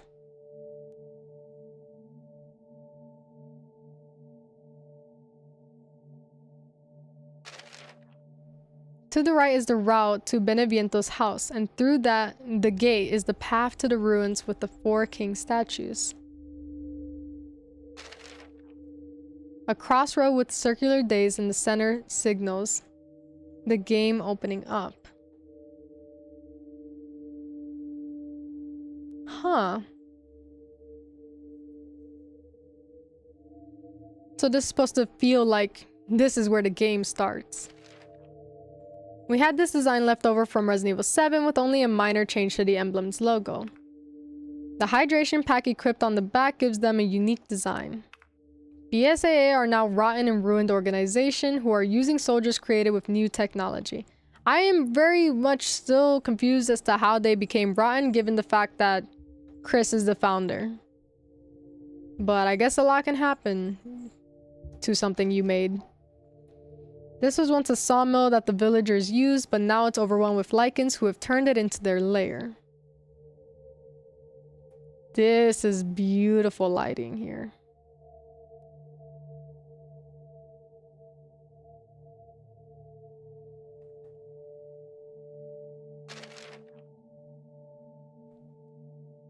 Concept art for the Lycans' lair. Lycans have different intelligence and power compared to zombies, Ganados and Majini. We wanted to create a setting that reflected this. You did just that. They definitely feel like they have probably the highest intelligence out of them. Deep in the Lycans' lair, even early on, we wanted a fight in a tall, open space.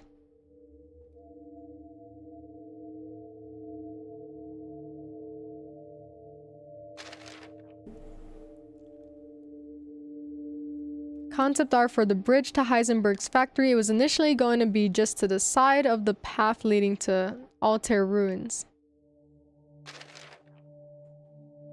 Sturm chasing Ethan down a narrow corridor, destroying everything in its way. Would be very fucking crazy to go with that dad storyline. The concept art for Heisenberg kicking Ethan down into the hole and in the giant cavern under the factory.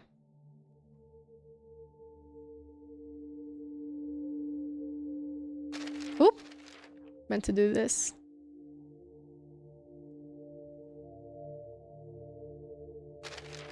A casting machine which uses molds to create objects made out of cast iron. This concept for a puzzle was around since early development as a way to create a key.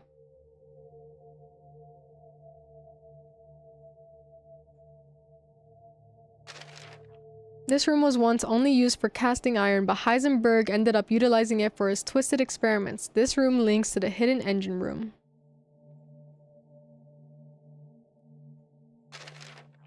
An engine room powered by giant pistons. Yeah. A fight inside the grinder shaft. This is a very nice action shot. We went with a design that had a powerful looking horse just like the one on Heisenberg's crest.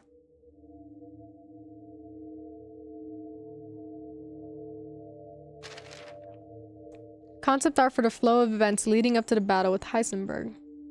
We pictured Ethan falling into the pit around dusk and returning from it a dark, stormy night sky. The general layout of events didn't change much from early development. God, I don't even know how long Ethan was going through all this shit.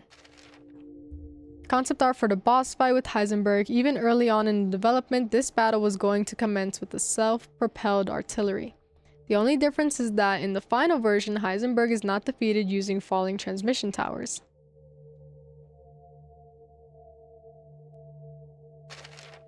We figured that Heisenberg's yard would be full of scraps and vehicles which he uses during the fight. Yeah?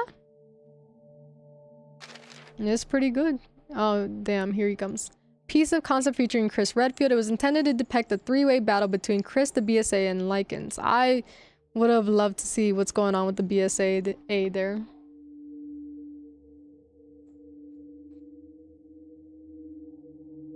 Especially, like, imagine fighting the BSA and you're thinking that these are normal people, and then it's not until they go up on the helicopter that they reveal you are fighting bioweapons all along.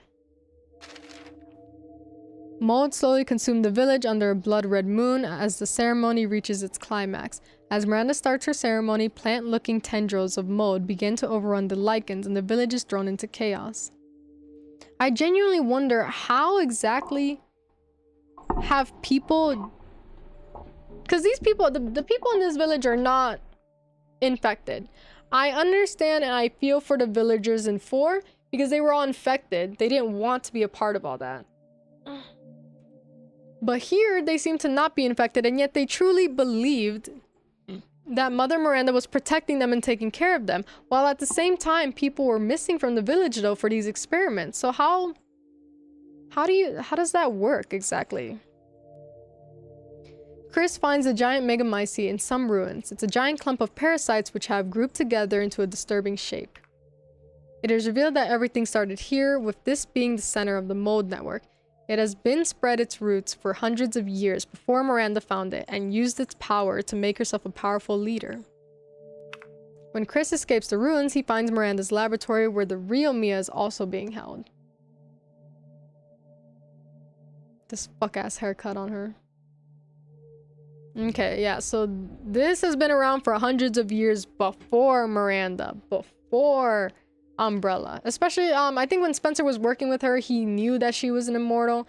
So, way, way fucking many years ago there. The concept behind this piece was Ethan's last stand. Here, Miranda transformed into the hag and would use Rose in the ceremony. The mold tendrils have grown over the 4 king statues and look almost like wings.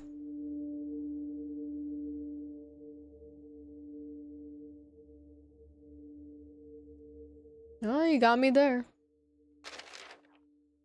Concept art for Ethan's fight with Miranda on a mold-covered ceremony fight. We wanted to think about how the enemies in Village would look from a first-person perspective. Key visualizations like these were essential for picturing the gameplay. And boy, does she look fucking incredible. I wish there was a little bit something different done with her fight, but still looked incredible the whole time. Ethan fights Miranda in her spider form.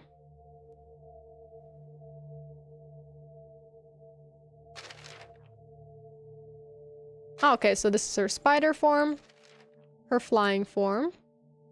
I like this look. I wonder if there was a way for them to make it veiny in her wings there.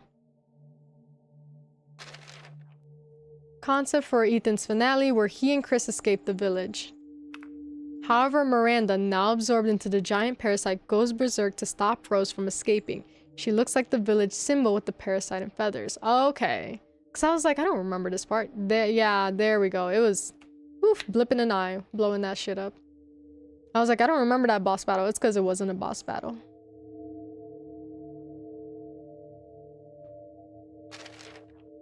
Rose has grown up and reading the picture book her parents used to read to her when she was young. She has a bouquet of flowers for Ethan's grave.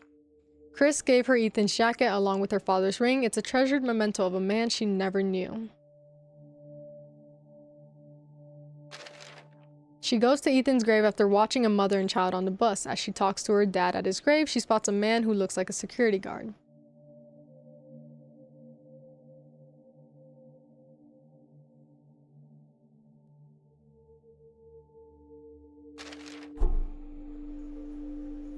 These are the handguns. Pistols.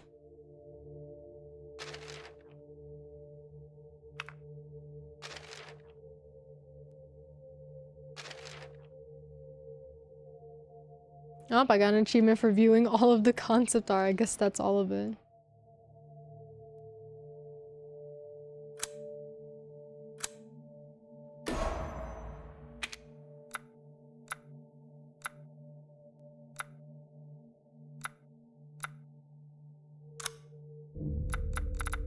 Oh shit. Ignore that. Haven't gotten all of them yet. Resident Evil 7 character designs included some character models that were different or didn't even appear in the final version of the game, such as the dog. Chris was originally going to be an early middle-aged man.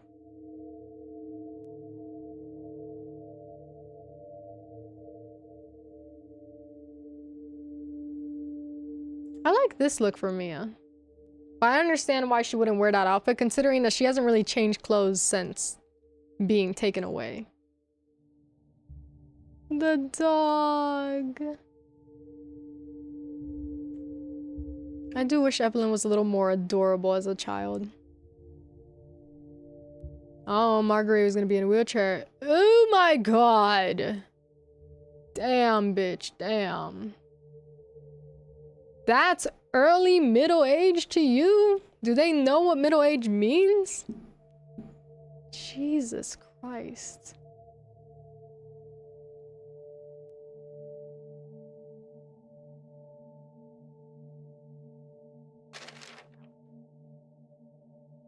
Initial rough drafts with Ethan and Mia when they were not going to be married but strangers. Ethan was an investigator and Mia was a missing person. I like how it actually ended up being.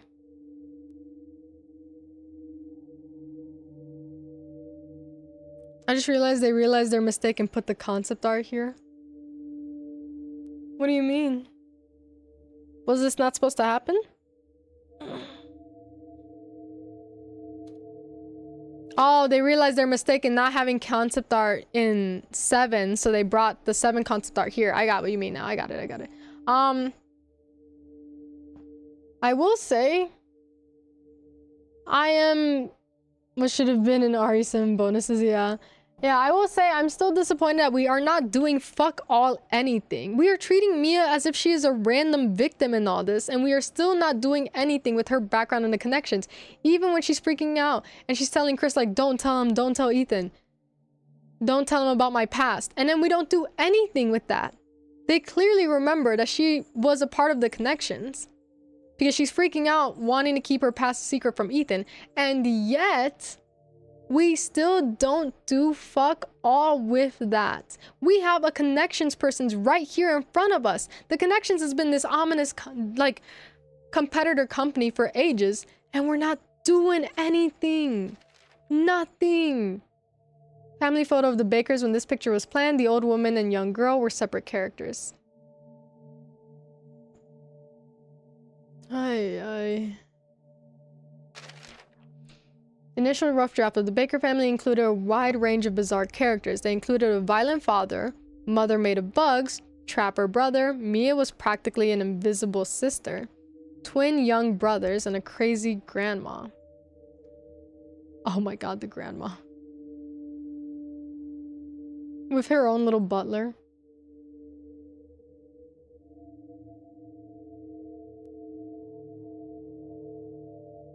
Oh, and then that's where the dog comes in. I would have loved the, oh my god. Why do you guys keep saying how young someone is supposed to be and then you give them the most wrinkles in the world? Chris is supposed to be early middle age, then he looks like that. These are 2 younger twin brothers. Now they look like that. Jesus Christ, they look terrible. I would have loved to see twins. That would have been very fun. But they couldn't even handle the last sibling, so... Another rough draft of the Bakers had each member associated with a particular color. Jack was yellow, Marguerite was purple, Lucas was blue, and Zoe was red. All the colors have matched beautifully, except for Zoe's. Zoe's did not end up being red, but she was all white, so, you know, I'm glad that is a very nice way to distinct everyone is by color palette, making them their own individual color palette there. Rough draft of Evelyn, Chris, and Dave. The young boy in the middle was originally the youngest Baker, Remy, but he was cut, and Evelyn ended up taking his place. And I wish Evelyn was cuter. I wish Evelyn was a cuter kid. Would have been really... Jesus Christ, this is middle age to them.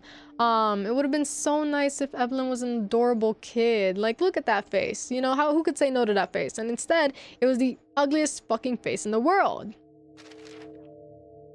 Jack's glasses were his key focal points for his character during early development. The image on the right is with his chainsaw fight. I like this.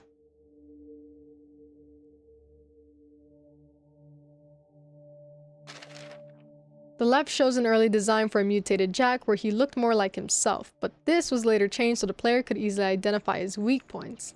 The picture on the right is a design for Mia's colleague, Alan. Yeah, didn't care for Alan, but that's okay. He was barely there, so it's okay.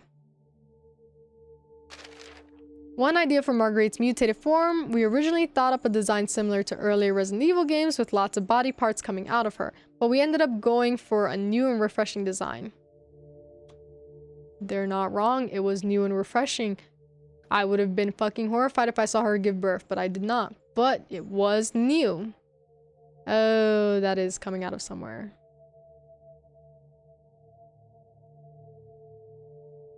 Yeah, that is pretty standard. It's pretty standard Resident Evil, so...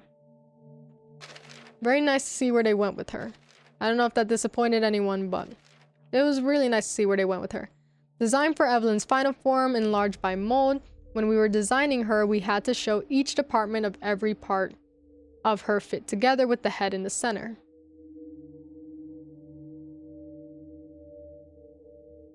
I only got the head, but good on you.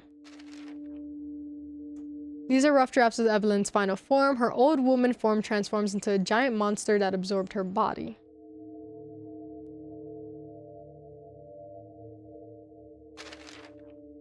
The main antagonists were the Baker family, so the designs of the general monsters that molded were some of the hardest ones. They needed to stand out without taking attention away from the Bakers. The Bakers look realistically human thanks to a technique using scanned photographs, so we wanted the molded to not outshine them. A good fucking job. That's very interesting that the Bakers were actually scanned photos to get their concept as close to realistic as possible. Designed for the four-legged molded, the name molded comes from mold and transformed. We wanted the enemy names in Resident Evil 7 to be the ones that the Baker family might have come up with themselves. Oh shit! Hi, hello, hello, welcome in! Sorry, hello. Sorry if you have to come into, this grotesque mess. We're just kind of diving into some Resident Evil concept art. Trying to look at any, how we like how they took the designs and everything. The directions that they took. Zooey Mama. How was Tomodachi? How were the games? I hope they were good. I was looking in your stream on my phone, but I look down on my phone, I just see myself. I gotta switch over. I didn't see which character, but when I looked down, when I was taking one of my stretch breaks, I saw that one of your Tomodachis fell in love with someone. Who were they? I was seeing a little cutscene where someone was falling in love. Grotesque mess? You gotta admit, Mick, this is a pretty grotesque mess here. How's it going? Played Tomodachi Life. It was super fun. Yeah, I'm glad it was good. Been playing 5 Nights at Frick Bears and I'm getting my cheeks clapped. We're no longer getting beat up. We're just going through concept art. I have been saved. But that is sorry if that is a jarring change. It was probably me and my partner's OC. Okay. We love someone that falls in love with someone that we actually want them to, instead of forcing them apart. Two boats crossing in the winds. Me out here thinking about Rebecca Chambers falling in love with Luigi Mario. I don't know. Listen, I've never played that game. I haven't even touched the demo yet. I would love to touch the demo, but... So I don't know how that game is played, but Mick, you gotta fucking break that up. You need to keep those people away from each other. Do not have Rebecca with Luigi. You need to break them up. I don't know how you can get that done, but you need to break them up. Also made Dr. Eggman and Agent Stone Yaoi. I did see Dr. Eggman. I saw my Iggy boy running around there. Can I make a Peach in my Tomodachi? You can indeed. If a Waluigi exists in that place, take me to him immediately.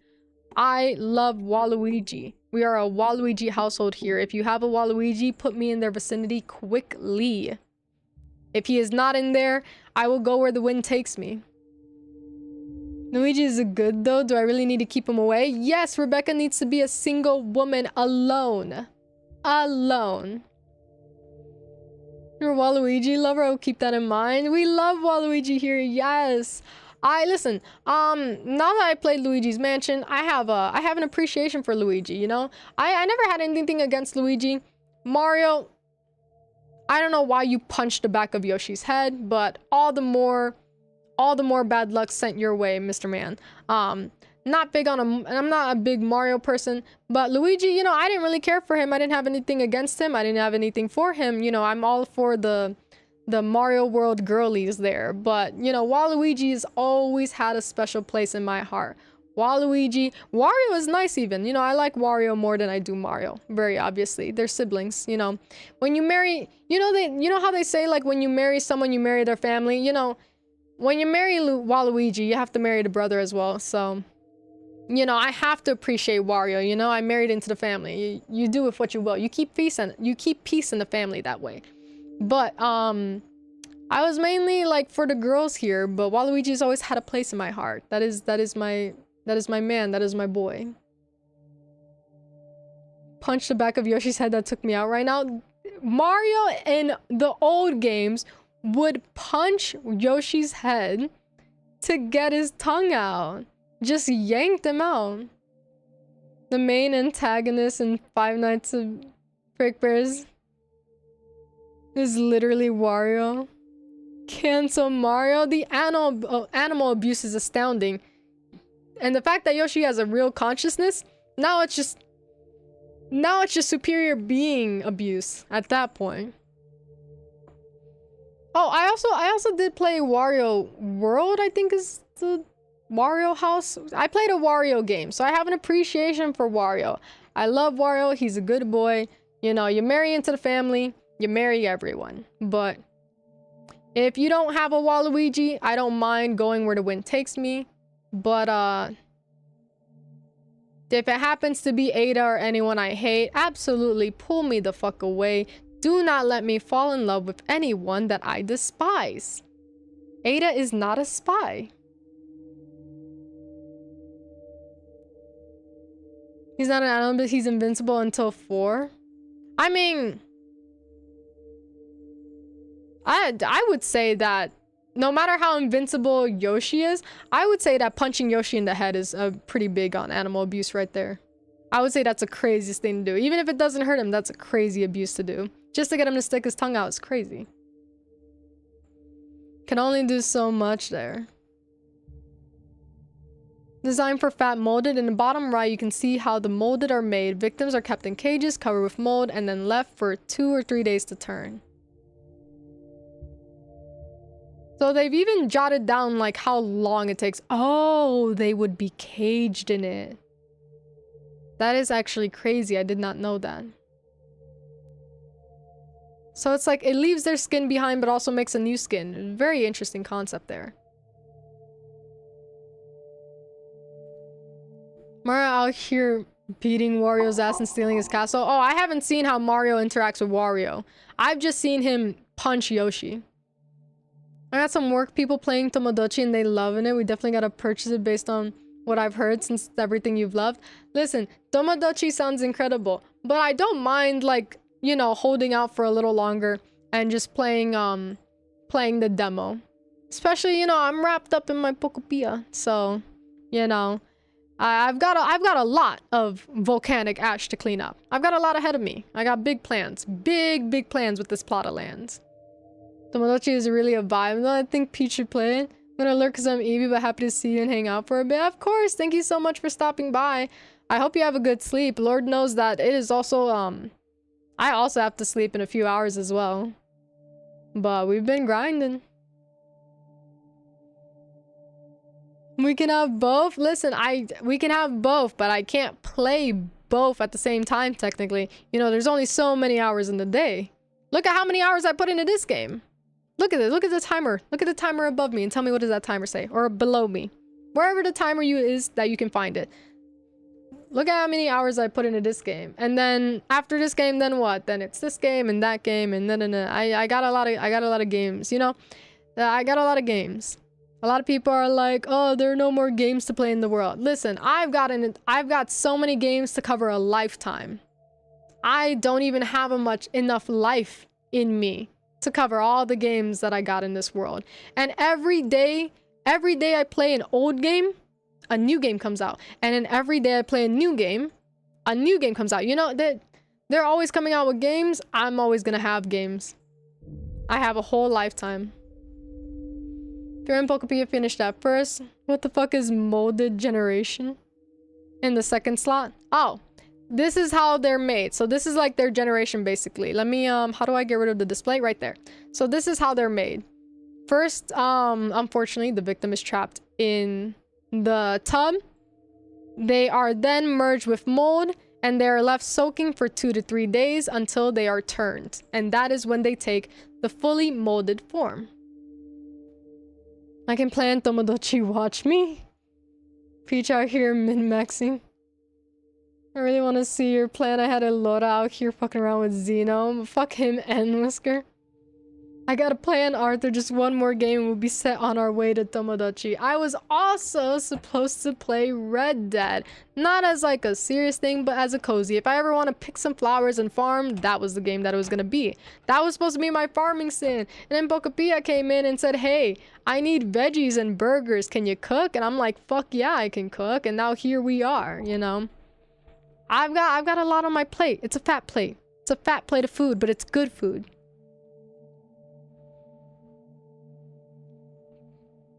I was gonna take a very, I'm not gonna lie to you though, I was gonna take a very painterly approach to, if like whenever I get to that demo, I was gonna take a very painterly approach to Tomodachi. Both painterly and just regular me's.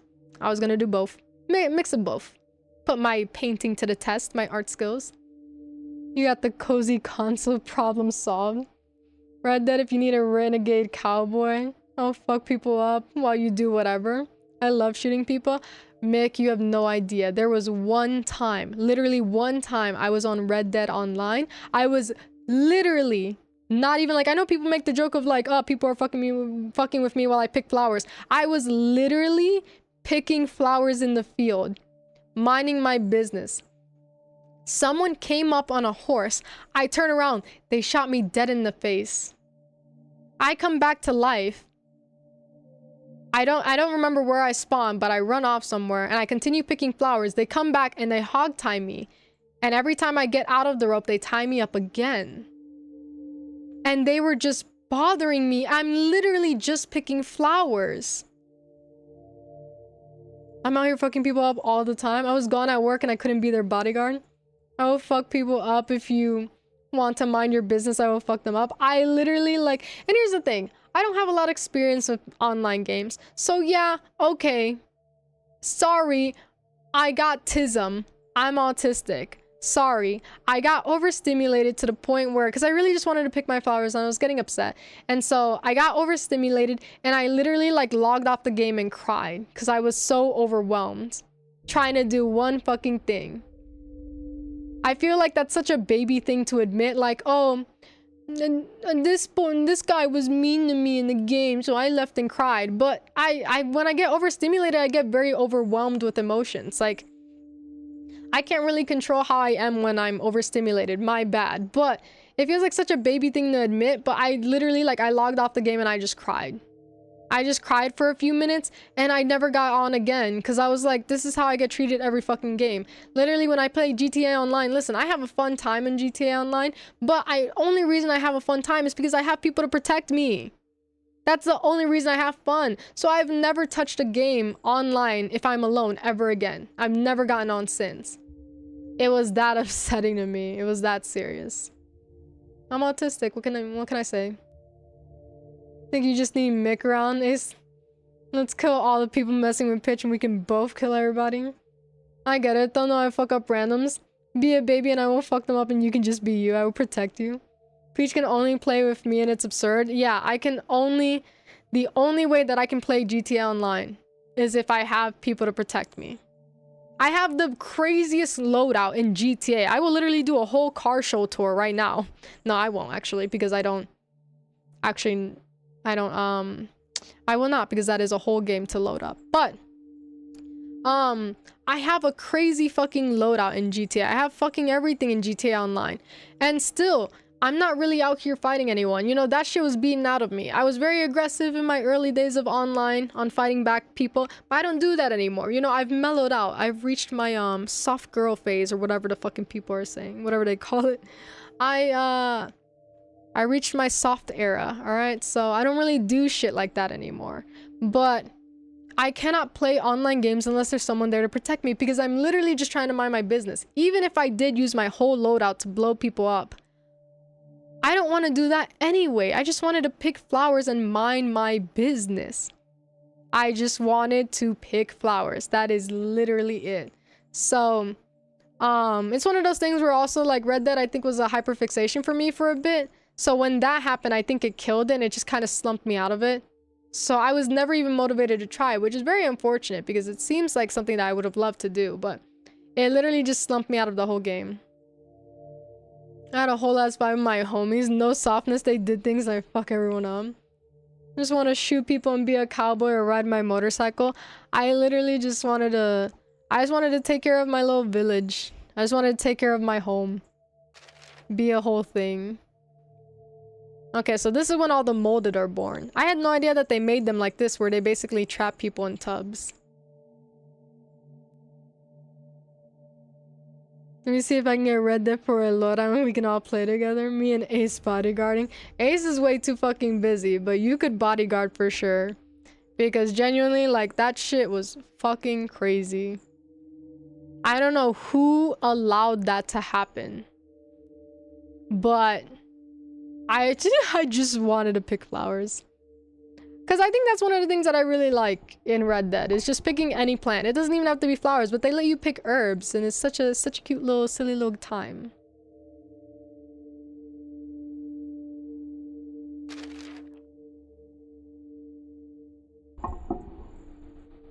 You think I'm joking? Oh, I don't think you're joking at all. I'm just saying that Ace is busy. But I need that. I need the fucking bodyguard. There was also a time where, if I remember correctly, I think there was also someone that was modding Red Dead while I was around. And they had all these animals just popping up. And I was literally, I felt like I was in a zoo. That was a nice time. That was a good time with a stranger. I felt like I was in a zoo and I was just hanging out with a bunch of different animals. That was very nice. I loved the zoo. So you can imagine my excitement there. Rough draft for a type of white molded that was axed. This was going to be a female variety that had tentacles resembling hair. Underneath the hair was a mouth-like appendage that extends out and attacks. There were also early development plans to have an antibody gun that would have been effective against the molded. This is an interesting concept, but I don't mind that this was not included. There was already a lot of variants. I don't mind that this one was not in. Designs for Marguerite's creepy crawlies. From the top, there are adult and young man-eating insects, as well as man-eating spiders that live in doorways. They were made pallid in order to appear less repulsive. Insects found in some real abandoned buildings in Louisiana were used as reference. I love when they use real stuff for reference. And they got the sizing down. Art from early development of RE7. This was the moment we decided the setting from there. Oh, this is the moment that we decided the setting. And from there, the whole game was based in American South. It's always crazy when they, like, we all know that this is concept art, but the way that they add this, like, grainy noise effect. It just makes it feel so... It makes it feel so much like a photo. It's a very good effect. The main dining room inside the house. There wasn't plans for a main house and guest house at this point. This was drawn when we were coming up with ideas for a guest house, trying to work out the size and layout of the house. Ooh, this one is nice. This one is nice, but I'm glad that they went more on a gardening aspect with Marguerite than... She already had a lot of bugs. She already had a lot of bugs. You didn't need more. You did not need more. Thank you, thank you. An underground area where the family kept a terrifying monster that needed a large feeding hatch.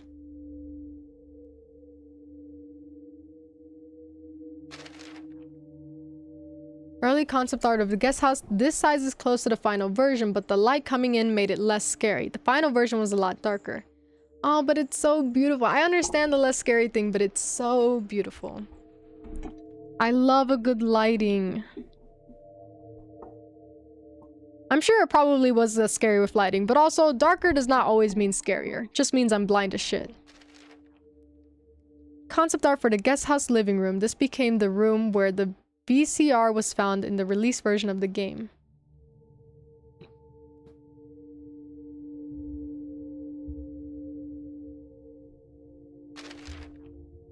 This is for the second floor of the guest house. This was changed to the third floor and was a hidden staircase added.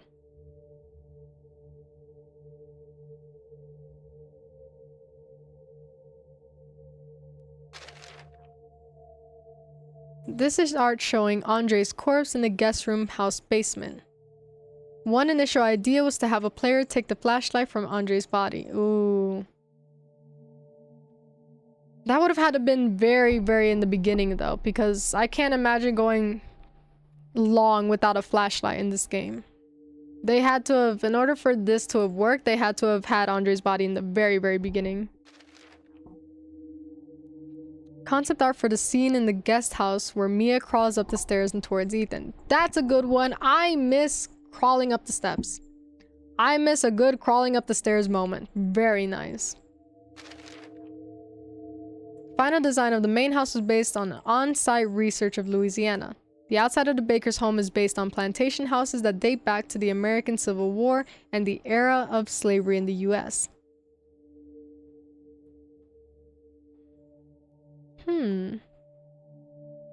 I never thought of it but that is really good to know. I mean, it definitely makes sense with all the land and the extra houses. That is plantation house. It is, yeah. This is based on a plantation house. Not to say that it is a plantation house. I mean, it could be, but it's based on it, which it makes sense. It definitely helps make sense of all the extra space and having a bunch of people living there, considering that you had slaves. That is what you did when you had a plantation house. You owned slaves. A rough design of the main house. Initial plans had a windmill in the front yard, but later research revealed there are no windmills in Louisiana. The house was also surrounded by open land, not the bayou, which didn't make it feel like a horror game at all. Which, the bayou ended up helping a lot with the atmosphere and with even bringing Evelyn into the story at all, because that tanker ended up sinking there.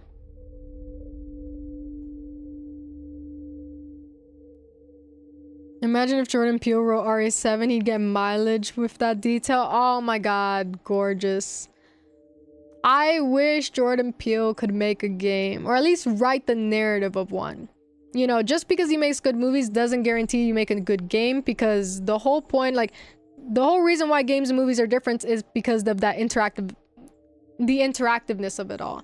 Even like when I was writing and drawing out children's books for school for a while, even like the criticism that I got was that it felt too quote-unquote gamey. It felt too much like a video game, like we were going from point A into achievement B type of thing. So being able to write movies and things like that doesn't guarantee that you can make a good game, but being a good writer does guarantee a good fucking narrative. And I would love to see what narrative he would come up with for them to just take that fucking game off the fucking mileage there.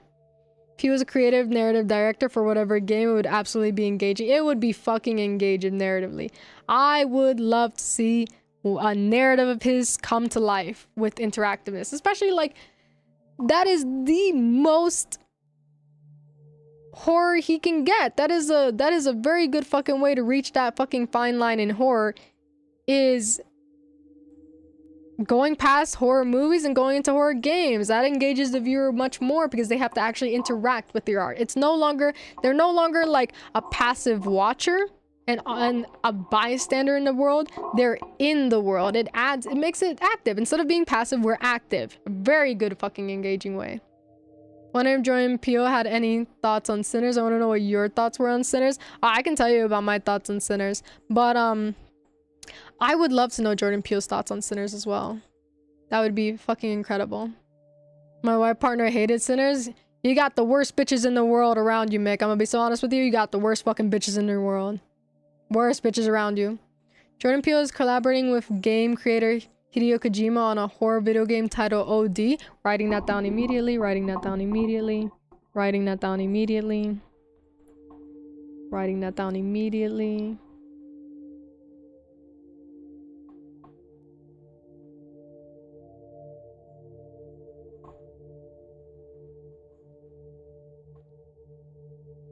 Wrote it down, stamped it, saved it in the phone.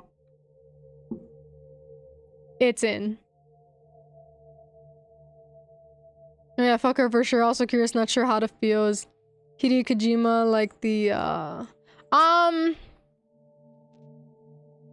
wait, hold on. What year is it coming out? They announced this at the Game Awards? I don't watch the Game Awards, so sad I missed that. I don't watch the fucking Game Awards.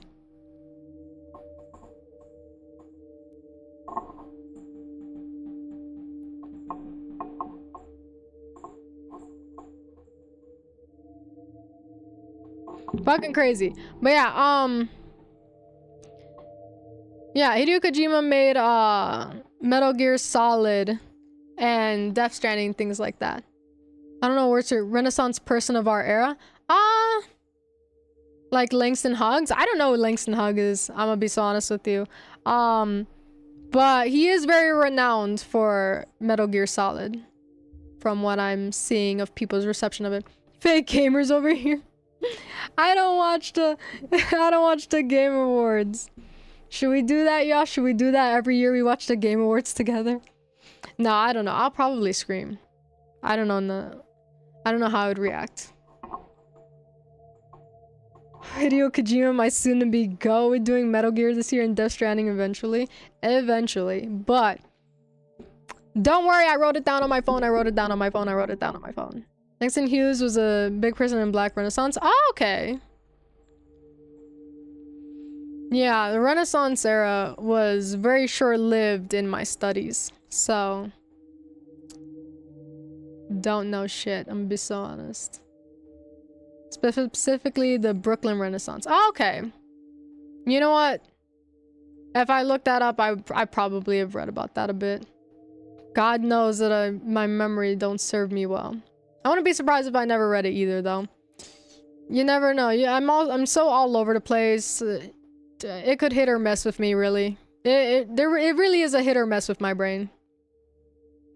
Like, look at how many thoughts I have on this game and narrative and design and all these things. Ask me anything about living and breathing, though. Anything basic human knowledge, and you got me. I run a blank there. Can't wait to tell my autistic homie that you're intrigued in Kojima once he's doing a collab this century. I cannot believe he's collaborating with Jordan Peele. You don't fucking understand. You don't understand how much I love Jordan Peele's work, especially for fucking, I grew up with that man, for fuck's sake. Jesus, like, fucking love his work. It's been great with the comedy and it's been great with the horror. Plus, like, he fucking he made a new movie with Candyman. I fucking love Candyman. I also grew up on Candyman. The history behind Candyman was fucking gorgeous. A beautiful story. Do not care about the white people Renaissance. Black Renaissance is Afro-Cuban Renaissance is different. Can I spell the word? My word though, like, oh yeah. Anything to do with, our more melanated demographic is always gonna be different. We just have a different culture like that. We're just different like that. Twada's thing, someone that was a Fear the Walking Dead character. After Hideo Kojima's previous attempt at a horror didn't go through, I cannot wait to experience this new game. Oh, I did not know he didn't go through. I did not know he didn't do well in the last horror game. But I also don't know his games very well. Haven't played them. That's why we're planning on playing them. Oh, it was actually a whole ass president in Panama. And was super into Afro-Cuban movement. Okay. I see. He doesn't talk about it though. Oh, I love to hear people's stories though. Would love to hear it. His last horror game was called PT. I know that game! This is a game I know for the first time. You know how many times I don't know a fucking game? I know that game! It didn't go very well? I thought people enjoyed it. I know that game. I know it. Name drop Game Grumps. I fucking saw Game Grumps play it years ago. I fucking know that one. He was supposed to direct an original Silent Hill game. Ah, well. I haven't played Silent Hill till now. But I'm so fucking shocked I actually know a game. Look at me recognizing shit. Oh, but it was more of a concept game. Okay, it wasn't enough. Not enough, substance. Long story short, he got fucked over hard by his old company. Ooh. Long story short, go ahead and tell me the long story later. Watch a video on that. Oh my god, I rewatched that Game Grumps playthrough every year. I love Game Grumps. Listen, I haven't watched Game Grumps in quite a fat minute. That don't change that I love them though. So fucking silly. I love my little Dan. My little Danny Avedon. His name was Ruin Blades. He was a whole ass musician with Disney. Oh. I have someone on my phone. Every now and then my speaker is like popping and I'm a little concerned. He mostly talks about being in fear as Daniel Salazar. It's fucking wild. Like, what do you mean? Cause what do you mean? No, I can't believe I recognize this shit though. Very crazy. So much fucking lore drop here. Also, please, why? Should I take my phone to one of those techie bros one day? It genuinely worries me that my speaker is just like clicking and clacking every now and then. It used to be it only did that with this one mobile game. Now it's, at least right now, it just popped at me. And it has no sound. No sound is on. No sound is on. I have this person's stream muted so that way you guys don't hear it. And my phone is on do not disturb for notifications and it just popped at me. I don't understand. I'm getting worried for my baby girl here. You know, my old ass phone that was with me for practically a decade didn't even act this way. I'm worried about her. What do you mean you were a whole ass musician and president of Panama, but you tell people you're a character in Fear the Walking Dead? It blows my mind. You'd be surprised how much people like diminish their own accomplishments and shit like that. And that phone is possessed. I'm worried for my baby girl. I've had a phone for practically a decade. So now that I finally let go of that phone and I got a new one, I'm worried because why is she acting this way? My old phone didn't even act this way. And my old phone was busted. That's why I had to replace her. You know, a decade is pretty old for a phone. So I was told. You know, I still think she had a good few years left in her. But I'm worried about my new one. Why is she popping like that? Why would she do that? I literally have the stream muted and the notifications are off. Why is she popping? She's so spooky. I have no idea what's going on with her. I don't know though. Our rough design of the main house. Initial plans of the windmill. Oh right, there are no windmills in Louisiana. The house was also surrounded by open land and not the bayou. We read that part. The talisman design for RE7 made by Jack out of cow head and legs was based on images of mold, bacteria, and cells. I'm not seeing it, but that's probably because I don't know what mold, bacteria, and cells look like. Don't know what any of that looks like. Can a scientist verify for me, does this look like mold, bacteria, and cells to you? Just checking. Maybe your phone is in their 30s and everything pops. She's new though. She's new phone. I would understand if like my old phone that's been with me for like a fucking decade. I would understand if that phone was popping, but this one, I literally replaced it now. I'm not on the old phone anymore. She can't be in her 30s. She was just born. She's crackling and popping. My poor girl. She's got a lot more years in her. She has to. If my fucking phone lasted a decade with me, this one better last another decade. If I'm replacing a decade-old phone, you better last a decade, alright? I hold on to those bitches tight. Early development concept art for the main house. The final version did not have you enter through the front door. The layout for the second floor was also completely different. The dining room of the main house had a completely different feel from the final version. The room and lighting atmosphere changed after on-site research. Really? Why? What was the first feel? Because this one is very similar to what we did end up getting. So I'm very curious as to what the original vision was that ended up changing so much. One of the biggest differences was the main table. It used to be square, but we found a round table in Louisiana home which better suited the family coming together. That is true. I love me a round table, but here's the thing. A round table is a really good way for the family to come together on a dinner, but I don't like for you guys to be near me. I don't like your bitches' plates near me. I like eating in my corner. You have your corner, I have mine. So for me personally, square table. For a good family vibe though, absolutely a round table. Absolutely a round table. But I don't want my plate near you guys, so you know, give me the corner, you get the other ones. We are good. You guys can be as close as you want, but I will be in this corner. Please be within 1/4 of a quadrant near me. Thank you. The garage in the main house that you fight Jack in. Initial plans had the garage and boiler together in a single room. Ooh, that is a big bitch.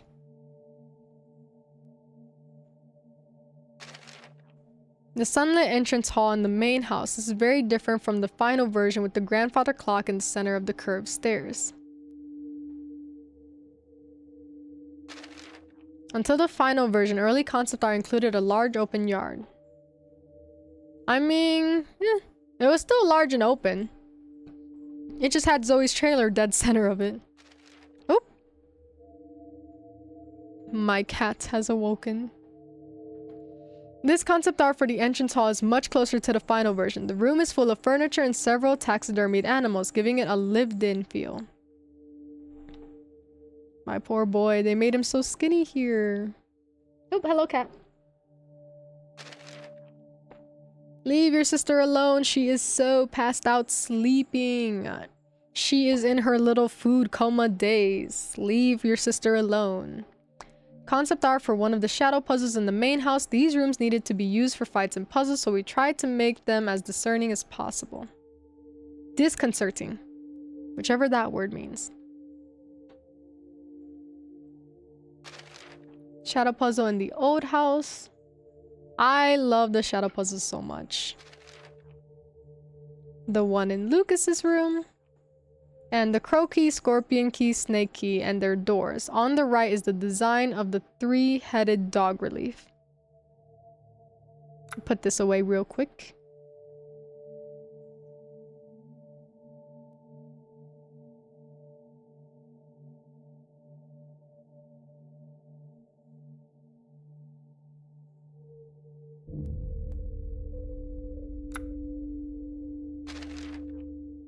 Concept art for the yard. There were always plans to have a trailer in the center of the yard, trapped by houses around it. That is unfortunately exactly how she felt. She felt trapped in the center, and it felt like she had her own space and her own set of freedom while also having her own set of limitations. And I did not want that for my baby girl Zoe. BRB? Okay. Early on during development, Zoe's room was not going to be the trailer, but a room in the main house which Ethan saves her from. The room was going to have a sort of Louisiana folklore theme to it. I love that for her. Not only was she trying to find a way to free her family, but having a folklore theme to it, like her possibly getting into hoodoo and getting desperate and trying to find any means necessary to release her family, including looking into a higher being. Like, very fucking good. Very interested in these tattoos also. Very cool to have her tatted up. But you know, you're literally, where would you have gotten tattoos from in the midst of all this? And it can be like, oh, she had tattoos before then. But my thing is that I think it would have been cool if we saw her before when she was just a normal girl, and now her being hardened by this life getting tattoos. But you can't get tattoos when you're trapped in this place unless you want to waste time doodling on yourself and inking yourself up. Then I guess we could do handmade ones. Totally up to you though, girl. Oh, I didn't even read that. The old house was once situated on a solid ground, but was flooded by a hurricane, which is why it's separated from the main house and barricaded up. Okay. Louisiana is a region that is often hit by major hurricanes, and we wanted to show that the Baker family were impacted by them too. And they were, and that's why they were trying to save people. They were so kind for that.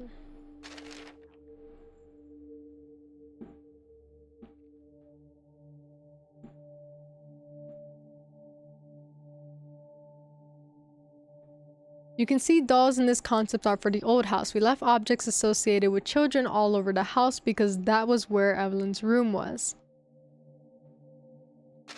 She really nested herself into that place. A web-covered room inside the old house. This concept art for the old house shows an image of a room with a severely damaged floor. Beyond that, you can see the staircase that leads up to the child's room. Marguerite walks down the corridor with a candle to receive mold from Evelyn. The destruction is the room was caused by a hurricane. I might be reading this shit wrong, but that's fine. Oh, that might be a typo actually. The destruction in the room was caused by a hurricane. Thank you. The jetty behind the old house that leads to the bayou. The crow key is kept away from the house in a remote location so no one can get to it.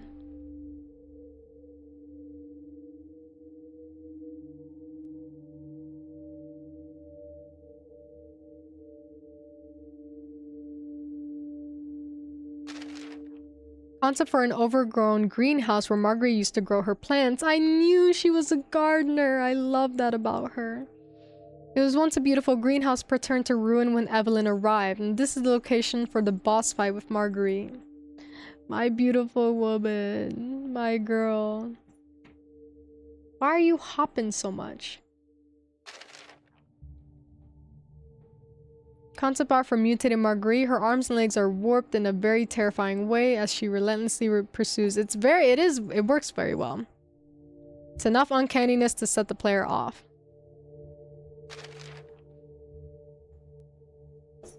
What you doing? What you doing? Be calm. The child's room in the old house that Evelyn lives in. It's full of toys for girls like a dollhouse and dolls.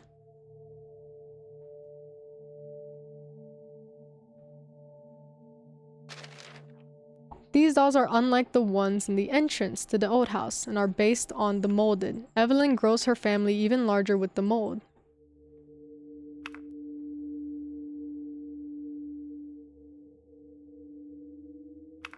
I did not think that those ones were based on the molded. I just thought that they were more of a rough drafty type of dolls.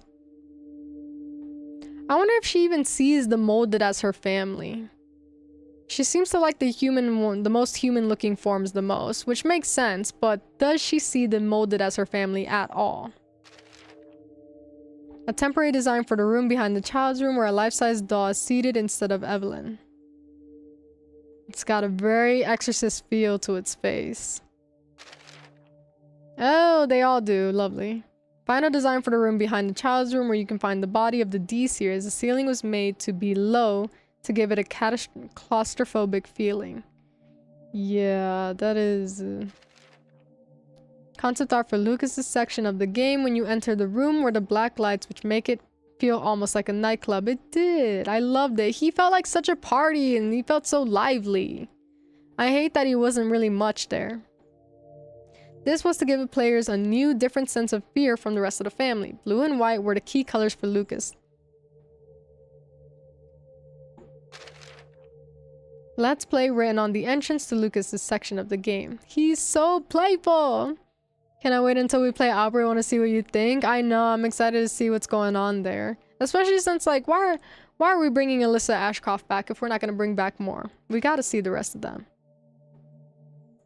Continue into Lucas's area and it expands into white rooms covered in plastic sheeting halfway through the development. We decided to make tripwire bombs Lucas's main weapon of choice.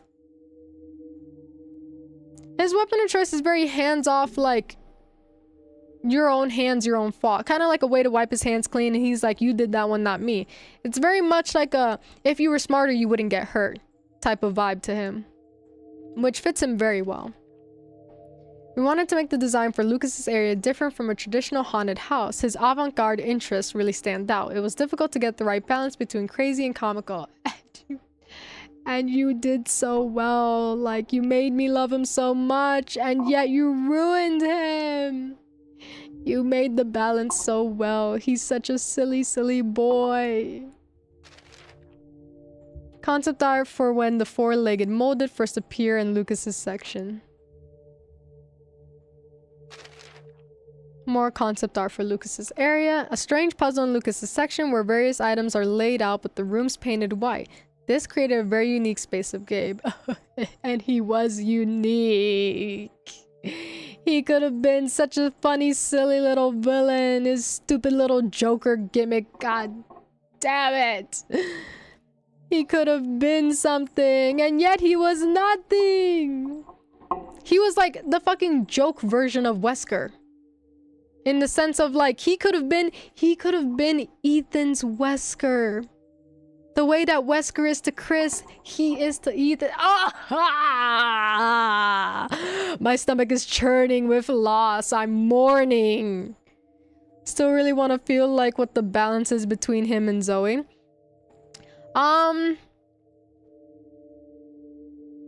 the balance in the sense of them being opposites, because I feel like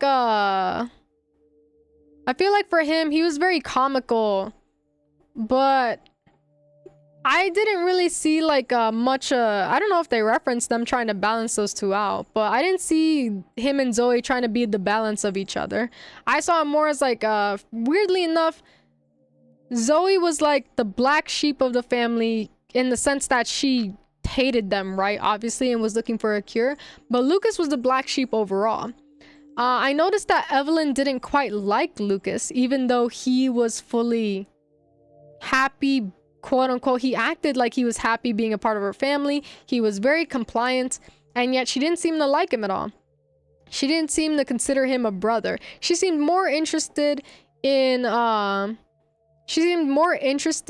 having a sister than a brother, because when we did see her with Lucas, she was pissed at him. She did not like him at all and told him to stop.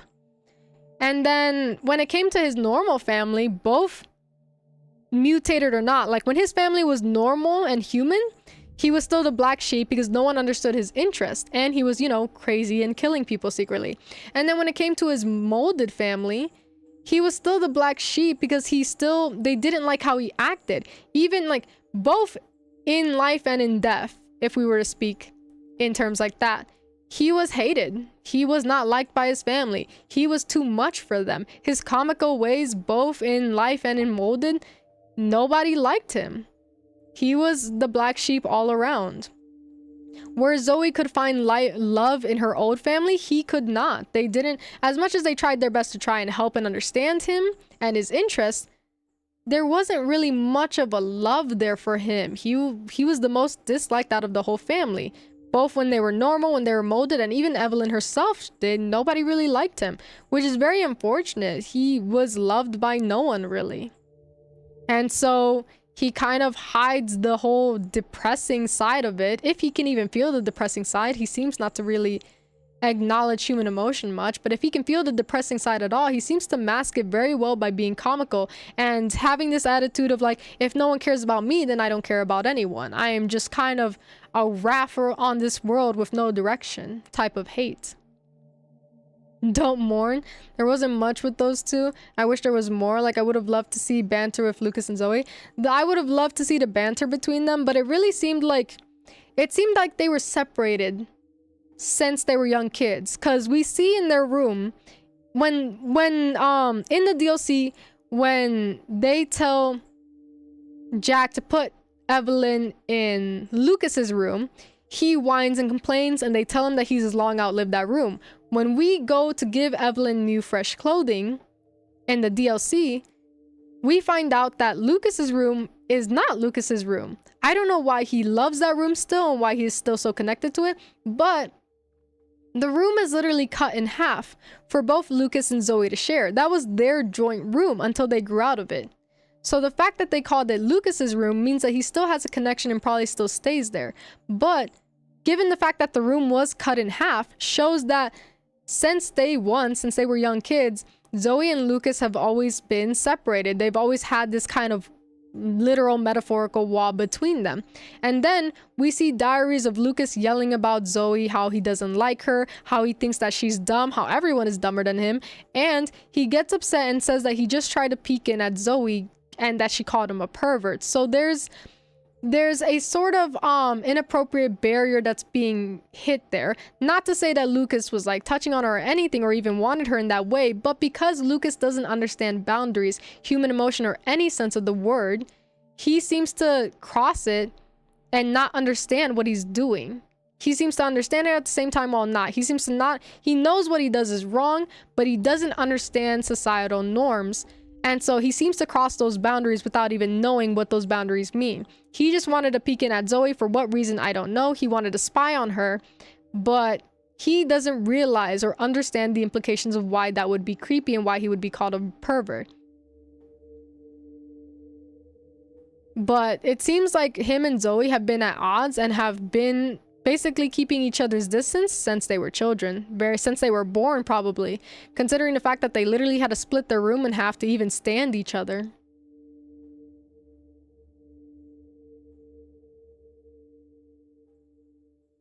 I'm still wondering what that's about, which is why I think he's heavily autistic coded, which is a thing people don't talk about. Yeah, I can see that, but it's also one of those things where it's like he could be a number of things. It really is what people want their own headcanons to be, because he could be heavily autistic coded. He could be that he has a high IQ. It could be his either sociopathy or his psychopathy. I don't remember which one it is, but a lot of people show signs of seem to be autistic when in actuality, and they end up misdiagnosed when in actuality they have a high IQ. Same with like the same way that you can be misdiagnosed with autism, you can be also misdiagnosed as having an high IQ when in actuality you're just autistic. It could be either or, but it could be a lot of different things here, which is why I don't like that he's not explored enough here, because I don't like that he's not explored enough, and I don't like that we mainly get the mother and father dynamic, which I love them. I love the parents, but we don't really get the sibling side of it. This is a family. These are not parents trapping victims. This is a full unit family, a nuclear family, if one would even give it that name. So I would have loved to see more of the sibling side of it, but I would have also loved to see how the parents see their children in this new molded perspective, because as much as they see chopping your hand off as normal discipline, that's all we get to see is discipline. We don't see love between them, even though the whole point of Evelyn is to make a fake loving family, and yet I do not see them even pretend to love each other, and it's very disappointing. We're missing out on a family aspect there, but it's hard. It's like, how do you really show that in a game where you're supposed to be running from them, not watching them? I don't know where I am, and I know I'm autistic as fuck. Yeah, it's just... I do love Lucas's character so goddamn much. There is so much to him, but at the same time, that is exactly what I don't like about him, which is that there's so much to him and nothing about it. Oh my god, that is a fucking good gag of a balloon there, actually. That is a good idea. They should have kept that one. That would have been very silly on his end. Which is like the whole thing with Mia, and it doesn't really get talked about. Oh my god, I hate what Mia did. And I hate how much Mia doesn't get talked about being connected to the connections. In Resident Evil 8, all she says is, don't tell Ethan about my past. And then we continue to treat her like she's another victim in this, and not as if she was an active participant. I'm so sick and tired of acting like Mia is just a random woman who got caught up in all of this. We're treating Mia the way that we treat Grace in the game. She is not a random woman that got caught up in everything. She's not a random kidnapped victim. Hell, even Ethan's like, oh, me and Mia aren't the only victims. She was a very active participant. She was not just randomly in Louisiana, Ethan, and the fact that he still has no clue what she did makes her worse. She couldn't even own up to it. He still has no idea why she was in Louisiana, and I'm surprised that he hasn't figured it out, or they didn't talk about it more, maybe because there wasn't enough time when Miranda took over. But she literally admitted in one of the tapes and to him that she lied to him. So you would think that he would ask her what she lied about, but I guess with the trauma and everything, there's no way to focus on that. But it's one of those things where it's like, she was not randomly in Louisiana. She caused a lot of this, and yet she gets off scot-free as another random victim in it all. Mam is out here with a machine gun on a ship, and that's like a whole thing which pissed me off so much. Yeah, I'm not surprised that she's fully trained, given that she's been with the Connections for however long she's been with, but it's fucking crazy that she kept that a secret. I wish I could love my partner that much, where I'm just like, I don't even think that it's that Ethan, I don't care what you did, babe, but I don't think that Ethan is aware of it at all, because Mia literally says in one of the videotapes, or in one of the audio tapes, she says, don't tell Ethan about my past. So he has no idea what she's done. That's why I don't really blame Ethan for how he is with her. But it's one of those things where I can't believe she told Chris and his unit not to tell Ethan about his past, and they agreed. They said, don't worry, we're giving you new identities.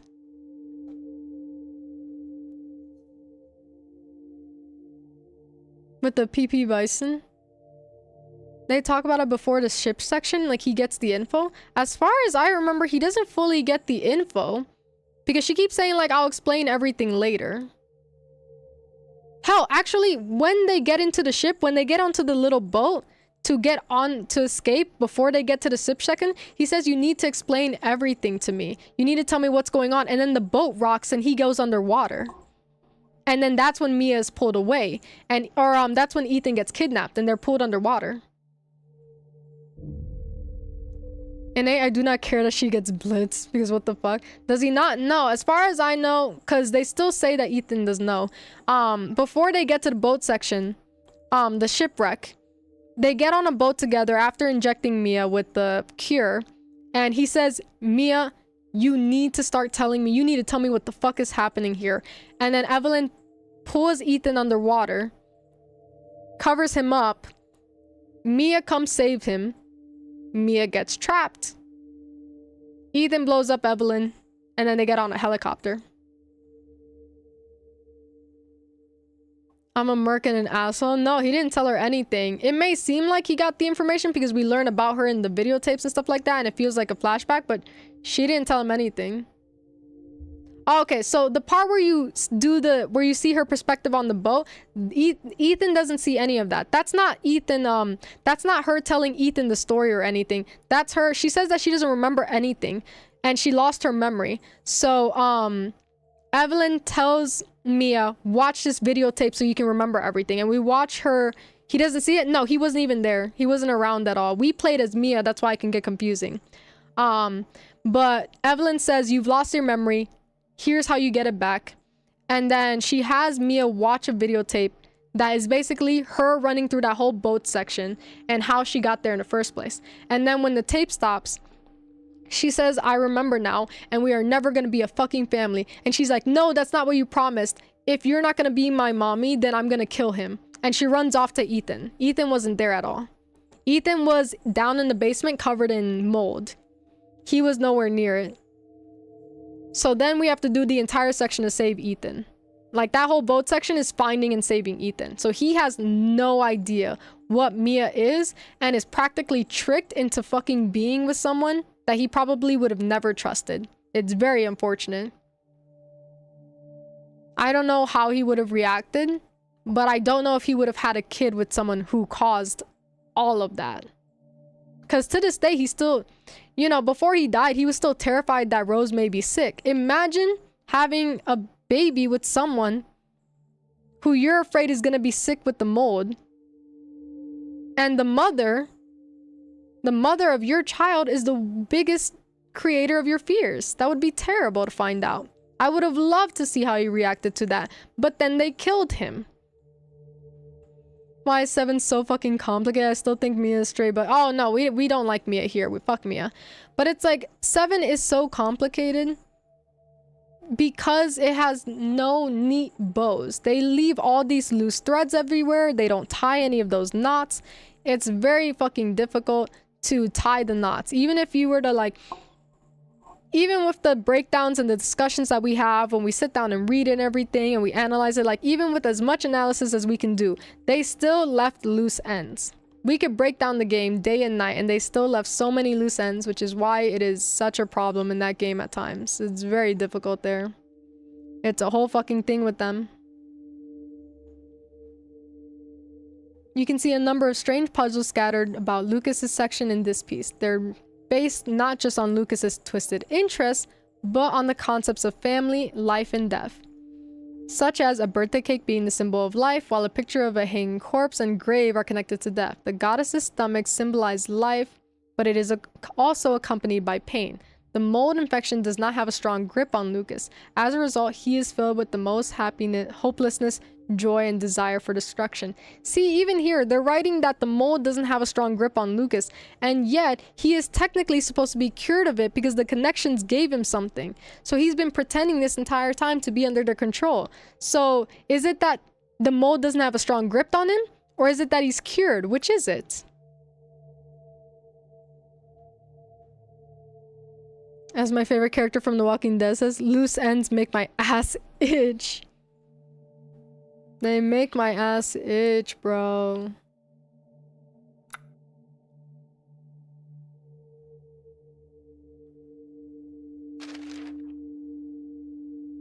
Concept art for the cup boat fight. When Mia and Ethan escaped the house, the idea was the fight with Jack would take place in muddy waters.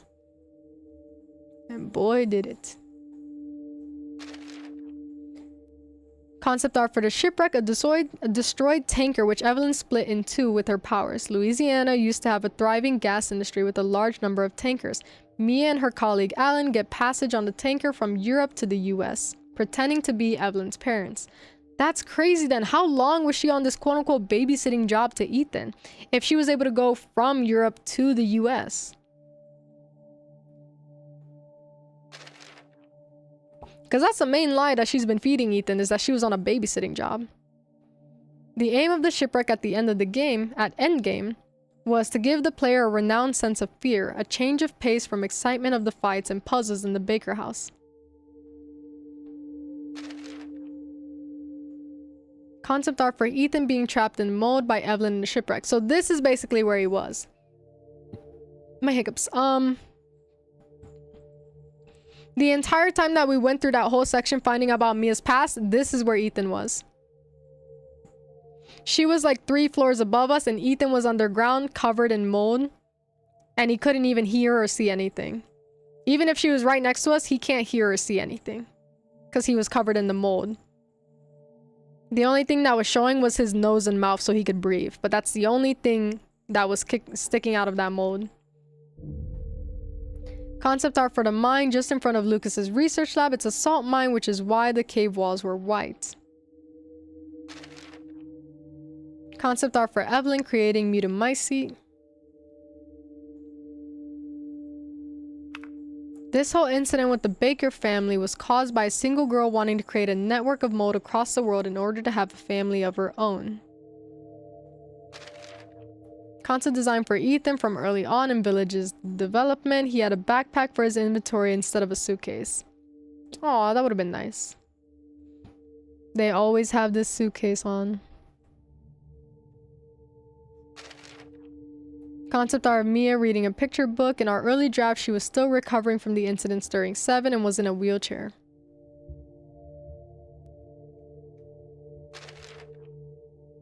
Early plans had a mysterious masked person that saves Ethan. This was going to be Ada Wong investigating the village, but this was cut due to a number of conflicting scenarios. And boy, thank God did they cut it! She's investigating. She's probably just gonna pick up and drop off another fucking random package. I am so sick of my non-spy. They should have brought the spy in. This, maybe they would have brought back spy here, but also, you can't sell me the spy shit anymore after you rewrote it in 2 games. You can't sell me that shit anymore. Now that's just gonna be a whole ass fucking retcon at this point. You can't retcon her being a spy and then retcon her not being a spy. You can't... My ass itches with this shit. She serves. Look at her. She's fucking gorgeous. But she's also gorgeously out of my fucking face. Next. Wait, hold on. This eats. You know what else this eats? My patience. A rough draft to an early design for Dimitrescu. Oh! Thought this was Ada again. Never mind. Love this. Beautiful, gorgeous. No notes. Her concept was a bewitching vampire with a giant garden clippers. No notes. Never mind. Love this. Not who I thought. Yeah, that was the only note on there. Early development concept art for the Beneviento family based around the idea of a ghost family. Very nice. Bit of a adopted family vibe. A rough draft of the monster Moreau. He was always going to be a disgusting merman, and although his design didn't change that much, the parasite on his back was originally going to be a girl he once had feelings for. Punch me in the heart harder! Damn! My God! Why do you guys write the way you do? Why do you do this? Oh my God, you can also see the flooded village setting. What is wrong with you? Jesus, my girl. An early rough draft of the Wolfmen. There was gonna be a scene where the young men of the village drank from a chalice in turn, but this was eventually cut. Yeah, I don't mind this being cut. I'm good with this, I'm gonna be honest. An early draft of Heisenberg Family. The biggest difference was that Heisenberg was going to be a twin and his mother was a subject for brain experiments. Ooh. His mother was subject of brain experiments. His father ended up becoming his own experiment, and he has a twin brother who knows fuck all. What a crazy family dynamic here. Let's be honest, scope and development plausibility is a real bitch to uncompromised visions. And unfortunately, they took out a bunch of things so that they can do better within their scope, and they still did not develop a lot of shit. Unfortunately, you winded down your story a lot, and somehow it still wasn't enough. They needed to wind down more on a bunch of other things. Look at all of these random ideas that they had. Well, not random, but like, look at all of these crazy loose end ideas they had. That would have like they would have taken so long to fill. When they already didn't fill out their own stories that they have now. They cut so many loose threads and somehow I'm still left with a ball of yarn. No one's tied this bitch up.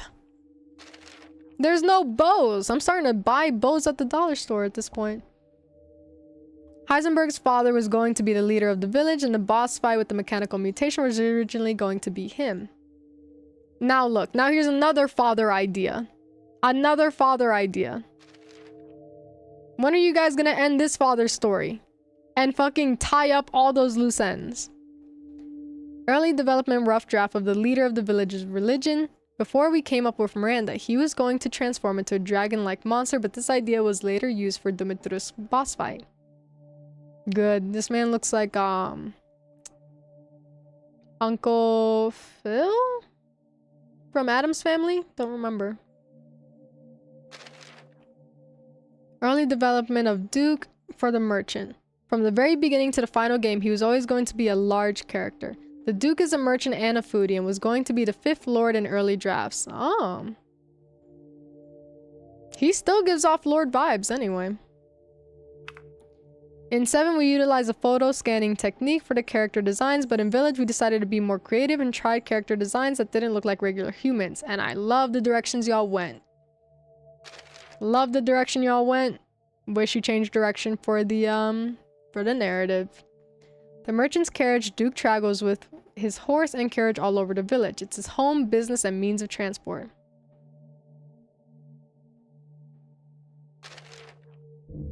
The symbol of the merchant is a lantern decorated with goat bones. The idea was that you would know it was a safe location even from a distance. We have a number of designs, but decided a round silhouette would be more impactful. I did not see this at all.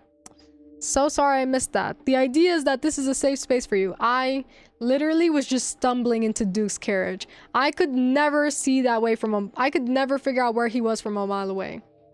It was so fucking hard to find him. I was just stumbling, hoping that the next room would be him. I was struggling so hard to find him.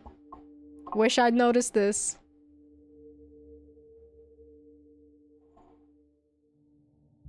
Yeah, I'm glad they didn't go with this one. This one does not give safe. That does not give safe. A rough design for the remains left by enemies when you defeat them. The overall balance needed to be achieved in the thumbnail image. And you did just that. The remains for Dimitrusk and Varkolak are different from the final version, which are more ornamental feeling. It's true.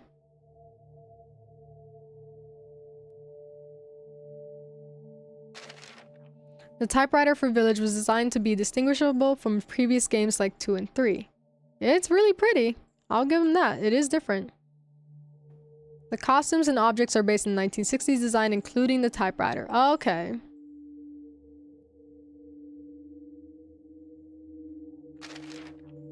Even from early development, the same gameplay as 7 was used, which meant using item boxes.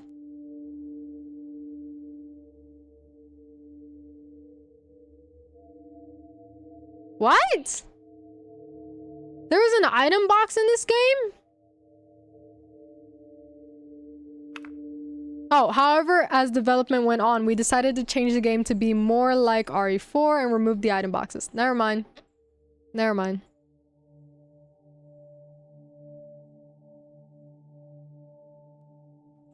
I'm good now, I'm good. Designed for the labyrinth based on Castle Demetrius, the labyrinths were designed after something you'd see at the end of the 19th century and were originally going to be tributes to the Four Lords. I love this puzzle. Box.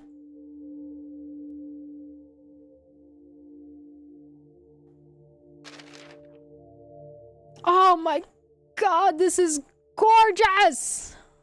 A good blue resin bowl. I need this. I need this one. I love this one.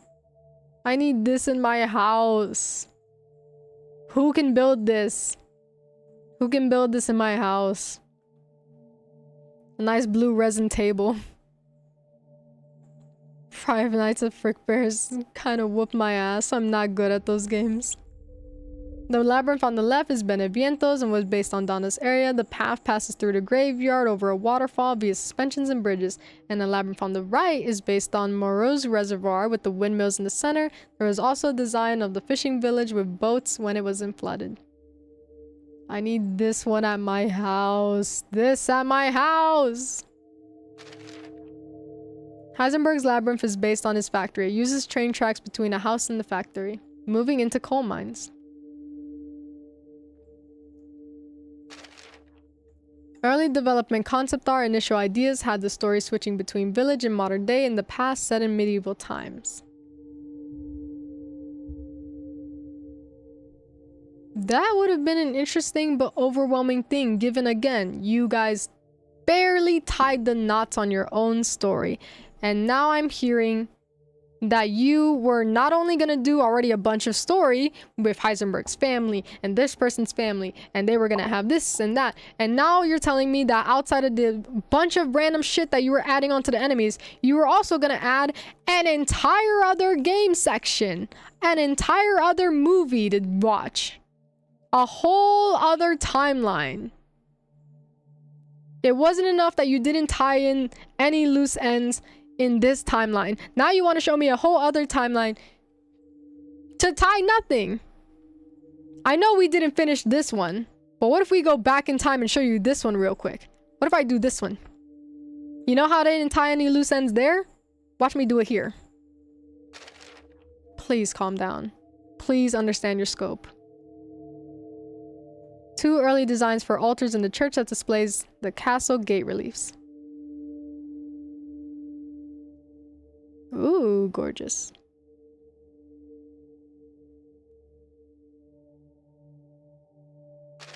They were struggling to find themselves in this game. An early design for an altar in the village that displays a castle gate relief.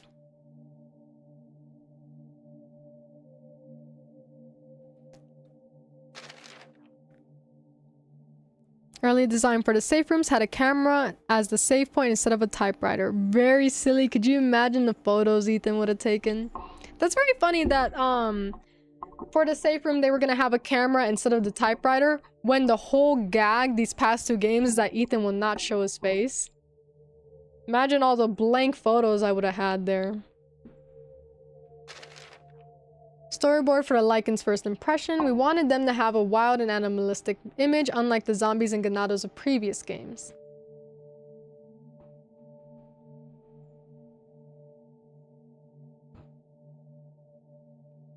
Oh my god, just ripping it in half.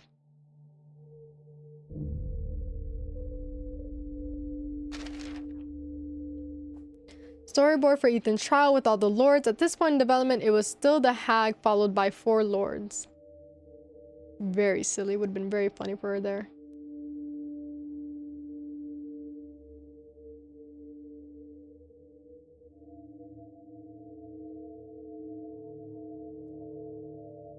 Oh, it looks like no matter what with their dynamic, Heisenberg and Demetrius were always gonna fight. Early plot point was to have Ada distinguish herself with a mask and help Ethan escape from this trial. Fuck's sake. Let it die. Very cool thumbnails right here. These 2 up here. In the top left. This storyboard shows the end of the trial scene as well as Miranda's experiments. Miranda was initially going to be a researcher investigating the village's strange creatures. Look, she looks just like her photo. I like the direction they went though. That's one, like, this is a very grounded idea. I like that they went with the crazier one.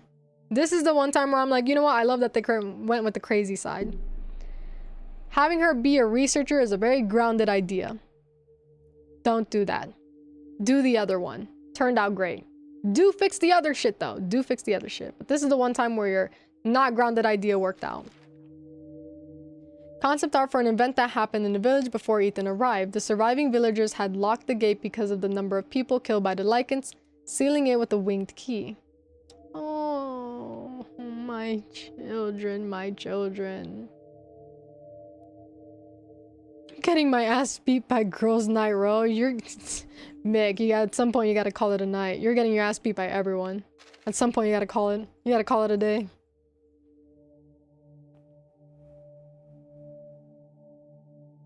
Castle Demetrius concept art. You can see Demetrius casually drinking blood as if it was wine. Indeed you can. Hey girl. But if this is Demetrius Castle, then what the fuck is Donna doing here? Well, it's probably her daughter. Probably her daughter. Concept art, flying enemies in the courtyard. Castle Demetrius. Early concept of Castle Demetrius. This was cut from the final version, but this was where Ethan was going to fight Demetrius. It's very small. I'm glad we had more of that open space. I'm struggling so hard right now with be streaming it, but don't show everyone you getting your ass whooped. Save it for another day. Reinvigorate yourself first and then show them. Don't let them see you slipping. Concept art for the gate leading up to the Lycan's lair. We came up with a few designs for the gate and leads to the stronghold.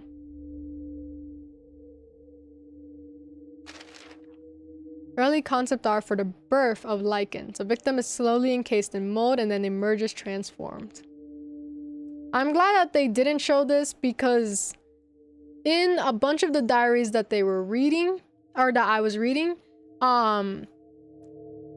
this is probably one of the most difficult parasites that they've made so far in actually creating creatures, at least in the sense of making a vital like vessel.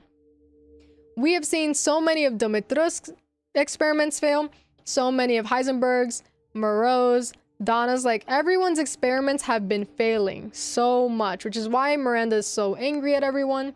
So I'm glad that this wasn't shown because I feel like this would make it seem like it's easy to make a Lycan when in reality it took so many trials and errors, it took so many victims just to have the few that we see. It is so fucking hard. It is a really hard mold here. I'm slipping so hard. Moreau concept art where he watches old romance movies and falls into melancholy. He also loves eating cheese. That's what he was watching. My stomach! I'm mourning again. Why are these like my favorite people? Why is Marguerite, Lucas, Moreau, Donna? I will add Donna to the list just because she is so intriguing, but that is the problem. She is only intriguing. There's not much more for her. But in terms of like my little babies that I want to protect, Marguerite, Moreau, and Lucas. Those are my little babies I want to protect. I've got the urge with them. My little babies. They're my children. Something about them. It just gives baby. Something about them gives baby. Do y'all see it? Does it give baby for y'all? Something about it gives baby. Marguerite gives baby. Moreau gives baby. Lucas gives baby. These are my babies. My little children. Concept art for one of Donna's dolls. It had a hidden pair of scissors inside it that it uses to attack Ethan. This is probably one of her coolest inventions here. How you make this fucking thing just pop out and jab ya. This is one of Donna's doll that turns into a spider-like monster. I was gonna say I don't know if I've noticed this one before, but I have actually. This is when they this is how they quickly run towards me. We had a number of ideas for Donna's dolls, including one with knives coming out of its back and a few wielding weapons in their hands. And you did all of them. They say it as if they had to choose a select few, but they did all of these. Cut design of a large lichen who commands 2 chained Varkolax. Ooh. I am glad that this was cut though, because the whole point of the Varkolax is that they're not supposed to be too much on the animal side. They're supposed to be kind of in the midst of transformation. They're supposed to be very human while also very monstrous. And the fact that they already felt very wolf-like to me and I didn't see the human aspect at first, this would have just completely dismantled that whole human aspect of them. The human side of their transformation. Various lichen weapons, including a spiked hammer, torch, and a sling. A hunting knife, scabbard, sledgehammer, and more torches. Lichen equipped with claw-like weapons, which are made from a variety of blades found throughout the village. Yeah, they really taped this bitch up. This is the designs for armor used to protect lower half body. Is that alive? You can't just tape animals to your body and call it armor. Put that bear down. My poor babies.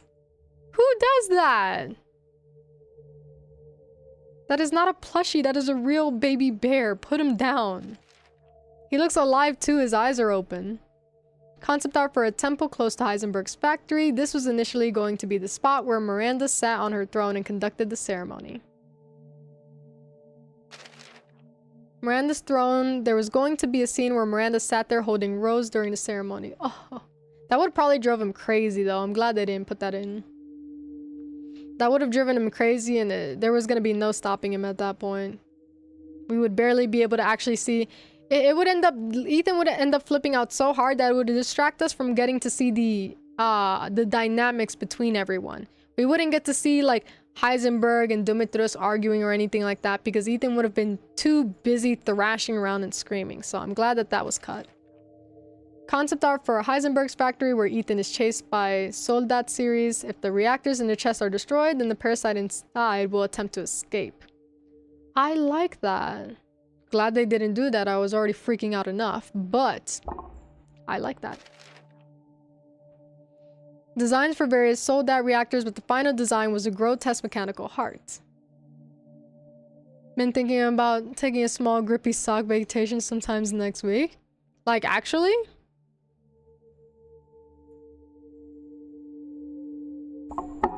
As long as there's no harm to yourself and it's a voluntary one, I don't see anything wrong with it. As long as it's not an involuntary hold. Cause I've been in the involuntary hold before, it's not fun. Concept art of a day in the life of Heisenberg. Night after night, his modified henchmen dig up corpses from the graveyard to be used in his metal army. Okay, so he doesn't take like live ones. Yeah, actually, I mean, anything to try and better yourself in any way, I support it. Just gotta find someone to watch Marshy and Cheddar. Yeah. Yeah, as long as like there's no harm in it, it's voluntary, and everything's like, it's not harming anyone else really, like your pets. Like, I'm gonna be honest with you, I have no stigma towards that. I don't see anything wrong with it. I know there's a lot of stigma with shit like that, but I don't personally see anything wrong with it. I've been there before, voluntary and involuntarily. I don't personally see anything wrong with it as long as it's voluntary. I had a good time when, like, I mean, good time is subjective, but like, it was an important time when I went voluntarily. It was important. Sometimes you have to take that, like, step. Nothing against it. In fact, kingship or voluntary, there's literally nothing wrong with. There's a lot of trial and error in taking steps towards your betterment and healing. There is nothing wrong with those steps. If it's not harming anyone, there's no right or wrong answer in finding the steps towards healing. Boss fight with mutated Heisenberg where he turns into his final form.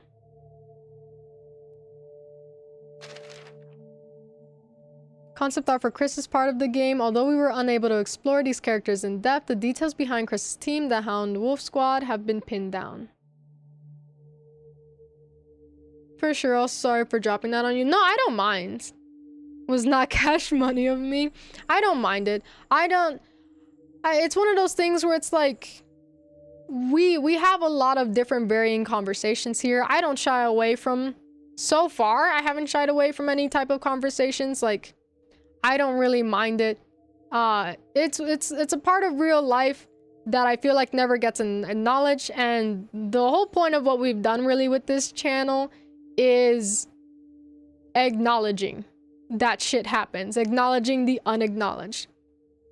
So, except for outlandish usernames, I'm not reading out that person's name that followed me. I have no problem saying the words coming for mommy, but I'm not saying thank you for following me blank. I'm not saying that. I have no words saying that string. I have no problem saying that string of words, but I'm not saying that like it's a normal name. I'm not saying that out loud. It was a crazy name yesterday. I'm not reading that. But it's one of those things where it's like, I try my best to encourage not shying away from hard conversations here. Things that are uncomfortable are important. Not that this made me uncomfortable, but we don't really shy away from things here. There hasn't really been anything that I've shied away from so far. I'm trying to create a comfortable environment. This is a part of it. Mental health matters. It is an important aspect of everyone's life. And I'm not gonna sit here and pretend like it's not a part of people's life and be like, hey buddy, you're bringing it down the vibes. The vibes are the exact same way that they were a minute ago. And it's because I didn't make it weird. I didn't make it uncomfortable. You didn't drop anything too crazy on me. You didn't like, there wasn't really much information. You're just like, I think I'm gonna do this. And I'm like, I support that decision. But I feel like it would bring down the vibes more if I was like, whoa, whoa, whoa, buddy, damn, like bringing it down and shit like that. Like, I feel like that would bring down the vibes more than just addressing that this happens in people's lives. And it is normal. It is as normal as it can be. In the type of era that we are living in, where a lot of people are falling on hard times, this is the most normal as it can be.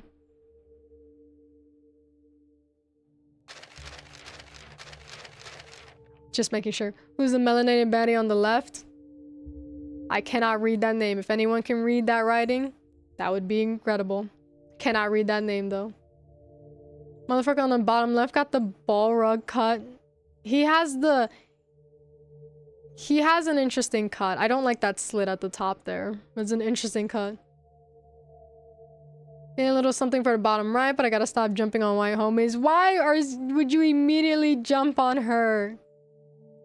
You gotta stop jumping on the white homies. They're not treating you well. Jump on Carlos. Find a Femme Carlos mod. She's like Cammy from SF. Middle guy's like Snake from Temu. I don't know Snake. I haven't played that game. Haven't played that, man. I just have a hard time talking about it, I suppose. Damn, my throat. It's a hard thing to talk about because it literally reflects the hard time that we are having. But it's also one of those things where it's like I try to make it as easy as I can. As smooth sailing, I try to ease into things. I don't want anyone feeling like they have like it's this is a hard space to bring up anything. Why are you up in the mic? And you're bothering your sister still. Oh, there she goes. I gotta stop, Peach. I do. Laura will tell you. I will tell you as well. I know how you are with them. Starts with a T. Don't want to say Tyrone because that's fucked. Tariq? God, can you believe I don't know his name either? That shows how fucking underutilized he was. Hold on. If I look up Carlos's partner, will it show me like his actual partner in crime? Or is it just gonna show me a fucking amalgamate? Tyrese, maybe. Carlos partner. Resi 3. I hope that it actually shows me like his actual like, you know, partner and isn't like, here's his partner, Jill Valentine. They're in love. Exactly what I thought was gonna happen is happening. I looked up Carlos's partner in Resi 3 and immediately Jill Valentine is a partner and ally of Carlos. Reddit thread, is Carlos in love with Jill and vice versa? Does Jill want to become Carlos's partner one day? I always had a belief that Jill and Carlos will become a couple and become the best partner in crimes. New renders for Carlos and Jill, the best partner duo. It's... thank you for the name. It's Tyrell. Thank you. How dare you? Also, I just scrolled down to the bottom. You want to know what else popped up instead of Tyrell? Because I guess that's how minuscule he is. When I look up Carlos's partner in Resi 3, you know what pops up? Oded Fed, a character in the remake of The Mummy from 1999. Also, whoever's what's it called? Whoever loves The Mummy, I also love The Mummy. I love the Mummy movies. We just watched a short on Black characters, already, so it stuck with me. Fuck me, Tyrell is so close to Tyrese. Do not say minuscule. I will say minuscule because I genuinely feel like he is another underutilized character, and I feel like they made his role minuscule. Even though he helped with Jill and everything like that, and he was helping Carlos, he still felt like, you know, when they use like a black character to kind of just prop up someone else's story, it felt like that. It felt like he was just kind of there. Here you go, Carlos. Here you go, Carlos. This is the next one. We don't really get to see him in the works there of everything that he is. I don't really get to appreciate him. He's just like, he's just there for an update on the status. So it's like, as much as I like him, I'm not gonna say that it's not minuscule. I'm not gonna hype him up to be bigger than he was just because I enjoy seeing more black characters. I'm not gonna give Capcom that. They made him minuscule. I truly feel like he was minuscule in that. It's not fair. I don't want him to be minuscule, but I'm not gonna give Capcom no fucking prop for nothing. I'm not gonna let them think that they did something there. They did a little bit of something, but they didn't do something.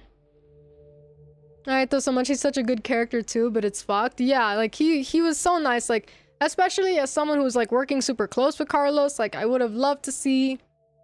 I'm gonna be honest there, I don't even know if that was the first time they all met or what. I don't even know if Carlos worked with that squad very long. So it's like, I have no idea what their relationship really is. It seems like they're chummy, but it also seems like they're not. Like they may not know each other very well.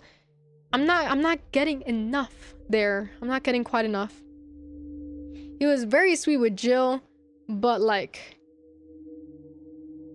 he was very sweet with Jill, but like, you know, everyone can be nice. Everyone's nice in these games. That's not much there. Speaking of Capcom being assholes, they ain't cooking. You going to play Pragmata? I saw that game. I just, like, literally last night. I just saw a video of that game. I just found out about it. I love seeing cute little kids. I love a cute little kid game. So adorable. So adorable. A cute little kid game. It'll probably be a really good story because it's not a black character. It'll probably be a great story because it's not a black character centered in it. With the way that they write. I don't know what the lore was aside from that. Yeah. Same for Jill too. Too bad we taking the Tomodachi pill instead of the pragmatic pill.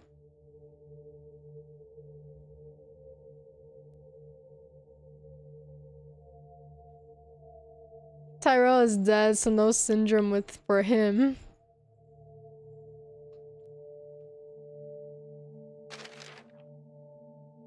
Oh, they really did that. They really did all that shit. I fucked up this person's stream. Hold on.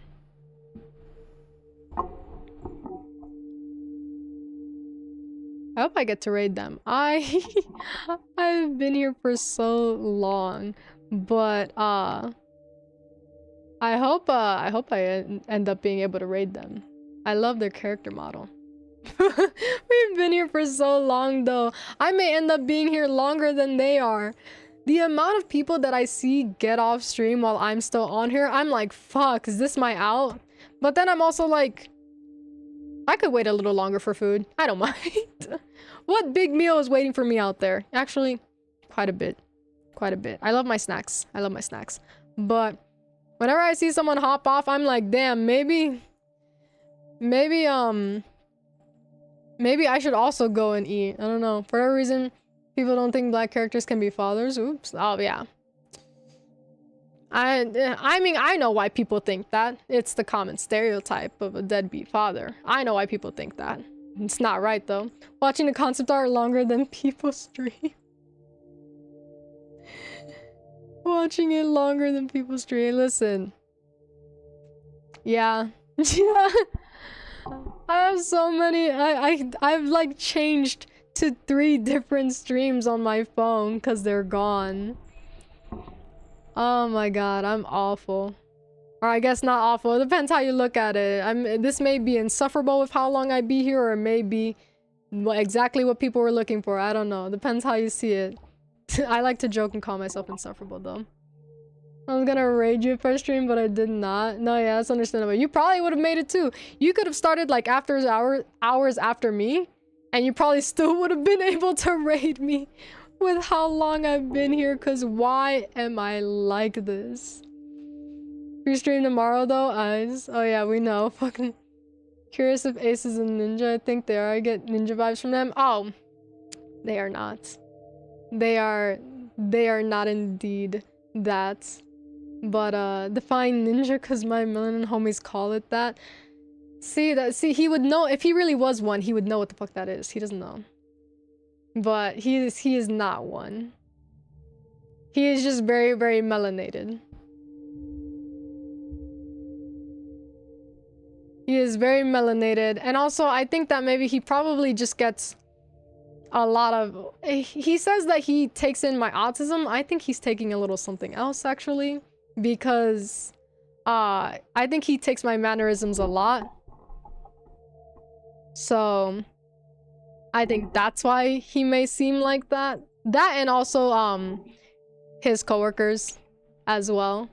But he says that he takes on my autism. I really think that he's just taking on another side completely. I started and finished in real life chores and in-game chores and you're still going.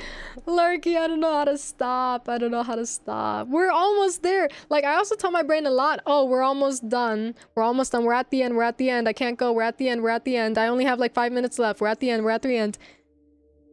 You can't blame me for thinking that once we reached the concept art, we were at the end there. We started concept art like what? 6 hours in or something like I don't know how long many hours I've been on pure just concept art alone. I'm gonna be so honest with you. Give me all the ninja vibes.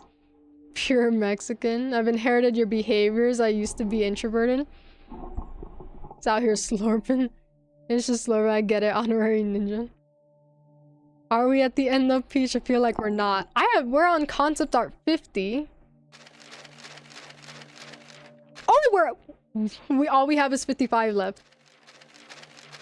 We are almost at the end, I think. Well, actually, I don't know if there is more after this in the extra content, but we're almost at the end of concept art. Could not imagine you being introverted. I took that away from him. He takes a lot of my mannerisms, a lot of my behavior, a lot of how I talk. It is what it is. He'll take on my little accent. Storyboard from the player takes control of Chris to the point where he infiltrates the village. One plan was to focus on each member of the Wolfhound Squad. That would have been lovely. If only I could actually feel confident that they could do that though, because you guys are not tying up your story. But if it was something like this, where it was like, boom, Umbra, boom, K9, boom, Lobo, like, if it did like those like cheesy like 70s like people intros, where it's like a battle sequence and then boom, nameplate, K9, boom, nameplate, Umber, boom, like, that would be very silly, very fun. Again, not horror, but fucking good shit, no? What do y'all think? I fuck with it. I be fucking with it.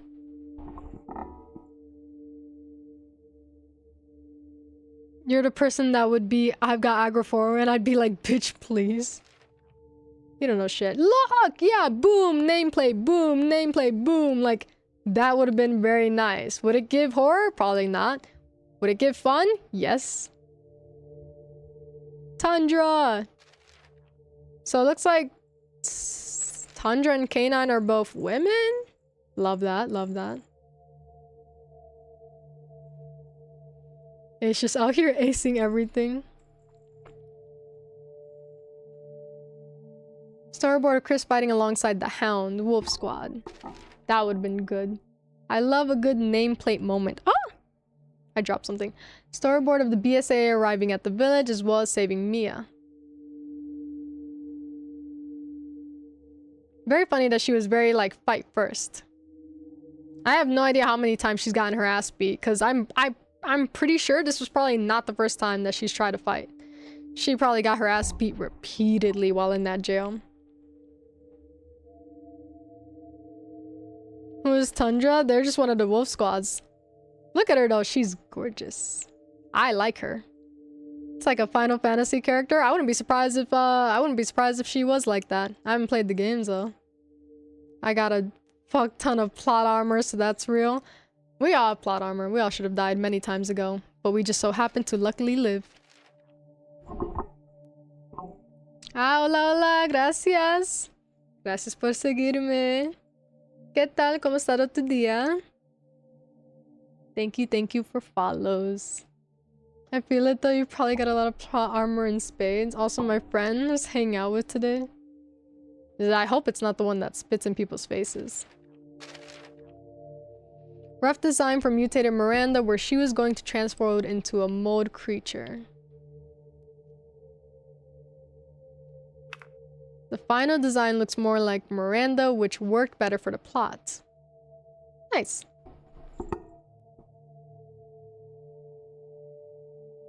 My friend I was hanging out with today apparently has geese warnings. Geese warnings? Like they screech like a geese when they're warning you, or they're like, hey, be careful, my geese is nearby. I don't know how I get here, but I bet I just got raided in repeatedly. I mean, if you're a part of the Barabuns raid, that's how you ended up here.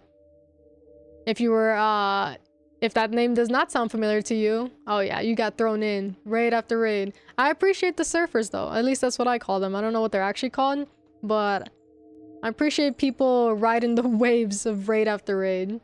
I be putting people, because every time I go, I always have to raid someone. So I appreciate people sticking to it, because you will never not raid with me. So if you were in a raid 5 times, if you were in 5 raids at this point, buckle up for another one, because you gotta surf another one. There's a whole ass system for when geese fuck people up.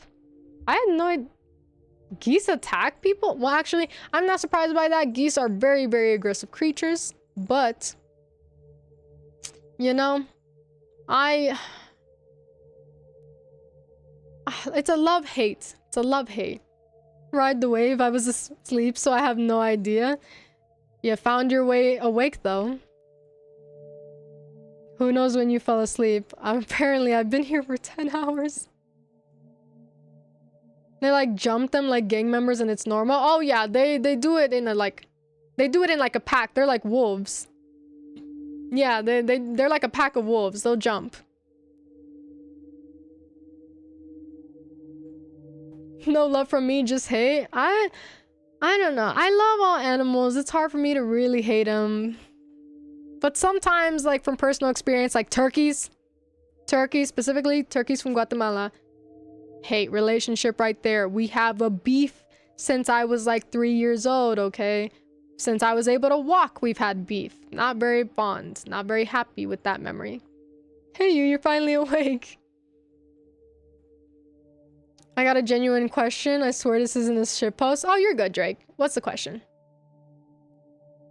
As someone who tricked a friend into petting a geese, I can confirm they attack. Lurky, why do you do this to people? You trick everyone around you. Crazy, crazy. Also, I love that they flat out said this worked better for the plot. Better for the plot. There are animals I hate. I fucking hate seagulls. Like we have generational beef. Not the seagulls. My hungry boys. You can't beef with them. Not around me. How did you do that so mean? Lurky's very mean. Lurky has tricked me a few times. They're like, hey, have you tried doing this? And I'm like, let me try it. Dies immediately. Dies immediately. Storyboard for the end game with Ethan's death and Chris's decision, creating a sense of uncertainty as a helicopter flies over the village. Do you think Miranda had to, you know, with Ethan to keep up appearances? She's a shapeshifter, pretended to be his wife for at least weeks, and he didn't notice anything up. So did they do everything? I genuinely believe that she didn't have to like do anything like that, because literally anytime he spoke to, we even saw in the beginning, anytime he spoke to Mia, I don't remember what question he asked her, but he asked her something and she just flew off the handle and she's like, do we have to? And she just ran off. Like every time he spoke to her, and even in one of his journals, he wrote about how Mia always flies off the handles screaming about stuff. When he asked her about like packing things away or something, like she seemed to always fly off the handle. I wouldn't even be surprised. I wouldn't be surprised if Mia also flew off the handle before she was kidnapped. So Mia was probably super fucking angry and not a loving wife after all the trauma. So Miranda was like, oh, this is gonna be fucking easy. I'll just yell at him every day. That'll make him feel right at home. She probably yelled at him daily. That baby was not being brought up in a happy home at all. She was probably yelling at him daily. Seagulls are fuckboys. Let them live their lives. Let them live to the best of abilities. Do you think she gave him McDonald's Sprite for his hands? She got the special delivery. Yeah, she was rarely really loving to him. The only time that he seemed to point out any weird behavior was that she kept getting more local with people. But that's about it.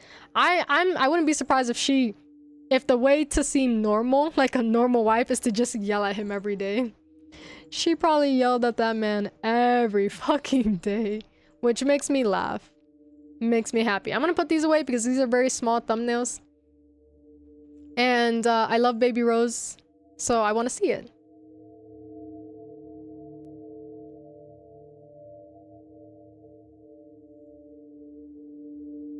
I hear my cat. It has been so long, it is indeed her feeding time. She's got me there. My cat's sleeping in the box. I got one sleeping in the box and I got one crying for food. She got me. Two different kind of cats here. Babes, babes, babes. Long ago, did I read that one? Oh yeah, I did read that one. Long ago, a child was born to a family. The family lived in peace for a while. One day, a sickness fell on the village, and one by one, the people began to die. The wife too succumbed to the illness. There were more graves than survivors. It wasn't long before the daughter got sick, but Miranda used Caddo to create a miracle. She became a saint. Then the villagers infected with the parasite Caddo turned into lichens.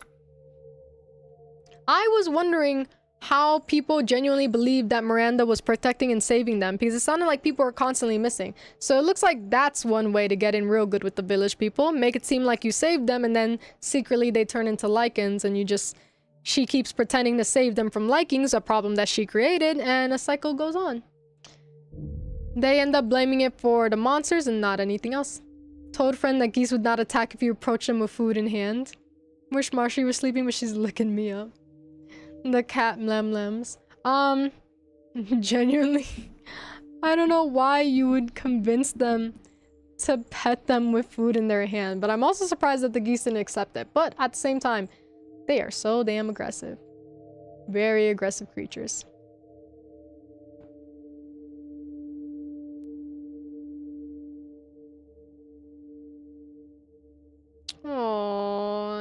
I would love to see a credit sequence like this, but I do love the children's book a lot, so I'm not complaining. But I just fucking love seeing villagers. I love seeing the before, the humanity that was stripped. Oh, God. I'm mourning. I'm in mourning. Oh, look at that. Y'all, we reached the end. We reached the end of the concept art. I think that's the last concept. 120 concept art pieces, by the way. We read the incident report. We looked at this.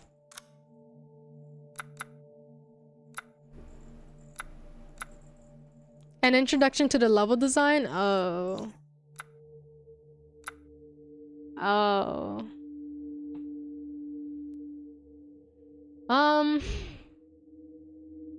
Y'all, do we want to see all of this? On a different stream, not today. But do we... On a different stream, not today. I'm not asking for today. But on a different stream, do we want to watch the level design and development a village. And do we want to see them break it down on a different stream? And get into that. Because I know I said that I try to make myself, I always say like, oh, anything that the game's got, I'm gonna get into it. I'm gonna dive into as much as I can so I can give a good, real, like, my thoughts on it without being ignorant. Anna, do we actually... My cat. There are also babies nearby, so they're probably protecting little ones. 24-hour stream, let's go. We're stretching REA for all it's got. Fuck it, Village of Shadows run with the way we're stretching this game. On a different, not today. Not today at all.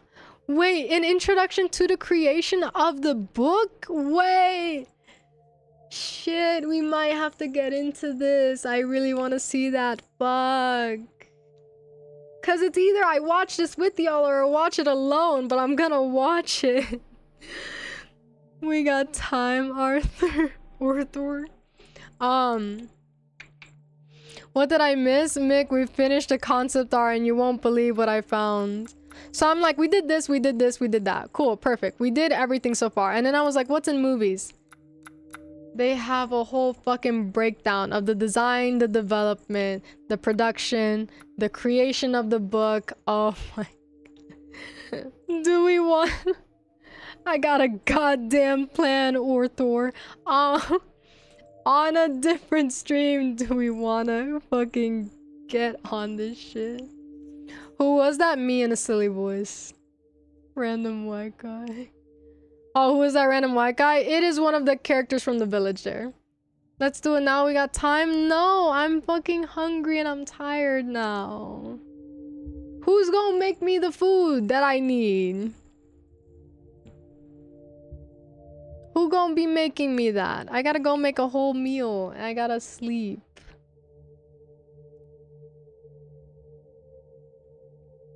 I do not want to do it now. This will make you food. Ace is at work. Ace is at work.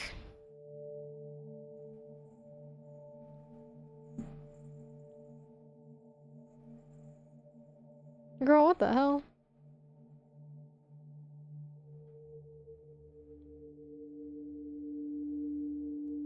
Crazy. Anyway.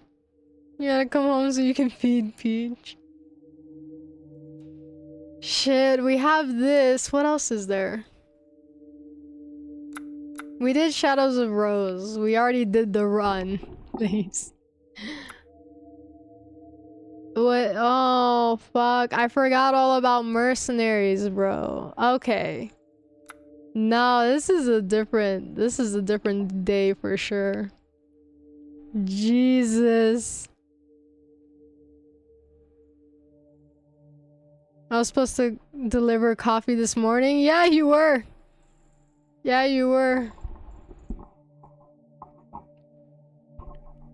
And even if I stay streaming and I have my coffee, that shit puts me to sleep. Coffee makes me tired actually. It's the opposite effect, so I'm gonna end up going to sleep no matter what.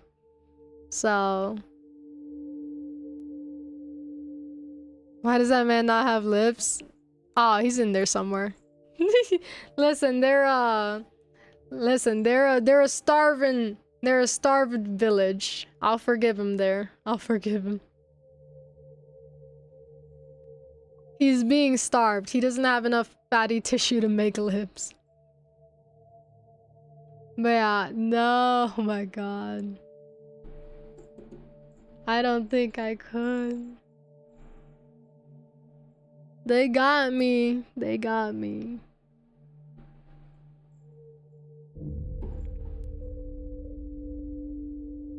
It's a character to the utmost sense anyway. I'm fucking... We've been here for almost 11... Well, here's the thing. I'm over here like, oh my god, we've been here for almost 11 hours. I've done, don't quote me. There's this thing called in-stream breaks. There's this thing called I'm going to bed.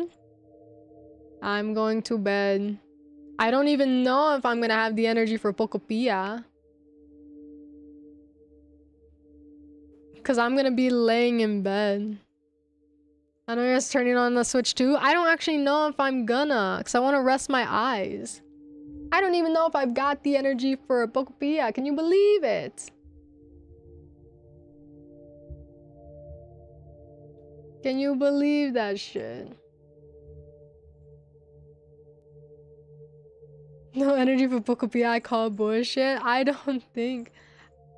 Pokopia always wakes you up. It always wakes me up, but my eyes are burning. My eyes are burning. My eyes are out here burning. My eyes are... Hey, hey. I see you trying to... I saw my cat run in and jump on the bed trying to make an attack on her sister. And her sister is in the box. She's not even on the bed. I just saw her try and make an attack and failed.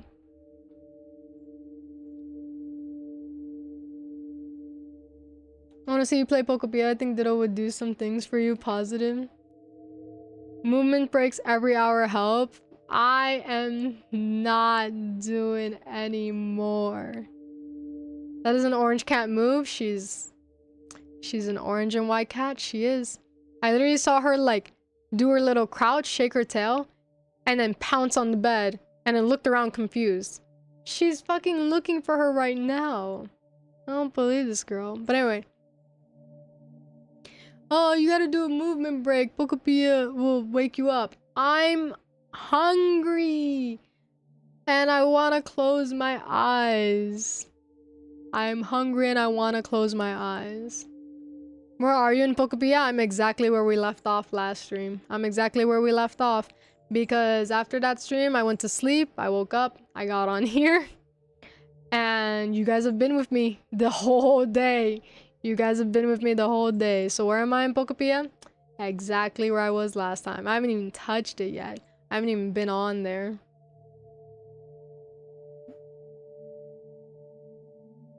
Do I need to send you to Shack Cat Shake? You can send me it, but I think I know what you're talking about. And I think if she's like shaking her little butt. She like shook, she does this thing where like when she energizes and gets hyped up, she like her back twitches. It twitches. I want to see more. Y'all are dragging me. Y'all are dragging me across the mud and beating me up. Y'all are beating me up at this point. I will say, I think that the majority of the fucking last bit of concept art that we were doing, that shit was from fucking RE7. Like, y'all should have put that in RE7. I don't know why y'all didn't put it in RE7. Like, now y'all have like elongated the 8 here, the 8 showcasing, because you guys didn't put it in the last game. You missed a whole fucking section there. Just turn on the red light filter and you'll be good. Why are we trying to convince me of this? Why are we trying to convince me of this? I'm tired of Ethan. I don't want any more. I don't even want any more.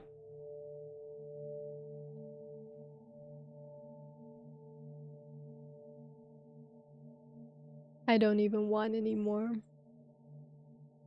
I would, I'm like, maybe I would agree to, yo, did I fucking prep my YouTube today, actually? Did I change the title for today? Yo, hold on. I hope the title is not Pokopia. I don't remember.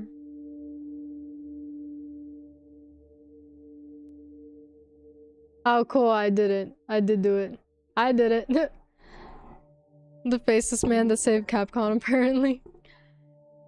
He did his little revival. He did his thing. In my head, I'm like, I would agree to staying on a little longer, but with something different. I can't stand looking at this goddamn game another minute. Dude, my Steam is gonna be like, oh my god, you played Resident Evil for like 30 plus hours, da da da da. Listen. 10 of those hours was concept art.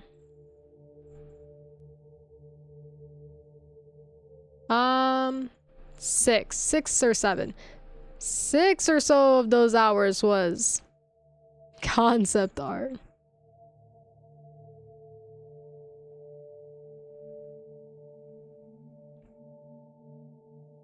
I can give you a game if you want to play something different. I don't even know if I want to play something, but in my mind, I'm like, if we want to look at something different, but me not actively play it, you guys can look at my Animal Crossing. My Animal Crossing island. You guys can look at that. Cause like, I don't even want to open up Pokopia. I don't want to actively play something right now. Which, I mean, technically, I guess that means that I could go into more RE8. Because that's just looking at things. But I don't want to look at RE8 longer. I can't look at y'all any longer. Y'all gonna have to pull me in for a different day. I don't want to look at RE8 any longer, but I also don't want to actively play a game. So I'm like, I can pop open the island. Y'all can look at my islands. And that's it. That's your content. Y'all can look at the islands. I'm very proud of my decorating. Not to diminish my my decorating at all, by the way. I would have no problem showing off my island at one point.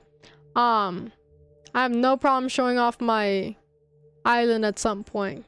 But I'm not offering it because I'm like, here, you can look at this barren wasteland. I've got an incredible layout, alright? I've got an incredible layout. Peach really just wants to sleep. I do. Like, I don't even know if the mic is picking it up. My stomach is going crazy hungry. Crazy hungry. Convince you to play Outbreak? You can't convince me to play anything. You can't convince me to play anything. I can't even be bothered to play with my love of my Pokopia. I can't even be convinced of anything. Peach with the heterochromia. I love my eyes. I told my rigger, I was like, make it bounce. I love eyes that bounce. I love a good bouncy eyeballs.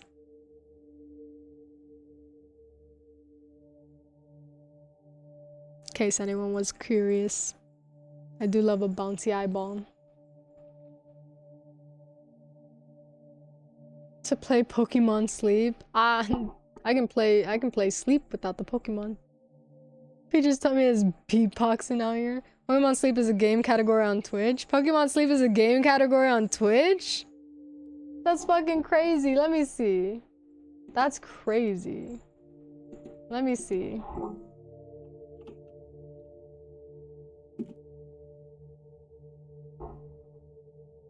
Got 3K followers there. I don't know how many viewers, but it's got 3K followers for that shit. That's crazy. They're playing Pokemon Sleep, but I wouldn't be surprised if people came in here probably thinking that they're gonna see the actual app or the actual game on here, and instead they're just gonna see me with a sticky note on my face, because I'm not doing that.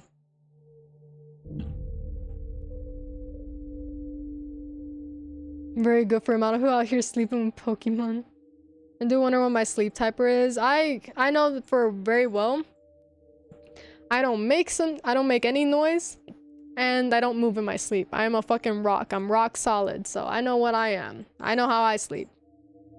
My stomach is going crazy. I'm going crazy.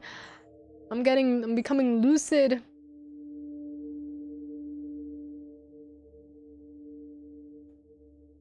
There's like nothing you can really do. No. Cause all I can think about is like my food and my sleep. Can you do a Pokemon Sleep stream if you hit a stream milestone? I mean, I could. Here's the thing what I can do. So, here's what I can do. Either I hit a certain milestone or on my Twitch anniversary stream. My quote-unquote Twitch birthday. I can do a 24-hour stream, and on the time that I'm sleeping, because I do need sleep. I don't know how people do it awake for a full 24 hours, but I can do a 24-hour stream. Either we hit a certain milestone or on my anniversary. And then during the hours that I'm sleeping, I can put on Pokemon Sleep and you guys can see how I sleep. And we can find out how I sleep together. I think I know how I sleep. I literally just sleep like a fucking movie character. I'm just there. I'm normal. I don't make any noise. I don't move. I stay in the exact same spot that I find myself in before I sleep. The only time that I move is when I wake up to adjust. But I don't adjust in my sleep. I only move when I'm awake. So, because I've had my cats like sleep on me and stuff like that. So I literally don't move or anything. I've literally fallen asleep with my cat on my stomach and I've woken up at the exact same point there. Peach, how you're sleeping on me. Like, people do it all the time. What's the category people do for sleeping? The category that people do for sleeping, if I remember correctly, it's just I'm only sleeping. That's what it's called. So if you want to sleep on stream, you type in I'm only sleeping. August about to go crazy. What does that even mean, Peach? How does a movie character sleep? You know, when they're like dreamy and they're just laying there with their hair falling beautiful and whatever. Whatever. I don't really get bedhead and shit. Normally, how I fix up my curls is by going to sleep. I take a shower, I dry my hair a little bit, put some hair product in it, and then I go to sleep. The way that I get my curls exactly how I want them, I go to sleep. I have to. Because I don't move. But somehow the way that I lay on my side, it gets my curls exactly how I need them. Seroquel is a hell of a drug. How a character sleep is T-posing. I could do that too. The only thing I can't do, I can sleep on my side, I can sleep on my back. The only thing I can't do is I can't sleep on my stomach. Can't sleep on my stomach. I can't do it. I wonder how Peach looks T-posing. Oh my god. I couldn't even imagine stretching out these limbs into it. I specifically made my model, instead of having her like with her hands straight down like how a lot of people do, I specifically have my model like arms like this because I usually always have like, even in like normal day-to-day, I don't have my hands at my sides. I always have my hands up. I don't know why. I always have my hands up like this or doing a little like the dinosaur hands, the infamous autism dinosaur hands. But even when I have them at my sides, I have them like up a bit. I never have my hands fully down. It's a rarity. I don't like to have my hands down. So if you're wondering why I have my arms out when everyone has their arms down, that is why. Because I'm autistic. Welcome to Autism Chat.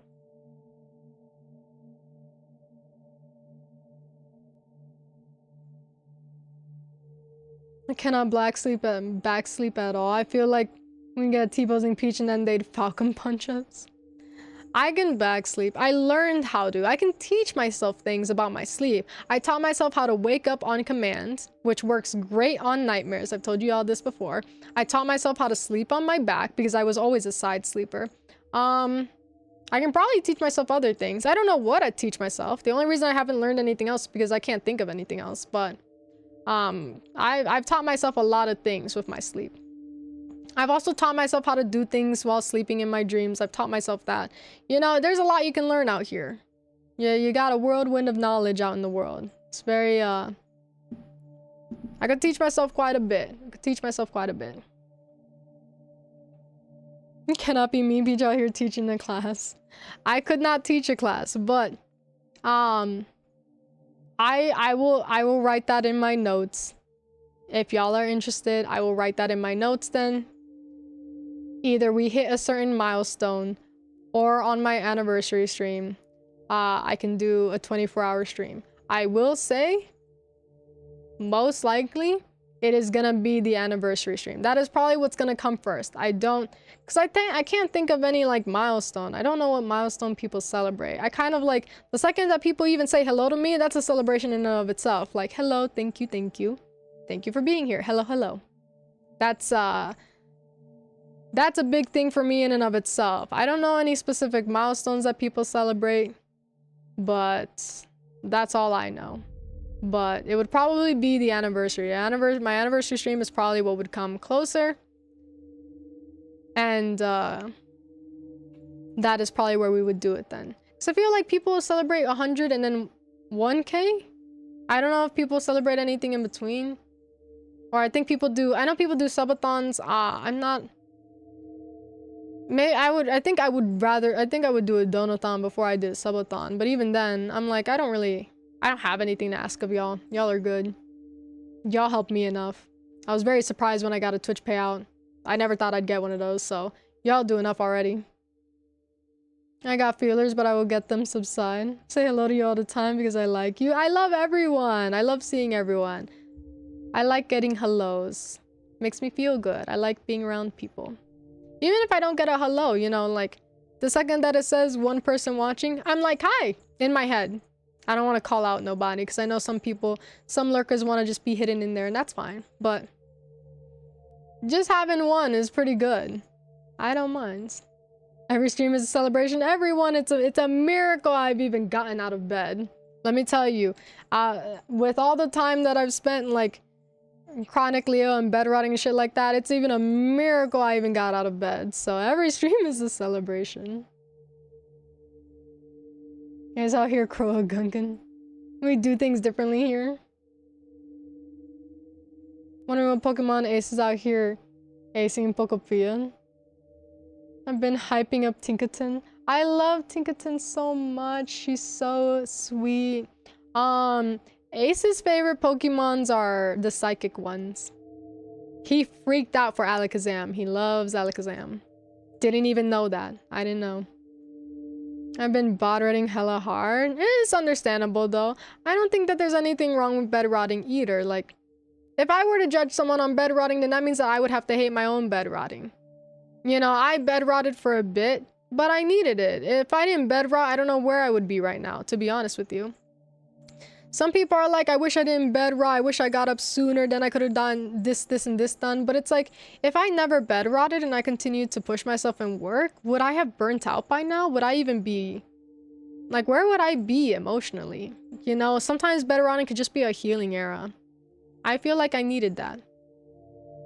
No matter how much I may regret it every now and then, you know, that time is done. I can't be upset about it. And all I can do is appreciate it. I did get routes in my main party. I love that bowl cut, motherfucker. Not the bowl cut. Love that bowl cut, motherfucker. Please. No, genuinely though, listen. It's incredible we can even talk about Pokopia. I genuinely thought that the only way I was gonna get that Switch was a giveaway. You won't even believe how my Twitter looks. And I haven't even used... I literally left my Twitter for Blue Sky. And I only came back just to enter giveaways and dip out. But now that I have one, now I just kind of use it. Now I just use my page to boost other people's thrones. Try and give them a spotlight. So, if anyone out there wants to continue to like support, donate to Pokemon community, I have a lot of thrones there that I share.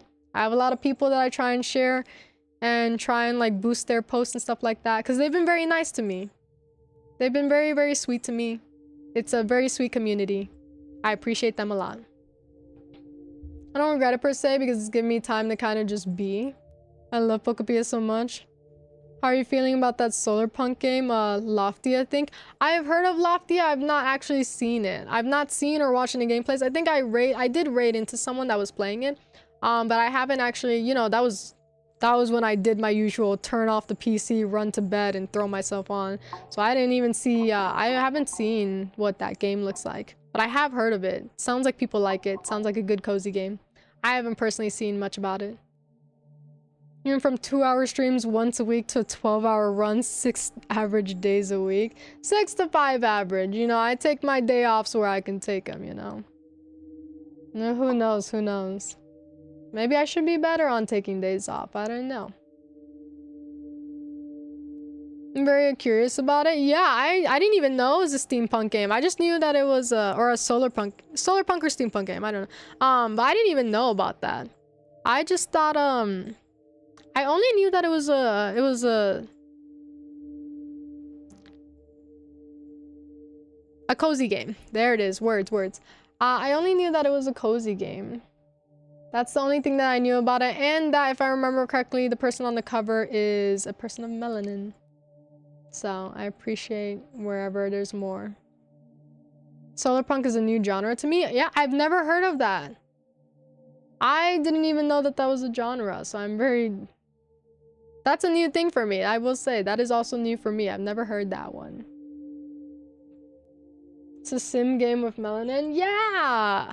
I love when there's actually melanin. So appreciative. I don't know how they're doing on hairstyles. Probably good. If they have that centered on the cover, then their hairstyles are probably good. I hear the cat. She's doing like a beat. I don't know what she's doing up there. First time I hear about it now. Yeah, I've heard about it. I had rated into somebody that was playing it. But I just know that it was a cozy game. I didn't know anything else. But it's a farming social sim. But like with people of color. I saw the stuff and it looks super good. That's cool. I like that. I like that concept. I also, well, actually, I did hear about it because I saw that they were doing a key giveaway, but I don't really enter key giveaways very often. You gotta leave your sister alone, bro.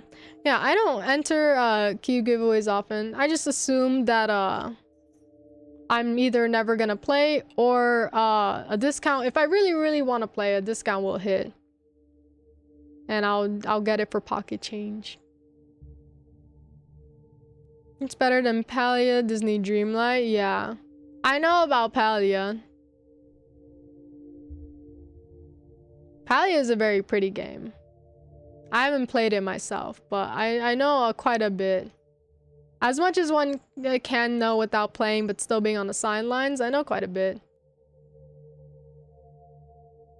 I enter because I'm a slut. Also, the leaving the sister alone is a vibe. Because Cheddar will never ever leave Marshmallow alone. She needs to leave her sister alone more often, but she does not. She does not there. Let me see. Let me see something here, because y'all are very good at having me in conversation. Even though I was like, I'm tired and I want to go. Y'all are good at keeping me talking. But you won't trap me forever. She also an orange bastard. Pumpkin is an orange and white cat. She is always bothering her sister. She's 5 years old. Boo is a black 15-year-old cat. They're very different. She's got that energy, but I feel like that like white part of her is calming her down. But she is a partly an orange cat. I think you should keep talking to me. An hour you get coffee and food? God. Thank God. I almost want to take a nap, but I might just like lay in bed and stare at the ceiling. I don't know what I'm gonna do, but I'm not like... Pinky promise. Oh my God, my stomach. Pinky promise. Cross my heart. I swear. Ace can attest to this on the next stream. I swear I'm not opening Pokopia. I am genuinely, I'm pooped out. Tummy still beatboxing. Can you hear it? Have you been hearing it this whole time? Oh my God. But yeah, pinky promise. Cross my heart, hope to die. I'm not actually gonna touch Pokopia. It's not gonna open. Unless he hands it to me and makes me do dailies real quick. And even then, I don't know. I do not hear. Okay, perfect. Suppose we will do some things later, but I know it. Yeah. I don't hear it, but I know it. I'll confirm later. You can confirm later, but I'm literally just gonna go and throw myself in the bed immediately. Been there, done that. I'm literally gonna throw myself in the bed immediately. I was originally gonna grab a snack and throw myself in the bed. I think I might still grab a snack actually, but given that it sounds like I will be eating soon, I am gonna throw myself on the bed.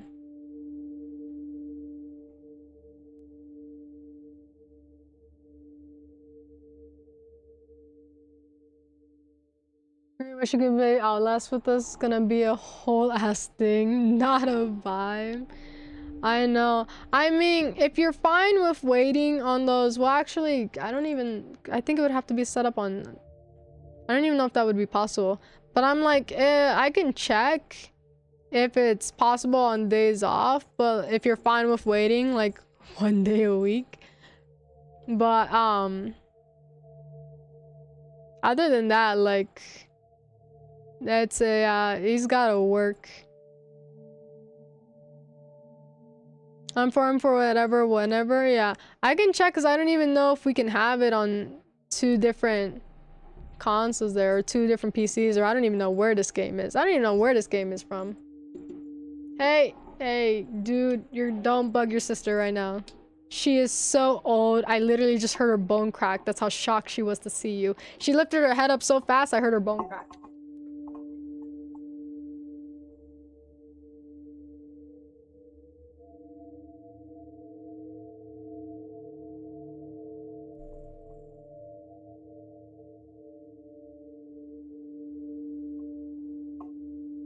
Moved her. There we go. All right. Let me see. I had a mover. I got a plan, Arthur. We should be good. Yeah. I have no idea if this is played on a console or PC. But I can check with him, and it could be like a once a week thing for a week for that time.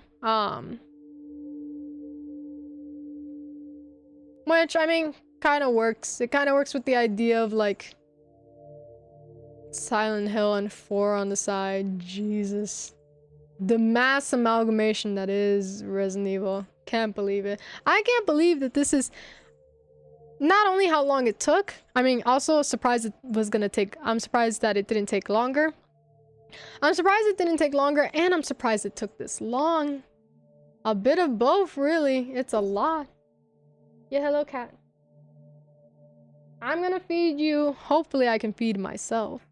At least a bit of... Girl, stay in the box. You literally see your sister is prowling around the room trying to beat your ass. I don't know why you're getting out of the fucking box. Stay where you're safest. I don't know what she's doing there. But I'm very surprised that it took this long, and I'm also surprised that we went through it this fast. But I have no idea how professional and insanity is gonna go. I know that we've been kind of speculating if we've gotten better or not, but I don't want to find out firsthand and get my ass beat. We'll probably play Yoko or Alyssa. Think we'll get our cheeks clapped, but maybe not. Probably play as Yoko or Alyssa. My planning paid off for full RE series. I mean, your plan paid off, but at what cost? Of my sanity? Of my children? My cats are fine. But at the cost of my sanity. I just popped my hip real hard. We're going. No, yeah. I am going to check people out.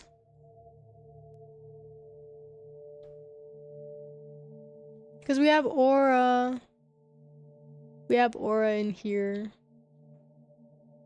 We can head out to them. I think I'm gonna have like no tree. I think I'm gonna have also I have to send Mick that video because it's so silly. I also see Aura. But yeah, I'm gonna ask Ace about it. See how that works.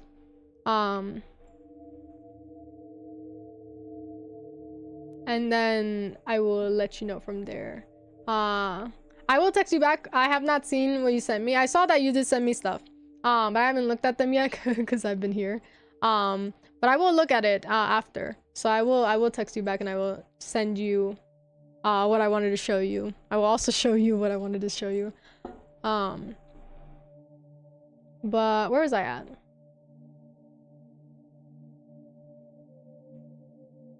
My cat is going crazy. Now I remember. I think I'm gonna have like 2 eggs or so as a snack while I wait for my coffee. Because my plan is that I'm gonna have a bunch of bun.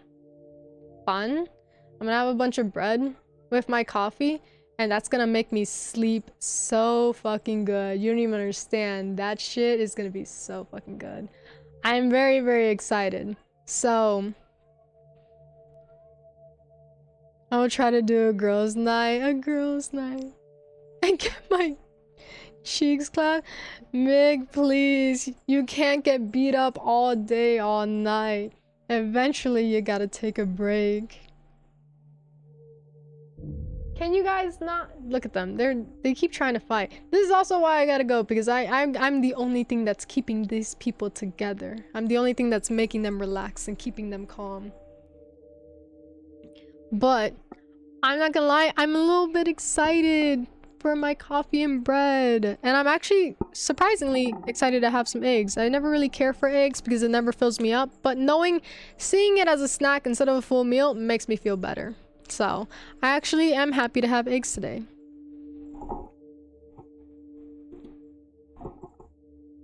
It is a surprise, but it is a happy one.